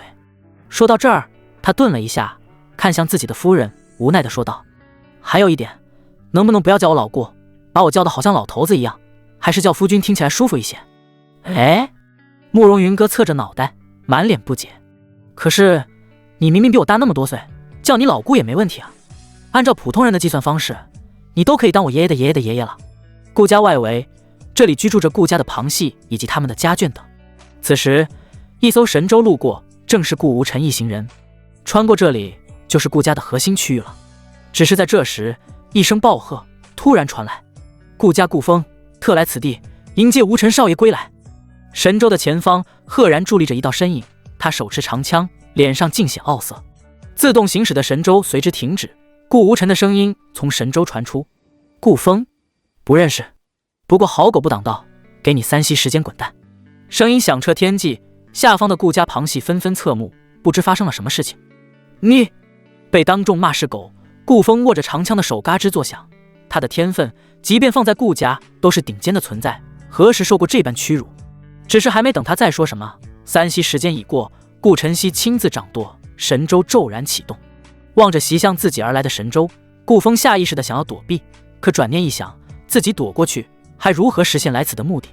更何况他可不信顾无尘真的敢撞他。哼！他冷哼一声，昂首挺胸，屹立在高空，脸上云淡风轻，丝毫不见任何惧怕之色。然而下一刻，砰！一团血雾在天空中炸开，唯有一杆长枪从空中掉落，直直插在地下。神舟甚至都没有因此停止一分一毫，继续往顾家中心驶去。少爷，刚刚那人无妨。顾无尘摆摆手，仿佛什么都没有发生一般，不过是撞到了路过的鸟，不碍事。也就在顾风被神舟撞死的一刹那，顾家的不少人立刻被惊动。首当其冲的是顾家家主顾九商，他上一秒还跟夫人聊着天儿，下一秒说话声戛然而止，脸色更是一变，随即在大殿内大笑几声：哈哈哈哈，好，不愧是老子的儿子，做事风格比我当年还要狠，这才是顾家神子该有的样子。什么？发生什么事儿了吗？是婵儿她出事儿了？旁边的慕容云歌疑惑问道。他听到关于儿子的事情都会显得非常紧张。没有，咱们的儿子怎么可能出事儿呢？顾九商摆手示意没事儿，紧接着他的脸上浮现出一抹狠厉。恰恰相反，是别人出事儿了。夫人，我们走，接下来该我们去给儿子压压阵了。话音落下，两人的身影在大殿内骤然消失。另一边，顾家四长老刚被大长老训斥一顿，也感到了自己的行为有些不妥，进入族地的名额虽然珍贵，但顾九商身为顾家家主，又怎么可能不让自己的儿子破格进入呢？自己刚刚说的那番话，恐怕已经被家主给记恨上了。就在他想着接下来该如何去做的时候，洞府外传来焦急的哭喊声：“顾武，恳请老祖出山，为我儿顾风讨个公道。”他怎么又来了？听到熟悉的声音，四长老显得有些不耐烦。就是这个顾武，自己这一脉不知多少代的后人，将他儿子顾风的惊人天赋告知于他，才有了他去找顾九商的事情。有事快说，莫要哭哭啼啼。四长老威严的声音从洞府内传出，他现在并不想见到这个不孝子孙。老祖！顾武跪倒在洞府边缘，声嘶力竭地哭喊着：“芬儿，芬儿，他被杀了！”什么？瞬间，四长老闪身来到顾武的身前，单手掐着他的脖子，将其高高提了起来。顾风他不是一直在顾家范围内闭关修炼吗？谁人敢在我们的地盘杀他？此刻的四长老非常愤怒，顾风的天赋他是知道的，与自家功法长歌诀的契合度高达80%。要知道，即便是他修炼长歌诀，也仅有不到90%。可以想象，假以时日，顾风的成就必将不会低于自己。可现在居然说被人杀了，多少年了，居然有人敢杀顾家的天之骄子，他势必要把那人挫骨扬灰。被四长老抓得有些喘不过来气的顾武，支支吾吾地说道：“是顾无尘，我儿1个时辰前说要亲自迎接顾家神子回归，他现在死了，一定是那顾无尘干的。”闻言，四长老瞳孔一缩，将手中的顾武如死狗般丢在一旁，目光闪烁，不知在想些什么。顾武见状，连滚带爬到老祖的脚边，哭喊着：“老祖啊，芬儿他不能白死，我们这一脉多少年来才出了这么一个天才，如今尚在襁褓期就被顾无尘所杀，您一定要帮我们讨回一个公道啊！”住嘴！四长老吹胡子瞪眼，喝骂道：“要不是看在顾武是自己直系后人的份上，现在恨不得立刻一巴掌拍死他。”顾风出去找顾无尘的麻烦，他一想就知道一定是这个顾武出的主意。将哭哭啼啼的顾武一脚踹开，四长老阴沉地说道：“此事必须要让家主给我们一个说法。顾风身为我这一脉的希望，确实不能白死，但你也不要有什么奢望，无论是家主还是顾无尘，都不是我们可以得罪的，你要清楚这一点。”顾武抬起头看向老祖，重重点下了头。随后四长老拽起顾武也消失在了原地，只是在临走前拿出一枚玉符，顾家执法堂的玉符。传递的信息很简单，顾家顾风被人在顾家内部杀害，犯人未知。顾九商带着慕容云歌第一时间来到了顾无尘所在神州的上方，只是他们没有急着下去。儿子终于回来了，你看看，儿子都瘦了，快让我下去看看儿子。慕容云歌的目光一直放在顾无尘的身上，此时若不是顾九商拽着他，恐怕他早就扑到神州上，将儿子搂在怀里了。急什么？儿子都让你看到了还不放心，我们等一会儿，等那些不安分的出场再说。顾九商隐于高空，俯首而立，脸上不见任何焦急，反倒是不断望向远方，目光微动，不知在想些什么。没让他们等多久，四长老带着顾武拦在了神州的前面。这一次神州停了，没有像顾风那样直接撞过去，毕竟四长老的实力可是不容小觑的。四长老将神州拦截后，不发一言，就在空中静静伫立着。顾无尘的身份虽高贵，但他同为顾家四长老，修为辈分都要远高于顾无尘，自然没有向小辈问好的道理。神州上，只见顾无尘慢慢悠悠地走了出来，揉着眼睛，似乎还没有睡醒。在揉搓了好一阵过后，并仔细打量了一番四长老，才煞有介事地说道：“哟，这不是四长老吗？居然亲自来迎接我，晚辈顾无尘不胜感激啊！”面对顾无尘明显带有讽刺的问候，四长老冷哼一声：“哼，神子不必多礼，我此次前来并不是专程来迎接你的，而是寻找凶手。我后人顾风刚刚就死在这里。”什么？顾无尘面露惊奇：“你后人顾风死在这里？什么时候？是何人敢如此大胆？”神子大人不必多言，四长老活了这么多年，显然不吃顾无尘装傻充愣这一套。我已通知执法堂的人到来，顾风怎么死的，自由定夺。不过在此之前，还望神子大人稍等片刻，待事情了解清楚之后再离开也不迟。他的这一番话可谓是滴水不漏，既没有明面上得罪顾无尘，又有充足理由让他留下来。只要等执法堂的人到来，即便是到时候顾九商亲至，也绝对不可能为顾无尘开脱全部罪责。可他没想到，顾无尘同样也不吃他这一套。只听顾无尘冷笑一声，丝毫不客气地回对道：“老登，我从神州下来和你打招呼，是看在你长老的身份上，不要蹬鼻子上脸。如果你认为顾风是我杀的，那请你务必立刻拿下我，给他偿命。如若不敢，滚回你的洞府，老老实实待着，可听明白了？”说罢，顾无尘拂袖准备离去，他可没闲工夫在这里扯皮。四长老更是呆愣在原地，甚至怀疑起了自己的耳朵。自己堂堂顾家四长老，居然就这么被骂了，还骂得如此难听，如此屈辱。是的，顾无尘说的不错，他根本不敢擅自拿下对方，更不要说什么给顾风偿命了。可按理来说，不应该走个流程，让其当众道歉，再赔一定数量的宝物，这事儿也就这么过去了。毕竟以顾九商夫妇护短的性子来看，顾无尘不可能有什么实质性的罪罚。站住！突如其来的一声暴喝出自于四长老旁边的顾武。四长老考虑太多，束手束脚，但他顾武可管不了那么多。他本就是顾家一个不起眼的小人物，就因为生下了顾风，将来有望正道称帝的天之骄子，才重新被委以重任，可以说是父凭子贵。但现在儿子没有了，意味着他的身份也将一落千丈，那些用不完的修炼资源也将被一刀切断。他此刻怒目圆睁，看着杀子仇人还如此嚣张，理智瞬间被冲动所击溃。什么后果，什么代价，通通被他抛之脑后。树子，接我一招！嗖的一声，顾武从四长老身边爆射而出，入圣境修为全开，化为一道恶狼虚影，张大着嘴巴，想要将顾无尘一口咬碎。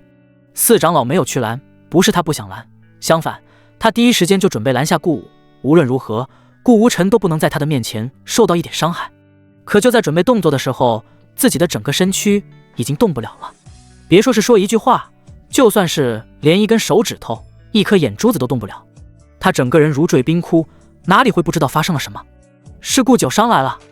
同为大地境界的强者，顾九商根本没有现身，一个念头便让自己如同死人一般僵在原地。恐惧，深深的恐惧，这是他突破大地境界以来感到最为恐惧的一次。另一边，暴怒状态的顾武已经杀到了顾无尘的身边，此时的顾无尘仍背对着他，好似根本没有察觉到一般。呵呵，死吧！顾武的眼中满是疯狂，有顾无尘给他们爷俩陪葬，他不亏的。然而下一刻，顾无尘猛地回头，双眸迸射出实质般的杀意，死死盯向顾武。杀戮大道自双眸而出，方圆百里瞬间被杀戮所笼罩。无数顾家子弟在这一刻感受到了深深的凉意，仿佛魔神降临在面前一般。感受最深的自然是位于顾无尘最近的顾武。大道的威力不是他一个小小入圣境强者能够抗衡，几乎是瞬间，自己所化的恶狼虚影全部破碎，露出了他原本的躯体。可这还没完，他的双眼直视顾无尘的双眸，脑海中被凌厉的杀意摧残，肆意破坏，七窍同时流出鲜血。远处的四长老说不了话，但见此一幕，不妨碍在心中却疯狂地呐喊着：大道，居然是大道之力！没有人比他这种地境强者更清楚顾无尘如此早就掌握大道之力意味着什么，意味着天之骄子中的绝对妖孽。哪怕是其他妖孽见了顾无尘，也得老老实实叫一句妖孽鼻祖。这一刻，他终于明白，家主所言不虚，顾无尘下界历练1年提前归来，绝不是他以公谋私，而是顾无尘真的已经强到了不需要再待在下界浪费时间了。同样的，隐于天际的顾九商和慕容云歌也难掩震惊之色。他们当然早已看出自己的儿子修为已达到超凡境，比预期的登皇境还要令人欣喜。可现在，他们发现顾无尘给他们的惊喜远不止于此。大道之力，杀戮大道，一个毫无疑问排名靠前的大道，居然被顾无尘修为才超凡时就领略到了。如此天赋，放眼整个顾家，哪怕是整个上界，都是闻所未闻的存在。杀戮大道的中心，顾无尘和顾武二人相距不过几尺，顾武的身躯直接被定格在了半空中。他的意识已经开始错乱，手脚根本不听自己的使唤，只能呆愣地望向顾无尘，什么都做不了。这时候，顾无尘再次开口，语气充满威严：你顾武，今日妄图刺杀于我，刺杀顾家当代神子，按顾家族规，斩你于当场，直系血脉10倍中全部诛杀。话音落下，顾无尘伸出拳头，没有动用丝毫灵力，朝着顾武便是简单直接的一拳。毫无灵力加持的拳头与顾武入圣境躯体相撞，砰！没有大家预想到的拳头破不了防御，相反，顾武的身躯根本无法承受，哪怕一吸，轰然爆出一大团血雾。死的不能再死！做完这些，顾无尘拍了拍沾上些许灰尘的双手，撤去了杀戮大道的笼罩。他刚刚仅用肉身之力便打爆了入圣境强者，修为比他还要高一个大境界的人。对此他没有意外，因为在昨日他已经在顾晨曦的闺房中操练过，自己单论肉身强度已经不下于身为至尊境的顾晨曦了。他不意外，但其他人可是全部看骂了。四长老内心狂吼，自己怎么就为了一个天赋不错的后人，惹家主这一家子怪物？如此年轻掌握大道，肉身实力更是强得离谱，一拳打爆入圣境。谁能告诉他，现在下界历练都能强成这样了？此刻他很想立刻上前为自己先前所说的话道歉，可上方那道压力一直笼罩着他，什么都做不了。顾九商夫妇更是早已被惊喜冲昏了头脑。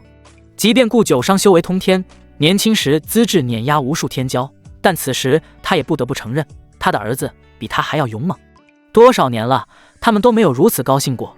记得上回还是两人成亲那日，这时候执法堂的一队人姗姗来迟。顾九商见状也知道是时候露面了，接下来就由他这个老子处理后面的一些事情吧。夫人，我们下去吧。慕容云歌点头，一个箭步先一步现身，径直来到了顾无尘的身边，脸上满是对儿子的思念和疼爱，更是不忘检查顾无尘打爆顾无用的右手。晨儿，手疼不疼？你放心，你爹也跟来了，绝不会让你受委屈的。不疼，娘。顾无尘看着面前对自己充满关心的娘亲，心底间流过一股暖流。从小到大，无论是他的娘还是爹，对自己这个独子都是超乎常人般的溺爱，可以说是要什么有什么，放在手心里都怕化了。如此倒也正符合了他前世印象中反派神子的形象，父母双亡，过于溺爱，一味迁就反派儿子，导致被天命之子一步步掀翻的下场。当然了，他不一样，他是拥有系统的男人。此时执法堂的人来到了四长老的旁边，他们接收到四长老发来的讯息后，第一时间便组织人手前来查看。毕竟死了一位顾家子弟，还是拥有进入祖弟名额的天之骄子，并不是一件小事儿。待他们看到空气中还未完全消散的血雾时，忍不住紧皱眉头。为首的一人更是面露愤怒，他怎么能会看不出来，就在他们赶到的前一刻，居然又有一位顾家子弟身亡。只是还没等他要开口说什么，高空中一道伟岸的身影踏空而来。他不怒自威，即便没有开口说话，但无形中散发的威慑瞬间引起了所有人的注意。家主，执法堂堂主顾墨当即双手抱拳，行了个大礼。顾墨，见过家主。同时心中微动，死一个顾家子弟居然会惊动家主大人，莫不是其中有什么隐情？随即他又看向了不远处的慕容云歌和顾无尘，神情一怔。他忽然想起来了，昨日他还听说今天顾无尘神子会从下界归来，没想到会在这里碰上。不对，等等，他突然意识到了什么，该不会是……眼神中满是惊疑不定。他觉得今日之事并没有想象的那么简单。上方的顾九商对于顾墨的行礼微微点头示意，威严的话语从他口中传出：顾墨，你们执法堂办事儿，我放心。这次我前来是为了接我晨儿，凑巧赶上这事儿，你们不需要在意我，秉公办事即可。话虽这么说，但说到晨儿和秉公二字，语气明显加重了半分。顾墨活了不知道有多久，哪里会听不明白家主说的什么意思？晨儿说的是顾无尘，他的儿子谁敢去动？至于秉公，那就更简单了。顾家什么是公？是公正？当然不是。顾家最强者家主顾九商才是公，秉公就是依照家主办事。属下明白，现在立刻彻查此事。顾墨心中有了决断，抬手一挥，一幅巨大清晰的画面凭空出现在众人的面前。他能够成为顾家的执法堂主，自然有过人之处，比如领悟了极为罕见的静之大道。静之大道的作用之一是可以生成一幅画面，回溯此地前不久所发生的一切事情，不需要借用外物。哦豁，居然有人也领悟了静之大道，不过他的道行太浅，或许将来的成就很是一般啊。靖王叶玲珑的声音突然传入顾无尘耳中，被称作靖王，自然是因为掌握静之大道，还是领悟到了非常高深的程度。顾无尘没有理他，而是跟娘一起看这位执法堂堂主会玩出什么花样。半空中的画面很快浮现出顾无尘所称作神州的样子。神州疾驰而过，在穿越顾家外围的时候，一道身影突然挡在了前面。是顾风，果然吗？顾墨皱着眉头暗道。紧接着便是完整的事件过程。顾风手持长枪，只身一人挡在神州前面，拦截了顾无尘前进的路线。顾无尘说了让他滚，即便语气非常不客气，但确实有劝诫的意思。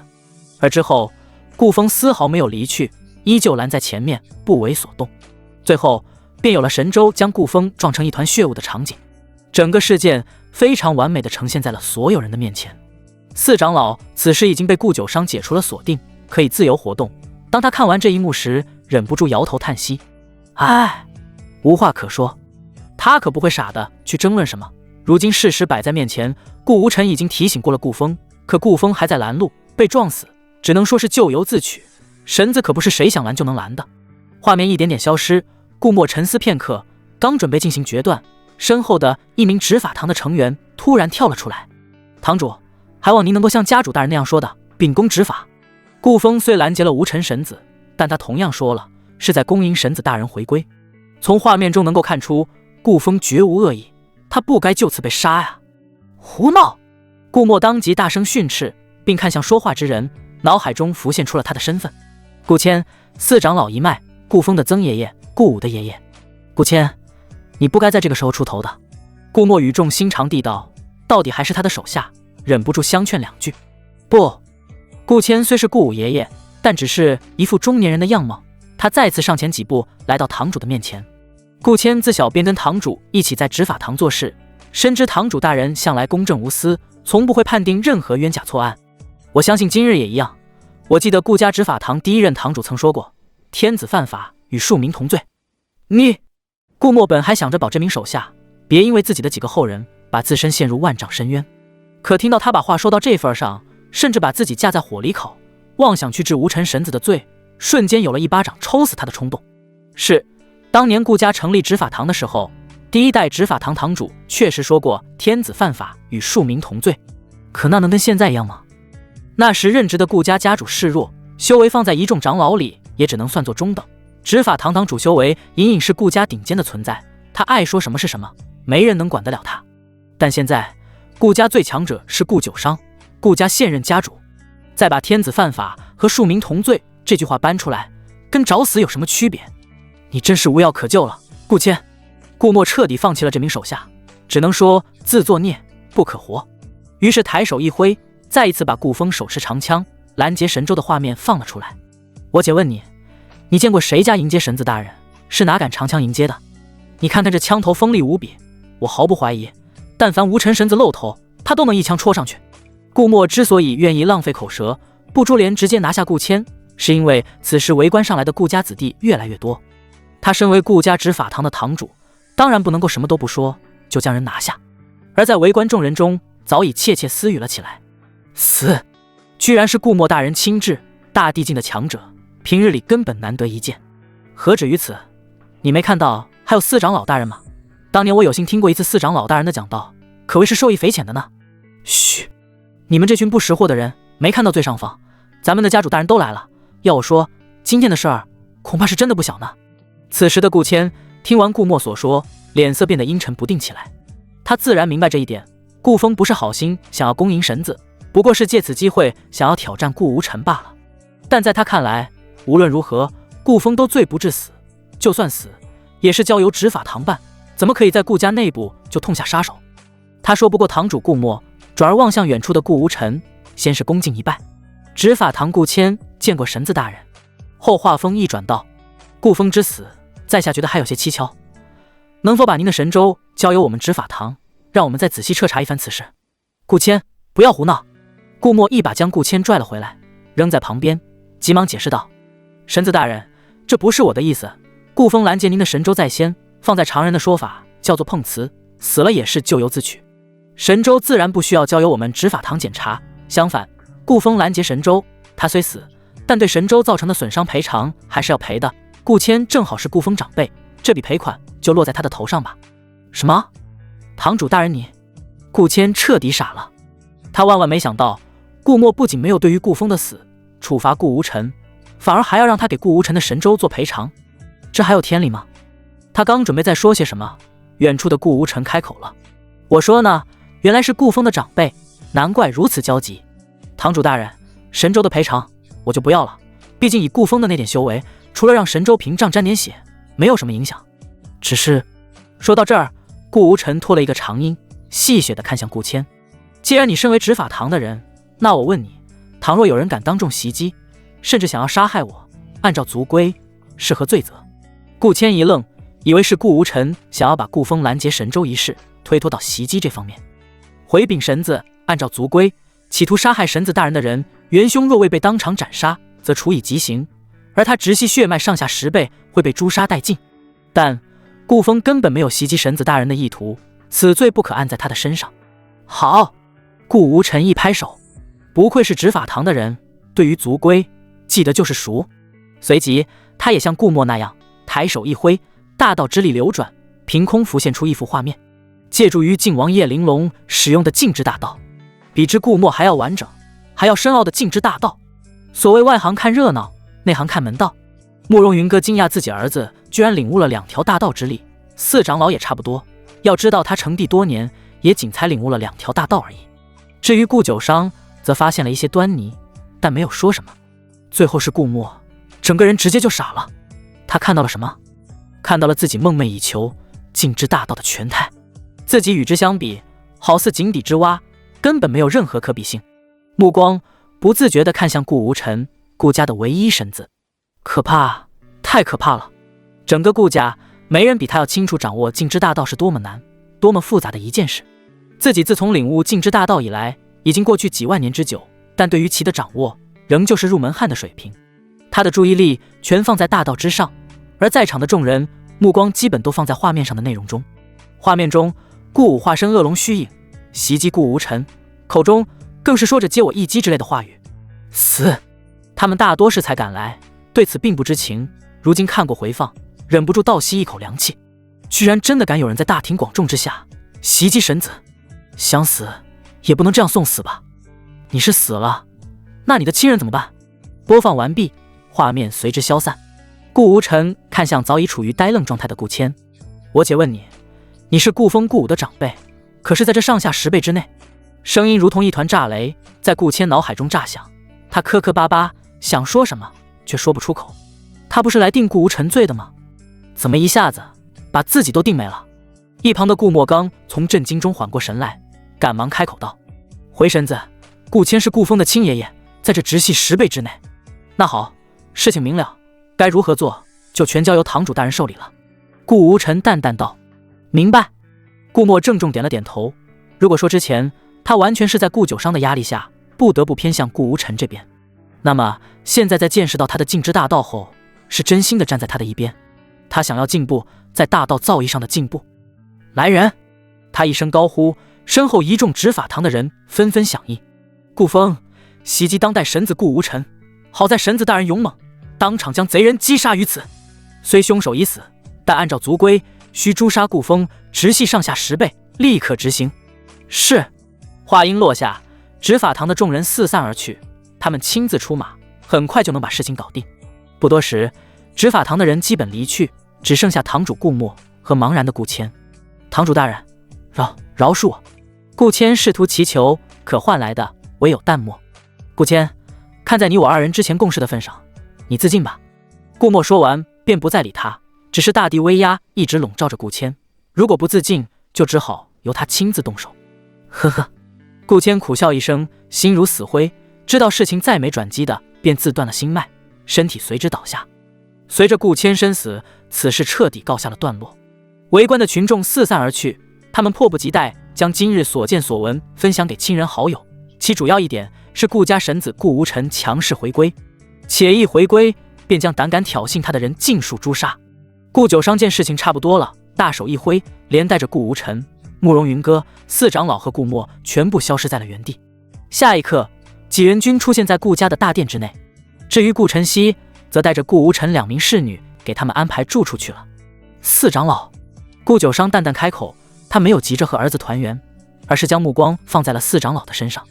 家主，四长老脸色苍白，似乎想说些什么，但终是没有辩解，化作一声长叹：“唉，此事是我之过，请家主责罚。”哼！顾九商冷哼一声，大殿内的温度骤降，四长老和顾墨君感受一股寒意从心底升起。你终于知道是你之过了？先前你带着其他长老来我这里胡闹，我看在今天是大喜的日子，没有予以计较。可没想到，你的后人居然想要拦截甚至击杀我儿，看来是我许久未开杀戒，都快忘了我这个族长了。此刻的四长老已然冷汗淋漓，同为地境强者，但他在顾九商的面前连抬起头的勇气都没有。而后顾九商冰冷的话语继续传来：四长老，当年我担任家主之位时，你还是五长老吧？是不是忘了自己是如何成为四长老的？此话一出，四长老脸色巨变，情不自禁地后退半步，一段恐怖的回忆浮现在脑海中。当年顾九商出临家主之位，家族内有许多人并不服气，尤其是上任四长老更是扬言顾九商平日行事过于飞扬跋扈，独断专行，如若让他担任族长，那顾家还不成为他的一言堂了？而且上任四长老还聚集了顾家不少强者，希望顾九商退位，让更有贤能的人担任这个职位。可没想到顾九商根本没有废话，一不做二不休，当场把上任四长老的脑袋给拍烂了。大地强者就这么被一掌拍死，死得毫无还手之力。大地在顾家也不是大白菜，反而是顶尖的存在，如此莫名其妙的死去一位，直接惊动了祖地那些老祖们。原本大家还以为老祖会出山制止顾九商嚣张的气焰，可没想到最终从祖队传出来的消息竟然是：长生顾家，强者为尊，如有不服，尽数斩之。短短的16个字冲击着整个顾家的神经。老祖们的意思再明显不过，被顾九商拍死的四长老死有余辜，他们不会插手，反而支持顾九商的行为。有了这一件事后，顾九商彻底坐稳了家主之位，再也没有人敢去质疑他。一念至此，四长老呼吸都有些不顺，只觉得脑袋上凉凉的。他丝毫不怀疑眼前的家主会像当年对待上任四长老那样对他。顾渊，顾九商突然开口。四长老精神一振，顾渊是他的本名，已经好多年没有人这么叫过他了。你看管后人不当，更是因一后人进入祖地名额，差点酿成大祸。如此，看你这么喜欢祖地，那便罚你看守祖地大门，没有里面老祖们的应允，永世不可擅自离开半步。可曾明白？明白，谢家主不杀之恩。四长老面露苦笑，他不敢有丝毫怨言。看守祖地大门这个职务看起来不算严重，实际上算是要了他半条命。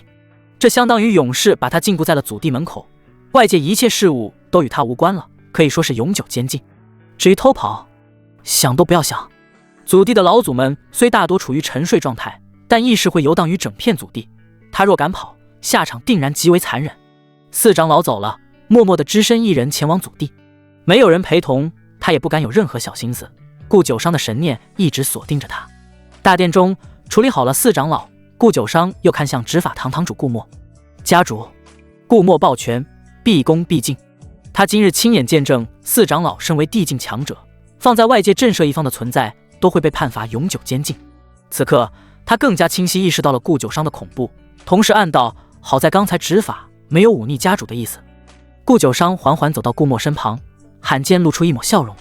顾墨，你做得很好，身为执法堂的堂主就应该如此秉公执法，有你在，执法堂那边我就彻底放心了。谢家主，顾墨定不负使命。顾九商点了下头，后手掌一翻，一枚丹药出现在掌心中。九纹地品大还丹。丹药一出现，顾墨瞬间睁大了眼睛，神情变得异常激动。这颗丹药是我今日在一处遗址中寻来，想来正好可以治疗你夫人的伤势，今日正好将其交于你手。家主。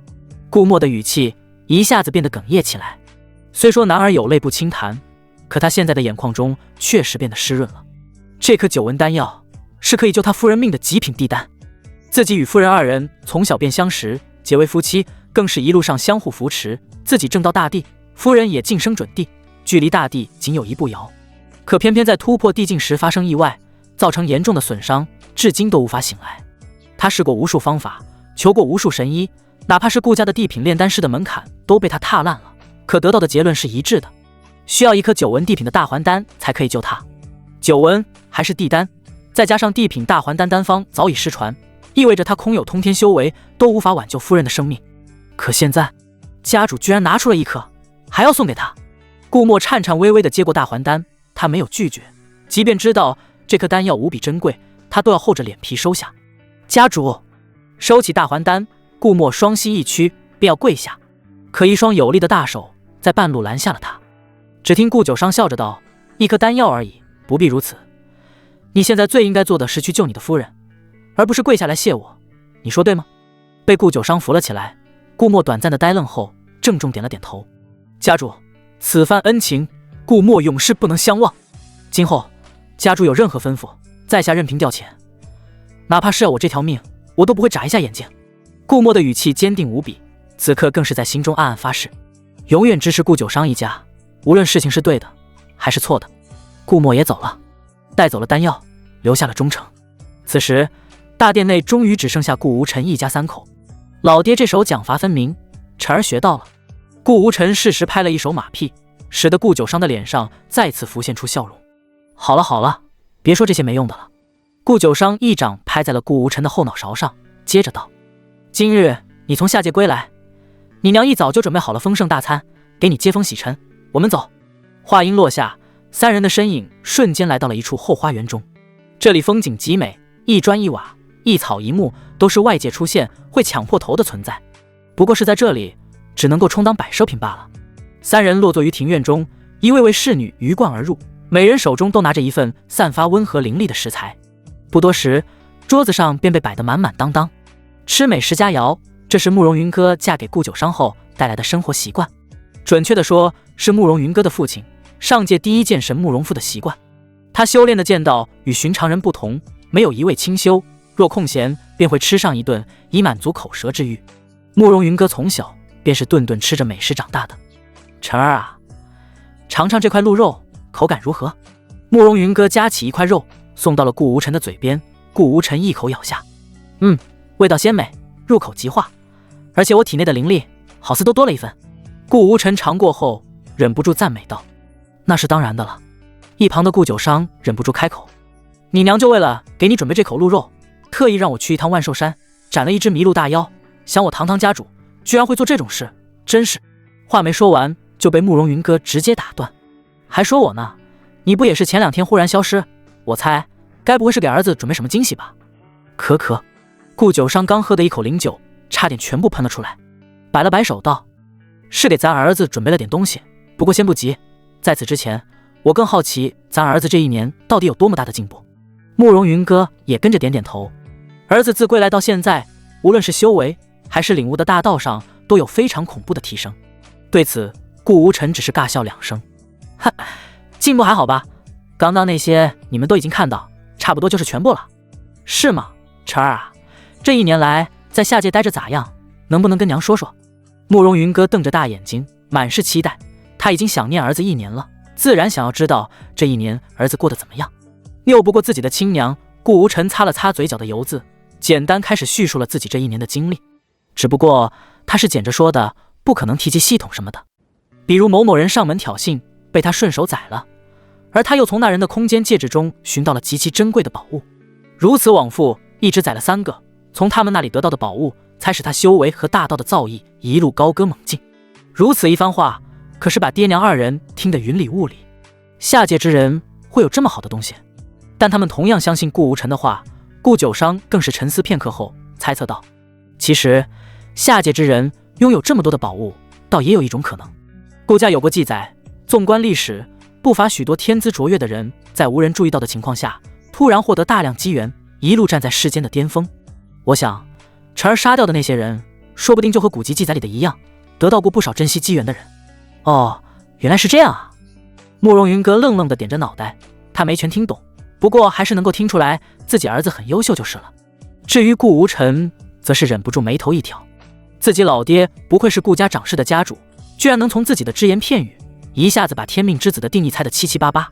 而顾九商显然是不想在这个话题上继续纠结，话锋一转道：“哈哈，不管这些，总之晨儿能有这么大的突破，我这个做父亲的是真心为你感到高兴。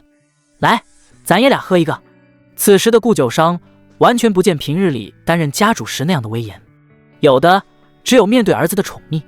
好，顾无尘随之一笑，也举起了酒杯，和父亲碰了一下，便一饮而尽。哎，我说你们别光喝呀，多吃肉，吃菜。慕容云歌提醒道。哈哈哈哈，好，我们吃。一时间，三人洋溢在欢声笑语中。酒过3巡，饭菜吃得差不多，顾九商神秘一笑，开口道：“晨儿，你可还记得之前我送给顾墨的那颗大还丹？自然记得。顾无尘点头。久闻地品的大还丹，其价值根本无法估量。确实珍贵。顾九商端起酒杯又喝了一口。不过那颗丹药只是我取另一物时凑巧发现的，属于意外收获。另一物？顾无尘不解。父亲的意思是那物比久闻地品丹药还要珍贵？自然。顾九商不再卖关子，翻手取出了一物，放在石桌之上。一块骨头，一块形似羊脂美玉，散发清冷光辉，刻满了密密麻麻铭文的骨头。这是？顾无尘惊呼道。至尊骨？还是如此上乘的至尊骨？不错，好眼力。顾九商哈哈一笑，便将这块至尊骨推到了顾无尘的面前。这就是我给你准备的惊喜，你找个时间闭关融合这块至尊骨，将来你的成就必然不会在我之下。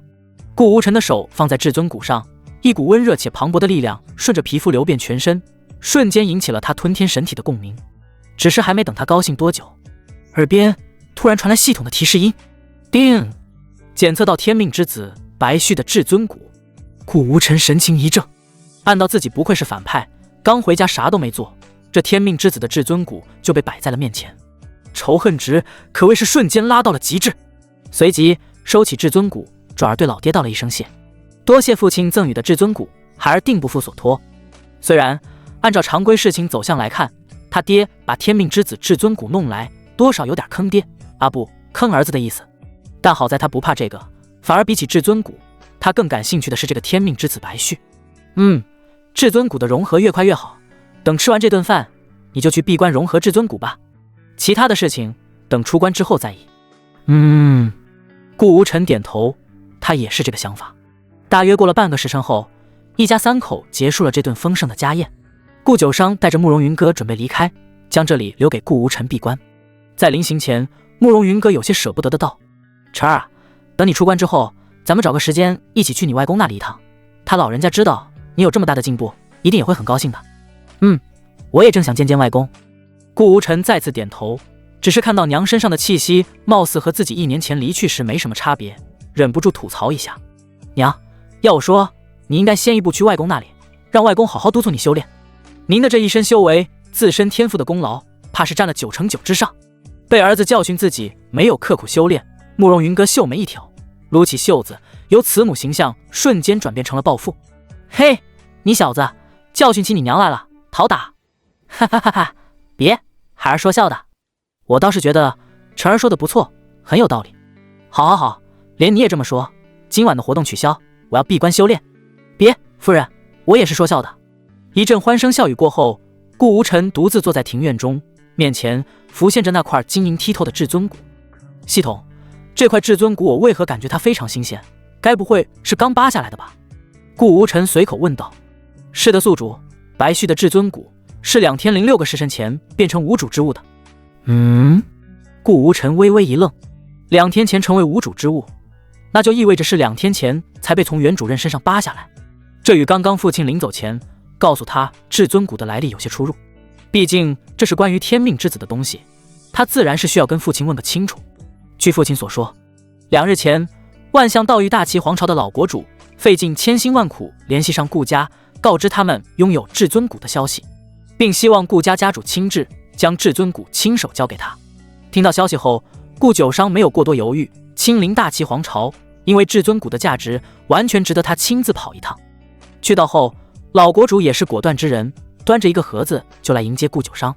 盒子里面装着一块至尊骨和那枚赠予顾墨的久闻地丹。老国主说，这块至尊骨是他们大齐皇朝开国皇帝留下来的，本想着等一位天资卓越的后人出现，将至尊骨给予他，重振大齐的辉煌。可大齐皇朝始终未出现一名能配得上至尊骨的人，其才留存至今。而又恰逢他身负重伤，修为倒退，即便可以依靠丹药恢复伤势，但倒退的修为无法弥补。再加上皇室的那些供奉，被各个皇子所拉拢，内斗不断，一心只想争夺皇位，根本不顾及其他。在如此内忧外患之下，他索性将至尊骨和丹药一同拿了出来，交给顾家，希望顾家能够保大齐皇朝万年不灭。对此，顾九商当场应了下来，承诺大齐皇朝万年不灭后，便带着2个宝物离去了。思绪回落，顾无尘暗道，大齐国主倒是精明，把至尊谷交给他爹的手上，就不会出现在任何的意外。毕竟顾九商可以代表整个顾家，如果他出手抢夺至尊谷，没有允诺保护大齐皇朝万年，那以后哪个势力还敢献出宝物向顾家寻求庇护？只不过顾无尘冷笑一声，这个老国主属实有点聪明过头了。这至尊谷被他说成大齐皇朝开国皇帝留下来的，但事实上却是他从别人的身上亲自扒下来的。至于天命之子白旭的身份，他基本猜测出来个大概。大齐皇朝国主便是姓白，白旭定然是他的后人之类。为了所谓的万年庇佑，居然把自己后人中最有天赋的人的至尊谷挖了出来。果然最狠不过帝王家。一念至此，他轻呼一声：“晨曦！”不过片刻，顾晨曦便从天而降，稳稳落在了庭院之中。我那2名侍女可安顿好了？放心吧，少爷，都安排妥当了。那好，这次还要麻烦你了，帮我去一趟万象道域大齐皇朝，打听一个名叫白旭的人，顺便把他们皇朝的大致情况了解一下。切记，只可打探消息，莫要擅自行动。哦，对了，叫上顾宇执事，让他跟你一起去。明白，我这就去。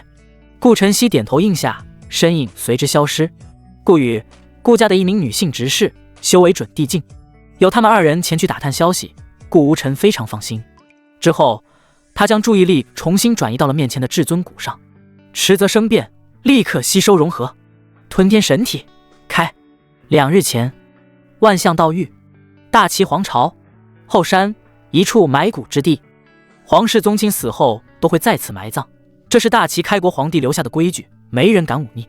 此时，一块平平无奇的墓碑之下，一只苍白的手掌从坟中探出，手掌用力一扒，将大片坟土掀开，一道瘦弱的身影猛然坐了起来。呼呼，咳咳，他大口大口地呼吸新鲜空气，又猛地咳嗽2声，才缓过劲来。苍白的脸上重现一抹血色，只是他的胸口有一处血洞，清晰可见少了一块骨头。他的眼神中满是仇恨，牙齿紧咬着下唇。老不死的东西，你们都该死！还有敢拿我至尊谷的人，我一定要亲手把属于我的至尊谷挖回来。可白旭回过神来，望向自己苍白无力的双手，以及早已毫无灵力的丹田，心若死灰。他做不到。别说报仇了，以他现在的身体状态，能不能活着走出埋骨之地都是两说。强撑着胸口处的疼痛，他挣扎起身，大脑一阵眩晕感来袭，身体直挺挺地往下倒，大头朝下。他闭上眼睛，脸上露出惨笑，似乎在嘲笑自己很有可能会这么摔死。良久，没有料想到的疼痛到来，他缓缓睁开眼睛，发现此时一只漆黑的手掌将他拖了起来。他抬起头，愣愣地望向手掌的主人，耳边传来苍老的低语：少年，你渴望力量吗？时间一分一秒地过去，转眼到了第2日，顾无尘融合至尊谷接近了尾声。随着他猛然睁开双眼，至尊谷彻底融合完毕，霎时整个身躯绽发出耀眼的光芒，一股凌驾于众生的气息四散开来。成了。顾无尘脸上浮现出笑容，他融合至尊谷可与常人不同，他拥有吞天神体，将至尊谷诞生以来后天成长的部分全部吸收，只留下一块本源的至尊谷融合进体内，不会有任何的隐患存在。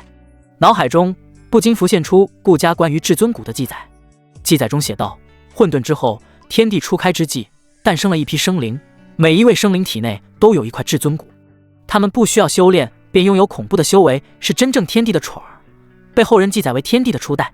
只不过后来不知为何，初代渐渐消失，往后诞生的生灵体内不再会带有一块至尊谷，但不乏有例外，就比如天命之子白旭的这块，称作上天的遗漏。思绪落下，顾无尘起身，伸了个懒腰。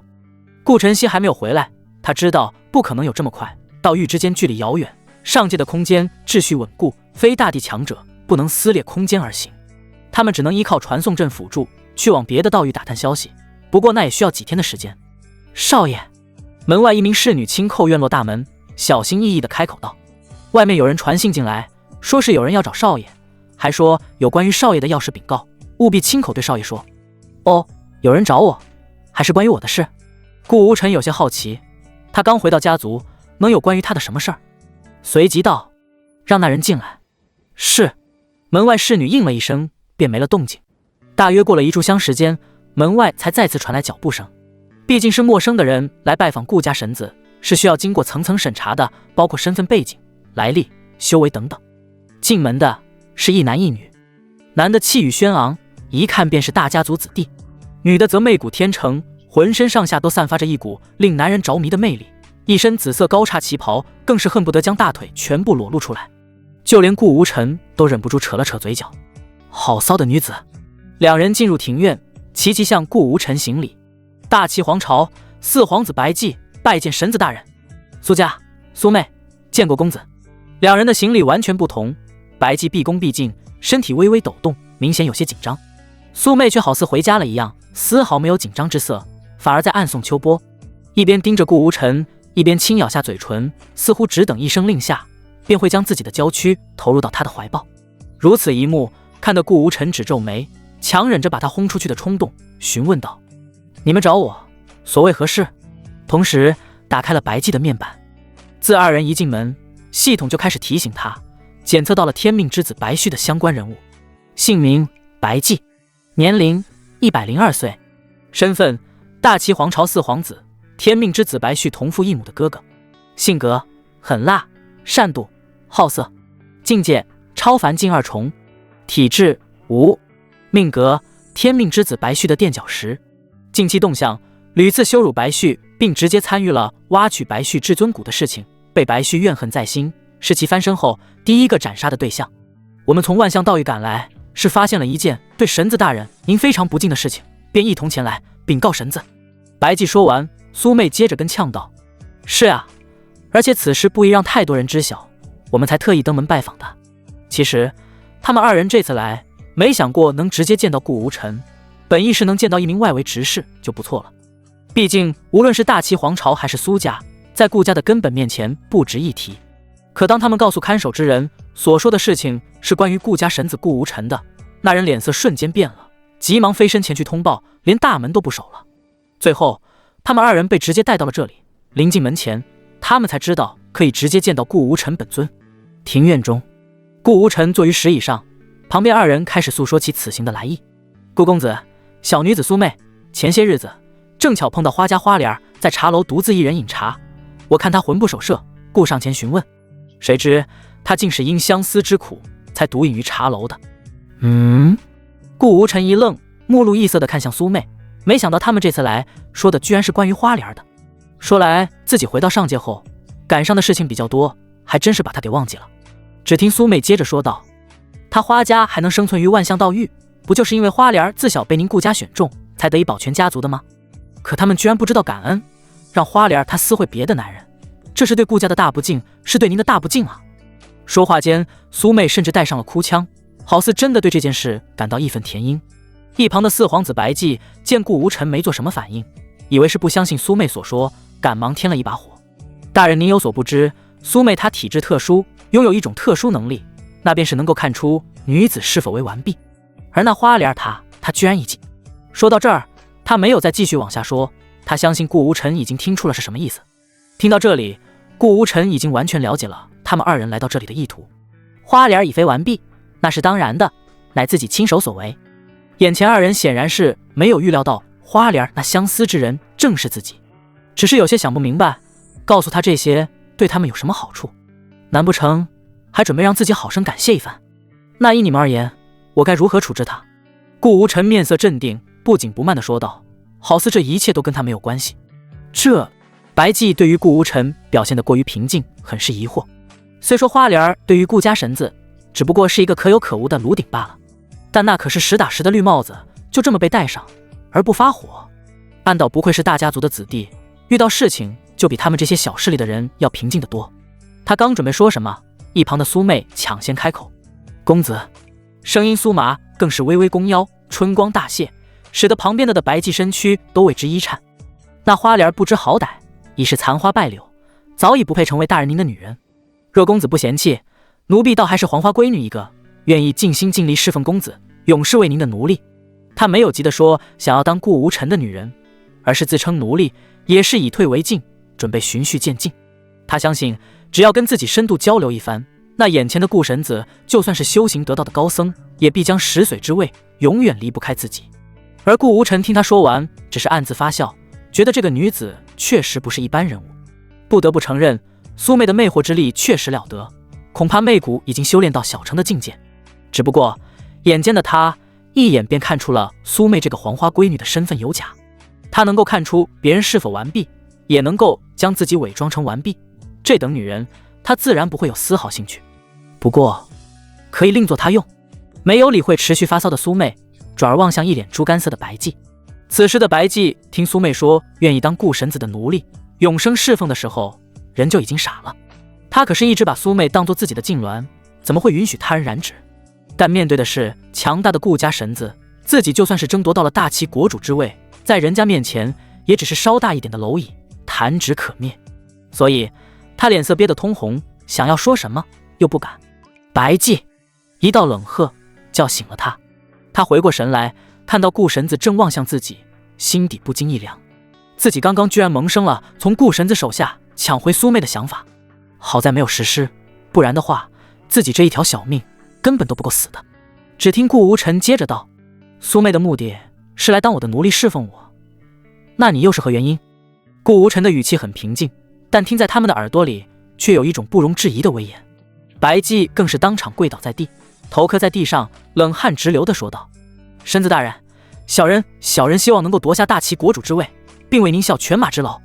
哦，顾无尘微微一笑，大齐国主之位嘛，一个想法从心底升起。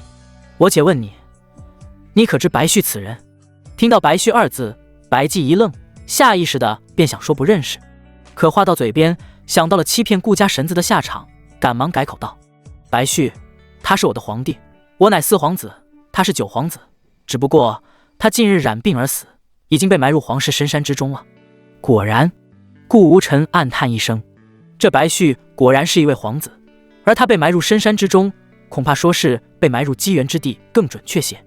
如此，看在你给我送了这么重要消息的份上，我祝你拿下大齐国主之位。闻言，白寂神情瞬间转变成大喜，跪在地上疯狂磕头：谢大人，谢大人！磕完一阵后，抬起头，激动地说道：大人，如今大齐皇朝只有太子和8皇子有与我争夺国主之位的能力，只要他们2人消失，国主之位唾手可得。他们2人不足为惧。顾无尘摇摇头，端起手边茶杯一饮而尽。你的真正对手另有其人，另有其人。白寂不解。不错。放下茶杯，顾无尘淡淡吐出几个字：大齐9皇子白旭。白寂走了，带着疑惑与震惊离开了。得到了顾无尘承诺帮他夺取大齐国主之位，他知道不可能有任何意外，这就好像大象帮助昆虫搬动石子，也就是一个喷嚏的事儿。可他心中却非常的不安，原因在于顾家神子说他的9弟白旭居然没有死，还会变成他成为国主的最大阻碍。不行！他面色瞬间变得狰狞，白旭的那块至尊骨还是他陪着老国主一块挖下来的，白旭如果没死，一定是得到了什么机缘，那将来死的可就是自己了。心中有了打算，他准备立刻回到大齐皇城，把白旭的坟掀了，看看他还在不在。只是临走前不忘回头望一眼还没有出来的苏妹，神情微动。就在刚刚，顾神子已经告诉他苏妹此女会赏赐给他，不过在此之前需要先交代苏妹一些事情，让她先行离去。顾无尘的本意确实是交代事情，毕竟苏妹这等女子他不可能看上，但白寂显然会错了意，以为交代事情实际上深入交流一番。对此白寂不敢有丝毫怨言，相对于和苏妹第一次交流的机会，国主之位显然更重要。更何况他感觉自己貌似对此并不反感，甚至认为能够得到顾家神子深入交流后的苏妹，竟然感到了些许荣幸。庭院内，白寂前脚刚走，苏妹一个飞扑就准备把自己傲人的娇躯扔到顾无尘的怀里。显然他和白寂的想法一样，认为顾神子准备宠幸自己，才让闲杂人等离开的。只是当他刚动作，一道风暴忽然袭来，将他整个人狠狠砸向了身后的墙壁。离我远点，我嫌脏。顾无尘一边说着，一边拿出了一个玉瓶，里面装着的正是新玉咒复古的蛊虫。顾无尘将玉瓶打开，从中倒出一只漆黑如墨的虫子，捏在手里，接着突然想到了什么，于是说道：说来花脸的花家和你苏妹的苏家是世代交好的关系吧？我记得当年你们2家都面临灭顶之灾，还是因为花家受庇护于我顾家，花家家主来我顾家求助，才得以保全你的苏家。没想到事情才过去多久，你居然跑到我这里来反捅花家的刀子。没有，神子大人，我不是这个意思。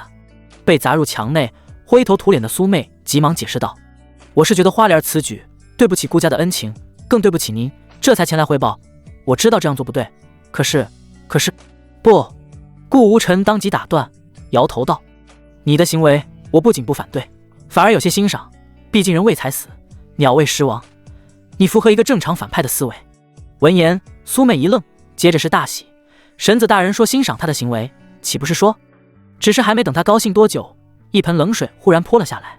只听顾无尘接着道，但我做这种事可以，你想成为我的人，把小聪明用在我的身上，可是不行的。你这种人放在身边，我可不放心。说罢，顾无尘指尖一弹，蛊虫准确无误射进了苏妹微张的小嘴中。什么东西？苏妹花容失色，她即便再傻，也能够知道顾无尘喂她吃的不是什么好东西，双眼逐渐变得空洞呆滞，过了大概几息，才重新恢复清明。奴婢拜见主人。此刻，苏妹已经被种下蛊术。这种蛊术的厉害在于，可以使其真正身心臣服于下蛊之人，而又不会影响他自己本身的思维，不会成为单一的傀儡。与被下蛊之前，除了多一个主人，其他别无益处。效果还不错。顾无尘通过蛊虫大致读取了一下苏妹最近的记忆，发现她还真不是一个普通的女人，放在前世属于女海王，还是漂亮女海王的存在。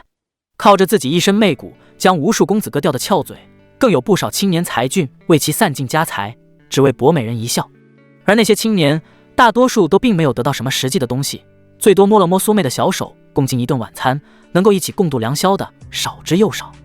那么苏妹，奴婢在，你跟上白姬一同回大齐皇朝，若是能遇到白旭，记得好好和他结识一番，可听明白？奴婢领命。顾无尘知道苏妹能找到白旭的可能性微乎其微，但只要跟在白姬身边，就一定有机会。毕竟白姬可是白旭必杀的人之一。交代过后，苏妹也离去了，很快就追上了还没有离开顾家范围的白姬。当白姬看到苏妹灰头土脸，衣衫都出现些许破损，就像是刚被揍一顿的样子，脸色瞬间变了。死！顾神子对待女人居然这么暴力！顾家的传送阵遍布各地，万象道域大齐皇朝境内的一家隐士古族赫然是其中之一。当白姬带着苏妹传送到这里来的时候，整个人都处于不好的状态。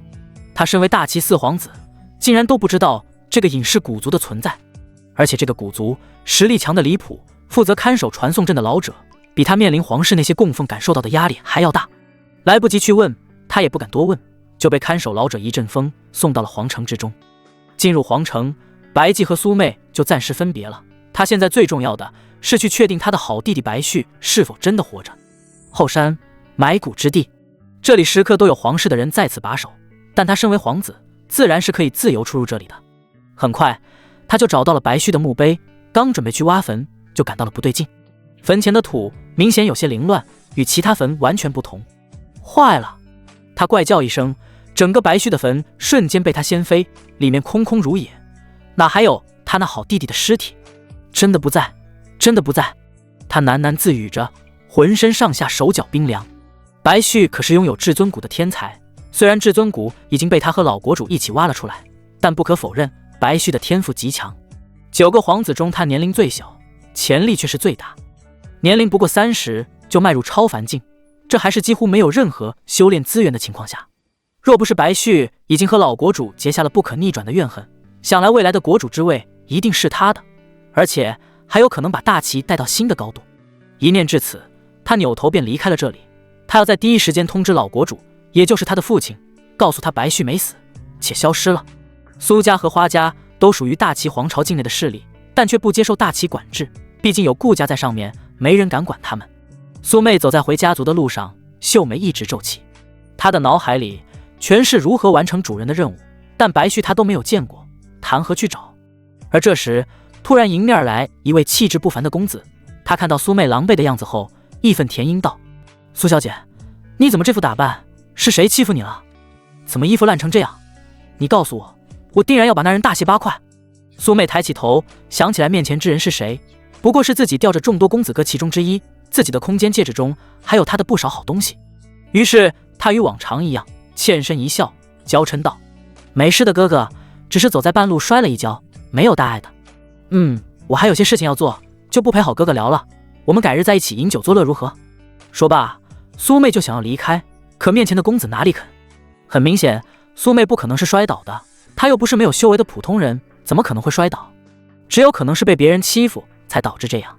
眼下不就是他当英雄的好机会吗？如果他把欺负苏妹的家伙给教训了，他相信今夜注定是美妙的夜晚。于是横跨一步将苏妹拦了下来，脸上尽显舔狗本色。苏小姐，你就不要瞒我了，我知道你是为了我好，不将此事告知于我，是怕我受牵连。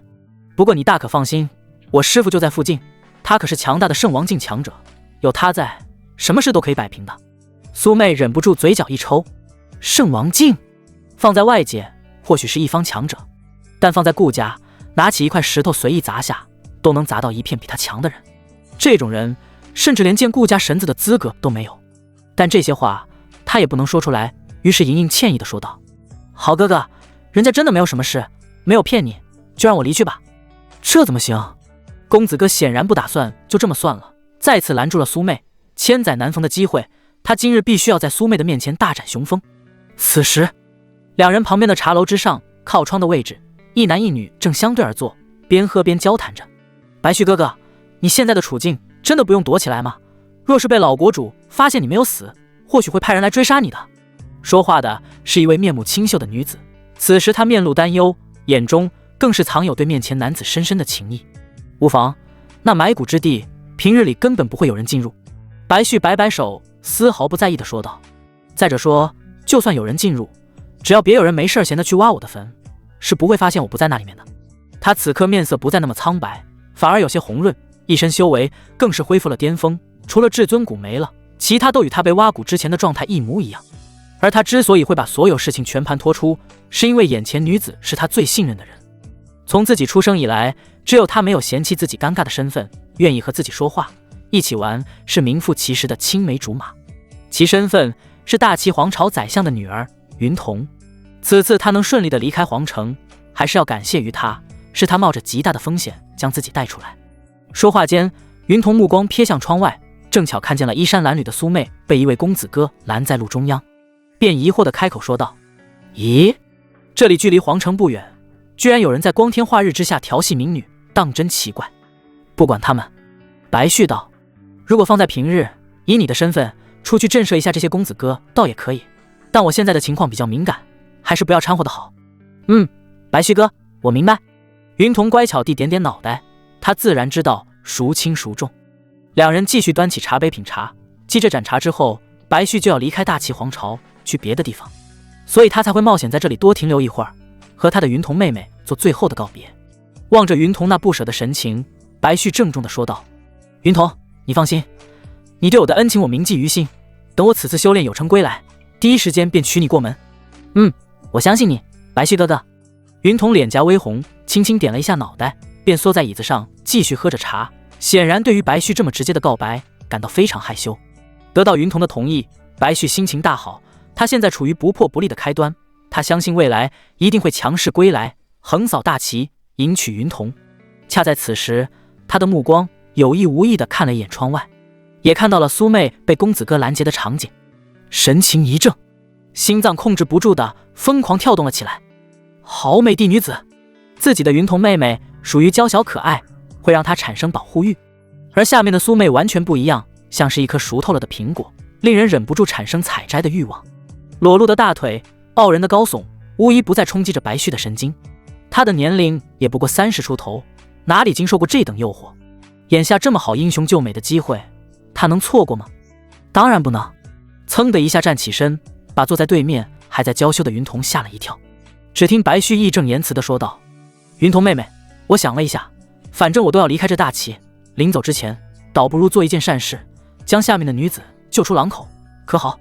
虽是问句，但却并没有给云童回答的时间，转身便下了茶楼，直奔苏妹所在的地方。而云童坐在原位，有些懵逼，不明白自己的白旭哥哥为什么转变这么多。刚刚不还是说不方便露面吗？不过到底还是情人眼里出西施，他相信白旭是正义之举，不会有别的什么意图。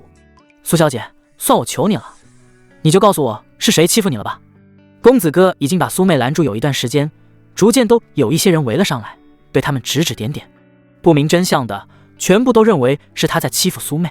在他说完这句话后，一只有力的大手忽然搭在了他的肩膀上。哼，贼喊捉贼，这里除了你，还有谁在欺负这位美丽的小姐？白旭说完，一股凌厉的魔气顺着手掌没入公子哥的肩膀。修为上的差距使得公子哥根本来不及反抗，眼睛瞬间瞪大，满是不可置信。下一秒，整个人直挺挺地倒下去。扑通！做完这些后，白旭上前一步，对着苏妹抱拳道：“小姐，此地不宜久留，这人说不好还有什么后台，不若与我一同离去，避免他人的报复。”苏妹犹豫了一下，便想要拒绝白旭的好意。她现在还要完成主人的任务呢，哪里会去别的地方？再者说人又不是他杀的，跟他有什么关系？可还没等他开口，一道传音传进了他的脑海中：“小姐，不瞒你说，在下乃大齐皇朝九皇子白旭，恰在这里微服私访，正巧碰上这贼人欺负于你，我有大齐皇子的令牌为证。”白旭把自己的真实身份告诉苏妹，也是为了能让她快点相信自己，跟自己离开。毕竟死了一个人，周围围上来的人已经越来越多了，而且他身死的消息属于老国主的机密，就连其他几位皇子知情的都没有几个，所以他并不担心苏妹会怀疑。果不其然，在自己介绍完身份之后，他明显看到苏妹眼睛一亮，目光炙热地看向自己，而后更是对着自己盈盈一拜：“小女子苏妹，愿意同公子一同离去。”好！白旭大手一挥，便带着苏妹飞速离开了这里，甚至都没来得及跟茶楼上的云童道别，因为他感受到了一道强大的气息来袭。不多时，一道带有恐怖气息的老者从天而降，圣王境气息使得围观的群众呼吸一滞。徒儿，徒儿！老者到达后，看向了早已没有声息的徒弟，面色大变。该死，杀我徒儿还敢逃跑，当真不把我雷鸣圣王放在眼里！话毕，他身影如一道闪电疾驰而行，追向白旭二人离开的方向。而当人们听到雷鸣圣王这4个字，齐齐一惊。在上界并不是圣境满的走，大地多如狗。相反，除了像顾家这种恐怖无比的势力或家族，圣王境强者已然是平日里难得一见的人物。大多数的普通人都在封王境或是登皇境左右，唯有一定势力的人，比如大齐皇朝，才会有更高层次的强者存在。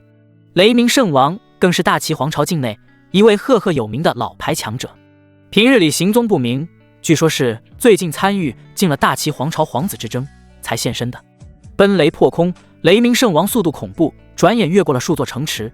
可令他奇怪的是，这一路上居然都没有看到杀害徒儿凶手的身影。奇怪，他眼神微眯，这里毕竟是大齐皇朝境内，他不好做太多的动作，只好皱着眉继续往前追去。一直追到了大齐境外，他忽地停止脚步，面色不善地望向面前二人：“你们在等我？”此时他的面前正是白旭和惊魂未定的苏妹，他们并肩站在空中。白旭上前一步，不见丝毫惊慌，笑着道：“雷鸣大人，久闻大人圣名，不知在杀我之前，能否听我一言？”哼！雷鸣圣王冷哼一声：“小小超凡境蝼蚁，也配与我多言？找死！”说罢，一道雷霆从天空落下，带有毁灭一切的威力，直直劈向白旭二人。“别怕，有我在。”白旭对着苏妹轻声说道。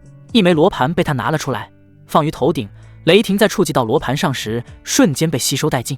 两人没有受到任何的伤害。一击不成，雷鸣圣王没急着继续攻击，眼前的人他有些琢磨不透，还没有一个超凡境的蝼蚁敢在自己面前这么镇定的，此子定然不是一般人物，他心中暗道。这时候白旭开口了，他依旧顶着罗盘，时刻防备雷鸣圣王的攻击。对了，我还没有做自我介绍，我的名字叫做白旭，大齐皇朝九皇子。你应该知道我的名字，只是没有见过我，毕竟你是我大哥，太子殿下拉拢进入麾下的强者。闻言，雷鸣圣王微微一愣，九皇子？他倒是还真听说过这个九皇子白旭，不过关于他的传闻非常少，貌似关乎于老国主的一件丑闻，一直被藏于深宫之中。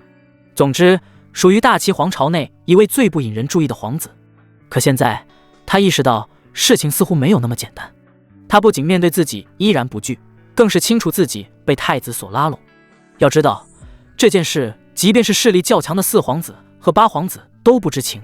见雷鸣圣王陷入思考，白旭知道自己的目的快要达到了，于是乘胜追击地说道：雷鸣，哦不，尊敬的圣王大人，与其投入太子那里，我觉得帮助我或许是更好的选择。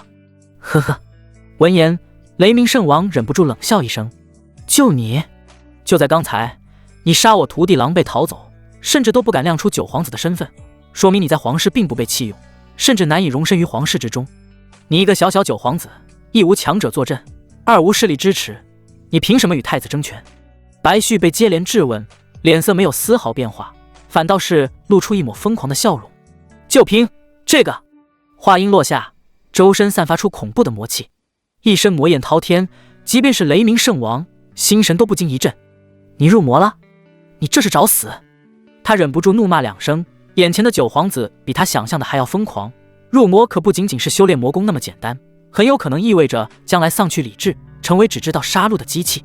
可随即白旭晃了晃身子，一身魔气骤然消失不见。你说的不错，雷鸣圣王，以我正常的实力，想要争夺皇权，杀掉其他皇子，无异于痴人说梦。但我的志向向来不在于皇位，将来必将带领亿万魔众杀回，到那时，整个大齐皇朝将会无一人生还。我要让我那所谓父皇后悔，并付出惨痛的代价。而你若执意今日想杀我，便尽管来，前提是你真的能够杀掉我。但若是不能，他日你就要做好随时被我砍下头颅的准备。说到这里，他顿了一顿，话锋一转，语气突然又柔和了许多，道：当然，圣王大人您，我还是非常钦佩的。我由衷的希望你能够加入我。你加入太子那边不过是锦上添花，不会受其重用，而我这里相当于雪中送炭，将来横扫大齐。我承诺让你成为当朝宰相，一人之下，亿万人之上的存在。白旭的一番话使得雷鸣圣王再次陷入沉思。他不得不承认，面对魔焰滔天的白旭，他确实没有必杀的把握。而且他加入大齐太子阵营也确实为了更好的资源，不然他穷极一生也很难再进一步。现在一个机会确实摆在了眼前，他要赌吗？犹豫再三过后，雷鸣圣王终于点了头。好，我可以加入你，不过你可不要对我藏着掖着，不然我随时都可以退出。哈哈，白旭大笑三声。放心吧，有您的加入是我的荣幸，将来您就等着为今日的选择而感到庆幸吧。同时白旭暗自松了一口气，他赌对了。早就听闻雷鸣圣王做事小心谨慎，不愿意冒险，今日还真被他唬住了。其实他这一路带着苏妹飞速逃出大齐皇朝，早已处于油尽灯枯状态。雷鸣圣王想杀他，只需要再动手一次，他护体的罗盘便会粉碎，自己也将毫无生还的可能。但现在一切都不一样了，自己逃出大齐，不仅没死，还收获了一位圣王境强者的支持。除此之外，他看向旁边极度诱人的苏妹，忍不住咽了一下口水。好事成双。白旭心里想着和苏妹相识一番，表面却是虚伪地道：苏小姐，此事危机已经化解，不若让我送你回家，可好？而苏妹常年混迹于各大公子哥之间，又哪里不明白白旭的花花肠子？她抿嘴轻笑，由于站得很近，媚骨散发的奇异香气时刻都在冲击着白旭的神经。小女子承蒙公子大恩，又怎么能够一走了之？定当以盛宴款待公子，只是我们已经出了大齐境内，这里我又不熟悉，所以倒是我疏忽了。白旭一拍大腿道：我能与苏小姐相识是我的荣幸，更何况今日又得到了雷鸣圣王的支持，是大喜的日子。我们本应痛饮一番，至于其他之事，酒后再做，打算不迟。说完，他同样对雷鸣圣王做出了邀请。对此，雷鸣圣王眉头微皱，一同饮酒谈事倒是正常，加入九皇子这边自然是需要多了解一些事情的。只是九皇子身旁的女子修为堪堪登皇，就在身边，真的不怕拖后腿吗？于是他好意的旁敲侧击提醒道：九皇子设宴，我自然没有推辞的道理，只是这位姑娘突然从大齐皇朝内失踪，不会引起他家族之人担忧吗？所以我可以帮忙跑一趟，把她送回去，有我在，不会出现什么问题。这白旭听出了雷鸣圣王话中之意，一时也觉得有理。他现在还处于逃亡时期，带着苏妹确实不是聪明的选择。但下一刻，一只玉手突然搭在了他的肩膀上，苏妹整个身子都快贴到他的胸前，吐气如兰道：公子，刚当你与雷鸣圣王所谈密事，没有避讳于我，我更是知道了公子您一身魔气，被人知晓的话，或许会惹上不小的麻烦。但我苏妹向来知恩图报，绝不做那背后捅人刀子的女人。公子您若是不嫌弃，就带着我一起，我愿意同公子共赴大业。此一番话说的真情实意，再加上白旭被雷子撞着，哪里还会不同意？他一把拦住苏妹，将其紧紧搂在自己的怀里。姑娘，得你如此，我又何求？来日我若卷土重来，横扫大齐，你就是未来的大齐皇后。我相信公子。苏妹娇滴滴的点头，更是不忘吹嘘一番。其实今日公子救我于水火，我就与你一见钟情，你不会觉得我放荡吧？怎么会？白旭心里乐开了花，听到如此美人的告白，没有什么比这更爽的了。放心，我是不会扔下你的，我们一起走。不远处的雷鸣圣王看着这一切，情不自禁地摇摇头。他现在是为九皇子白旭做事，有些事情也不好多说，只能希望九皇子以后能够想明白，成大事者又怎么能够被女人拖累。之后三人同行离去。至于雷鸣圣王的徒弟被杀之事，早就被他抛之脑后，一个看在老友面子上新收的徒弟罢了，哪有他未来可以更进一步的事情重要。就在他们三人离去不久，大齐皇朝的人来了，由一位老者带队，身后跟着5名修为不低的修士。老者站在空中仔细观察一番，很快发现了不对。雷电之翼，看起来最少有圣王境的威力。老者是皇家供奉，站在四皇子这边，他奉命前来追查逃走的九皇子，并得到口谕，一旦发现就地击杀。可现在居然在九皇子出现的地方发现圣王境强者的气息，这就不得不引起他重视了。你们几个分头找，记得不要打草惊蛇，有消息第一时间汇报给我。是。身后的5人四散而去，留有老者一人站在原地，继续查看些什么。大齐皇朝一处宫殿内，老国主阴沉不定地来回踱步，他的旁边站着同样面色凝重的白寂。你确定白旭已经没了，不在坟里了？老国主忽然转身质问道。是，已经没了，我估计此时说不好都逃离大齐了。白寂哆哆嗦嗦地回答道。废物！啪！老国主一记响亮的巴掌将白寂整个人掀飞出去。要你有何用？人没死你就埋进去，亏你做得出来。一边谩骂白寂这个废物的同时，老国主暗自后悔，他碍于自己的身份，没亲自动手解决白旭这个逆子，将其交给白寂处理。没成想事情会发展到这一步。一想到白旭在皇城生活了30余年，若不是突破超凡境时动静较大，被他偶然注意到，还真以为他一直是个废物，没有在意。如此心计，如此隐忍，他第一次对于这个儿子产生了一阵惧怕感。可随即他忽然意识到了不对，转头望向倒地不起的白寂。不对啊，你之前明明不知道他没死，为何还要去挖坟确认？难不成你早知情？没有，我不知情啊，我和九弟怨恨最大，怎么可能放他离去啊？白寂急忙解释，更是把顾家神子告知他这件事告诉了父皇。你说这事是顾家神子说的？老国主睁大了眼睛，一把拽住白寂的衣领质问道。是的。他还说白旭不仅没死，反而更加强大，或许要不了多久就会杀回大齐。话音落下，扑通扑通，老国主手一松，白寂跌落在地，老国主自己也瘫倒在地，更是牵扯到了身上的伤，猛咳2声。嗨，完了，大齐完了，呵呵，都完了。白旭没死的消息从顾家神子口中得知，意味着对方已经知晓至尊骨的真正来历，是从白旭身上挖下来的。自己先前还骗顾家家主说是祖传之物，若白旭死了，这种谎言倒也无事，顾家也不至于怪罪。可现在的问题在于，白旭没死，他还逃了，那自己这不是相当于把自己处理不掉的事，在顾家不知情的情况下推给对方？一时间他面若死灰，之后缓缓站起，向门外走去。父皇，您这是？路过白寂身旁时，其出声问道。走，跟我一起去找白旭。老国主恨铁不成钢地吼着。活要见人，死要见尸。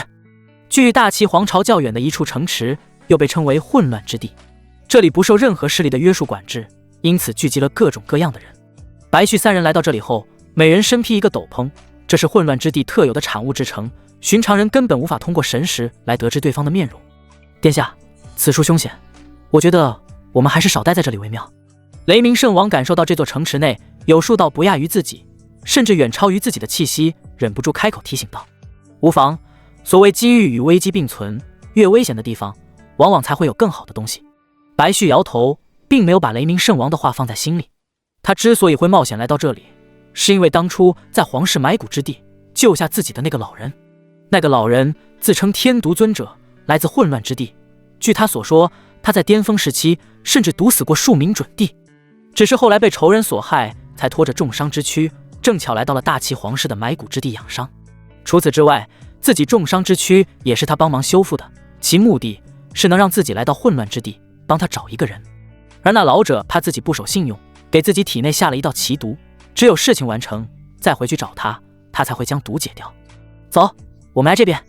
白旭带头，苏妹和雷鸣圣王紧随其后。很快，按照之前老者的指引，他来到了一处商会前。咚咚咚咚，三短一长，悠扬的敲门声过后，大门从内部打开。一个看起来是管家式的中年人，没做任何询问，便将白旭三人带到了商会后院议事大厅中。不多时，议事大厅走进一位老妪，他拄着拐棍，双目却异常清明，一进来眼神便死死盯着斗篷下白旭。白旭当即抱拳，在下白旭拜见七绝尊者。这时身后的雷鸣圣王明显身躯一颤，而又很快恢复平静。是天毒让你来的？没有回应白旭，老妪反问道。正是，他说让我来到您这里求一件宝物。白旭并没有隐瞒，将此行的目的说了出来，毕竟体内的毒可不允许他撒谎。结，老妪突然发出怪笑，没想到天毒失踪这么多年，一出现竟然送了我这么大一个礼物，当真是天不负我啊！结。笑声一落，白旭整个身子不受控制地向前飞去，后被老妪抓在手里，其右臂更是被老妪指尖一划，裂开一个大口子，鲜血喷涌。没错，就是这个味道。鲜血喷涌到老妪脸上，她露出兴奋的神情。你！白旭目眦欲裂，他怎么也没有想到，眼前的老太婆会直接动手伤他。救我！他向雷鸣圣王发出求救，但其仍站在原地，没有丝毫要动作的机会。没用的，我的好孩子。老妪发出瘆人的声音，干枯的手指滑动着白旭的脸颊，情不自禁地舔舐一下嘴角。不过是区圣王境，在我面前犹如蝼蚁，他敢动，死的第一个就是他。你就老老实实做我的血奴，供我吸收，我是不会亏待你的。血奴？白旭大惊，他自然知道血奴是什么意思，意味着眼前的老妪要源源不断取自己血液，这意味着自己虽然不死，但却时时刻刻生不如死。这一刻，他终于明白，那老者救他根本不是出于好心，而是另有所图。可现在他已经是人家掌中之物，想逃根本不可能。而这时，身后的雷鸣圣王终于动了，他没有上前救白旭，反倒是一把掀开了自己的斗篷，露出里面的真容。七绝尊者，好久不见。此话一出，七绝尊者明显一愣，后用不可思议的眼神望向雷鸣圣王。你是小雷子？呵呵。雷鸣圣王冷笑一声，对这个称呼非常抵触。堂堂尊者啊不，现在你恐怕早就不止至尊境了，居然还记得我的小名，当真是令人唏嘘。咣当，白旭被七绝尊者扔到了一边，他拄着拐杖一步一步来到雷鸣的面前，目光反复打量，终于确认，真的是你，没想到咱们还有再次见面的一天。之后脸色变得有些愧疚地问道，你的师父他还好吗？哼，托你的福，万年间时时刻刻忍受万蚁噬心之苦，终于在100年前自断心脉，就此解脱。雷鸣圣王一字一顿地说道，语气中满是仇恨。死了。七绝手中拐杖一松，掉落在地，明亮的双眼也变得失神，喃喃自语着，他临终前就没想过要见我一面，他明明知道我就在这混乱之地的，师父他没说，不然我若知道你在这里，还成了这副鬼样子，一定第一时间找到你，让你给我师父守灵。唉。七绝长叹一声，目光移向了还在喷血的白旭。他是你什么人？你们一同前来，你可是要保他？正是，我不仅要保他，还是现在将其带走。你若阻拦，就像当年对付我师父那样，给我也下同样的毒。说罢，雷鸣圣王径直走向白旭，将他扶了起来。我们走。等等！七绝当即叫住了他。雷鸣圣王目光微动，你要留住我们？不。七绝摇摇头，脸上浮现出一抹释怀。我欠你师父一命，今日你带走我的血奴，我不会阻拦，也算是让我少一些愧疚。不过这血奴体内可是被下以一种奇毒，普天之下能解此毒的不过是10人，你若就这么把他带走，不出几日他也同样会死。雷鸣圣王并不知道下毒一事，他看向白旭，后者点头，证实了七绝尊者所说。将他带过来吧，我给他解毒，回去之后记得把这件事在你师父坟前告诉他。丹房内，白旭坐于中心，旁边的七绝尊者为其驱毒，雷鸣圣王和苏妹则在门口等候。驱毒期间，白旭心思急转，此次化险为夷，还要庆幸在半路中将雷鸣圣王收为己用，不然的话自己绝无生还可能。而他从雷鸣圣王和七绝尊者的对话中听出了一些门道，七绝尊者貌似非常对不起雷鸣的师父，更是欠一条命。如此一来，是不是可以借此将强大的七绝尊者收为己用？想到便做，他酝酿一番，开口道：七绝尊者，小子有一言，不知当不当讲。顾家。顾无尘正在床榻上听顾晨曦打探来的消息，大齐皇朝在万象道域属于准一流强者，意味着有破碎境强者坐镇。这座皇朝平日已较为低调，与其他势力交好，基本没有什么冲突。可近日老国主与人交战，拼着重伤才将对方击杀，导致自身受损极大。所谓没有永远的朋友，只有永远的利益，周围势力瞬间变得虎视眈眈起来。而恰在老国主不知该如何是好时，他发现了自己的儿子白旭，也就是九皇子，居然拥有至尊骨的事。本来自己儿子拥有至尊骨是一件值得高兴的事，这说明未来他们皇朝极有可能会出现一名大地境强者。但偏偏这白旭早已和老国主有了不共戴天之仇。白旭的母亲是大齐皇朝一位异姓亲王的亲妹妹，这位异姓亲王天资卓越，于25年前突破至尊，达到破碎境，成为大齐皇朝为数不多的破碎境强者之一。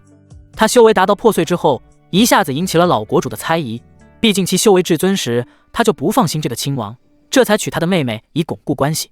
如今达到破碎境，将很有可能影响他的统治。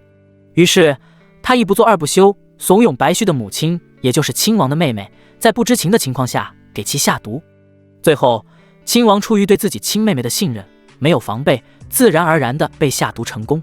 亲王修为短暂性的全失，皇室高手适时接踵而至，将其围困在亲王府，更是随便捏造一份罪状，将其当场诛杀，包括他全部族人。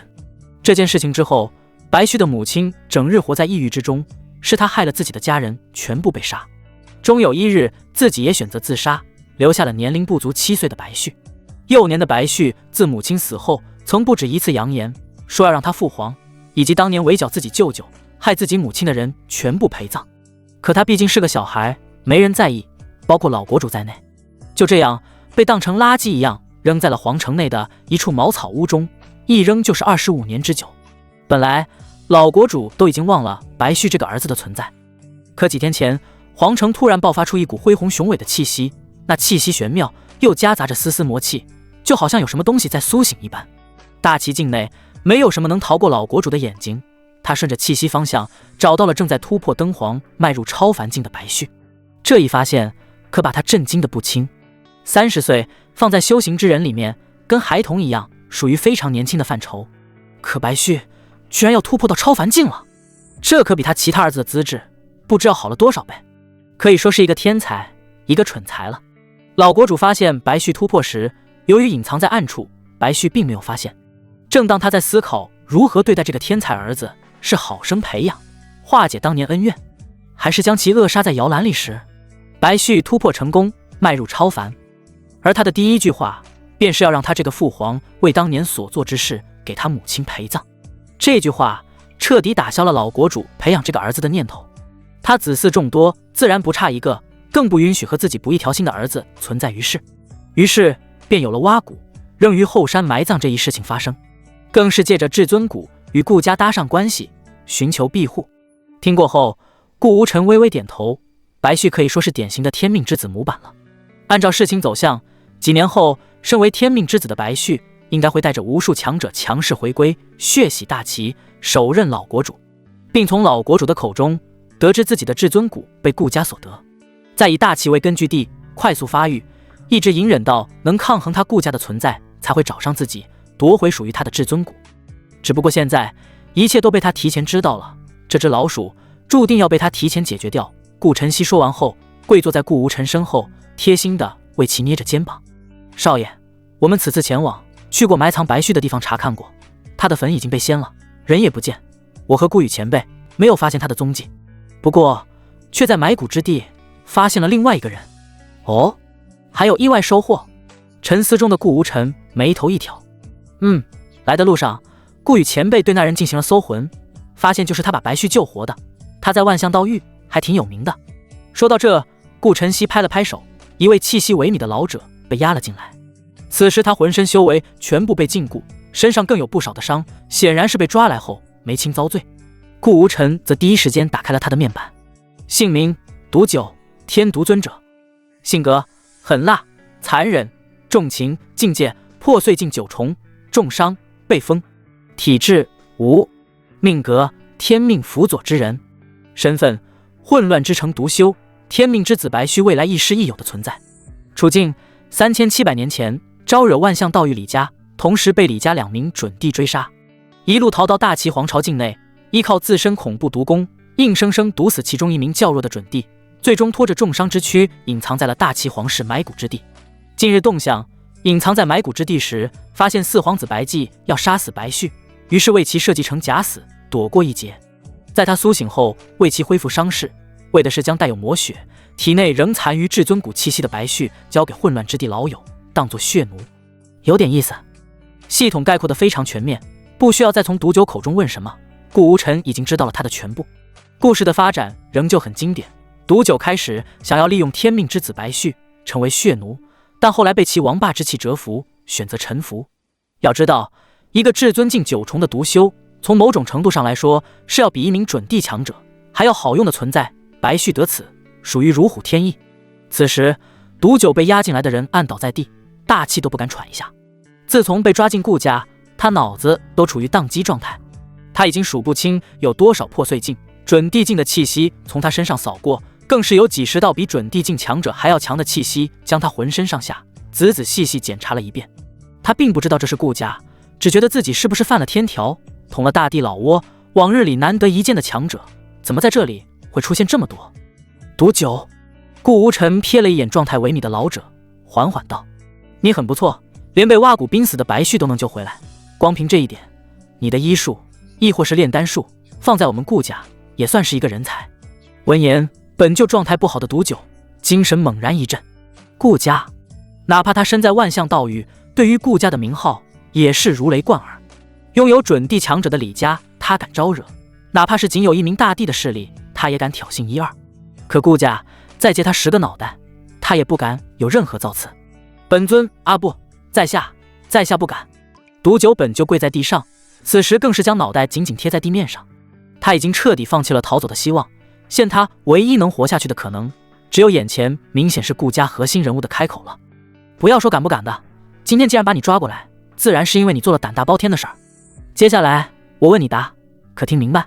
是，大人尽管问，小的知无不言。毒酒在脑海中疯狂回忆，自己什么时候做过招惹顾家的事儿？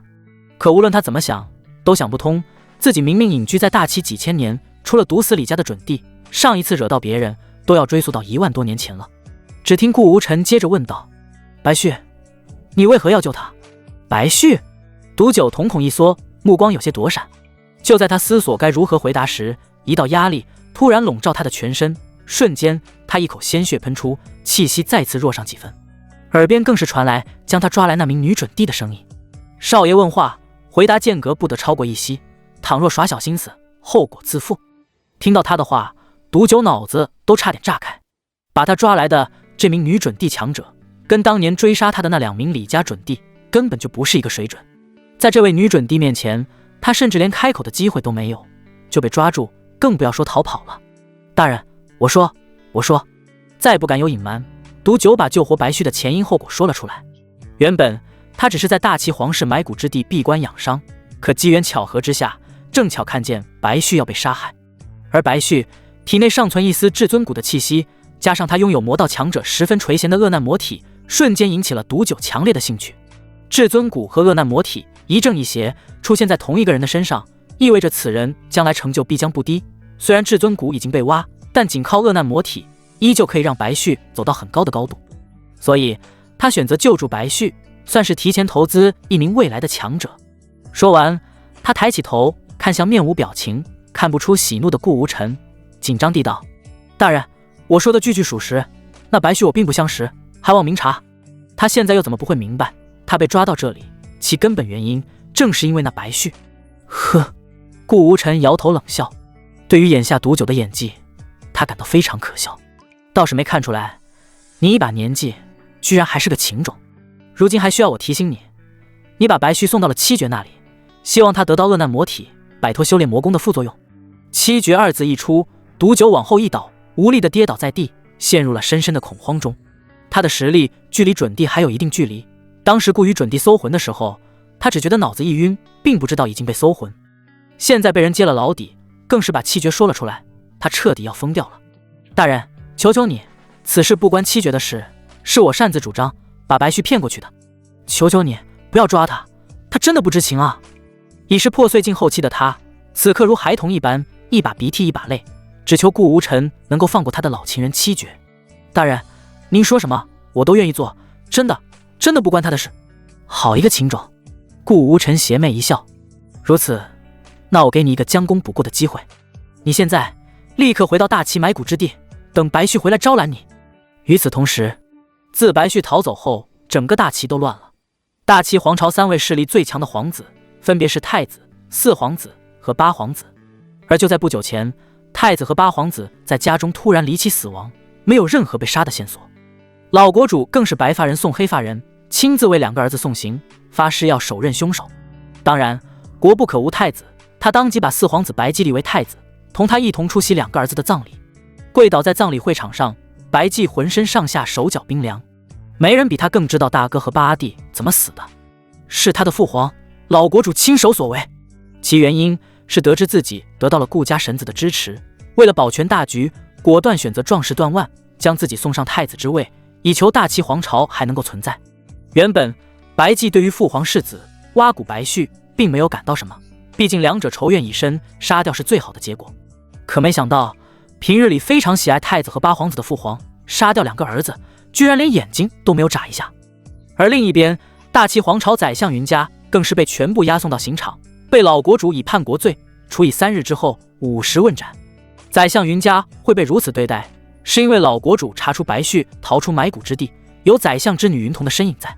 原本云童救助白旭并没有什么，毕竟按常理来说，没人会发现白旭没死，事情没暴露，他也就不可能被追罚。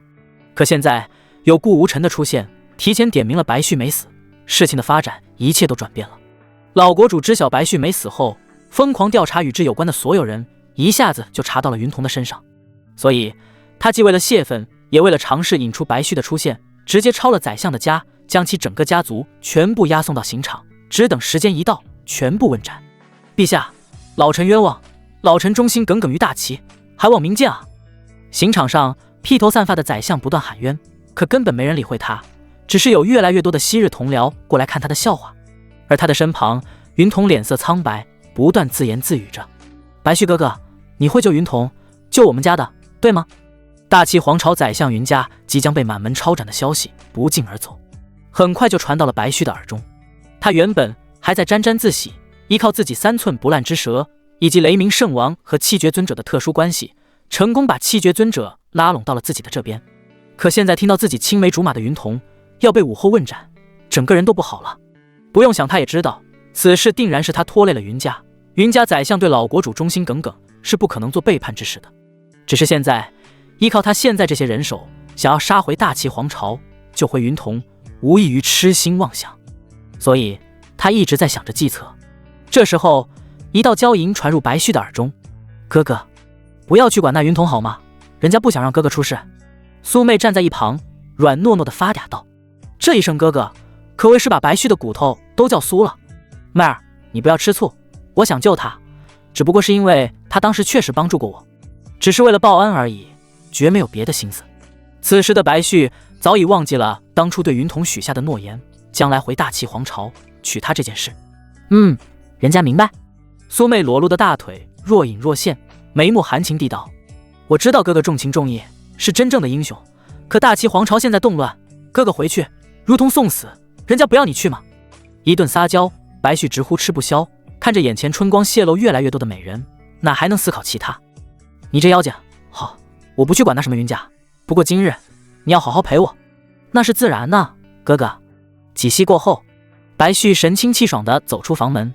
经过苏妹的撒娇劝说，他已经彻底放弃了援救云家的想法。如今他刚得到雷鸣圣王和七绝尊者的支持，正是养精蓄锐的时候。如果把他们折了进去，那自己将来又要什么时候才能报仇呢？3日时间一晃而过，这3天里，云家所有人都被封锁了修为，在光天化日下供人围观，指指点点。其中云童一直处于煎熬中，他觉得白旭会回来救他，自然不是因为让其来送死，而是他知道白旭拥有一种手段，就像当初离开埋骨之地一样，只要他肯冒险，就有机会救自己以及自己的父亲离去。可他等啊等啊，时间过去了3天，别说来救他了，根本是一点馅儿都没有。但他仍然没有放弃希望，他觉得白旭哥哥或许会在最后一刻登场，救他于刑场之中。时间1分1秒过去，5时很快到达。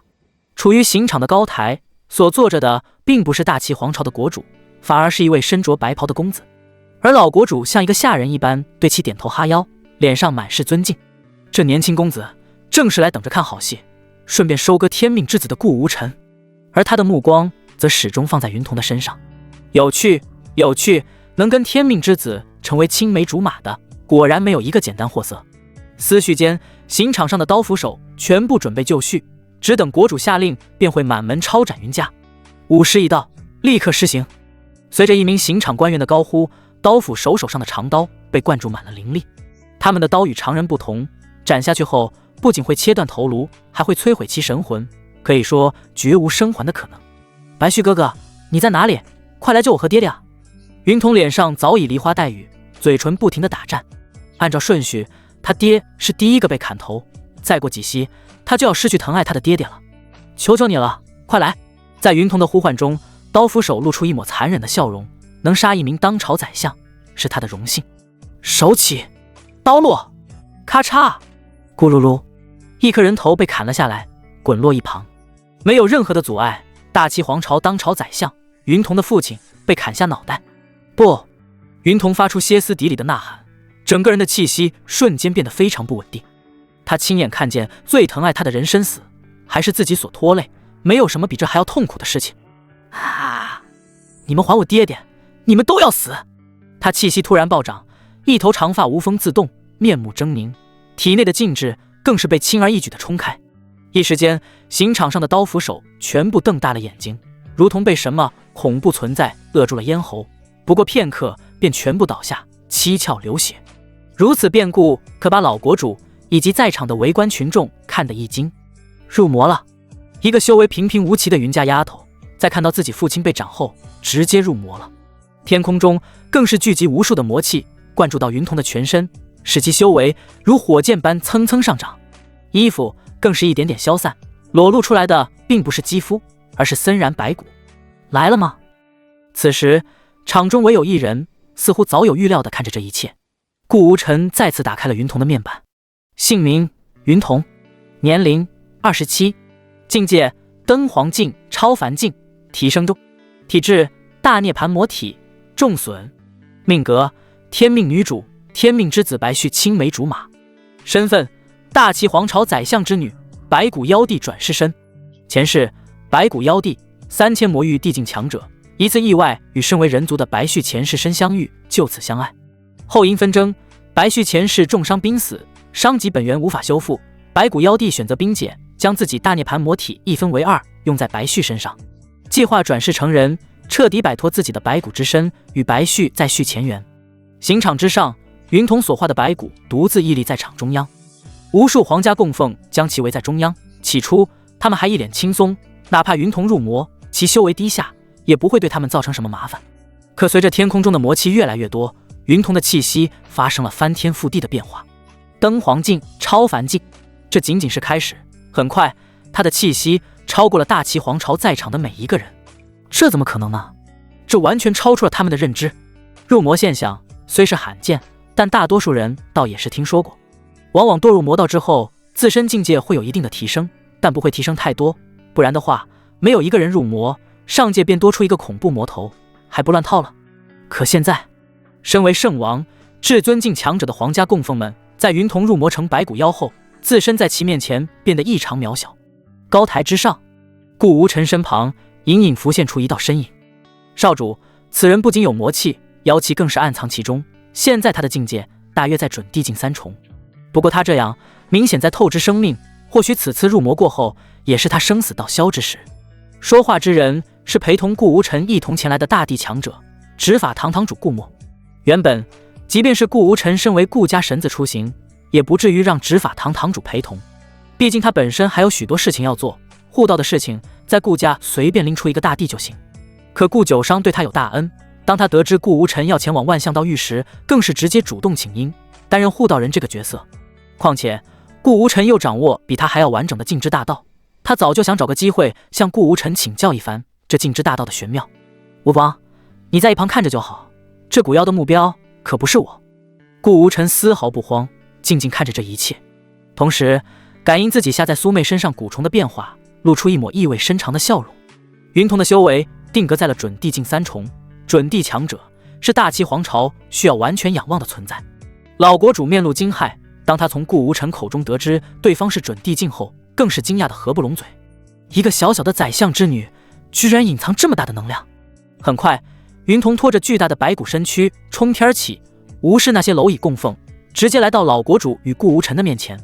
他本想一掌拍死这个杀父仇人，可当他注意到顾墨的存在后，骷髅眼眶中的2团火光微微抖动了一下。比他还要强大的强者。入魔后，云童并没有失去理智，反之觉醒了部分前世的记忆，知道了自己前世身份，以及为了白旭放弃大地修为转世重修的事情。当然，他并不怪白旭没有救他，相反，还在心中为他开脱，一定是被什么事情所耽搁，才无法及时赶到。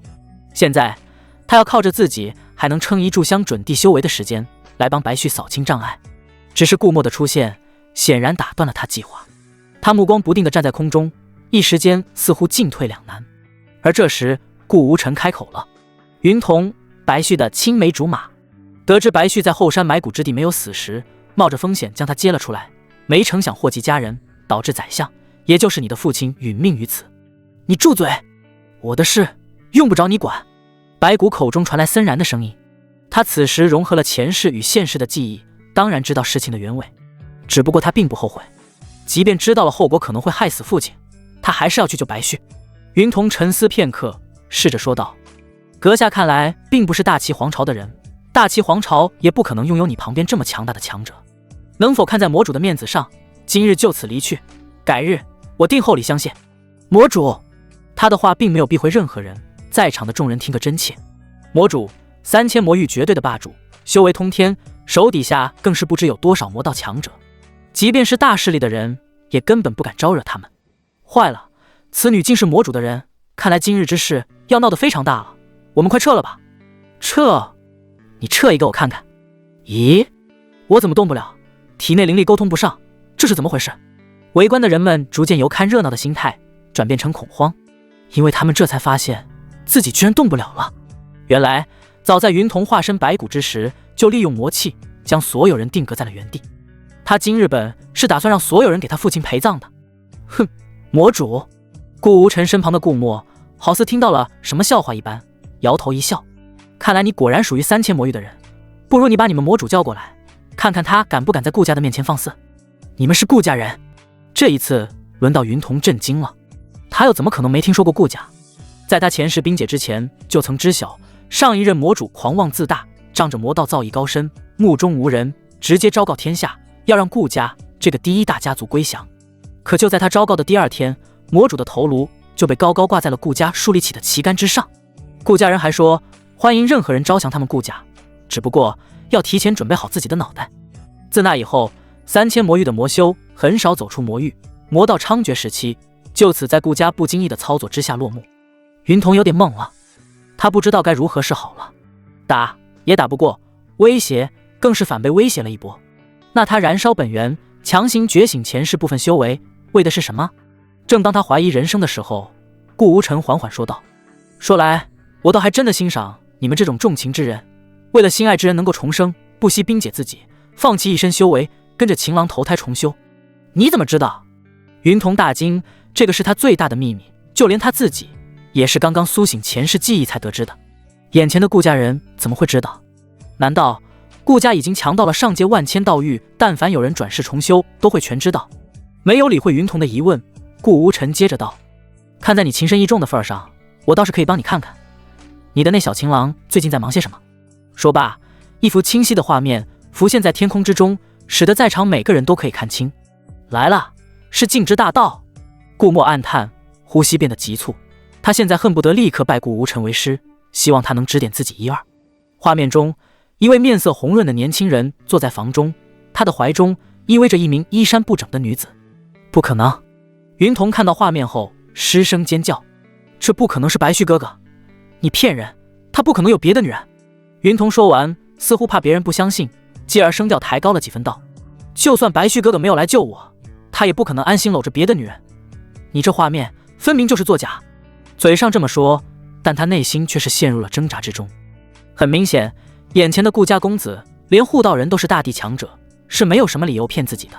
但他无论如何都不会相信，毕竟他曾为白旭失去过所有。令他意外的是，顾无尘居然点了点头。不错，你的好哥哥确实没有在你家族行刑时搂着别的女人，这也不是今天所发生的。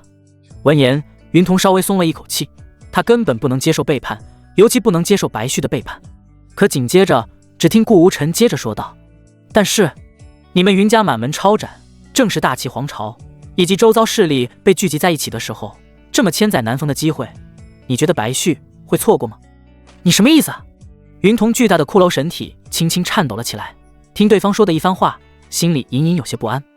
顾无尘没有回答他，回应他的是一幅全新的画面投影，白旭的现场直播。画面中是一处阴森的埋骨之地，这里放眼望去全是坟墓，皇室的坟地。云童自然不会忘记这个地方，前几日就是他从这里把白旭带出来的，也是因此连累了这一世的父亲。很快，画面中走进了3个人：白旭、苏妹以及老妪七绝尊者。是那个狐狸精。云童身上冒出一股无名火焰，笼罩他的骷髅身躯，双目更是死死盯着白旭和苏妹相互牵着的手。画面继续，白旭来到一处坟头前，轻轻呼唤：天毒尊者，天毒尊者。不多时，一位老者从暗处走出，当他看到七绝尊者时，瞳孔中明显闪过一丝异色。他想说什么，可最终只是化作一声长叹：哎，七绝，你不该来的，不欢迎我。七绝眉头皱起，明显没料到几千年不曾相见的老友居然一见面就说他不该来。罢了，事已至此，多说无益。天毒尊者不想再继续这个话题，似乎觉得说什么都没有意义，转而问向白旭：我观你体内被我下的毒素已解，你究竟用了什么法子把七绝说服到你麾下？而你今日把七绝都带过来了，又所谓何意？面对天毒的询问，白旭毕恭毕敬，拱手说道：在下来此是想请天毒尊者出山，与我一同共赴大业，将来正道成帝。声音洪亮，埋骨之地有诸多禁制，他也不怕外界的人听到。随着他话音落下，天毒尊者突然发出猛烈的大笑，似是讥笑，又似是惨笑。哈哈哈哈哈哈哈！蝼蚁，蝼蚁啊！他的心中如波涛般翻涌，只因白旭所说的这些话，居然与那顾家公子预料到的一模一样。可笑还说什么正道称帝，恐怕今日能活着出去都是一种奢望。笑过一阵，天毒尊者止住笑声，只是脸上依旧布满了绝望。他有些呆滞的按照之前顾无尘交代过的话来询问白旭：此处守卫森严，虽说大齐皇室那么供奉修为一般，但你们是怎么进来的？不怕被人发现？天毒尊者有所不知。白旭嘿嘿一笑，沉声道：此时那大齐国主，也就是我的好父皇，正在刑场上观刑，杀的还是忠心耿耿的宰相一家，他们根本不会在意这埋骨之地，所以我特意选择今日请您出山，助我一臂之力。在此之前，七绝尊者已经认可了我，小子，再次请阁下出山。说着，白旭深深一拜，能够毒死准地强者的天毒尊者，对他而言实在是太重要了。他甚至已经想好将来打回大齐皇朝毒蔓遍野的场景了。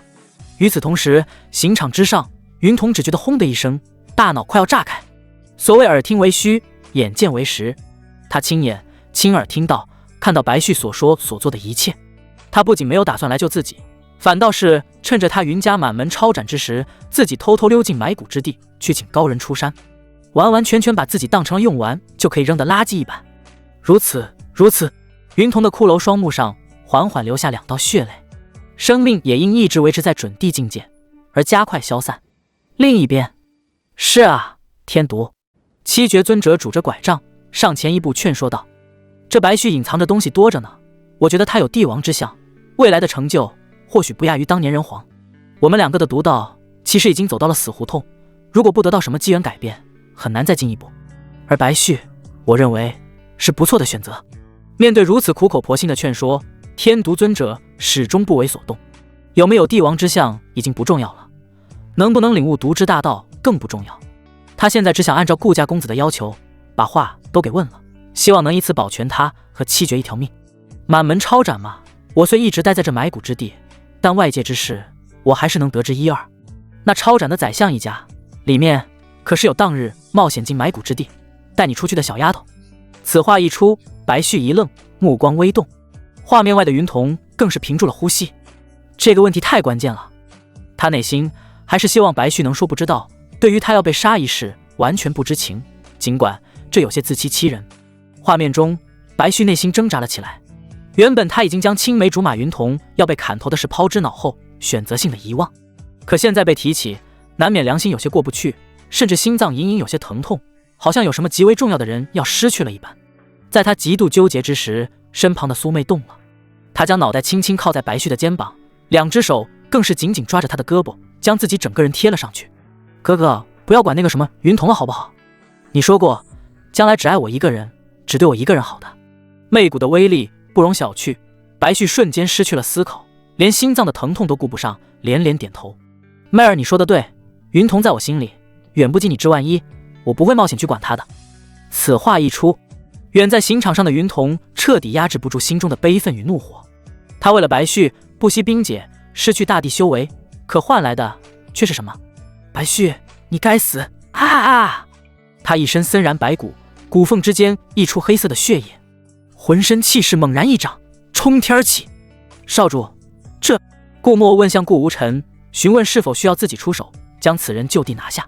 不必，接下来还有一场好戏要看。顾无尘笑着摆摆手，后跟着顾墨一起消失在原地，紧随云童的身后。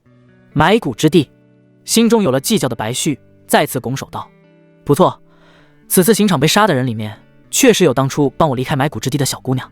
但现在我们示弱，去劫刑场难度太大，不若从长计议，以后我定当会为云童报仇的。”说到这，他顿了一顿，看向貌似还在犹豫的天毒尊者，继续说道：“阁下，我听七绝尊者提起过，您藏身于此是在躲避李家准地的追杀，在下有一物，恰好可以帮您遮掩气息。”说着，他拿出了一件漆黑的斗篷。这件斗篷要比后段直接斗篷高明很多，是他前些年在一处隐秘之地发现的。这件斗篷别说是准地强者，哪怕在一般大地强者的面前都可以成功遮掩气息。他也是依靠这件斗篷生活在皇城中，不被他人发现自己修为进展神速的。好古怪的宝物！接过斗篷，天毒尊者忍不住再次惊叹。这身斗篷上面运转着连他都看不懂的大道之力，拿在手中，他甚至都感受不到自己手臂的存在。现在他终于明白，顾家公子明明可以亲自派人前来拿下白旭，为何还要多此一举，让自己提前在此等候？白旭有这种手段，倘若他一直披着这件斗篷，那想要发现他可是非常艰难的一件事。震惊过后，天毒尊者并没有将斗篷披在身上，而是默默收在了空间戒指里。前辈，您这是？白旭一愣，对于天毒尊者的行为感到不解。难不成对方不同意跟自己出山，还要拿走他的宝物？可来之前，七绝尊者向他保证过，天毒尊者虽然擅长用毒，但却并不是一个小人，况且他也在场，是不会出现这种事情的。可现在，白旭的目光忍不住瞥向身后的七绝尊者，寻求帮助。七绝同样不解，他今日一直觉得自己这位老朋友怪怪的，只是哪里怪，一时说不上来。天毒，你这是何意？白旭他冒着这么大风险，将斗篷送来此地，供你离开，你不穿在身上，反而放进空间戒指里，莫非要当背信弃义之人？七绝，你不懂。天毒没有解释什么，只是自顾自地摇头。他估计到了这时候，顾家公子也差不多快到了。而似乎是验证他的猜想，埋骨之地的禁制突然被从外部猛烈攻击，整个埋骨之地都在晃动，不少皇室祖弟白骨都被晃了出来。怎么回事？怎么会有外人来此？他们不是都在外面观看行刑吗？白旭脸色满是焦急，从埋骨之地震动的情况来看，外界之人明显来者不善，况且能够撼动禁制的强者根本不是他们能够抵抗的。天毒、七绝两位前辈，我们快撤，此地不宜久留。白旭说着，也不忘抓起苏妹的手，就准备离开。但下一刻，轰隆！埋骨之地的禁制彻底被破开，一个巨大、恐怖、身上满是黑色血液的森然白骨一步一步走了过来。小心！七绝第一时间将白旭二人护在身后，一枚毒针悄然射出，目标白骨的眼睛。可随后他失望了，眼睛一般是人最脆弱的地方之一，但对面明显不是人。毒针射进白骨的眼睛，毫无阻碍，从另一头射出，没有对其造成一分一毫的伤害。几人不断后退，白骨步步紧逼。不对劲，这东西的气息在我之上。七绝面色凝重，白骨虽然没有刻意放出气息，但他那冲天怨气的杀气却时时刻刻震撼他的心灵。这显然是来报仇来的，可报什么仇，又是冲着谁来，他完全猜不透。这时候，白骨也就是云童终于开口了，声音嘶哑且极为刺耳。白旭，我问你，你身旁的女子是何人？白旭被突然问话，还是问这么奇怪的话，一时有些发愣，但随即缓过神来，知道眼前的怪物不是他可以惹得起的，于是躬身抱拳，不敢有任何隐瞒地说道：这是我的内人苏妹，不知前辈问此所谓何事？呵呵，内人。云童的骷髅头上再次流下血泪，即便到了这个时候，他都希望能从白旭的口中听到不同的答案，可事实上这完全是他在自欺欺人。既然如此，反正你的生命都是我赐予的，那我将其收回，你也不会有任何怨言吧？这两句话是他用云童的声音说的，作为青梅竹马的白旭更是第一时间就听了出来。什么？你是云童？白旭震惊的瞳孔骤缩后不断的摇头。不可能，云童他心地善良，不可能变成你的这副样子，更何况他修为不高，怎么会一跃变得这么强？何止是强？天毒尊者插口道，他的气息比之当年追杀我的那2名准帝还要强上许多，想来距离真正的大帝境都不远了。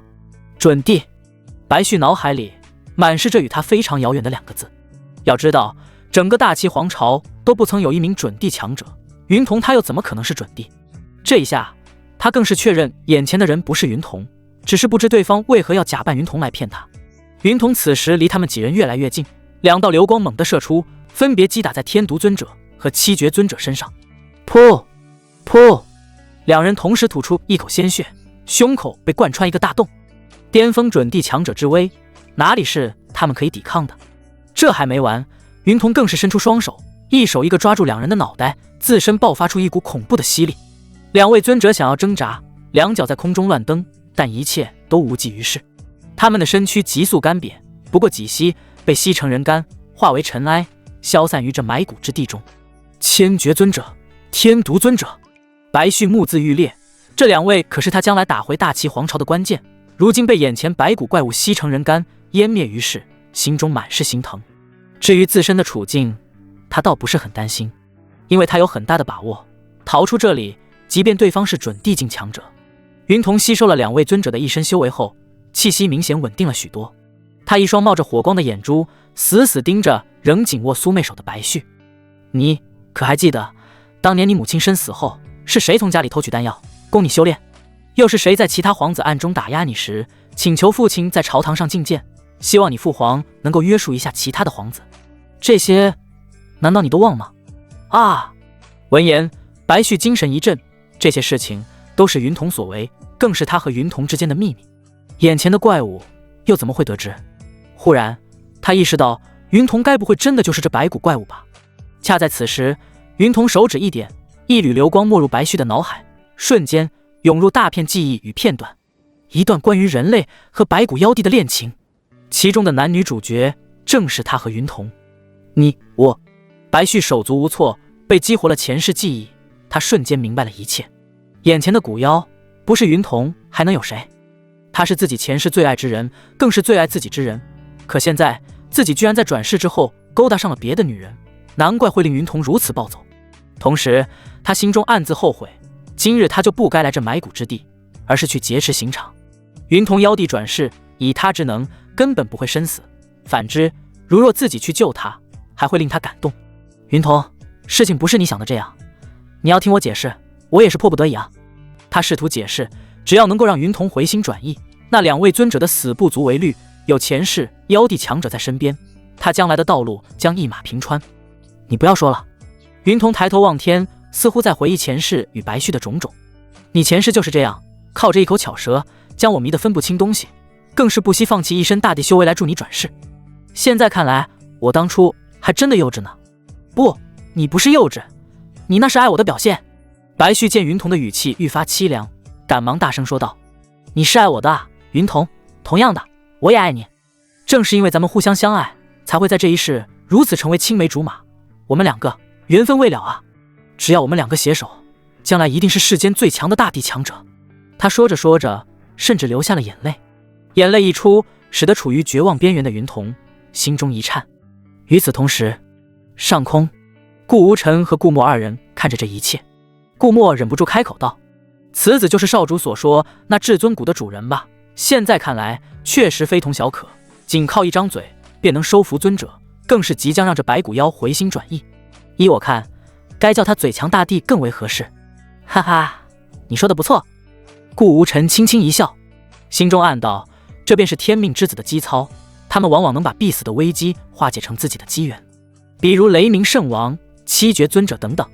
而现在又能使处于暴怒边缘，已经知道白旭背叛他的天命女主云童犹豫。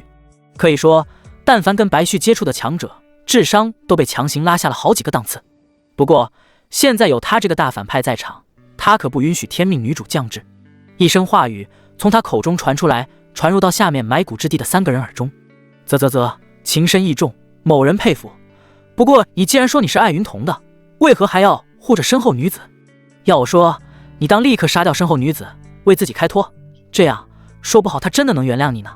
哈哈哈哈！是谁？是谁在说话？白旭大惊，他根本没有听到声音是从哪里传来的，而且此人说的话明显是非常了解他和云童之间的事情。一时间他手脚冰凉，警惕地望向四周。而云童听完顾无尘所说，觉得非常在理。既然你口口声声说爱我，那就证明给我看。于是他将目光移向了白旭身后的苏妹，手指更是指向他。白旭，你可敢杀他？白旭现在已经是融合了前世与今世的记忆，自然是不舍得杀苏妹，只得转移话题道：云童，你不要听别人胡说，此人藏头露尾，不敢露面，定然不是什么好人，你不要被蛊惑啊。你话没说完，被云童当即打断。我就问你，你能不能杀他？给我看。他的语气变得阴沉，似乎只要白旭没有杀苏妹，他便会让这对狗男女后悔活在这个世上。此时苏妹如同一只小猫一般，将自己蜷缩在白旭怀中，用着撒娇的语气发嗲道：哥哥，这个白骨妖丑陋难看，快点带我走吧。哥哥不要听他的，只有我是爱哥哥的。等我们离去后，我给你生一窝子孩子，怎么样？你放心，我是不会让人伤害你的。白旭传音安慰苏妹，他现在的计划是在不伤害苏妹的情况下说服云童。毕竟在他眼里，像他这么优秀、前途无量的人，将来多拥有一些女人，不是很正常？哪怕自己依靠云童才得以转世重修，大不了今世多补偿他一些就是了。云童，你不要任性了，跟我走好吗？我不想杀苏妹，也不想和你敌对，因为你们都是我的女人，我会真心对待你们的。在他看来，说出这些话就已经够了，他可不信云童在没有彻底弄清事情之前会杀他。可令他万万没想到的是，自己之前与天毒尊者所说的那些背叛云童的话，早已在顾无尘的操控下全部传入到了云童的耳中。此时云童听到白旭除了自己还想拥有另外一个女子，气急反笑。哈哈哈哈！好，前世算我瞎了眼，为你冰解重生，坏我道基。今日我就取你性命，看看你的心到底是什么颜色。说罢，无尽魔气将白旭笼罩，一根由白骨打造的利剑漂浮在了白旭的胸口之处。你疯了，云童！白旭大惊失色，他认识的云童，无论是前世还是今生，都不应该这么冲动才对。可恶！他现在深深的后悔，原本云童这么强大的助力是该属于自己的才对，可为什么偏偏站在了自己的对立面，而且还要杀自己？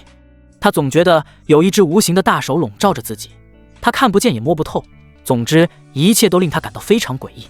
眼看那根古剑即将穿过自己的胸膛，他来不及多想，更不敢再藏拙，低声对着身后的苏妹道：“抓紧我，妹儿。”苏妹点点头，将自己的脸紧贴在白须的后背上，两手更是死死抓着他的衣角。如此一幕更是深深刺激到了云童，他不想再多看这对狗男女，哪怕是一息。可就在这时，白须动了，他不知从哪掏出一本古书，将其翻到其中一页，一抹耀眼的灰色光芒从古籍中爆发。终于来了！顾无尘隐于上方，喃喃自语着，同时再次看了一眼白须的面板，姓名白须，身份大齐皇朝九皇子，背弃前世白骨妖帝恋人，恶难魔经持有者，年龄30，性格睚眦必报，有主见，狠辣，境界超凡境2重，体质恶难魔体，大涅槃魔体，转世后已废，至尊骨已被挖在宿主体内，命格天命之子，法宝恶难魔经，不灭魔镜，魔灵踏云靴。未来轨迹：宿主未出现前被挖至尊骨，侥幸逃生，先后收服雷鸣圣王、七绝尊者、天毒尊者，于5年后收服李家大帝后，强势回归，踏平大齐皇朝。显然，白须手中拿的古籍正是恶难魔经。不得不说，白须这个天命之子比他之前杀的那3位要高级不少。至尊骨、恶难魔体自带恶难魔经，无论哪一个单拎出来都是无敌的存在。可白须居然2者兼得，也好在他的父亲狠辣，提前将他至尊骨挖出来献于顾家。底下，白须翻看魔经之后，脸上浮现出一抹喜色。这部魔经是他被挖至尊骨之后，体内恶难毒体觉醒出现在他手中的。他猜测，以前自己体内的那块至尊骨，其中一个作用便是镇压自己体内的恶难魔体，一正一邪，相互牵制。如今至尊骨被挖，于他而言其实并不是一件坏事，反而使得他彻底觉醒恶难魔体，也是他最重要的底牌。思绪间，他催动魔经，围绕在他和苏妹身旁的滔天魔气瞬间被吸得一干二净，就连身前的古剑也随着破碎。随后他脸色阴沉，不善地对云童说道：“云童，今日我不想与你动手，看在前世的份上，我暂且不计较你将剑指向我的胸口一事。过后或许是几个月，或许是几年，我会再来找你。到那时，希望你能够想明白，我是真心对你的。”说罢，他催动魔经里面的血遁法门，一口鲜血吐在魔经之上。霎时，滔天的血色笼罩整个埋骨之地，能见度低至恐怖的不足1米，即便依靠神识都无法超过1米距离。少主，这东西好诡异，这白须或许还真的不好抓住。空中，顾墨惊讶开口，因为他惊讶地发现，就连他这位大帝也无法看透这血色，其诡异程度简直是闻所未闻。无妨，他可跑不了。顾无尘轻松一笑，他为了拿下白须，提前准备了这么多，如果还让他跑了，那他这个反派也不用当了。似乎是在验证顾无尘所说。就在他话音落下的一瞬间，滔天血色开始消散，露出了下方3道身影：云童、苏妹和白须。但此时3人中只有苏妹还算完好，云童整个白骨躯体崩碎一半，仅剩半个身子站在原地，而白须也同样惨烈，他浑身上下每一处皮肤都在往外溢出鲜血，修为更是倒退到登黄境，气息极度萎靡。他强撑着身子不倒下，不可思议地看向云童，怒骂道：“你这个疯婆娘，如此一做，你我必死！你！”白须手指着云童，浑身颤抖，他根本不能理解刚才云童的所作所为。原本自己都要带着苏妹血遁离去了，可在即将离去的前一刻，云童居然突然自爆了他的大涅槃魔体。在前世，云童冰姐将大涅槃魔体一分为2，其中一份送入他白须的体内。如今云童自爆了他自己的大涅槃魔体，同样也会牵动他的另一半魔体自爆。就这样，他发起血遁，却因为不受控制自爆而强行打断。此时的云童早已不成人样，不，准确的说，连白骨样子都没了。他半个身子仅靠一条腿在空中漂浮着，来到白须的身前，用仅剩2个手指的右手轻轻在白须的脸庞上划过。白须啊，我可等不了你几个月，也等不了你几年，今天必将是你我就此了断的日子，你别想活，同样我也不想活。黄泉路上，我们二人再结伴，不知下次还有没有希望投胎成青梅竹马。说到这，云童噗呲一笑，骷髅头上喷出一抹黑雾。哦，多了，我差点忘了，大涅槃魔体的转世投胎只能使用一次，使用过后魔体变废，除了自爆没有什么别的用处。你说是吗，我的好哥哥？呸，你这个疯女人！白旭一把甩开云童的手指，带着苏妹连退数步。今日你想死便死，不要带上我，我的手段可不止于此。他现在已经看出来，云童自爆魔体后也处于油尽灯枯的状态，再想拦他，无异于痴人说梦。他紧紧攥着手中魔经，直接翻到了最后一页，同时对身后的苏妹叮嘱：妹儿，一会儿我们离开后，我会陷入昏迷，不过你不要害怕，我们会去到一个安全的地方，到那里你记得照看我，最多1个月我就会苏醒。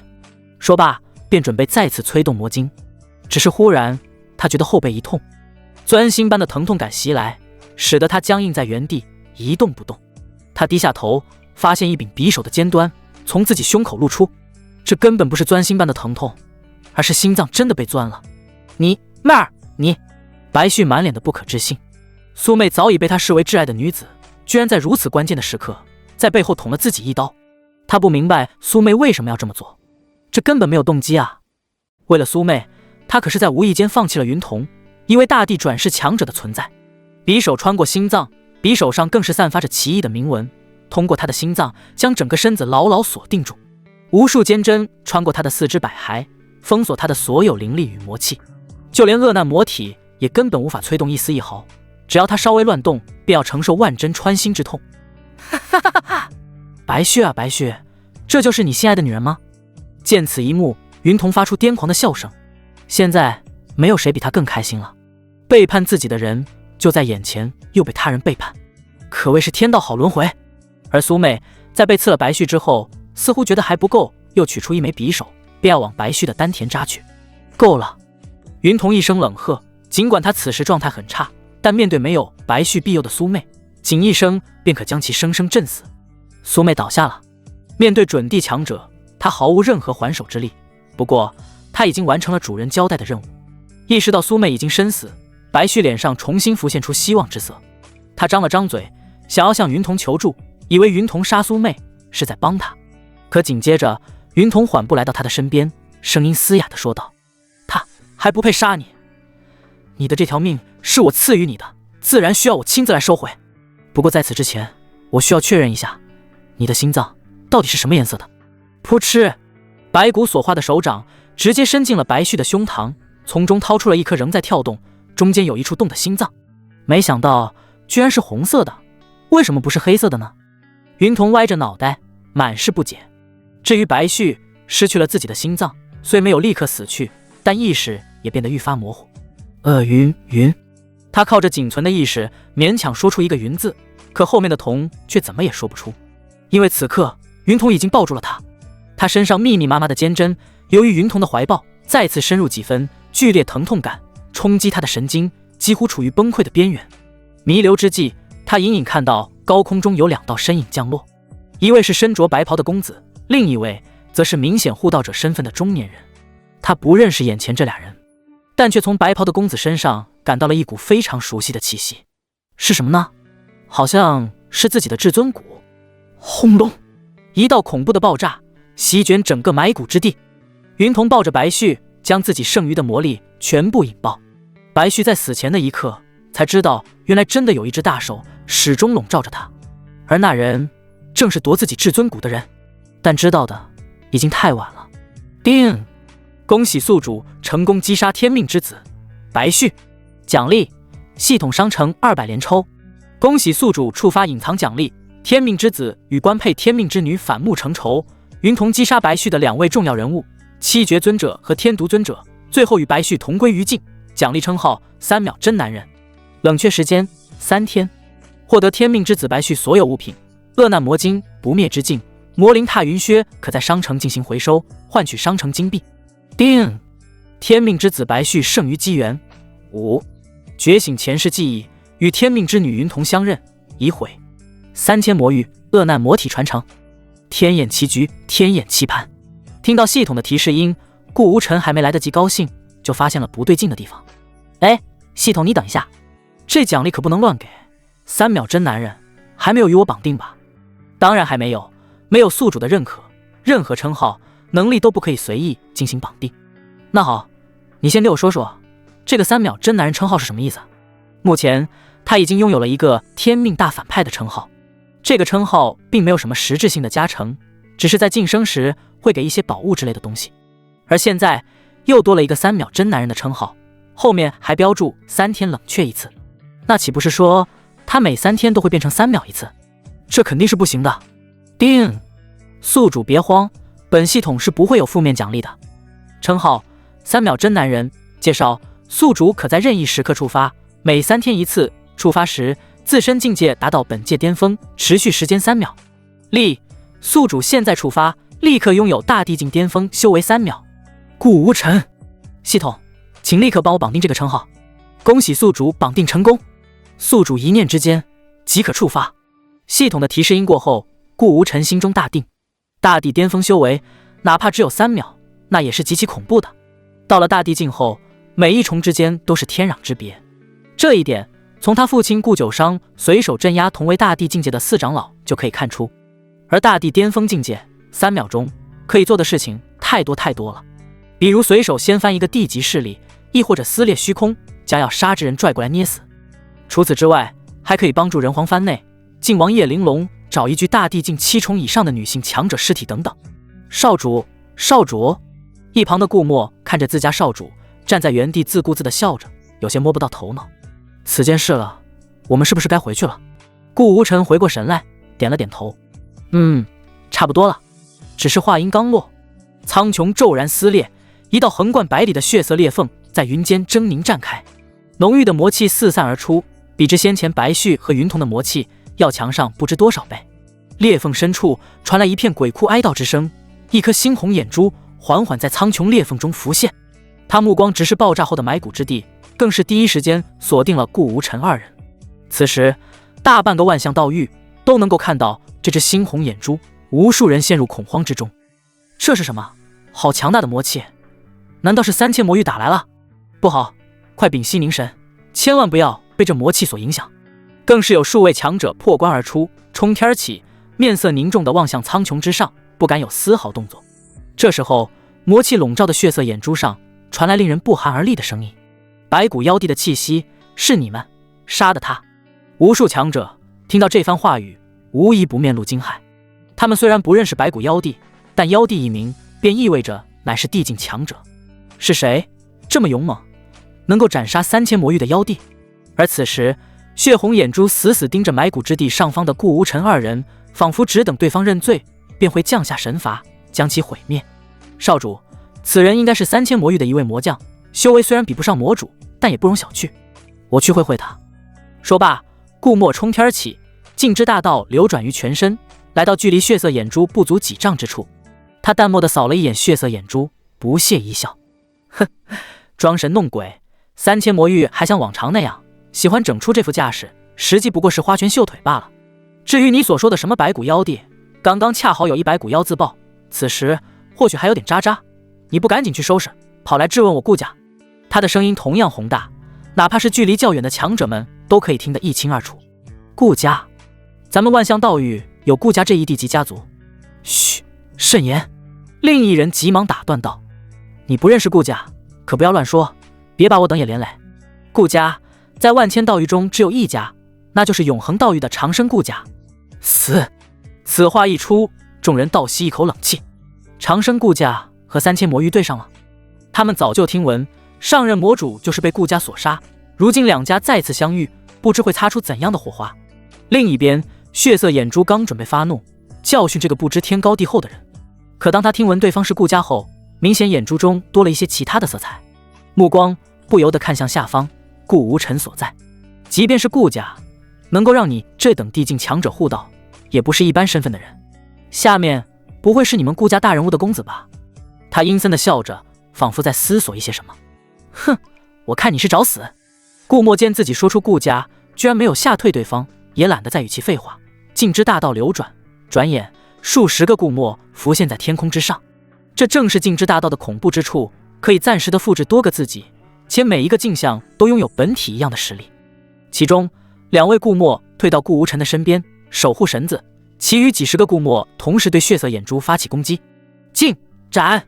虚空破碎数道裂缝，每个裂缝中都迸射出一片空间碎片，直射血色眼珠。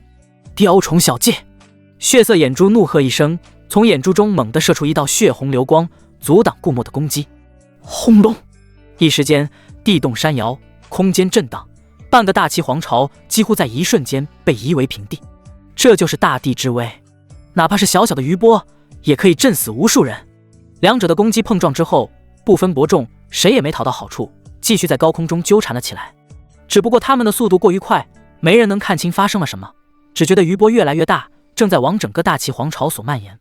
少主，我们走吧。以往3000魔域听到我们顾家名号，不是点头哈腰就是磕头道歉，这次不知为何如此反常，恐有变故，我们还是先回去禀告家主吧。镜像的顾墨对着顾无尘说道。那可不行。顾无尘只是微微摇了摇头，顾家的威严不容亵渎，今日我倒还真是希望能有3000魔域的大人物到场。哦对了，上面的这个大眼珠子是什么修为？顾墨见顾无尘不愿意走，也不好强行，只得暗自通知家族，后接着道：回少主，大地境7重，和我一样，我想要拿下他不是一件容易的事。7重嘛，确实有些弱了。顾无尘低吟道，他本来还打算用一次3秒真男人的能力，可对方堪堪7重，有点杀鸡焉用牛刀的意思。而这话听在顾墨的耳朵中，不由得令他嘴角一抽。7重弱，大地境强者可不是大白菜，一抓一大把。就拿他们所在道域中较弱的万象道域来说，恐怕都没有一个大地7重以上的强者坐镇。换言之，大地7重已经是可以统一整个万象道域的存在了。天空中战斗继续，顾墨依靠恐怖的镜之大道，以多打少，逐渐占到上风，血色眼珠节节败退。此时的他完全没有了刚登场时的那种狂妄，有的只有震惊和焦急。他算是3000魔域顶尖的存在，常年闭关不出，今日感应到昔日旧将白骨妖帝的气息，才特意前往，没想到居然碰到个比他还要强的。魔主，你快点来啊！他在心中呐喊，血色眼珠上满是伤痕，随着顾墨又一道攻击，他的眼珠上被划出一道深深而又猩红的口子，直至他被击退数百里，突然身影一停，后抬头望天，眼珠子上露出惊喜的神色。他已经感觉到魔主的气息快要来了。哼，与我战斗还敢分心，找死！顾墨见对面突然不做防守，反而抬头望天，一股不好的预感从心油然而生。但这并不妨碍他再次斩下一击，将血色眼珠再划出一道血痕。血色眼珠顾不上疼痛，发出嘶哑难听的声音。哈哈哈！魔将赤瞳，恭迎魔主降临。随着他话音落下，整个万象道域变得灰暗无比，9天之上传来一道重重的叹息之声。哎，顾家，你们过了。随后一只漆黑无比的遮天大手从黑云之上探下，五指张开，覆盖了方圆几十里的天空。他目标明确，直直抓向顾无尘所在，同时传出阴沉的声音：往日那些小打小闹，我顾及两家大局，不做理会。可今日，你们先杀我3000魔域白骨妖帝，后打伤我赤瞳魔将，简直不把我3000魔域放在眼里。现在，我便将此子抓走，回去通报你们顾家家主，让他亲自来3000魔域领人。最后这句话，他是对顾墨说的。说完，他大手猛地一握，便要将渺小的顾无尘连带着周遭百里的所有全部抓在手心。顾墨守在顾无尘身边的2道镜像随之破碎。远在与赤瞳魔将战斗的顾墨本体想要回来救援，可魔主的压力过于强大，他根本动弹不得，只能眼睁睁看着少主被抓走。远处观望的强者更是呆若木鸡。魔主，多么陌生且又被人熟知的词汇。3000魔域绝对的霸主，传言上任魔主死后不足1000年，这任魔主便靠铁血手段继位，其恐怖程度比这上任还要可怕。众人无一不摇头叹息。顾家是强，但也不可能时时刻刻保护好每一个人，更何况如今魔主亲至，那位白袍顾家公子显然没有任何逃脱的可能。而其若被带到3000魔域，其下场可想而知，不是残便是废。即便顾家家主亲自去领人，亦或是打上3000魔域，那这白袍公子也就凶多吉少了。在众人的目光中，大手笼罩了顾无尘。他们本想看顾家公子的绝望神情，毕竟看顾家人吃瘪，可是极为稀有的机会。然而，他们忽然愣住了，因为他们在顾无尘的脸上居然看到了一抹笑容，还是那种极为欣喜的笑容。这怎么可能？难道是物极必反，人到了极度恐慌之时，反而是笑？是的，顾无尘此时确实在笑。他终于等来了一条大鱼，心念一动，3秒真男人启动。嗡，说不出的舒适感贯穿全身，他的修为一跃到了世间的顶峰，大地巅峰境界。由于是突然暴涨的修为，他控制不好，无意中散发的气息如波涛般向外扩散。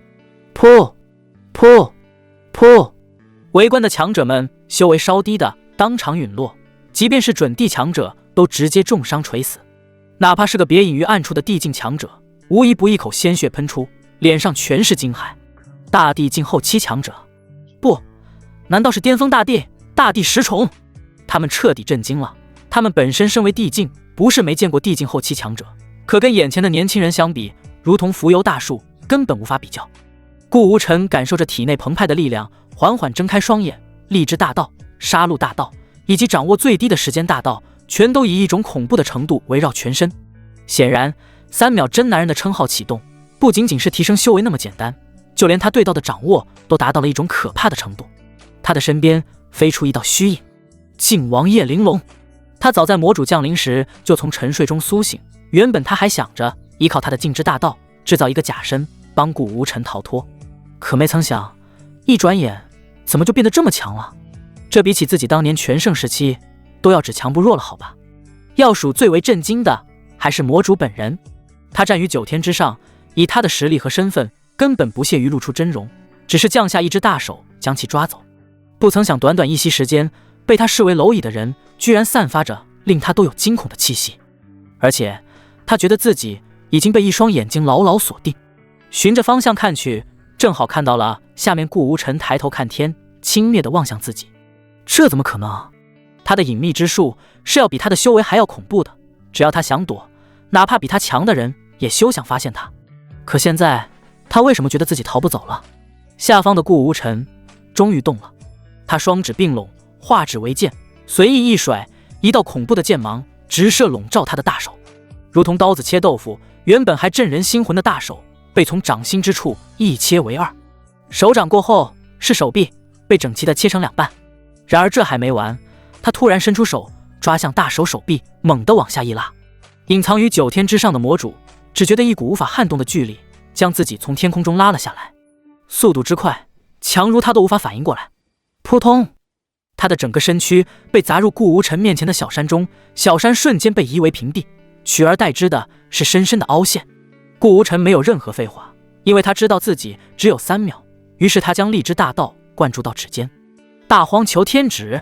背后神魔虚影显现，这一次与他当初下界使用时完全不一样，可以说有天壤之别。神魔的虚影近乎实质，体积更是大的吓人，一眼望去甚至望不到神魔的头颅在哪。轰！一指定山河，魔主的身躯一动都不能动，只能眼睁睁地看着这一道指芒射进自己的眉心。紧接着整个人轰然爆炸，气息瞬间消散，他根本无法承受住这恐怕的一击。他觉得不仅是他，上界的任何人都不可能承受得住这一击。魔主死了，顾无尘却眯着眼睛察觉到了一丝不对劲。他觉得这个魔主或许并不是本体，而是类似于傀儡分身这类的东西。傀儡分身在魔修中较为常见，他们极少真身降临，不会让自己真的暴露于危险之下。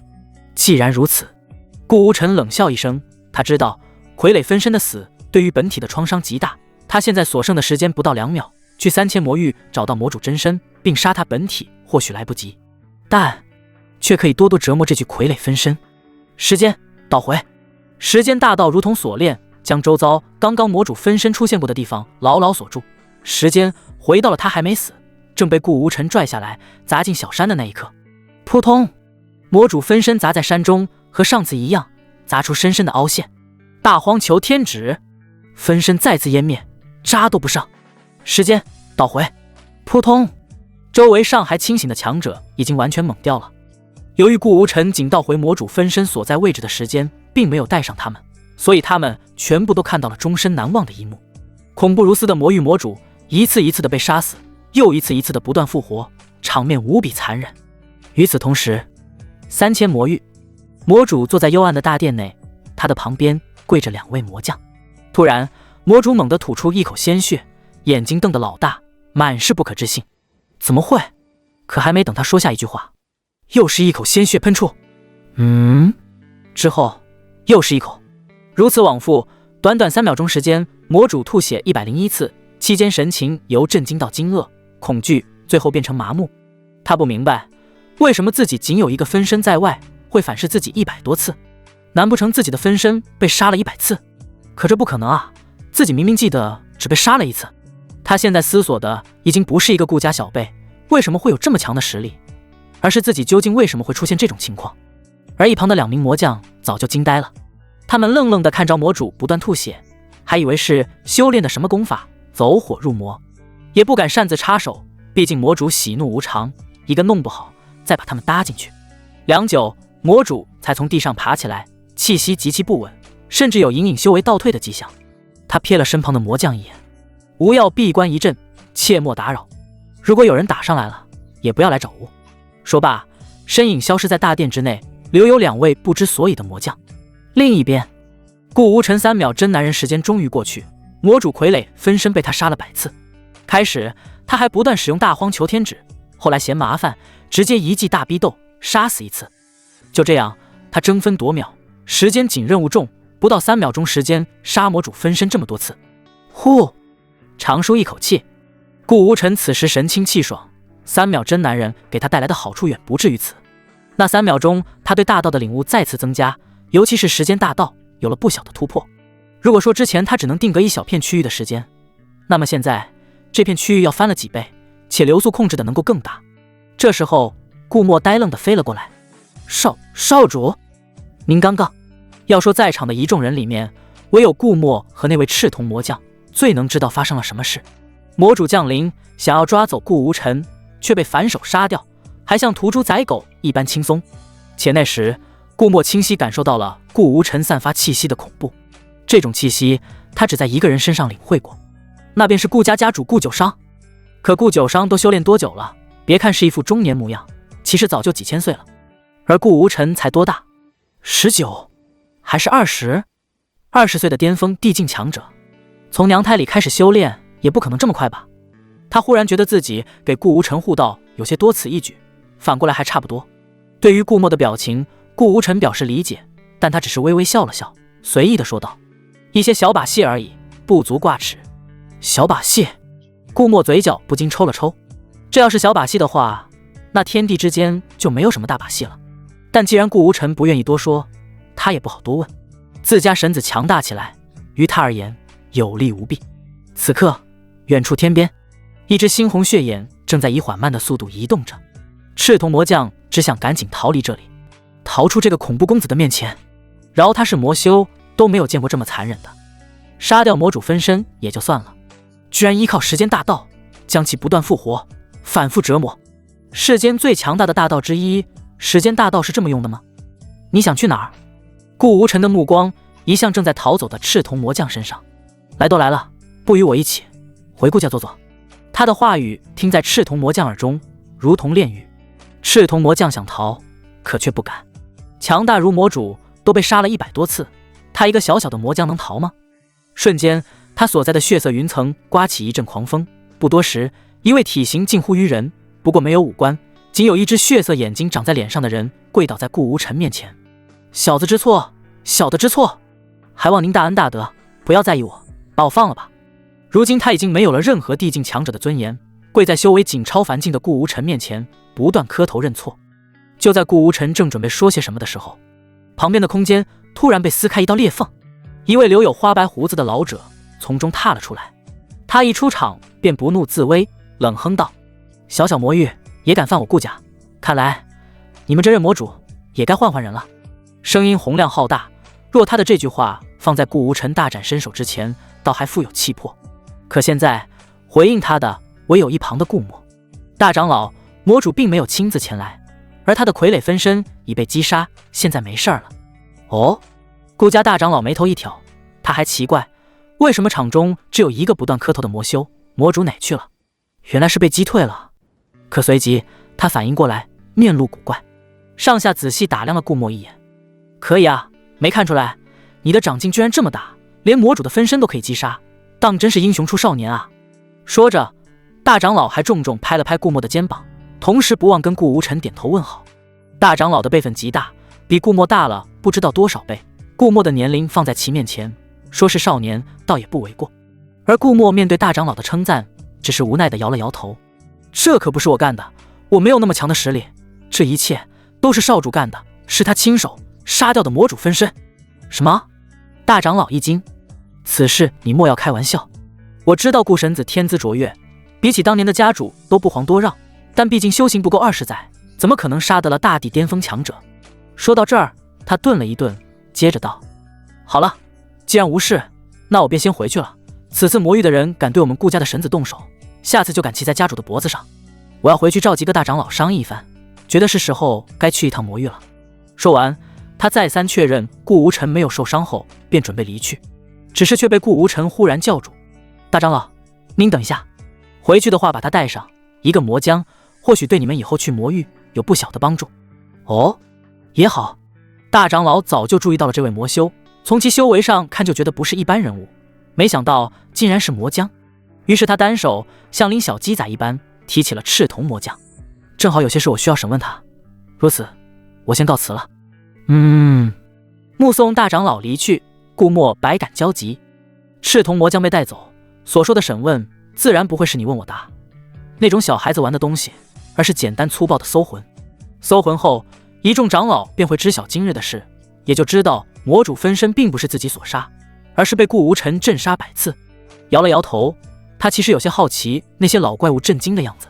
不过他既然是陪顾无尘出来的，他没说走，自己也不好先回去。这次事情彻底解决，是该回去了。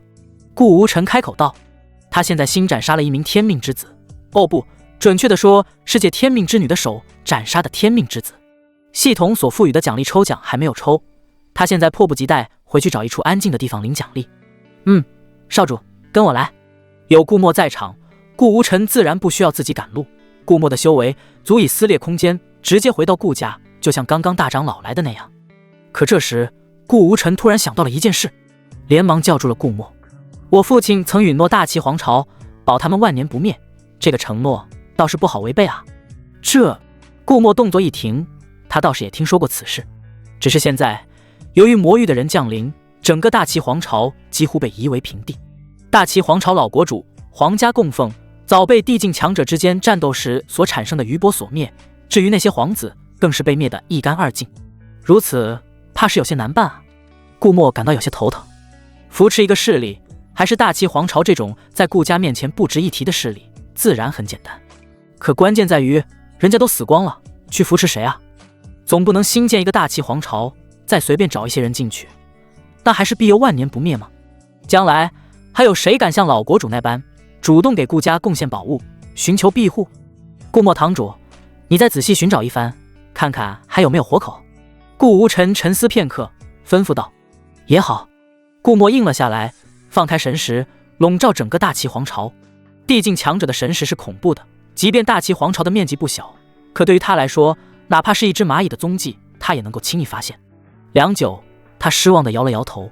少主，皇室的人无一人生还，只有一些侥幸活下来的百姓，并无用处。这样啊。顾无尘皱着眉头，抱着试试看的态度，打开系统，启动天命之子羁绊查探功能。就在系统打开后的1秒钟，系统雷达真有了反应，显示在皇宫的地底有一位与天命之子羁绊很深的人，只是这人此时气息微弱，显然是命不久矣。来不及过多解释，顾无尘飞身而下，来到大齐皇宫遗址前，顾墨紧随其后。按照雷达的指引，顾无尘很快找到了皇宫地底一处通道，在通道的最下面是一具妇人的尸体，而他下面压着呢，是一位年龄大约5岁的小女孩。只不过妇人看起来死去有几天了，并不是刚刚大地之间的战斗所导致的。真的有活人，我居然感受不到。顾墨感到非常不可思议，小小的大齐皇朝居然有被他遗漏的地方，而顾无尘则没有任何惊奇。跟天命之子沾边的东西，哪怕是大地强者都很难发现，他也是依靠系统才能够发现的。将妇人的尸体掀开，露出底下小女孩的真容。灰头土脸，脸上满是泪水，一双小手更是紧握，似乎在强撑着自己最后一口气。一颗丹药被顾无尘弹进了小女孩的口中。姓名：白蒹葭，年龄5，性格：恩怨分明，滴水之恩涌泉相报，滴水之仇灭其全族，境界：气海境3重，体质：9节咒脉，体内流淌诅咒之血，每突破一个大境界便引发一次天谴。命格：天气之女，身份：大齐皇朝公主，背弃。处境：刚出生时自带炼气10重修为，被老国主视为掌上明珠，后发现其体质特殊，流淌诅咒之血，被国主疏远。于1个月前突破到气海境时，引发天谴，害死2名至尊境的皇家供奉，后老国主震怒，将其和其母亲关在此处，自生自灭。天气之女，顾无尘第一次看到这种命格，感到一丝好奇，听起来与天命之子正好相反。睡，小女孩悠悠转醒，她勉强睁开沉重的眼皮，发出呼唤。顾无尘手指轻点，一缕清泉流入小女孩的口中，咕咚咕咚，小女孩很能喝，喝了足足几10吸才停下。之后，她彻底睁开明亮的大眼睛，看向顾无尘，语出惊人道：“爸爸。”顾墨和顾无尘同时愣住了。顾无尘震惊，这个小女孩还真敢胡说，爸爸都能随便叫。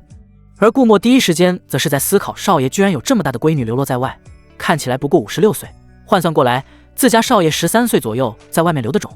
白蒹葭叫完爸爸后，这才注意到一旁的妇人，眼泪如泉涌般喷了出来。娘亲！妇人早已死去多日，任她如何去哭去喊，都无济于事。良久，白蒹葭终于停止了哭泣，一股怨气从体内升起，近乎实质。她紧紧攥着小拳头，说着不属于她这个年龄段该说的话语。父皇，我的几个好哥哥们，你们都该死！总有一天，我要让你们给我娘亲偿命！听到这一番话，顾无尘眉头一挑，耳熟，这不妥妥天命之子该说的话吗？在这之后，是不是该突然顿悟，修为猛增了？在顾无尘好奇的目光下，白蒹葭的气息果然在发生变化，原本的气海境3重瞬间变成了气海境2重。还没等顾无尘有所动作，他的气息还在下降，转眼气海境1重。随着连降2个小境界，白蒹葭身体变得摇摇欲坠，直接倒在了母亲的尸体上，不省人事。这少爷怎么说？饶是顾墨见多识广，现在也摸不到头脑。这位疑似少主闺女的小女孩一生气就掉境界，简直闻所未闻。系统，这是怎么回事？何为天气之女？宿主，这是您的大补之物。天气之女白蒹葭会给亲近之人带来厄运，自身也将厄运不断，但对于反派的宿主来说，实属大补之物。你可不要乱说啊，系统，我不吃人的。顾无尘嘴角抽了抽，他是反派不假，但把眼前的小女孩吃掉，可做不到。他又不是什么妖兽之类的，不用宿主吃掉，只需要宿主运用造化魔晶与其签订主仆契约。白蒹葭倘若修为倒退，所倒退的修为便会加到宿主的身上。只不过白蒹葭修为尚浅，所反哺过来的修为略低，目前对宿主作用不大，只等其成长起来，便可以靠此提升修为。顾无尘眉头微皱，系统解释得很清楚，白蒹葭确实可以帮他提升修为，不过那需要等他成长起来。而其又身具诅咒血脉，每提升一个大境界便会招来天谴，想要成长起来可并不是那么容易的。随着他一道流光探出，没入白蒹葭的眉心，主仆契约轻松达成，根本不需要对方是否同意。这时白蒹葭悠悠转醒，他倔强地用手抹干脸上的泪水，踉踉跄跄来到顾无尘的面前。爸，听，我不是你的爸爸。顾无尘当即阻止了白蒹葭的话，转而开口道：你父皇已死，你的那些皇兄们也一个不剩，你是大齐皇室留下的唯一血脉，按照约定，我们需要保你们万年不灭，所以你将是大齐皇朝的下一任皇帝。白蒹葭一听这话，满是仇恨的脸上瞬间转变，瞪着那明亮的大眼睛看向顾无尘。恩人，谢谢恩人为我报仇，我将来一定会报答您的。说着，他直接跪了下来，砰砰砰就是3个响头。磕头过后，白蒹葭站起身，身上的气息又是一变，气海境2重，气海境5重，短短不到1刻钟时间，从气海境3重降到1重，之后又升到5重，简直像玩闹一般。系统的提示音适时在耳边响起。宿主已与白坚家成功签订主仆契约，天气之女命格身份发生转变，逆天命之女。逆天命之女与真正天命之人相反，会在绝境、愤怒中倒退修为，反之，在幸福、摆烂中提升修为。哦，这下顾无尘倒是不得不重视这个小女孩了，将来说不好还真的能为自己反哺很强的修为。只不过其修为尚浅，待在身边显然不太方便。顾墨见少主陷入思考，开口道：少主，需不需要派几个顾家的外围子弟过来，帮他重建大齐皇朝？顾无尘想了一下，觉得这样不妥。外围人吗？还是算了。白坚家毕竟拥有诅咒血脉，如若派顾家外围子弟过来的话，还有可能会受到天谴，生死道消。我记得兵器阁的看守长老是不是整日都在钻研傀儡一道，大半个兵器阁都被他堆满各种各样的傀儡。是的。顾墨点头应道，兵器阁的看守长老与他非常熟，他还记得就因为看守长老把准地境的傀儡放入兵器阁，家主还训斥过他，说兵器阁不是什么垃圾都能放的，大地境以下的傀儡就不要往里面塞了。那这件事就交给你了，带一些不用的傀儡回来，准地境差不多就够了，帮助白坚家重建大齐皇朝。我们顾家说保人万年，就保万年。明白。白坚家和大齐皇朝的事情彻底告一段落。顾墨的动作很快，不到半日时间就把事情安排妥当。10具没资格进入兵器库废弃的准地傀儡，协助白坚家重建大齐皇朝。有如此强的战力在，无数强者闻声而来，主动加入大齐，一切百废待兴。至于这些强者来到大齐后会不会连累遭受天谴，就不关顾无尘的事儿了。他现在已经回到了顾家自己的院落之中，准备清点战利品。来吧，开始200连抽。正在为宿主准备抽奖，请稍后。恭喜宿主获得金币城20000。恭喜宿主星辰陨铁乘10，黄。恭喜宿主获得锁星丹乘10，红。恭喜宿主获得清河图，红。恭喜宿主获得未知发簪，金。一连串的提示音过后，系统商城内多了一大批物品，商城金币也来到了将近80万。虽说只报了1个金，但这回金币报的很多，再加上从天命之子白旭那边回收一些物品，足够在系统商城消费一番了。恶难魔晶兑换，这破镜子也换，其防御程度根本不足我幽冥战甲万一，药之无用。本着衣服裤子都不浪费的原则，系统商城的金币数量来到了恐怖的250万。最后顾无尘又将目光移到了白旭剩余的机缘上面。天眼棋局，天眼棋盘。他还记得杀纪云的时候，其有一个剩余机缘，正是天眼棋局，只不过他获得的是一对棋子。没想到这个白旭竟然把天眼棋局的棋盘都给拿走了，那是不是意味着不到1年后，万年一次的天眼棋局秘境会是最后一次开启？想到这里，顾无尘心中隐隐有些期待，说不好还会有别的天命之子参与那场棋局。至于现在嘛，顾无尘觉得是时候提升一波修为了，就用这250万金币。系统，帮我兑换适合我修炼的物品，要那种完全没有副作用，反而效果拉满的。转眼过去2个月，2个月对于上界来说如白驹过隙，一眨眼的时间。而这2个月的时间，顾无尘都在闭关，当然他也不忘吩咐下去，让顾家在外的人打探消息。打探的消息主要有2个，其一是个大道域有没有近些年突然崛起的天之骄子，尤其是幼年受挫一鸣惊人的。其二是下界天命之子欧阳青云的剩余机缘古族世家鸿运道果的事情。按照机缘具体介绍，那枚道果会在他出关后不久现世，提前探查一番总归不是坏事。随着一口浊气吐出，顾无尘猛地睁开双眼。入圣境一重，肉体强度对3条大道的掌握更是均进了一步，可谓是全面的突破。修炼途中有几个坎，其中之一便是超凡境道入圣境，甚至有一条不成文的共识，50岁前达到入圣境才有资格成为天才，而40岁前进入则是万年难遇的天之骄子。如今顾无尘后来居上，20岁进入到入圣境，放眼整个上界，也就顾晨曦这种妖孽能够比拟的。说曹操，曹操到，顾晨曦恰逢来此处看少爷是否出关，没成想正巧赶上。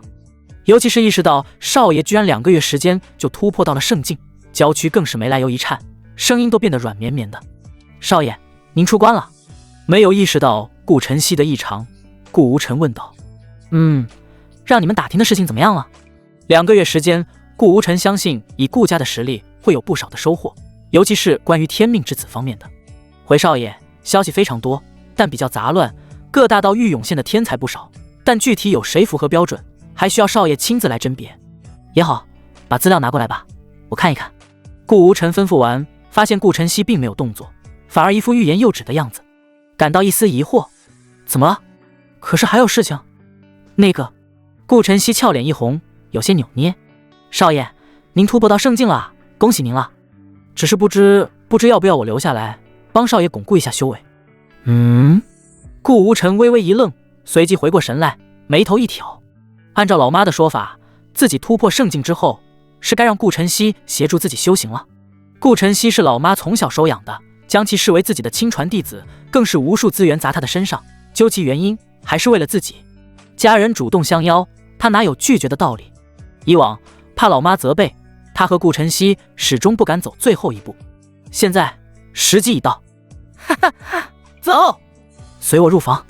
大笑三声，随即大手一揽，将顾晨曦这位平日在外清冷的女剑仙揽在怀里，大步朝着屋内走去。又是2日时间，很快过去。不得不说，顾晨曦身为天之娇女，无论在哪一方面都非常有天赋，可谓一点就透。而且顾无尘终于明白老妈为何会花那么大心思培养顾晨曦来辅助自己修行。剑道，剑之大道，无数剑修梦寐以求能够窥探一角的大道，顾无尘居然在这种情况下直接入门了，简直离谱。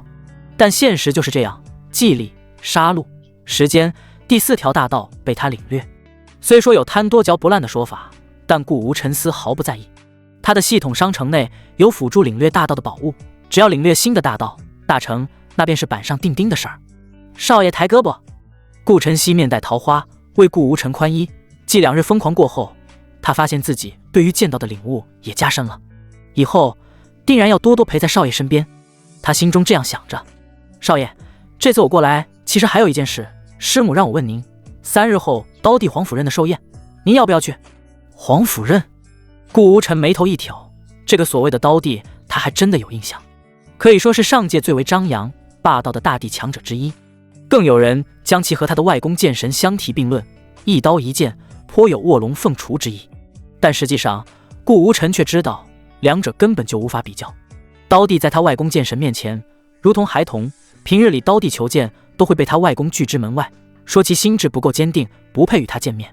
想到这里，顾无尘略感疑惑地问道，这老登居然又举办寿宴，老妈叫我去干嘛？他有这个面子？他作为顾家神子，参加刀地的寿宴都怕其承受不起。哥是这样的，顾晨曦笑着解释道，师傅他不是听说您最近在打探一些天之骄子的消息吗？刀地皇甫刃的寿宴上正好会聚集很多天之骄子，这样一来倒也方便了不是？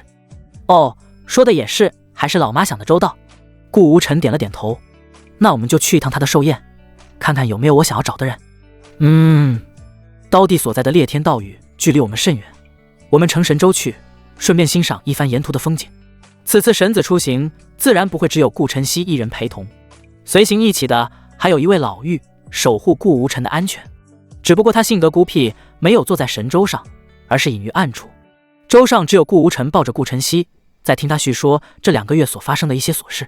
少爷，您是不知道，在您闭关的第2天，家族里那些长老震惊成什么样，恨不得立刻闯进您的府邸，看看你是不是被什么强者附身了呢？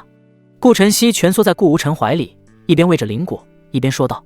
哦，此话怎讲？顾无尘一把擒住顾晨曦另一只不安分的手，他觉得这小妮子自从尝到仙后是一发不可收拾，从上灵州到现在半天时间就一直黏在自己身上，说什么他身上有剑道，他想要领悟一番。被顾无尘阻止了入侵的动作，顾晨曦轻抿朱唇，有些不高兴地道，还不是因为3000魔域那名赤瞳魔将的事儿。赤瞳魔将被搜魂后，当天所发生的事情被长老们知晓，他们看到少爷您大展神威，一指杀一个魔主，吓得脸都绿了，这才有了怕你被强者附体了前来查看的事。那为何他们没有过来？顾无尘有些好奇，他闭关中没有被打断，想来是长老们被拦了过来。果不其然，顾晨曦接着说道，被家主拦下来了呗。家主说他儿子是否无恙，没人比他这个爹清楚，不过是一点奇遇罢了，有什么大惊小怪的？如此，长老们只好作罢，有家主说没事，他们自然也就放心了。原来是这样。顾无尘点点头，他老爹一向都是这样，对自己无条件的信任且有信心，哪怕自己有一天把天捅破了，他兴许都不会有任何惊讶。家族有派人去魔域吗？顾无尘接着问道。当然有，去了1个月左右就回来了。顾晨曦回应道。由大长老亲自带队，对众多魔域扫荡一遍，更是灭了10几个魔域。不过那魔主显然是被少爷您吓破了胆，连带着手下魔将不知道藏到哪里去了。3000魔域太大，那里又是他们的地盘，想要找到他们极为困难。将一些宝物搜刮一番过后，大长老一队人便回来了。在和顾晨曦没事聊聊天、调调情的悠闲状态下，转眼又过去了2天。他们已经进入了烈天道域的势力范围，再有几个时辰便能到达刀地皇府任势力范围。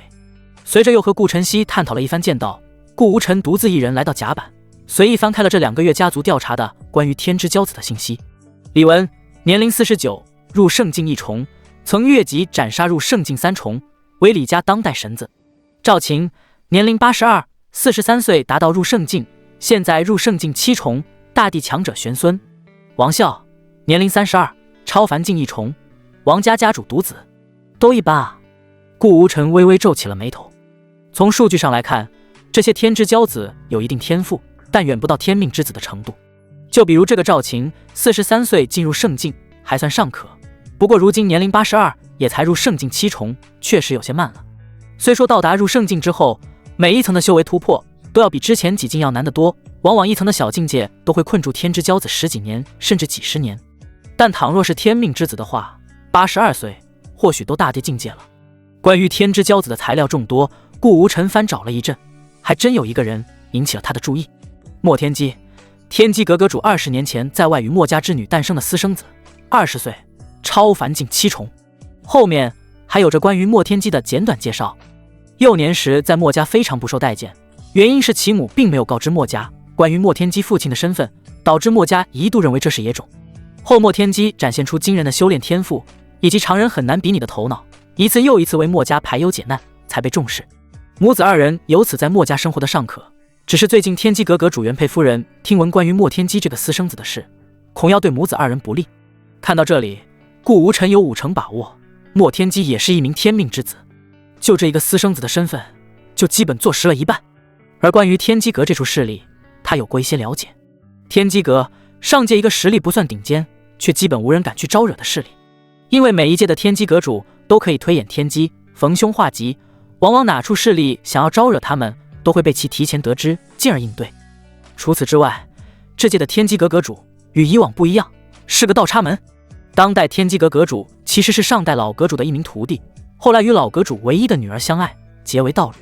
后传闻老阁主推演出了什么天机，突然闭关，在闭关之前将阁主之位传给女婿。表面上天机阁现任阁主是掌权人，可大权全在他的道侣，也就是老阁主的女儿手里。这就是为什么堂堂天机阁阁主在外有一个私生子都不敢有任何过问的原因。有趣，有趣！顾无尘忍不住拍拍手。按理说，当代天机阁阁主有私生子这件事，无论是老阁主还是他的道侣，都应该推算出来1、2才对。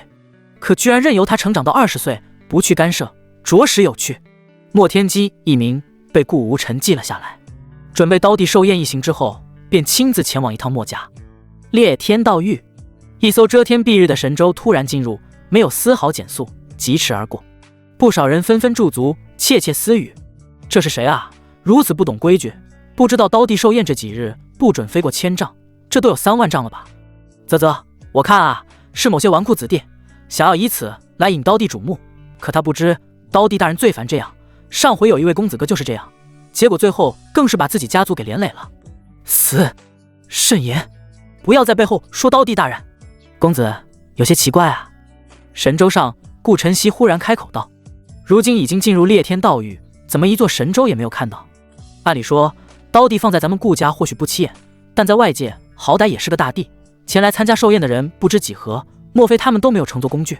或许吧。顾无尘摊了摊手，表示不知情。也就在这时，天边突然涌现一抹火光，直直朝向他们所在的神舟射来，更是传来一道愤怒的冷哼声：哼，何方宵小，敢飞得如此之高，莫是不把我们刀地大人放在眼里？话音刚落，火光砸到神舟之上，顾家神子乘坐的神舟可不仅仅是一个交通工具，更是拥有恐怖的防御力。只见火光砸到神舟的屏障之后，如同石沉大海，不见踪影。不到一息，相同的火光从神舟飞出，袭向这道攻击的来源。什么？那人大惊，连忙动身闪躲。即便是他自己，也不愿意硬扛自己这全力一击，而他也因此露出了身影。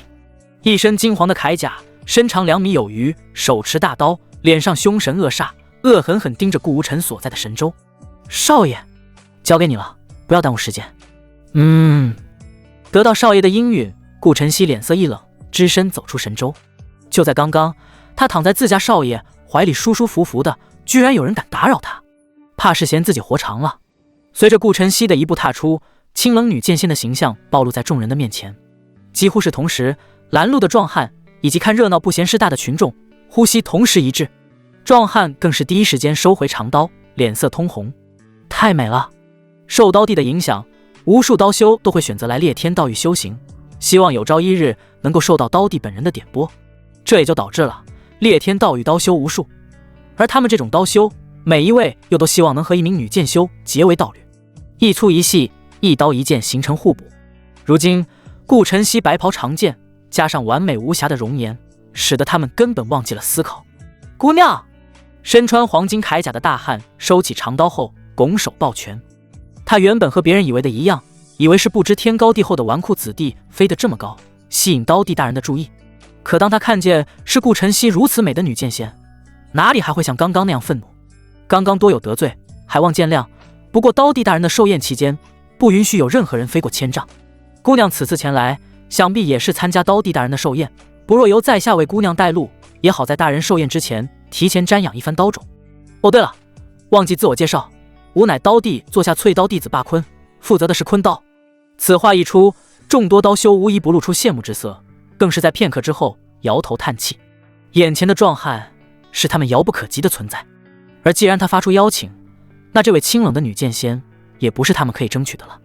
淬刀弟子算作刀帝皇甫任半个徒弟，传闻刀帝正道大帝之前曾拥有108柄宝刀，而在他成帝后，选了108名刀修，每人负责一柄，日夜淬炼，称作淬刀弟子。这些弟子平日里可以接受刀帝的亲自点拨，更是可以听其讲道。可以说未来的成就平步青云，不少家族更是因为出了一位淬刀弟子而水涨船高，跻身上流家族。与围观群众相反，霸坤此时脸上尽是得意之色。他自从被选拔成为淬刀弟子，已经不止一次享受这种目光了。可这回他尤为受用，在自己看上的女人面前出尽风头，是他非常愿意看到的事情。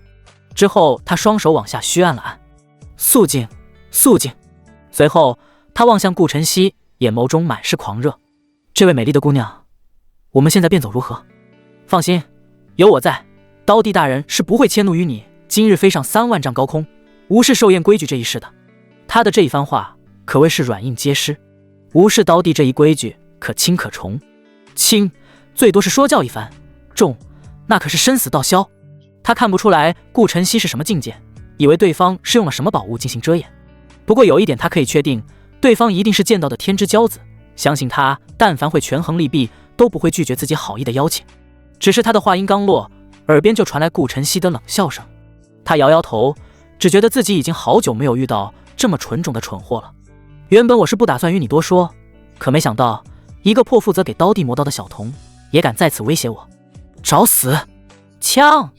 所有人只隐隐约约听到一声长剑出鞘的声音，便看到刚刚还沾沾自喜的霸坤脸色突然一降。下一刻，砰！身体突然变成碎块，每一块都细小薄透，就像是把整一块肉切成一条一条的。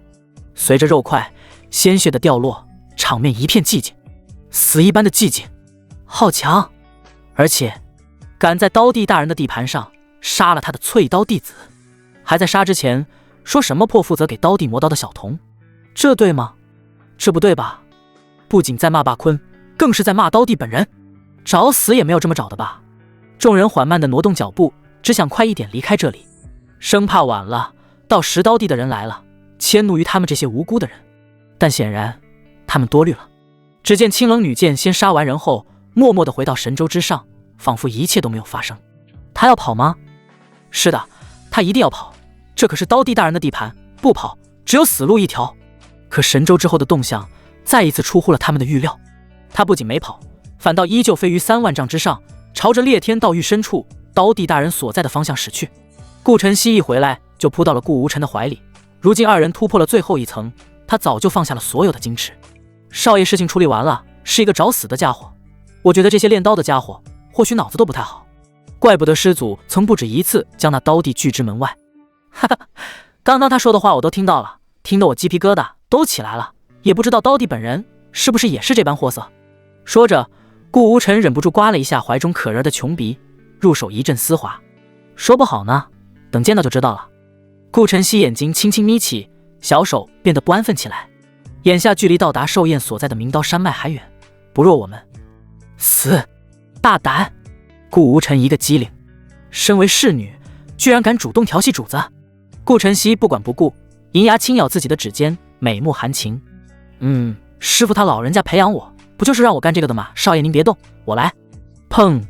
明刀山脉绵延10万余里的磅礴山脉，一处大殿之内，一位青年人狠狠拍碎一旁的桌子。茶，给我茶！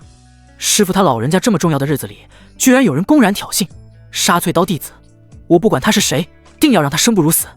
说话之人乃是刀帝最喜爱的徒弟，甚至连姓氏都被赋予皇府的皇甫嵩。他一手操办师父寿宴仪式，广邀各大势力来为他师父祝寿，而且寿宴期间所有人都不允许飞过千丈，也是他的决定。他知道自己师父是一个目空一切、极其霸道的人，因此他特意定下这条规矩，一是讨好师父，二是展现他师父的威望。可眼瞅宴会就要开始，居然出了这档子事儿，死了一位淬刀弟子，还是在大庭广众之下被一位剑修所杀。这岂不是在说刀修不如剑修，更是直接打他师父刀帝的脸吗？而且他是师父最喜爱的弟子不假，但他同样知道，如果自己惹师父不高兴，后果也是很严重的。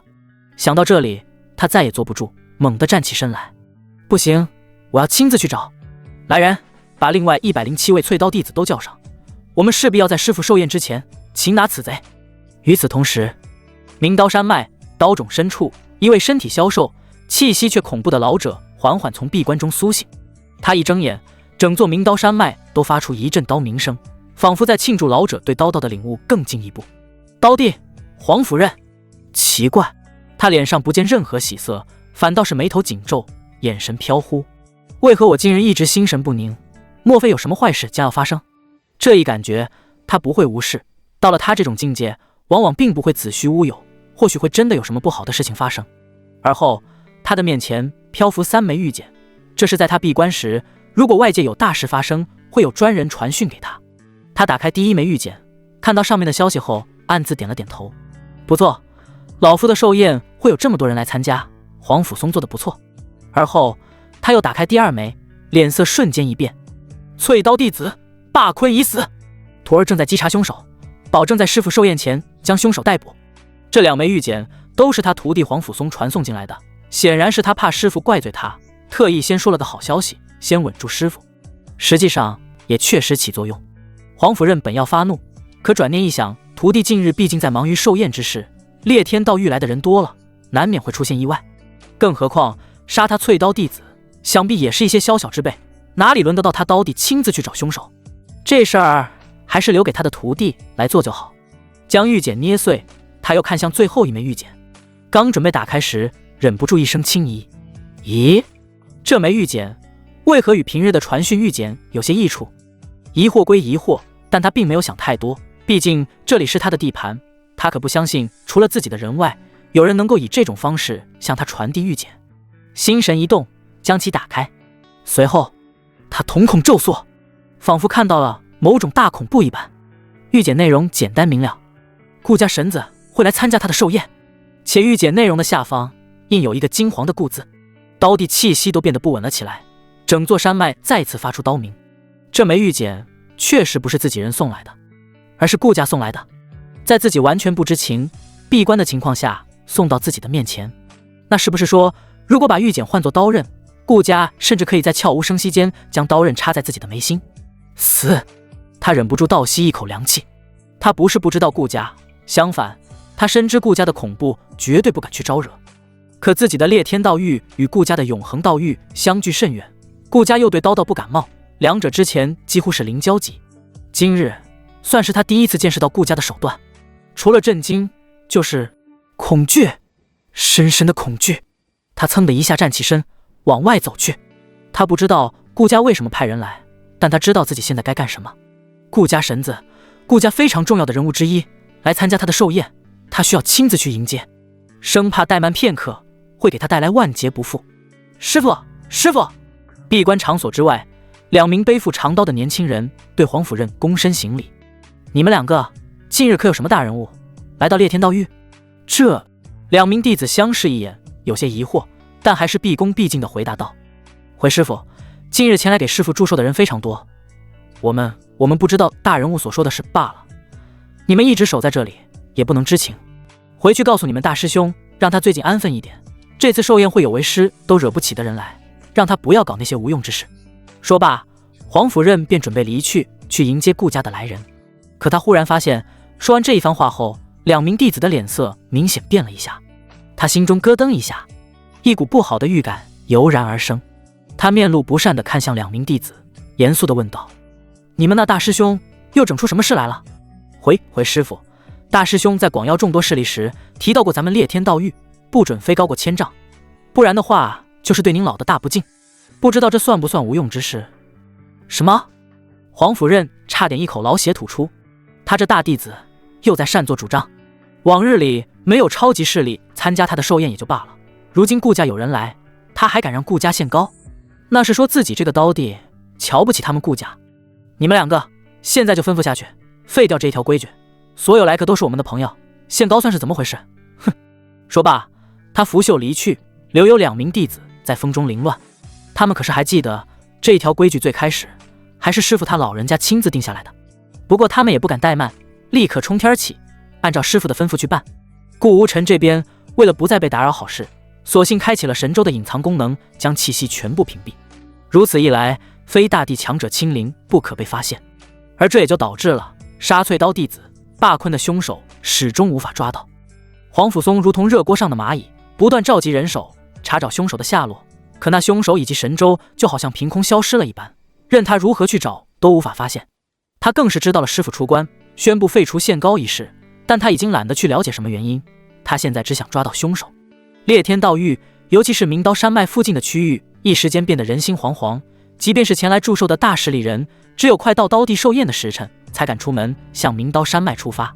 很快寿宴的时辰到了，刀地没有找到顾家神子的踪迹，以为是还没有到，先行作罢的同时暗自松了一口气。黄甫松也没有抓到凶手，怀着忐忑的心情往师父寿宴之处飞去。明刀山脉的主峰上，无数宾客涌入，他们都带有厚礼，希望能和刀地搭上关系。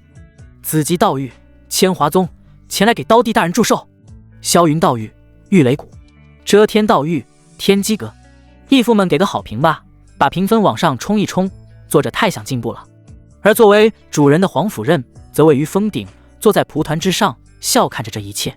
他作为极少数张扬非常不低调的大地强者之一，几乎每过几百年都要举办一场这样的宴会，比如寿宴、玄孙诞辰、收徒宴等，而每次都有许多的势力参加，不仅为了讨好自己，也为了能够听一次讲道。大地强者的讲道还是刀地的讲道，即便不是刀修，听一番也会有不少的收获。主峰之上人满为患，但却不见任何混乱。很快随着一道钟声，寿宴开始。峰上瞬间安静，无一不在注视着峰顶最上方那道身穿玄色长袍，膝间横放一把长刀的老者。这里面的许多人甚至一生都没有见过大地强者，如今见到，满是惊喜与震撼。黄甫任缓缓睁眼，面色冷峻，眼眸深邃，他淡淡扫视一眼，仿佛能看穿世间万物的本质。顾家没来。他心中略感奇怪，按理来说，顾家既然提前告知于他，那断然没有戏耍他的道理，莫不是有事耽搁了？这样想着，他站起身来，一步踏出，周身顿时涌出一股强大的气势，周围的空间在这股气势的压迫下，居然出现了扭曲之意。整个明刀山脉，无数宝刀冲天起，发出刀鸣，似乎都在为刀帝本人祝寿。好恐怖的刀意！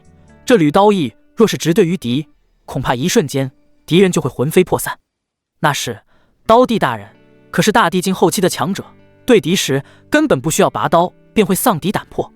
黄甫任并没有在意底下的窃窃私语，他缓缓开口：吾知寿辰，尔等能来此参加，吾会铭记于心。宴会之初，吾会进行讲道，旨在引领尔等窥探大道之奥秘，感悟天地之至理。他的声音低沉而洪亮，听在人们的耳朵中如雷贯耳，脸上均是一喜。来了！每次宴会，刀帝大人都会先行讲道，之后各家天之骄子便会进入领悟状态。谁领悟的时间长，便意味着收获更多。最后醒来的3个人还会受到刀帝本人的指点。几乎是同时，各家一同前来的天之骄子全部盘膝而坐，静候刀帝的讲道。他们每一个人的脸上都充满了坚定，谁也不服谁，是要争取这前3的名额。黄甫任望向下方的众人，暗自点了点头。这回来参加寿宴的势力比以往还要多上一些。他示意了一下徒弟们，近100名背负长刀的青年同时盘膝而坐，一同准备听取讲道。之后，黄甫任轻轻一挥袖袍，一抹道韵在身体上流转。刀之大道，只在……他的讲道刚说出半句，明刀山脉之外忽然传来轰隆的响声，众人瞬间惊醒，面露惊奇地望向外面。只见一艘神舟遮天蔽日，犹如无人之境地闯了进来。什么人？刀帝弟子们冲天起，怒视神舟。他们师父讲到这么关键的时刻，居然有人敢打扰，简直不知死活。其他人也是这么想的，均露出一抹看戏的姿态。而后神舟上降落下来一男一女，男的面容冷峻，气宇不凡，一看便是哪家的贵公子；女的则拥有倾国倾城的面容，只不过她明显要落后于身前公子半个身位，显然是以下人自居。来人正是刚完事不久的顾无尘和顾晨曦。其实他倒也不是刻意来晚一会儿，主要晨曦这小妖精太过粘人，自己又没有完事，岂能中途打断参加宴会，所以才有了姗姗来迟这一幕。不过对此他没有半分愧疚，顾家能来参加刀帝的寿宴是他的荣幸，甚至反过来说，他还要责备刀帝自己还没有到来，他居然就敢开启寿宴，莫不是不把顾家放在眼里。顾无尘2人落地后，微笑着开口道：永恒道语，顾家给刀帝祝寿了。不知刀帝大人这么急着开启寿宴，是不是没有收到我们提前送与您的通知呢？此话一出，众人纷纷一愣，怎么从中有一股喧宾夺主甚至威胁的感觉？至于所谓顾家，他们大多没搞清楚是何方势力。一是顾家离得太远，他们根本接触不到；二是两者相差太大，就好像是古代天子与平民，平民都知道有皇帝这么一个人，贵为天子，可当天子真到了眼前，只会嗤之以鼻，不做相信。他们这种身份的人怎么可能见到天子呢？所以他们不约而同的都没有往长生顾家那方面去想，唯有刀帝本人隐藏在袖袍下的双手没来由的一颤。顾家真的来了，这确实是他的疏忽。他成立这么多年，早就忘记了这些人情世故。倘若有强大势力的人还没有到场，作为主家哪敢提前开启寿宴？坏了！他来不及过多思考，就准备上前亲自迎接。可就在他刚准备动作的时候，远处突然传来一声暴喝：来人，将此2人拿下！他们就是杀害翠刀弟子霸坤的凶手。说话之人正是刀帝的大弟子黄甫松，他也是前一刻才到达这里的。原本他计算这时候是师尊讲道的时间，自己前来不会受到责备，可没想到刚一来，居然发现了他心心念念的凶手，哪还顾得了其他，当即吩咐下去，将2人拿下。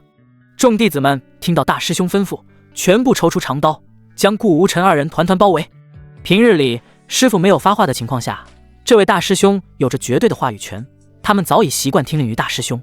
反观顾无尘2人被围在中间，不仅没有动作，脸上反而浮现出嘲弄之色。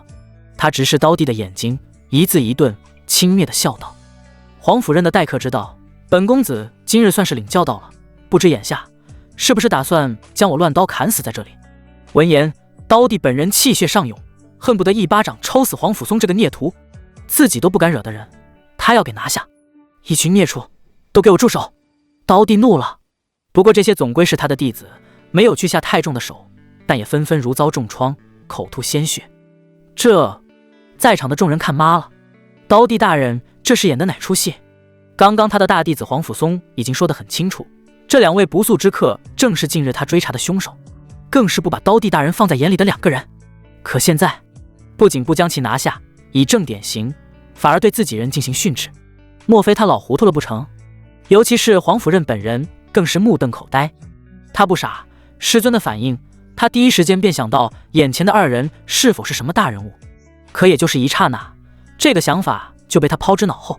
就算是大人物，再裂天道狱，也是他师尊刀地说了算。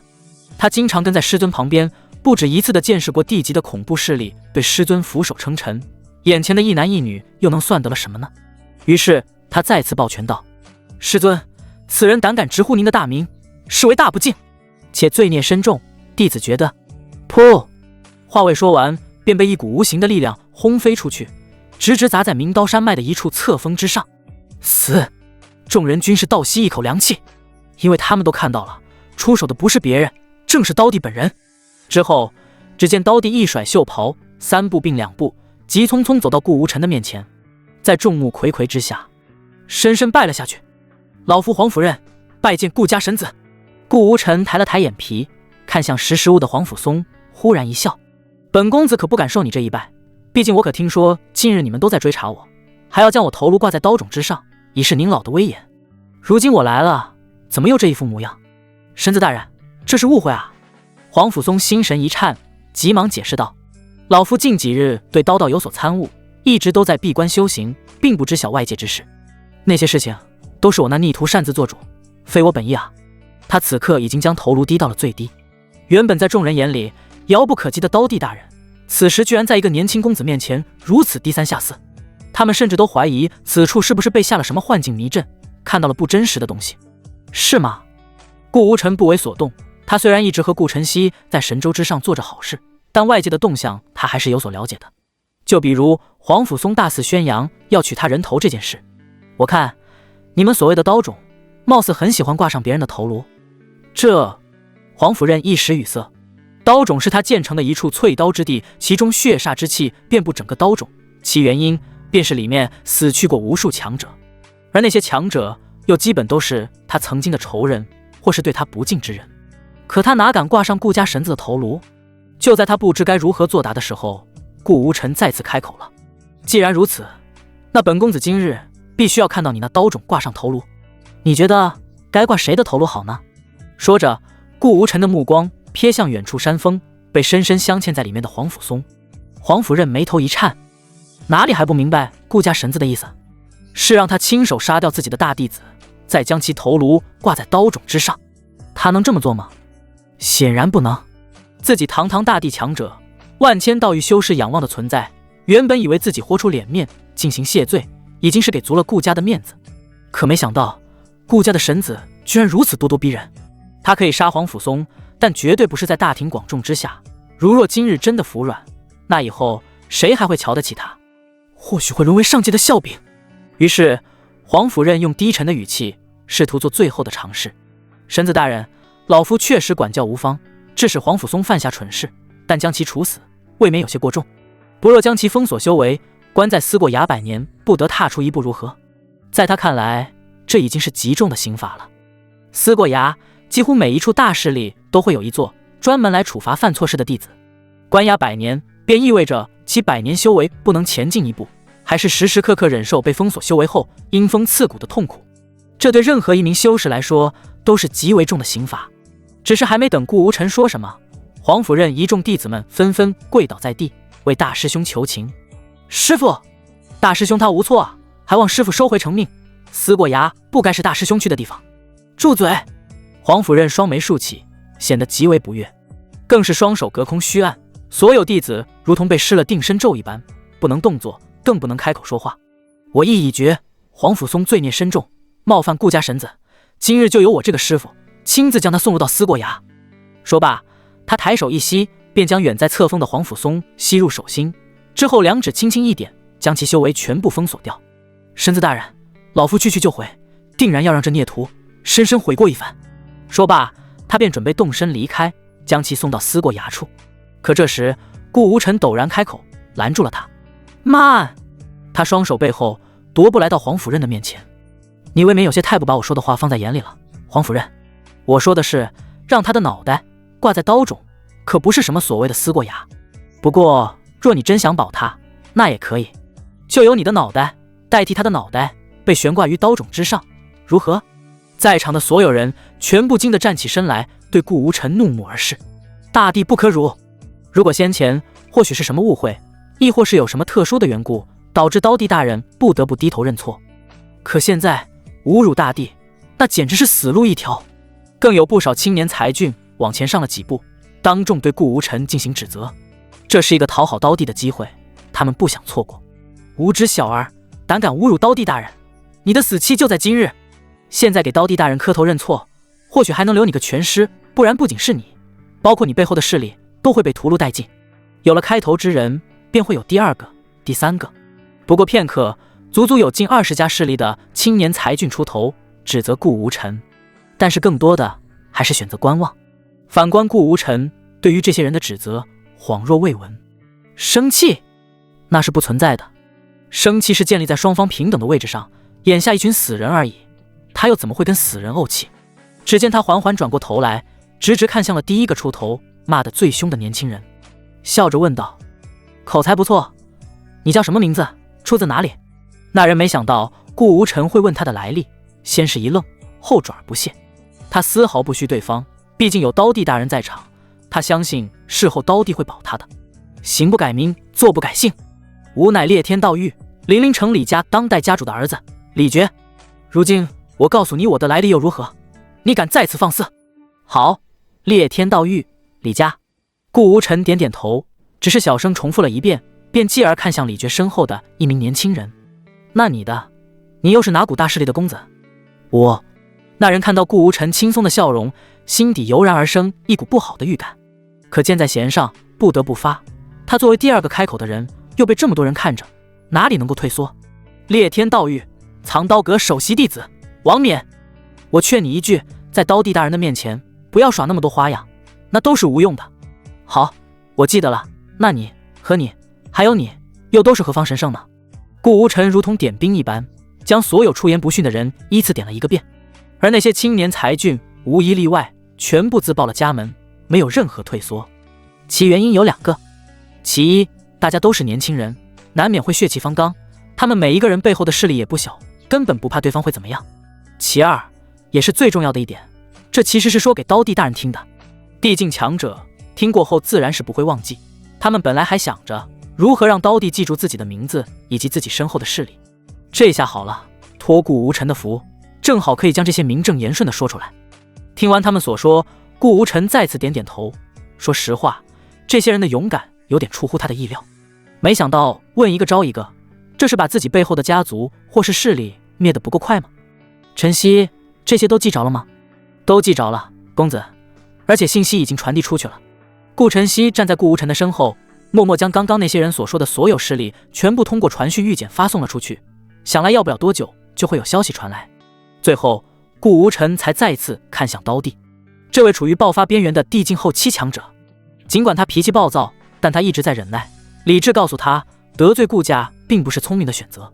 可黄甫老头，这么看来，你是既不愿意让你徒弟的头挂在刀冢上，也不愿意自己代替之，莫非再等我亲自动手？顾神子，黄甫任一字一顿，咬牙切齿地说出这3个字。此时两人距离非常近，只有几尺之遥，而黄甫任再次上前一步，几乎要和顾无尘贴在了一起。老夫知道，你身为顾家神子，不可能只带着你身后这位至尊境的女娃娃来此，想必外面还有你的护道人在保护你的安全。可你有没有想过，在这么近的距离之下，哪怕是你们顾家家主都不可能从我手中救下你。若把老夫逼急，老夫不介意得罪顾家的同时，让你提前给我陪葬。这一番话是刀帝通过传音说的，也是他能想到的最妥善的处理方式。他相信，只要眼前的顾家公子不傻，是不会再次与他翻脸的。而后他顿了一顿，接着传音道：不过老夫并不想杀你，相反，和睦才是我们2家的根本。只要你在此立下天道誓言，不会计较今日之事，并代表顾家承诺永世不得伤我等，我便放你离去，如何？说罢，黄甫任的眼睛眯起，似乎只要顾无尘不照他所说的做，便会立刻将其击杀在此。呵呵。顾无尘先是冷笑2声，后在刀帝不解的目光下，当众如同教训晚辈一般，拍了拍他的肩膀：“刀弟啊，刀弟，外界一直有拿你和我外公剑神所比较，可今日一见，你根本不配与我外公相比。你自称刀弟，完全是侮辱了这个名号。倘若今日之事是我外公换作你，他会在第一时间拔剑将我斩杀于此，而不是畏首畏尾，顾前顾后，像你这样委曲求全。你妄配刀弟一名！”轰！闻言，刀弟只觉得脑海中好像有什么东西轰然炸开。被一个小辈如此训斥，他第一时间不是愤怒，而是羞愧。刀剑可以说是众多兵器里面使用者最多又是上限最高的两大兵器之二，二者无论是哪一个，都意味着神挡杀神，佛挡杀佛，不会有任何退缩。至于有人站在你的面前挑衅，一剑或是一刀斩之便可。倘若畏首畏尾，那又什么时候才能领悟刀道的真谛？如此简单浅显的道理，他身为刀弟居然早已忘却，还要一个小辈在他面前讲道，这是他万般不可以容忍的事情。他眼神瞬间变得愤怒与犀利：“小子，你说这些话只会加快你的死期。我且问你最后一遍，发不发天道誓言？”“唉，孺子不可教也。”顾无尘摇了摇头，对刀弟失望至极。本来他来参加刀弟的寿宴，是为了借此机会看有没有天命之子来此，可到来后他失望了。宴会的那些所谓天之骄子根本没有他寻找的目标。其实若没有变故的话，他喝一口喜酒也就走了，不会在此过多停留。可偏偏有不长眼的人非要自寻死路，再加上他想借此机会激一激刀弟，看看能不能让他运用出真正的刀之大道，自己也好从中领悟一二。但事与愿违，刀弟好似早就失去了那颗像真刀的强者之心，变得不再那么锋利，而是迟钝。既然如此，那也就没有在此留下去的必要了。黄福老！突然的一声暴喝从顾无尘口中传出：“我想有两件事，你完全搞错了。其一，若我父亲在此，别说你与我距离不足1尺，哪怕是贴我身上，我父亲都会在一念之间让你灰飞烟灭。其二，对付你这种废物，还用得着我父亲，亦或者是护道人出手？我一指足矣。无知小辈，你找死！”刀弟再也按捺不住对顾无尘的杀意，地位显现，在场的所有人只觉得呼吸困难，仿佛江河上的一叶扁舟随时都会覆灭。大地一怒，伏尸百万，就连整个裂天道域都出现诡异的异象。9天之上隐隐浮现出一柄恐怖的大刀，它由刀之大道所化，周身密密麻麻的铭文，普通人但凡看上一眼都会心神错乱，几近崩溃。这时候身为顾无尘此行护道人的老妪现出身形，他就默默站在高空，不发一言。他极为苍老，脸上满是褶皱，皮肤粗糙，看起来像是半截身子入土的人。但刀弟显然不会这么想，他如临大敌，气息死死锁定上方的老妪。眼前的人他猜不透，唯一的可能那便是修为不在他之下，甚至要高于他。这就是顾家吗？老夫领教了。如此强大的强者充当神子的护道人，刀弟明白，这样的强者放在顾家或许并不少，但他也有破局之策，那便是擒拿住顾无尘，使得对方投鼠忌器。小子，跟老夫走吧。刀弟终究是不敢杀顾无尘，他根本舍不得他这一身修为为了一个小辈生死道消。他干枯的手掌化爪，没有动用任何特殊的功法，仅仅依靠自身的力量便想将顾无尘擒住。毕竟眼前的只是一个小辈，还不值得他大费周章。可下一刻，顾无尘的身上突然浮现出一套带有幽冥气息的战甲。刀弟的手掌触碰到顾无尘身上的战甲，钻心的疼痛传来，使得他脸色大变，急忙收回手掌。怎么可能？这是什么战甲？刀弟脸色一变再变，这套战甲已经超出了他的认知。世间有防御力超强的宝物不假，可那也有一个限度。无论防御力多么强，但穿在修为不高的人身上也无法发挥全部的作用。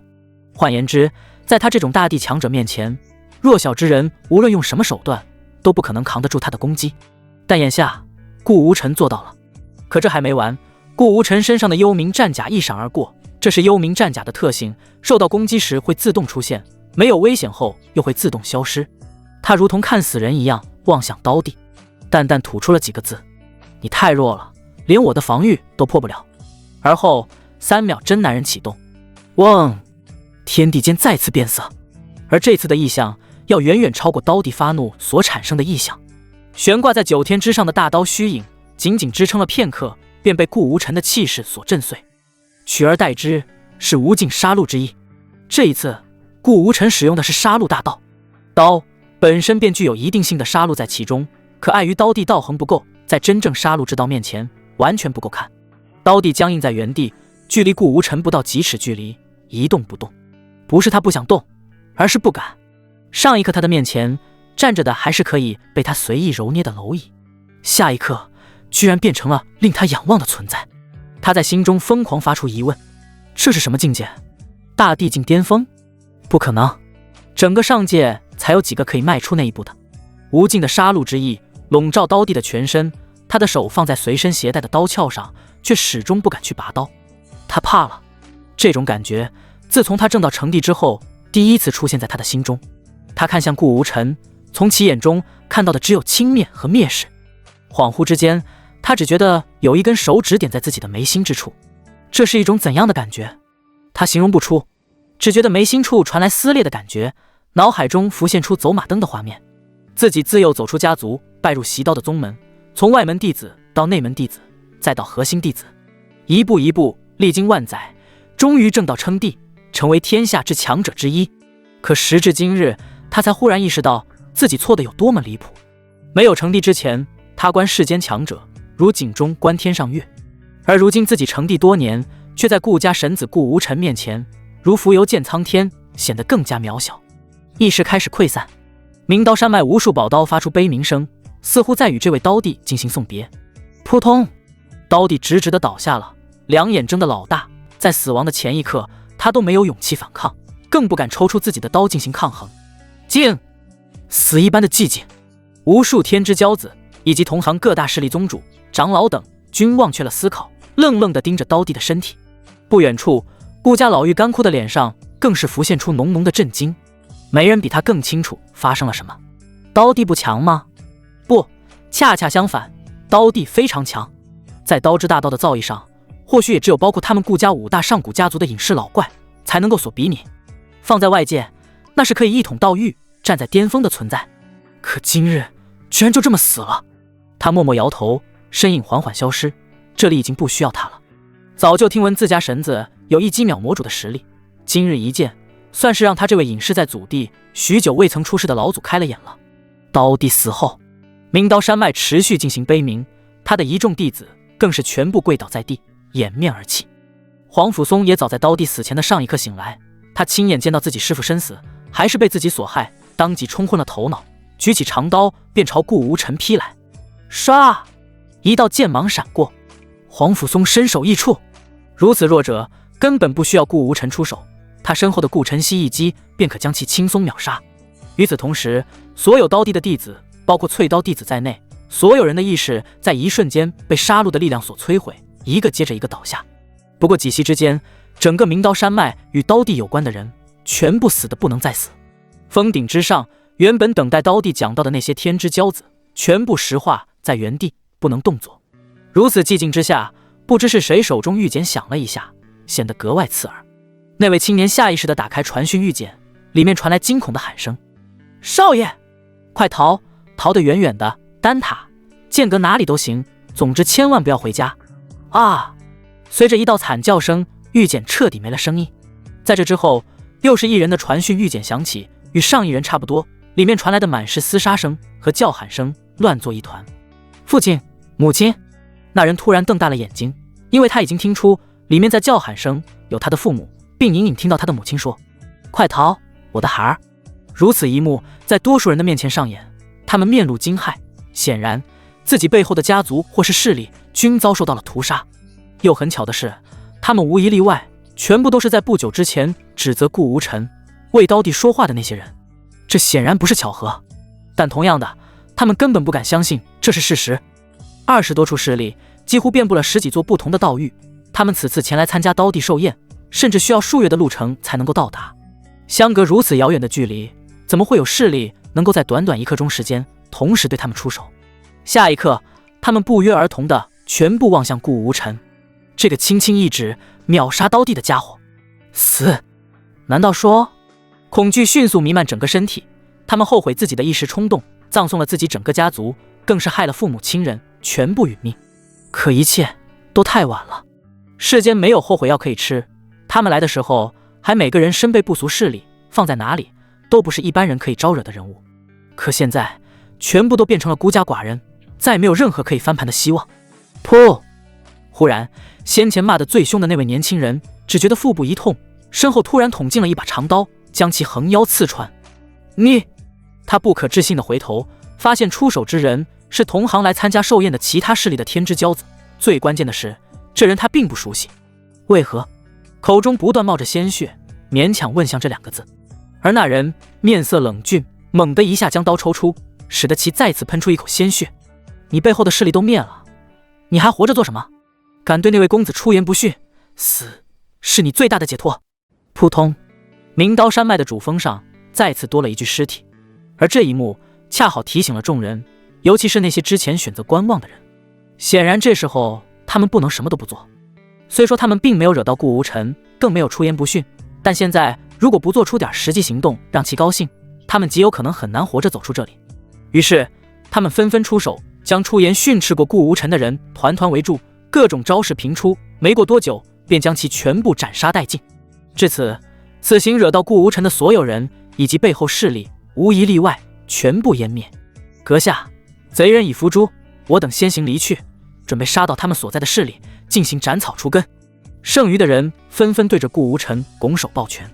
话虽这么说，但他们却知道斩草除根是根本不需要他们处理。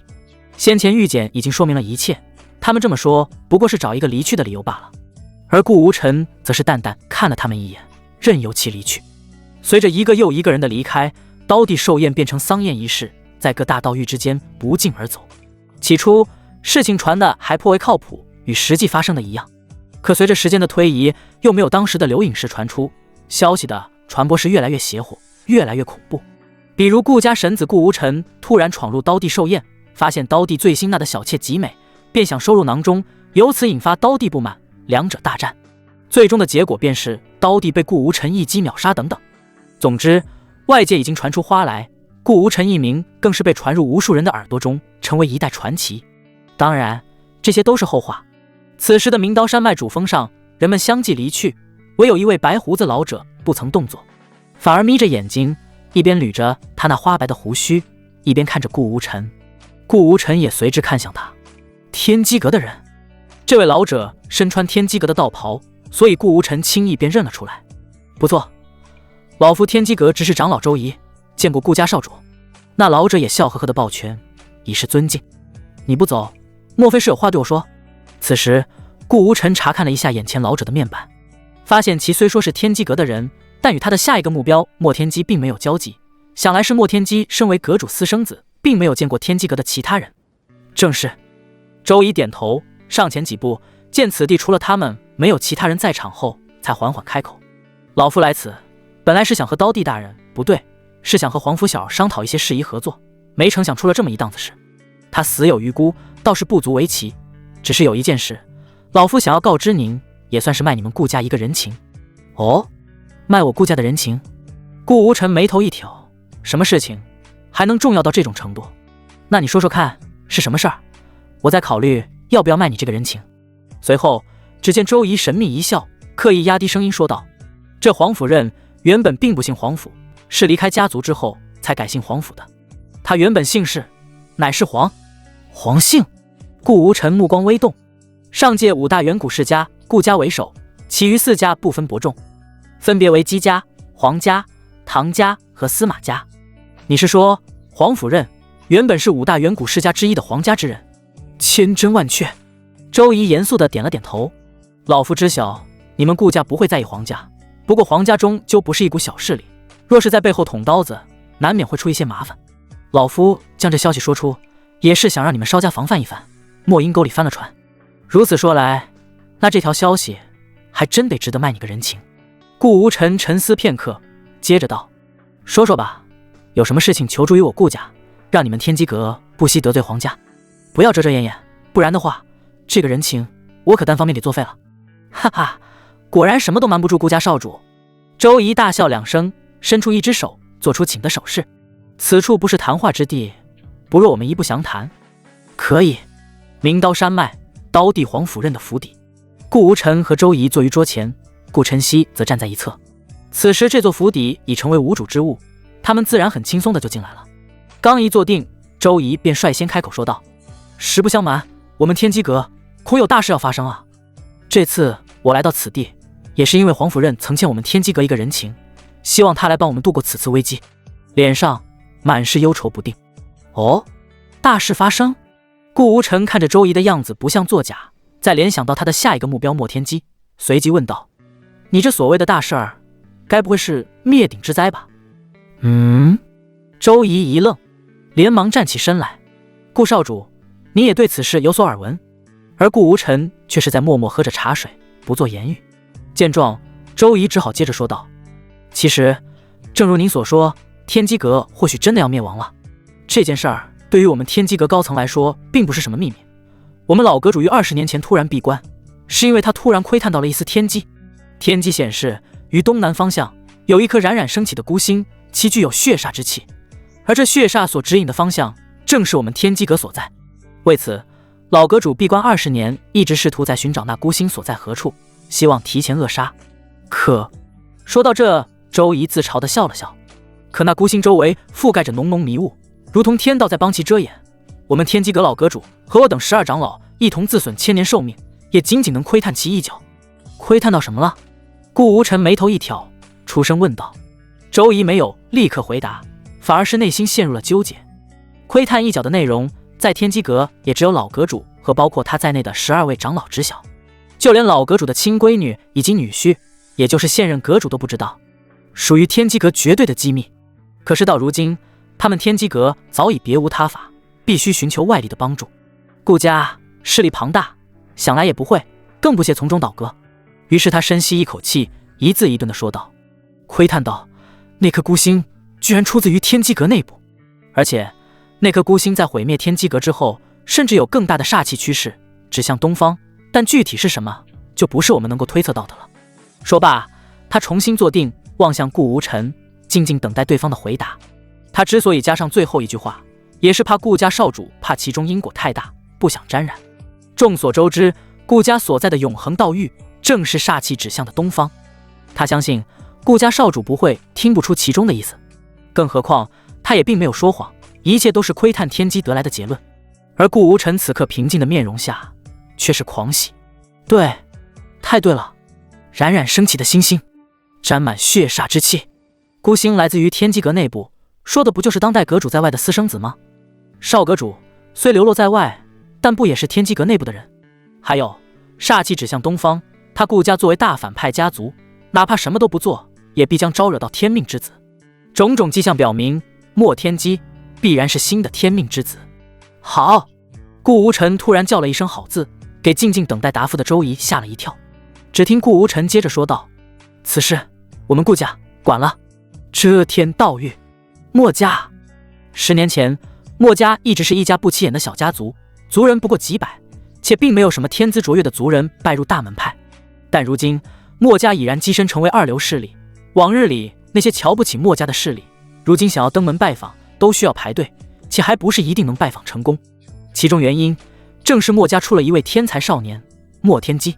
莫天机10岁时便展现出过人的才智，他说的每一句预言，往往都会在不久之后应验。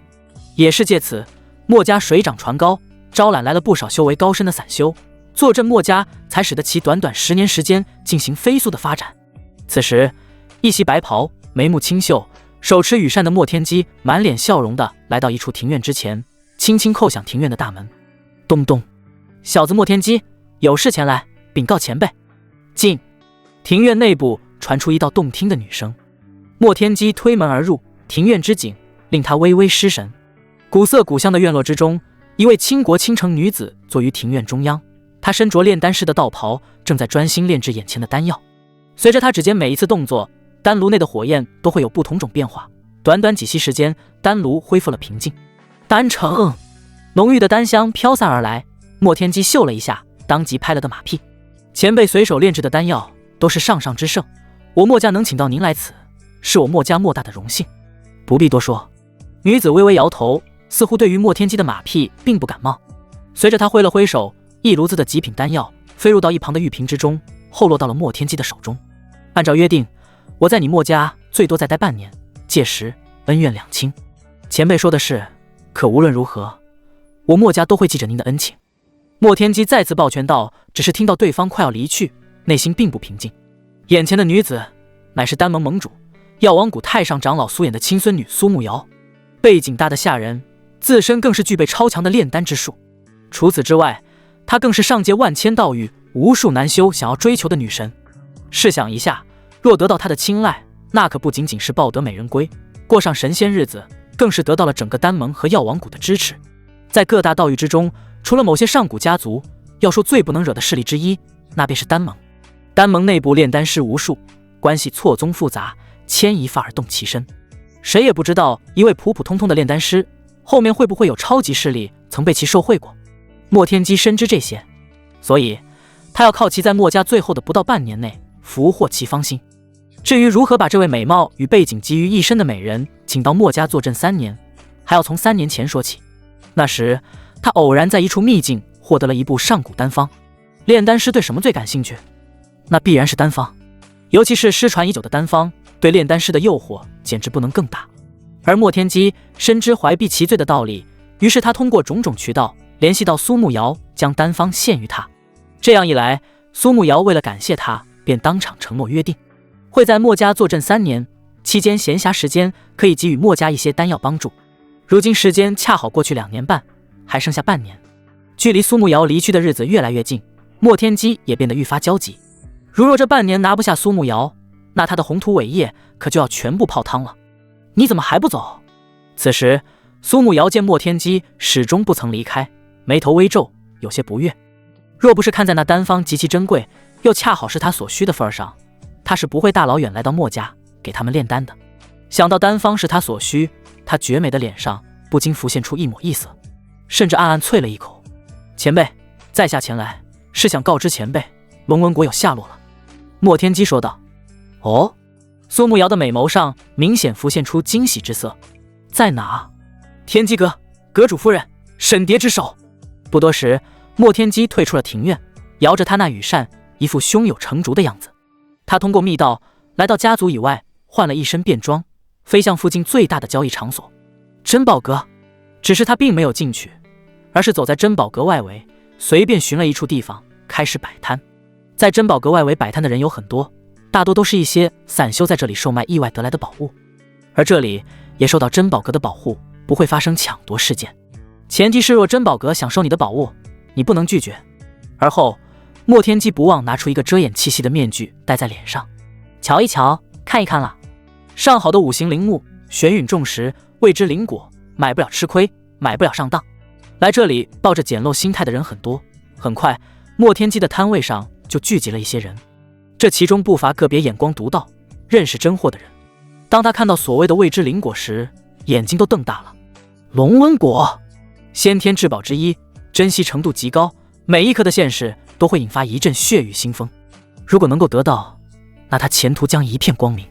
经验老道的他并没有声张，反而装出满不在意的样子，对着莫天机说道：我说老板，你这五行灵木是真的不假，可上面的五行气息十不存一，就只剩下些许木灵之力，或许卖不上什么好价钱啊。还有所谓的玄陨重石，恐怕重量连万斤都没有，一看就是假货。不若这样，我看你与我有缘，我将你这二物买下，你作为感谢，把旁边的那枚破灵果送给我如何？嘿嘿，不卖。莫天机坐在摊位上，一边摇着羽扇，一边嘿嘿笑着。他根本没有在意眼前耍小聪明的人，目光瞥向后方，正缓步走向这里来的2位年轻人。这2位才是他的目标。此时他们正有一句没一句的聊着。大哥，你这窥天之术是越来越不准了，说什么此次珍宝阁拍卖会有大的宝物现世，可都是一些垃圾东西，哎，白跑一趟。嗨嗨，人有失足，马有失蹄。被叫做大哥的青年尴尬的抓抓头。你也知道咱们天机阁的窥天之术，哪怕是阁内长老都只能略懂皮毛，不敢说每次都能正确。再者说，珍宝阁除了内部的拍卖会以外，外面不是还有一些小商小贩吗？说不定那宝物就在这其中的，你说什么就是什么吧。另一人捂着脑袋摇头，他已经不止一次被骗了，倒也不差这一回。很快2人走到莫天机的摊位前。他们发现这里嘈嘈杂杂，于是停止了脚步。那位认出龙纹果的人还在忽悠着莫天机，希望能让他把龙纹果卖给他。这里毕竟是珍宝阁的地盘，他不敢将龙纹果的名字说出，因为一旦说出，其必将被珍宝阁所收。哎，我说你这个人怎么这么犟呢？我都出这么大的价钱，你还不能卖给我？不卖。莫天机不语，只是一味的摇头。没人发现他的面具之下，在看到2位天机阁的人走来后，露出一抹会心的笑容。咦，大哥，那果子怎么那么像龙纹果？是吗？我看看，还真是。我说什么来着？那出世的宝物定然是这龙纹果。而且我记得阁主夫人貌似也在找寻龙纹果，如果我们将其献给阁主，那你我2人不是有希望晋升到核心弟子了？妙极妙极！2位天机阁的弟子当即砸下重金，希望能买下龙纹果。先前那认出龙纹果之人却是一脸不屑。就在刚刚，他已经给出更高的价格，摊主都没有同意，如今又怎么会卖给这2位毛头小子？可接下来他只听到成交，这不知名的果子卖给你们俩了。随着龙纹果卖出，莫天机收起了摊位，来到无人的角落，摘下面具，望向2位天机阁弟子离去的方向。他眼睛眯起，一切都在按照他的计划进行。他如此做旨在自保，同样也为了从中获利。人人说他是墨家女人不知跟谁生的野孩子，但他却清楚自己的真实身份是什么。天机阁当代阁主的私生子，永远见不得世面的一个身份。原本顶着这个身份，他倒是不在乎，不影响他的生活变好。可最近他发现墨家周围的陌生人越来越多，他们个个修为高深，而他也通过自己的独特能力了解他们全部都是天机阁在外的执事。不用想也知道，定然是他那所谓父亲的原配道侣发现了他这个私生子，决定将他以及一整个墨家抹除。不过好在丹盟盟主孙女苏慕瑶尚在墨家，他们不敢动手，至少半年以内他和墨家是安全的。而他将龙纹果设计送到天机阁，为的便是让苏慕瑶和天机阁对上。当初他发现那部上古丹方的时候，旁边恰好有其中最主要的药材龙纹果，如此他留了一个心眼儿，并没有一早将龙纹果交给苏慕瑶。事实证明这么做是对的，只要让苏慕瑶和天机阁对上，那他便会无忧，身后的墨家也不会遭灾。不仅如此，以他算无一策的能力，甚至可以从中帮助苏慕瑶一同对抗天机阁，甚至将其全阁覆灭。墨家的小院中，苏慕瑶从莫天机口中听到龙纹果的下落在天机阁阁主夫人沈蝶手中后，一直紧蹙着眉头，权衡对策。能以友好的方式得到龙纹果，那自然是好的。可若是天机阁不愿意交出来，怎么办？毕竟龙纹果虽然贵重稀有，但用途较为单一，若仅仅为了一枚龙纹果引发2家大战，是他不愿意看到的。可他再次看向摆放在旁边的上古丹方和仅缺少龙纹果的药材，这是他未来地位的关键，所以心中有了决定。龙纹果势在必得。心念一动，苏慕瑶闪身来到墨家以外，对着虚无的空气道：出来吧。然而回应他的却是一片寂静。苏慕瑶微微摇头，他自然知道天机阁的人一早就将墨家团团包围，碍于自己才迟迟没有动手。至于为什么天机阁会对墨家动手，他听闻是因为一些私事，但具体的倒是不曾得知。怎么还有我把天机阁这3个字说出来，你们才愿意出来？此话一出，空间终于闪过一丝波动，从中走出了2位天机阁执事。早就听闻苏小姐不仅在丹道的造诣上高深，没想到修为也丝毫不逊色。不知苏小姐叫我们出来，所谓何事？他们对于苏慕瑶发现自己并不感到奇怪。药王谷、丹盟的势力都非常强大，作为2家共同的掌上明珠，苏慕瑶必然不是简单的人物。回去转告你们阁主夫人。苏慕瑶说道。说我苏慕瑶有意换取龙纹果，让他开个价，只要在我能承受的范围之内都可以。这2名执事相视一眼，倒还真没听说过天机阁最近获得龙纹果的事情，但转念一想，或许是阁主大人的私藏被对方知晓，于是拱手道：苏小姐请放心，我们这就派人回去转告阁主夫人。说到这儿，他话锋一转，只是据我们的调查看，苏小姐还有不到半年便会离开墨家，到那时我们若是做出一些动作，还望您不要插手。自然半年以后，墨家与我无任何瓜葛。苏慕瑶点头道：这件事儿也不是什么秘密，墨家的高层基本都知道。如此便好。两名执事说完，身影便消失在原地。莫天机从密道返回了家族，只是在他进密道之前，眼眸闪过一丝奇异的光芒，那光芒好似能够看破虚妄，一切物质都会被他看到本质。少了2人，看来是计划奏效了。如此，我性命之无忧矣。继而他走入密道，来到墨家后山一处洞府旁。10年期间，他自然不会只找到苏慕瑶这一个靠山，除此之外，还有数位供奉，雪藏在墨家。小子莫天机拜见前辈，有一急事，还望前辈能够出马，这关乎到我墨家的生死存亡。哈哈哈！莫小友客气了。洞府内传出一道爽朗的笑声。8年前，是你间接救了我一命，我便答应镇守你们墨家10年，并为你做一件事。说说吧，什么事儿？只要不是让我去送命，做什么都行。帮我去杀2个人。莫天机眼神中闪过一丝狠厉。哦，杀谁？天机阁的2名普通弟子。现在想来正在回到天机阁的路上，还望前辈速速出手。哈哈，好说，若是天机阁的核心人物，我不敢动手，但若是2名普通弟子，易如反掌。天机阁，遮天道域的一处超然势力，它坐落于遮天道域正中央，阁内弟子众多，但真正掌握窥探天机本事的寥寥无几。此时，一处古色古香的府邸内，一位雍容的贵妇人脸上满是欢喜。天机阁老阁主沈玉乾之女，现任阁主许雾玄道侣沈蝶。就在刚刚，沈蝶收到一位外阁长老的消息，说他的2名弟子得到了龙纹果，如今正在往天机阁回赶，并准备将其献给他。这对他来说是大好事一件。众所周知，修炼者修为越高深，诞下子嗣就越困难。再加上天机阁功法特殊，使得他与道侣之间多年来不曾有孩子。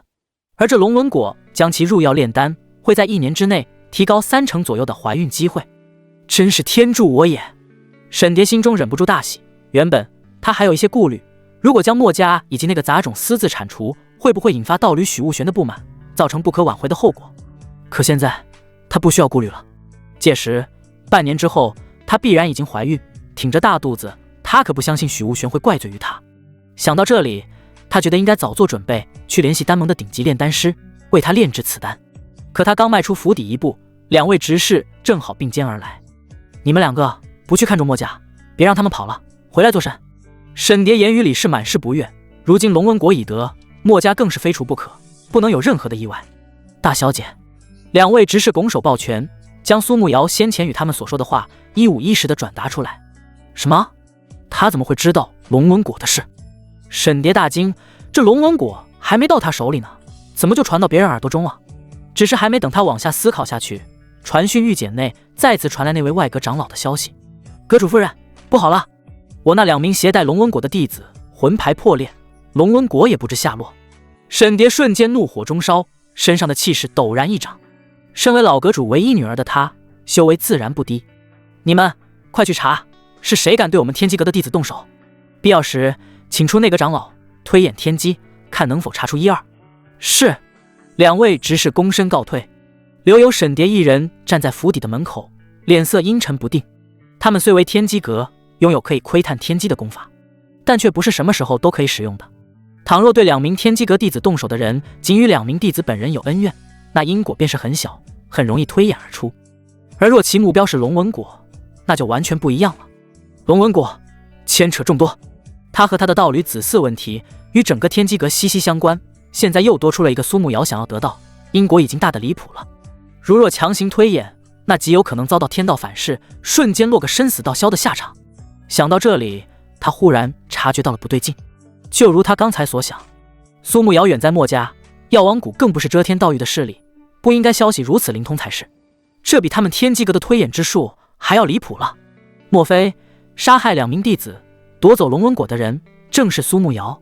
沈蝶是越想可能性越大，敢惹天机阁的势力不多，而这药王谷或是丹盟恰好是其中之一。可恶，莫不是以为我天机阁低调多年，是好欺负的不成？他十指紧握，龙纹果他无论如何也要夺回来。而为了保险起见，他亲自前往一位内阁长老的洞府，请求他帮忙推演一二，不需要太过精确，只需要找到凶手大致方位即可。等了大概半天的时间，内阁长老睁开双眼，双指遥遥指向墨家所在的方位，只是嘴上却略感到奇怪地说道：“杀害我哥2名弟子的凶人是往这个方向逃去，只是不知他为何没有逃得更远。”而沈蝶听到这一点，更加确定了凶人就是苏慕瑶。苏慕瑶与墨家有3年之约，时间没到3年，他自然不能够随意离去。道了一声谢后，沈蝶退出内阁长老的洞府，并叫来一名执事长老，帮我去跟墨家的苏慕瑶传个话，就说我愿意交换龙纹果，不过需要他亲自前来天机阁再进行详谈。是。沈蝶眼睛眯起，他并没有被愤怒冲昏头脑，反而异常冷静。他现在所要做的是先把苏慕瑶骗到天机阁再说。他相信苏慕瑶不会不来的，不来的话，岂不是更证明他心中有鬼？另一边，墨家后山，墨天机望着面前的2具天机阁弟子的尸体，以及手中失而复得的龙纹果，露出了会心的笑容。如今他只需要把龙纹果交给苏慕瑶，那丹盟药王谷与天机阁的冲突也就坐实了。届时苏慕瑶定然会被天机阁所困，他再联系丹盟在遮天道域驻扎的丹堂，从而联系到丹盟盟主苏衍，也就是苏慕瑶的爷爷，一同前去解救苏慕瑶。他相信凭借他的能力，再加上丹盟药王谷的力量，此次天机阁必灭。莫天机已经忍不住看到自己那所谓抛弃自己和母亲的父亲认错的样子，以及他那道侣沈蝶的惨死之状。至于苏慕瑶的安危，他倒是不担心，给天机阁10个胆子也不敢对他动以私刑。之后他便来到苏慕瑶所在的院落，随便编造了个理由，将龙纹果交了出去。得到龙纹果的苏慕瑶自然欣喜，承诺会多给墨家一些贵重的丹药，便开始闭关炼制他那上古丹方所记载的丹药。而同时天机阁的执事也悄悄来到了墨家。他本想拜见苏慕瑶，将阁主夫人的话转达，可意识到他在闭关后，只好在墨家外围等候，等候他出关再进行告知。一切都在按照墨天机的计划进行，没有丝毫偏差。除了顾无尘，天机阁的外围，长老周仪和顾无尘2人缓缓降落。顾无尘笑着道：“你们天机阁倒是气派，比起我顾家的天机楼也不遑多让了。”“嗨，不敢不敢，我们小小天机阁哪敢与长生顾家相比？您这么说实在是折杀我们天机阁了。”周仪把姿态放得很低，他精明得很，自然明白在顾家神子面前应该说什么，不应该说什么。顾无尘见他如此没趣，也不再多说，跟着他走入天机阁的势力范围内。此行并没有声张，是顾无尘的主意。万一让天机阁之人提前知道他来，再举全阁之人欢迎他的到来，导致打草惊蛇，惊了墨天机，那可就不划算了。进入后，在周仪的带领下，他们直达天机阁的中心范围，专门迎接贵客的地方。而此时这里三三两两的天机阁弟子进行忙碌，看起来貌似在布置什么阵法。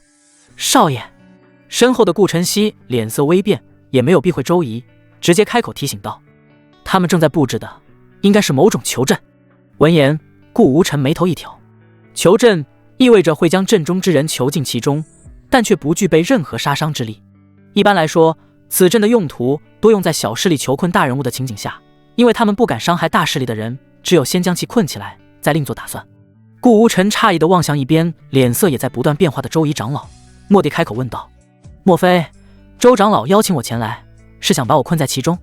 不过你们这阵布置的也太慢了，我都来了，还没完成，莫不是把我当成傻子了？”“不敢，不敢啊！”周仪连忙摇头，冷汗直流。其实他也不知道怎么回事。按理说他邀请顾家神子到来，他没有通知阁内，不该有人提前得知才对。于是他随手一抓，抓来一名负责监督布阵的执事，严厉地问道：“说是谁让你们再次布下囚阵？不知道顾家神子到此，你们是想毁了天机阁的道统吗？”那名执事被突然抓住，刚想发怒，可一回头发现是周长老后，瞬间一惊，连忙解释道：“不是这样，是阁主夫人要求我们布下此阵，困住即将从墨家而来的苏慕瑶。”“苏慕瑶？”周仪长老由于常年闭关，近日才因为天机阁即将到来的危机而出关，所以并不知晓苏慕瑶是谁。而顾无尘听到这个名字之后，却感到一丝熟悉，他总觉得在哪听过，还是在小的时候。该不会是……突然他上前一步，问向那名执事：“苏慕瑶该不会是丹盟盟主药王谷太上长老苏衍的孙女吧？”话虽是疑问，但语气却是冰冷了许多。你是？”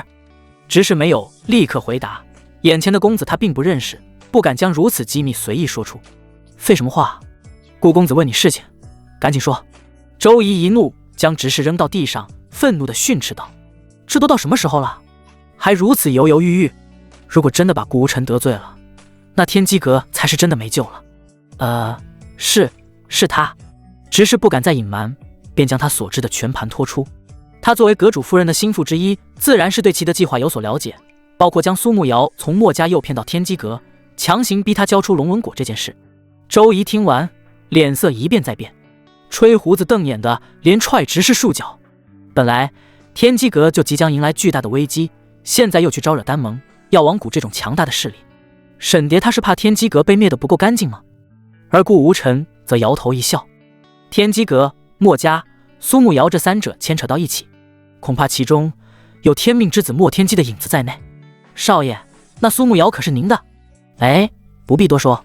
顾无尘打断了顾晨曦的话语，既然来到这天机阁，自然要看看好戏是如何开演的。周长老，顾少爷请讲。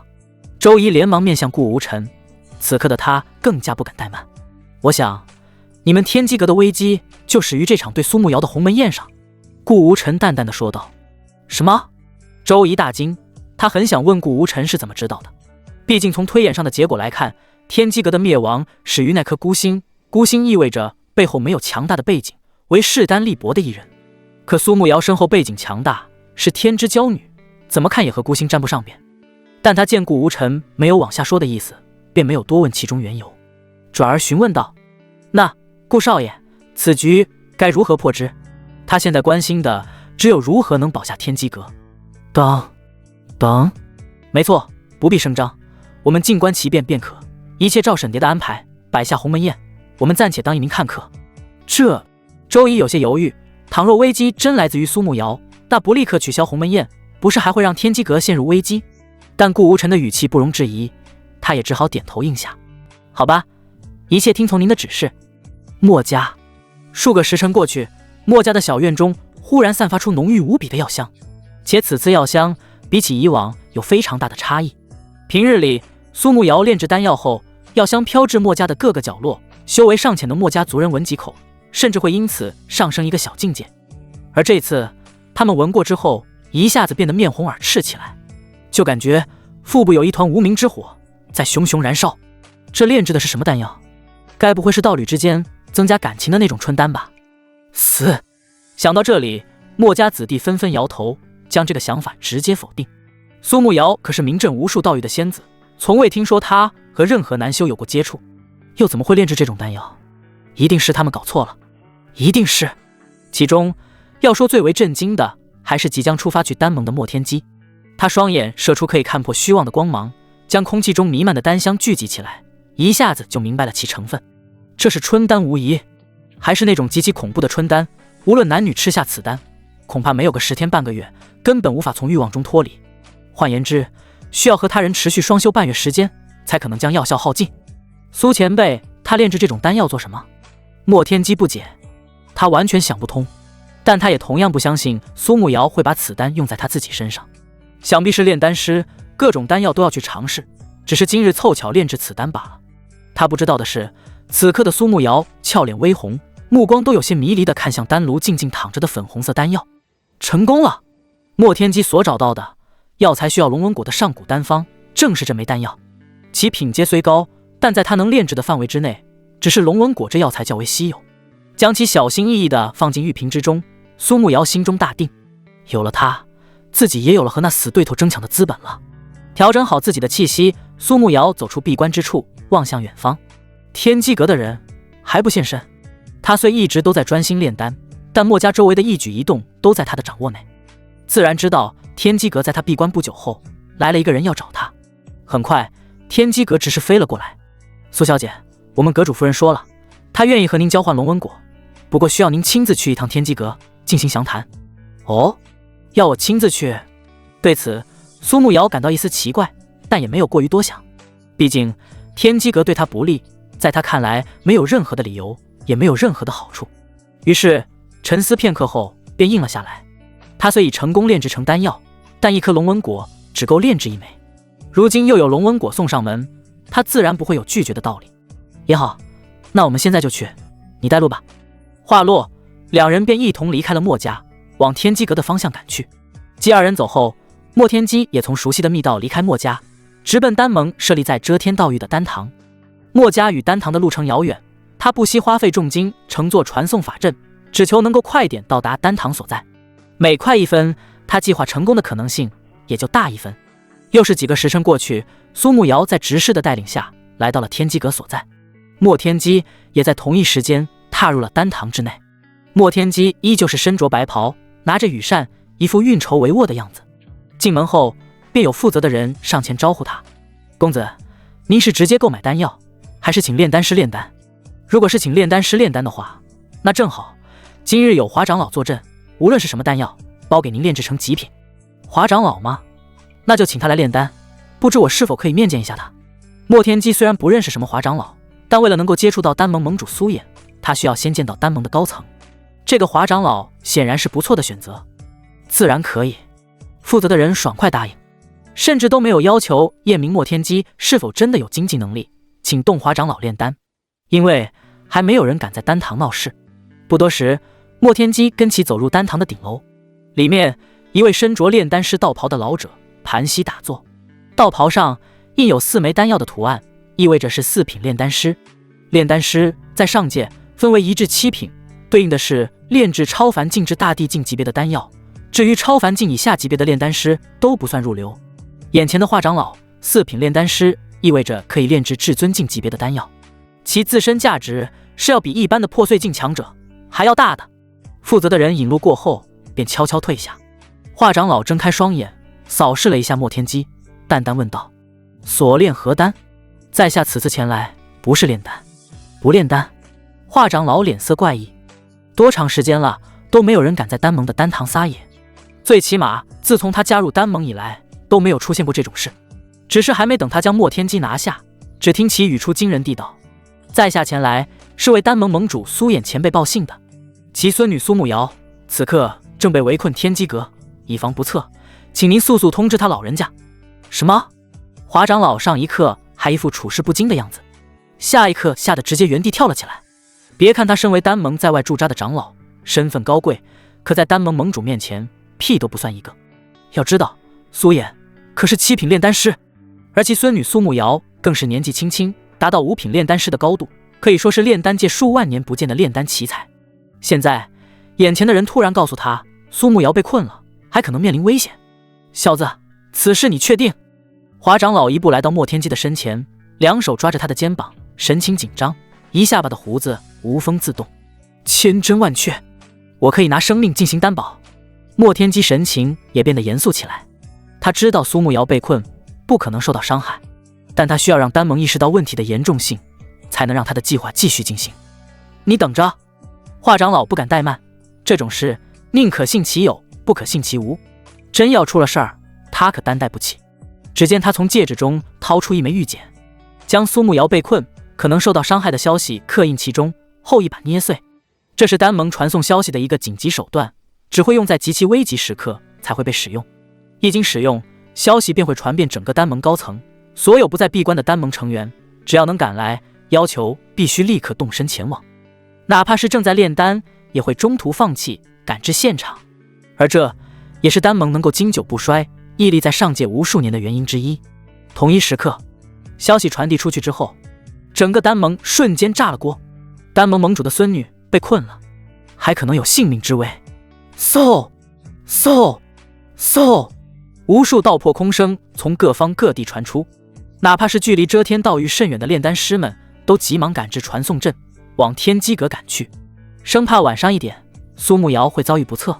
药王谷内，空间更是被一位老者生生撕裂，他苍老的脸上满是愤怒。7品炼丹师，丹盟盟主苏衍。除此之外，他本身也有着地境修为，哪怕只有1重，也不是准地强者可以比拟的。天机阁，今日便是尔等灭亡之日。遮天道域，天机阁如平常一样，弟子该修炼修炼，长老该闭关闭关。殊不知一场暴风雨即将到来，唯有老阁主沈玉乾坐在闭关的阁楼之中，心神不宁。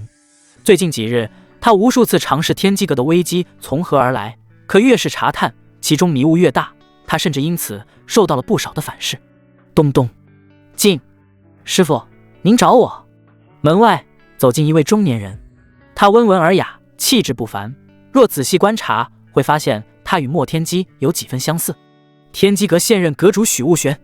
老阁主打量了一番眼前弟子兼女婿的人，开口问道：近日阁内可有什么大事发生？大事吗？许悟玄思索了一阵后摇摇头道：阁内一切相安无事，我所能看到的都很平静，只是什么？只是夫人她最近似乎在忙些什么，又不让我过问。师傅你也知道，我管不住她的。许悟玄不好意思地笑了笑，他的夫人自然也就是师傅的女儿沈蝶。虽说他才是阁主，但实际上阁内不少人却听从沈蝶的命令，有时连他亲自过问，那些人都进行隐瞒，因为他们都知道老阁主在一天，沈蝶就永远比他这现任阁主权力大。听过后，老阁主也是略感无奈地叹息道：这个丫头，我说过她多少次了，要把时间放在修炼上，不要插手阁内之事。等过些时日，我会亲自好好和她谈谈。既然今日阁内无事发生，那你就先下去吧。是，师傅。许悟玄离开了。老阁主独自坐于阁楼中，心中还是久久不能平静。至于刚刚许悟玄所说沈蝶最近有些私下动作，他倒不是很担心，自己的女儿自己了解，还是比较有分寸，不至于给天机阁带来灭顶之灾。问题到底出在哪里？也不知道周长老前去猎天道域找刀帝皇甫刃，结果怎样了？但愿一切都还来得及。刀帝毕竟是大帝境后期的超级强者，只要把他请过来，老阁主相信天机阁会度过此次危机的。也就在老阁主思索的时候，门外再次传来敲门声以及周一长老的声音：老阁主，有贵客来临。老阁主一愣，只是还没等他说什么，阁楼的大门便被顾无尘从外面猛地一下踹开。苏慕瑶在天机阁执事的带领下进入天机阁内部，阁主夫人沈蝶更是亲自相迎，嘴上说着恭维的话：哎呀，久闻苏妹妹拥有倾国倾城之貌，今日一见，果然名不虚传。我已在此设宴，请随我来吧。苏慕瑶本不想在天机阁过多停留，但碍于沈蝶过于热情，她也不好拒绝，只好点头跟着一起来到设宴之处。虽是设宴，倒也没有外人，只有他们二女以及2位婢子在一旁伺候着。简单的寒暄过后，苏慕瑶便直奔主题：不知沈小姐打算以什么方式出售龙纹果？只要在我能接受的范围内，我都可以接受。她的诚意可谓是满满，对龙纹果势在必得。但这话听在沈蝶的耳中却是异常刺耳，心中更是冷笑：呵呵，还找我来换龙纹果？那2名天机阁弟子都是你杀的吧？估计那枚龙纹果就被你带在身上。心中这样想，表面却依旧笑盈盈的。他还不傻，能够不起冲突的解决事情才是最好的。妹妹，别怪姐姐多嘴。那龙纹果极其稀有不假，但所能发挥的作用却非常局限，一般都是道侣之间才会用到。可妹妹您冰清玉洁，对所有难修都不假以辞色，更不要说有道侣了。你要这龙纹果用作何处啊？这个……苏慕瑶一时语塞，她自然不好将实话说出，只好敷衍的道：实不相瞒，是炼制一种丹药，此丹药的必需品正是龙纹果，且那枚丹药对我有大用。至于有何作用，我就不方便多透露了。这样啊。见对方不愿意多说，沈蝶便没有继续问下去，转而开口道：虽然妹妹不愿意与我交心，但我却愿意把龙纹果的去向实话告知于你。不瞒你说，龙纹果已经被奸人所盗。什么？苏慕瑶秀眉皱起，脸色变得有些怪异。谁和人所盗，敢惹你们天机阁？而既然龙纹果已丢失，为何还要将我请来？大可以找人告知我一声便可。他现在觉得非常奇怪，龙纹果既然已经没了，那还找他过来做什么？总不能就为了聊聊天，设宴款待他吧？可随后只见沈蝶脸色一变，变得阴沉起来。妹妹来此之前，龙纹果自然不在天机阁内，但现在她就在了，而且还在我的面前。你什么意思啊？苏慕瑶一下子就听出了沈蝶话里有话，在她的面前不就是自己吗？莫非请自己来的本意是想反过来夺走她的龙纹果？我想我说的已经很明白了。沈蝶这时候也不再藏着掖着，既然对方一直在装疯卖傻，那他也不客气了。苏慕瑶，我知道你身后有药王谷和丹盟2个势力，即便是我天机阁也不太好招惹，但杀人夺宝这件事，无论如何你也要给我一个交代。不过说到这，他语气缓和了几分，接着道：倘若你愿意将那枚龙纹果交出来，我倒是可以不计较你杀害2名天机阁弟子的事情，如何？在他看来，这已经是极大的让步了。然而，只见苏慕瑶微微摇头，站起身来。原来这就是你们天机阁的待客之道，我恕不奉陪了，告辞。说罢，他便准备离开。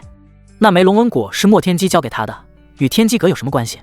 想来一定是沈蝶打听到了他手里也有龙纹果的消息，反过来编造理由让他交出。站住！沈蝶见说到这份上，对方都不愿意承认，也是大怒。今日你不把龙纹果交出来，休想踏出天机阁半步！小翠、小菊，奴婢在！一声令下，一直在旁边恭候的2名婢子启动了早已设好的囚阵。整座大殿忽地出现无数没有实质的半透明锁链，将苏慕瑶团团包围。瞬间，苏慕瑶的全身修为被锁住，动用不了一丝灵力，变得与普通人无异。要说一名修士最怕的是什么，那自然是修为被锁，变成任人宰割的对象。显然，苏慕瑶有些慌了。任他如何去想，也没想到天机阁胆大到这种程度，就不怕引来天机阁灭顶之灾吗？他美目死死盯着沈蝶，你知道你这是在做什么吗？你这是要把天机阁带到绝路。呵呵，苏妹妹言重了。沈蝶脸上没有任何惧怕之色，因为她早已想好了计划。我虽然封住了你的修为，但我又不会伤害于你，只要将你身上的龙纹果找出，我自然会放你离去。你爷爷难道还会因为一个小小的果子与天机阁开战不成？一边说着，他缓步来到苏慕瑶的面前，便准备取下其空间戒指。天机阁有独特破开空间戒指的办法，所以他才会设此计。我想不久之后，你会知道你今天所做的决定是多么的愚蠢。苏慕瑶施展不出任何力量，索性不去反抗。有一点他不得不承认，沈蝶说的没错，小小的龙纹果绝不可能引起2家开战，最多事后让天机阁赔偿一些贵重，甚至比龙纹果还要珍贵的东西，此事便也就了。可目光短浅的沈蝶又怎么会知道，将来找天机阁麻烦的可不是他爷爷那么简单，而是此时此刻，孽畜！原本寂静的大殿突然传出一声愤怒的暴喝。沈蝶大惊，抬头看向门外，只见老阁主不知从何时出现在此，并愤怒地走向他。啪！一记响亮的巴掌，老阁主没有任何手软，将沈蝶扇飞出去。他的这记巴掌没有表面上看的那么简单，不仅会使沈蝶受到外伤，还会让他受到很严重的内伤，甚至会影响修炼根基。老阁主这么做并不是大义灭亲，恰恰相反，他生怕自己下手晚了，身后的顾家神子会先一步让他女儿身首异处。沈蝶被这一巴掌扇懵了，他作为老阁主唯一的后人，如同掌上明珠般的存在，还是第一次被父亲打，尤其是感受到体内依旧在肆虐的气息，又是一口血喷了出来。噗！父亲，你为何对女儿下如此重手？他捂着脸，完全想不明白。如若不是父亲的气息，他不会认错，他甚至都认为此时其已经被别人夺了舍。孽畜啊，孽畜啊，我怎么养了你这么一个东西？老阁主浑身止不住的颤抖，不知是气的还是在害怕。就在刚刚，自己在阁楼内入定，顾家公子丝毫不客气地踹门而入，劈头盖脸给他骂了一顿。在得知其身份是顾家神子后，他更是不敢有丝毫怨言，连连向周仪长老使眼色，问其是怎么回事。然而得到的答案，苏慕瑶竟是顾家神子的人，而且此时的苏慕瑶正在他宝贝闺女所设立的鸿门宴上。他根本来不及多想，便急忙来到这里，希望一切还能来得及挽回。庆幸的是，沈蝶还有一丝理智，只是将苏慕瑶困住，没有做任何伤害她的事情。看着沈蝶幽怨的模样，老阁主苍老的脸上满是痛苦之色。他深知顾家的霸道，此事没有个说法，断然无法善了。可是就如同沈蝶费尽心机寻找龙纹果那样，他能够生下沈蝶这个女儿，也是耗尽心机才幸运生下的。无论怎样，他实在不忍心一击毙了她。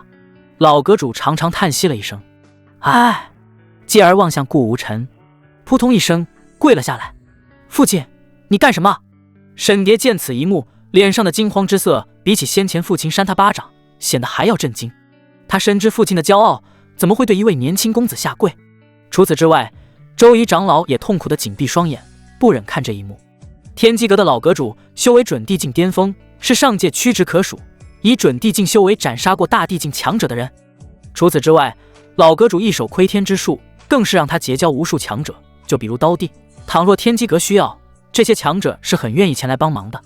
顾公子，双膝跪地的老阁主开口了：老夫斗胆，请求您饶恕小女，她是被我惯坏了，本质却并不坏，且她并没有伤害苏小姐的意思。如果可以的话，老夫愿意代替小女接受责罚，哪怕是自尽于此，也在所不惜。只求您能够给天机阁留下一点道统，不要让天机阁灭在我的手里。说话间，苍老的脸上满是疲惫之色。他是真的累了。从20年之前，他就一直在寻找那可能覆灭天机阁孤星的所在。20年过去，他甚至都没有见女儿一面，整日在阁楼内闭关，可始终无法找到孤星。现在孤星没有找到，天机阁又惹上了庞然大物的顾家，天机阁还有救吗？显然是没了。与其被孤星象征之人毁灭，甚至不如毁在顾家手里，也算是有一丝荣幸了。父亲，您说什么呢？怎么会自尽？不要吓我啊！听到这一番话后，沈蝶哭着爬了过来，一同跪在顾无尘的旁边，双手更是死死拉着父亲的手，不让他做傻事。他现在也看清了局势，眼前的公子姓顾，那便只有一种可能，5大上古世家之首，长生顾家。他敢冒险得罪药王谷、丹盟，但给他1万个胆子，也不敢触及顾家的眉头啊！顾公子，我父亲他是在胡说，今日一事与他毫无关系，一切都是我私下做主，咎由自取。我现在就以死谢罪，不要为难我的父亲，这些都与他无关。说着，沈蝶气息开始变得紊乱起来，嘴角再次溢出鲜血，显然是打算自断经脉。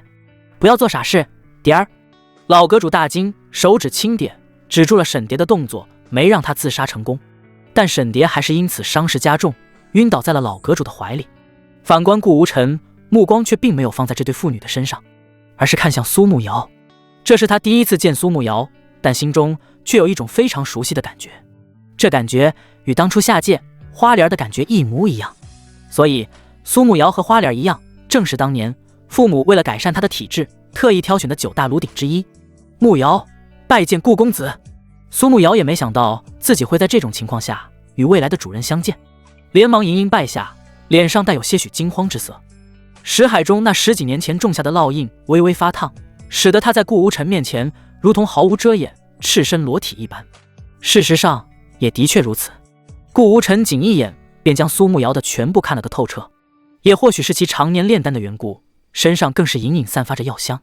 不得不说，母亲当初的眼光极好。当然，在系统的提醒下，顾无尘不忘先查看一番他的面板。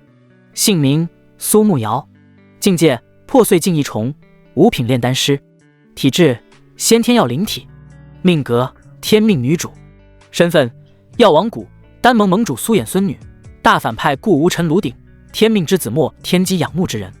当前处境，陷入莫天机的计划之中，被困于天机阁，会在不久之后被莫天机带人解救，因此对其心存感激。当前没有，但碍于自己炉鼎的身份，没有在莫家久留，潇洒离去，前往顾家。未来轨迹，未来某日，天命之子莫天机发现苏慕瑶已经成为宿主炉鼎，被狠狠使用，因此对顾家生恨，是要覆灭顾家，夺回属于他的女人。看完苏慕瑶的面板后，顾无尘忍不住咂了咂嘴，啧，当年随便找的一些炉鼎，如今其中2位居然都是天命女主，看来我这仇恨值不是一般的大。之后他又看了一眼沈蝶的面板，毕竟他正谋划除掉莫天机，想来面板上会有些有用的信息。而这一看，还真被顾无尘发现了有趣的东西。莫天机利用一枚龙纹果挑起天机阁与丹盟、药王谷之间事端的全盘计划，都被写在了其最近动向上。除此之外，还记录了莫天机已经联系到苏慕瑶的爷爷苏衍，正在往这里赶，打算就此覆灭天机阁，并一石二鸟，借此和苏衍搭上关系，讨好苏慕瑶，为将来俘获其芳心埋下伏笔。妙啊！顾无尘赞叹，他已经迫不及待等着莫天机自己送上门来了。天机阁外风云骤变，往日宁静的边陲小镇，今日却人声鼎沸。街道上修饰云集，街面露金色，窃窃私语不绝于耳。只见天际流光不断，一道道身着丹纹道袍的身影破空而来，引得众人纷纷侧目。看，居然是3阶炼丹师，他身上印有3颗丹药的图案，这是能够炼制圣王境丹药的存在。瞎啊你，还关心什么3阶炼丹师？没看到那边20位4阶炼丹师并肩而来，那气势恐怖得很呢。死！不对劲，那位老妪道袍上为何印有6颗丹药图案？6阶炼丹师，准地强者见了都要躬身问好的存在。随着一波又一波人的炼丹师出现，朴实无华的镇子上，4阶炼丹师满地走，5阶炼丹师多如狗奇观，正在上演。哪怕是6阶炼丹师，偶尔都能看到几位。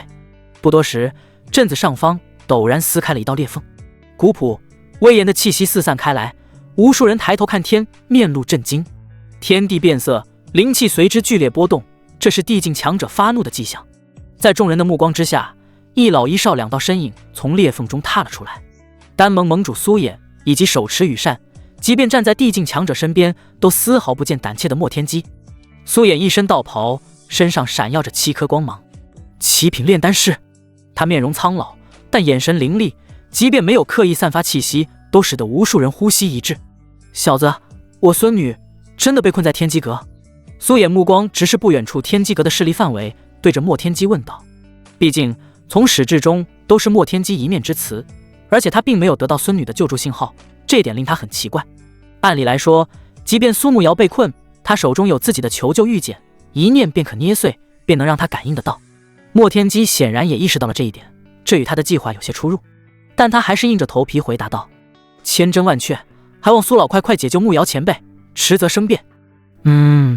苏衍不再多问，这事儿宁可信其有，不可信其无，孙女的安危一直被他放在首位。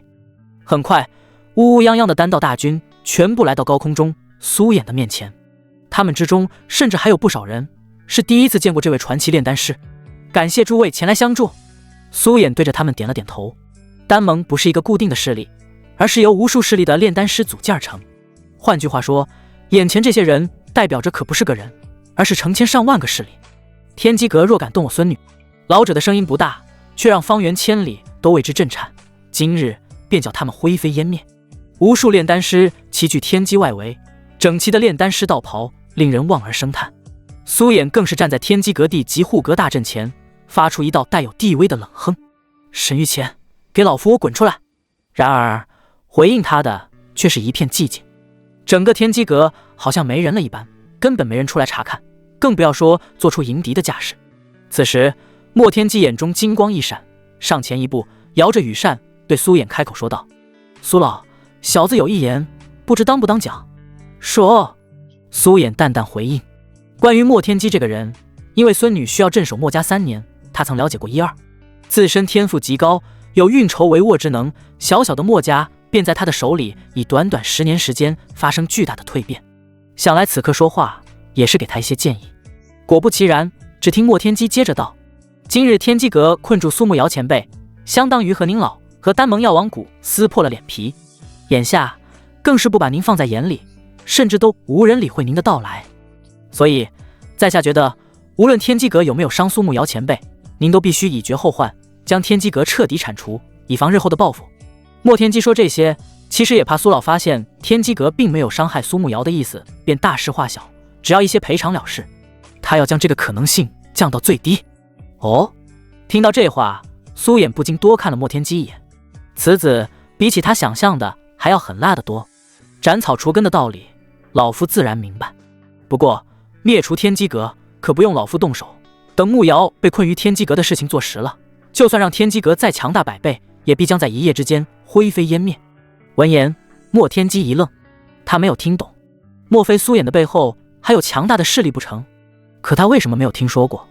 不过无论怎样，只要天机阁能灭，他的计划就算完成了，他自己和背后的莫家也将会安然无恙。如此，在下便放心了。且在下愿意为苏老破除此阵。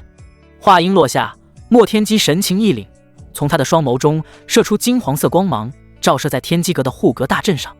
原本恢宏坚固的大阵，此刻在莫天机双眸的照耀下变得漏洞百出，可以说轻轻一击便可破之。苏老，就是现在！莫天机大声喊道，这个能力对他的消耗极大，他也坚持不了多久。好，好，好！苏衍连道3声，一挥袖袍，天机阁的大阵轰然破碎，连1秒钟的时间都没有撑到。苏老，快去解救苏慕瑶前辈吧，此时大阵已破，想来天机阁还会有其他动作。莫天机脸色苍白，但也不忘挂念苏慕瑶的安危，而苏衍却是深深看了一眼莫天机，其双眼散发出来的光芒让他想到了一个东西——重瞳，一个只被记载在古籍中却并没有现世过的恐怖天赋。传说拥有重瞳者将重瞳修炼至巅峰，可以看清过去和未来几个纪元所发生的一切事情，而即便没有修炼到巅峰，也可以通过它得到不少的好处，例如寻宝、预测未来的危机等等。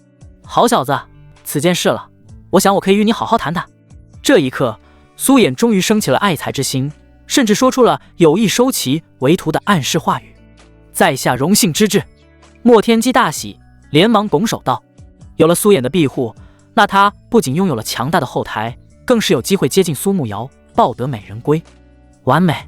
随着一众丹盟强者的进入，平静的天机阁变得热闹起来，也终于有人站了出来。沈玉乾，你比我想象的还要胆小怕事。此时老阁主已然站在苏衍不远处，两者遥遥相望。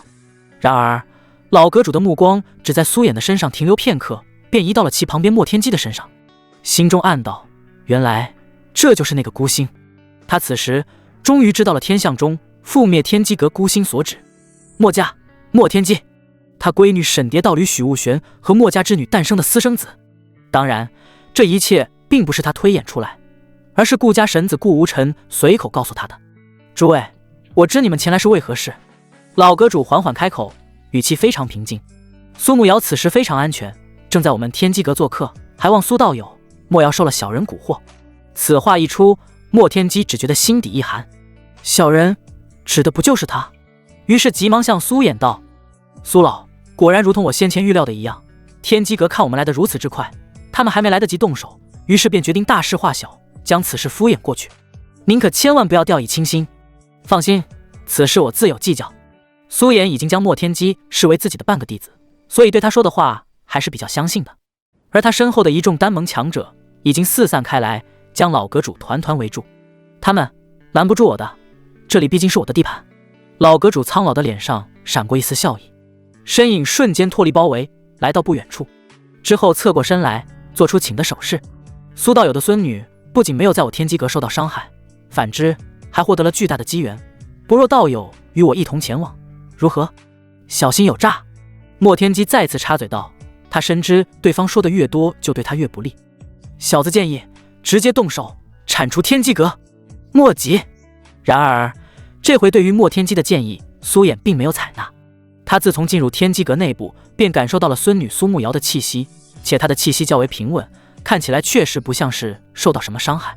只不过天机阁内部有着特殊屏蔽神识的阵法，即便是他也无法准确找到孙女所在，不然的话他早在进入的第一时间就冲出去解救了。待我见到沐瑶之后，其他再说也不迟。不管怎么说，如今没有见到孙女，他是不想先行动手的。鱼死网破，对谁都没有好处。老阁主微微点头，便带着丹盟一行人前往天机阁的主殿中。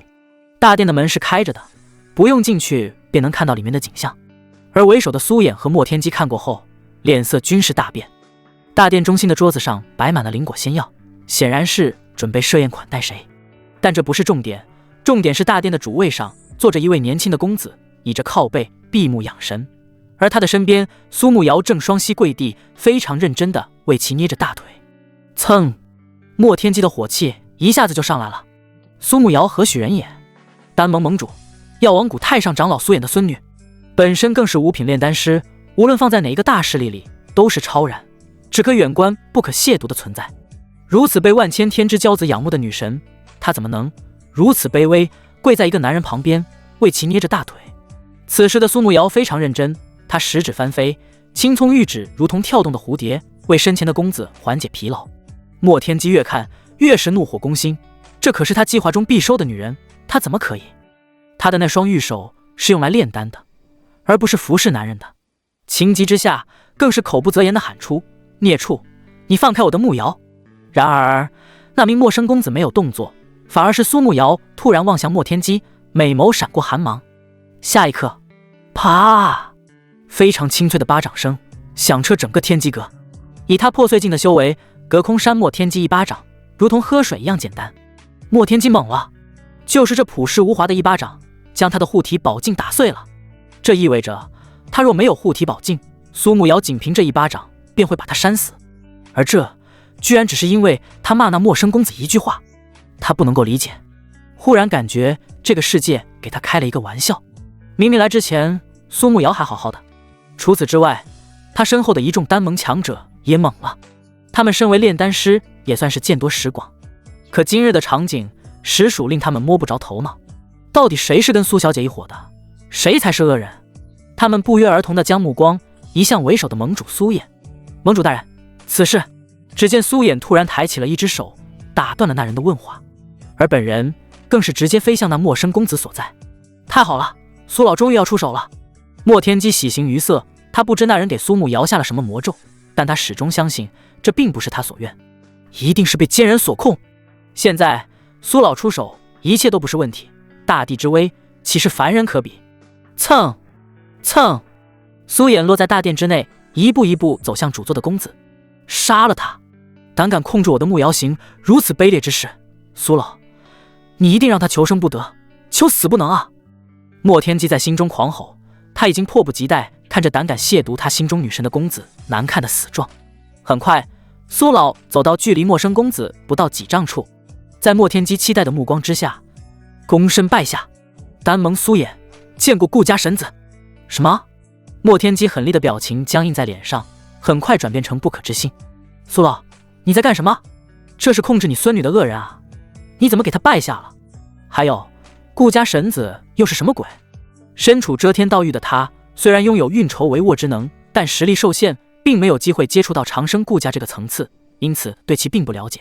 再者说，他根本不相信真的会有如此年轻之人拥有让苏衍拜下之能。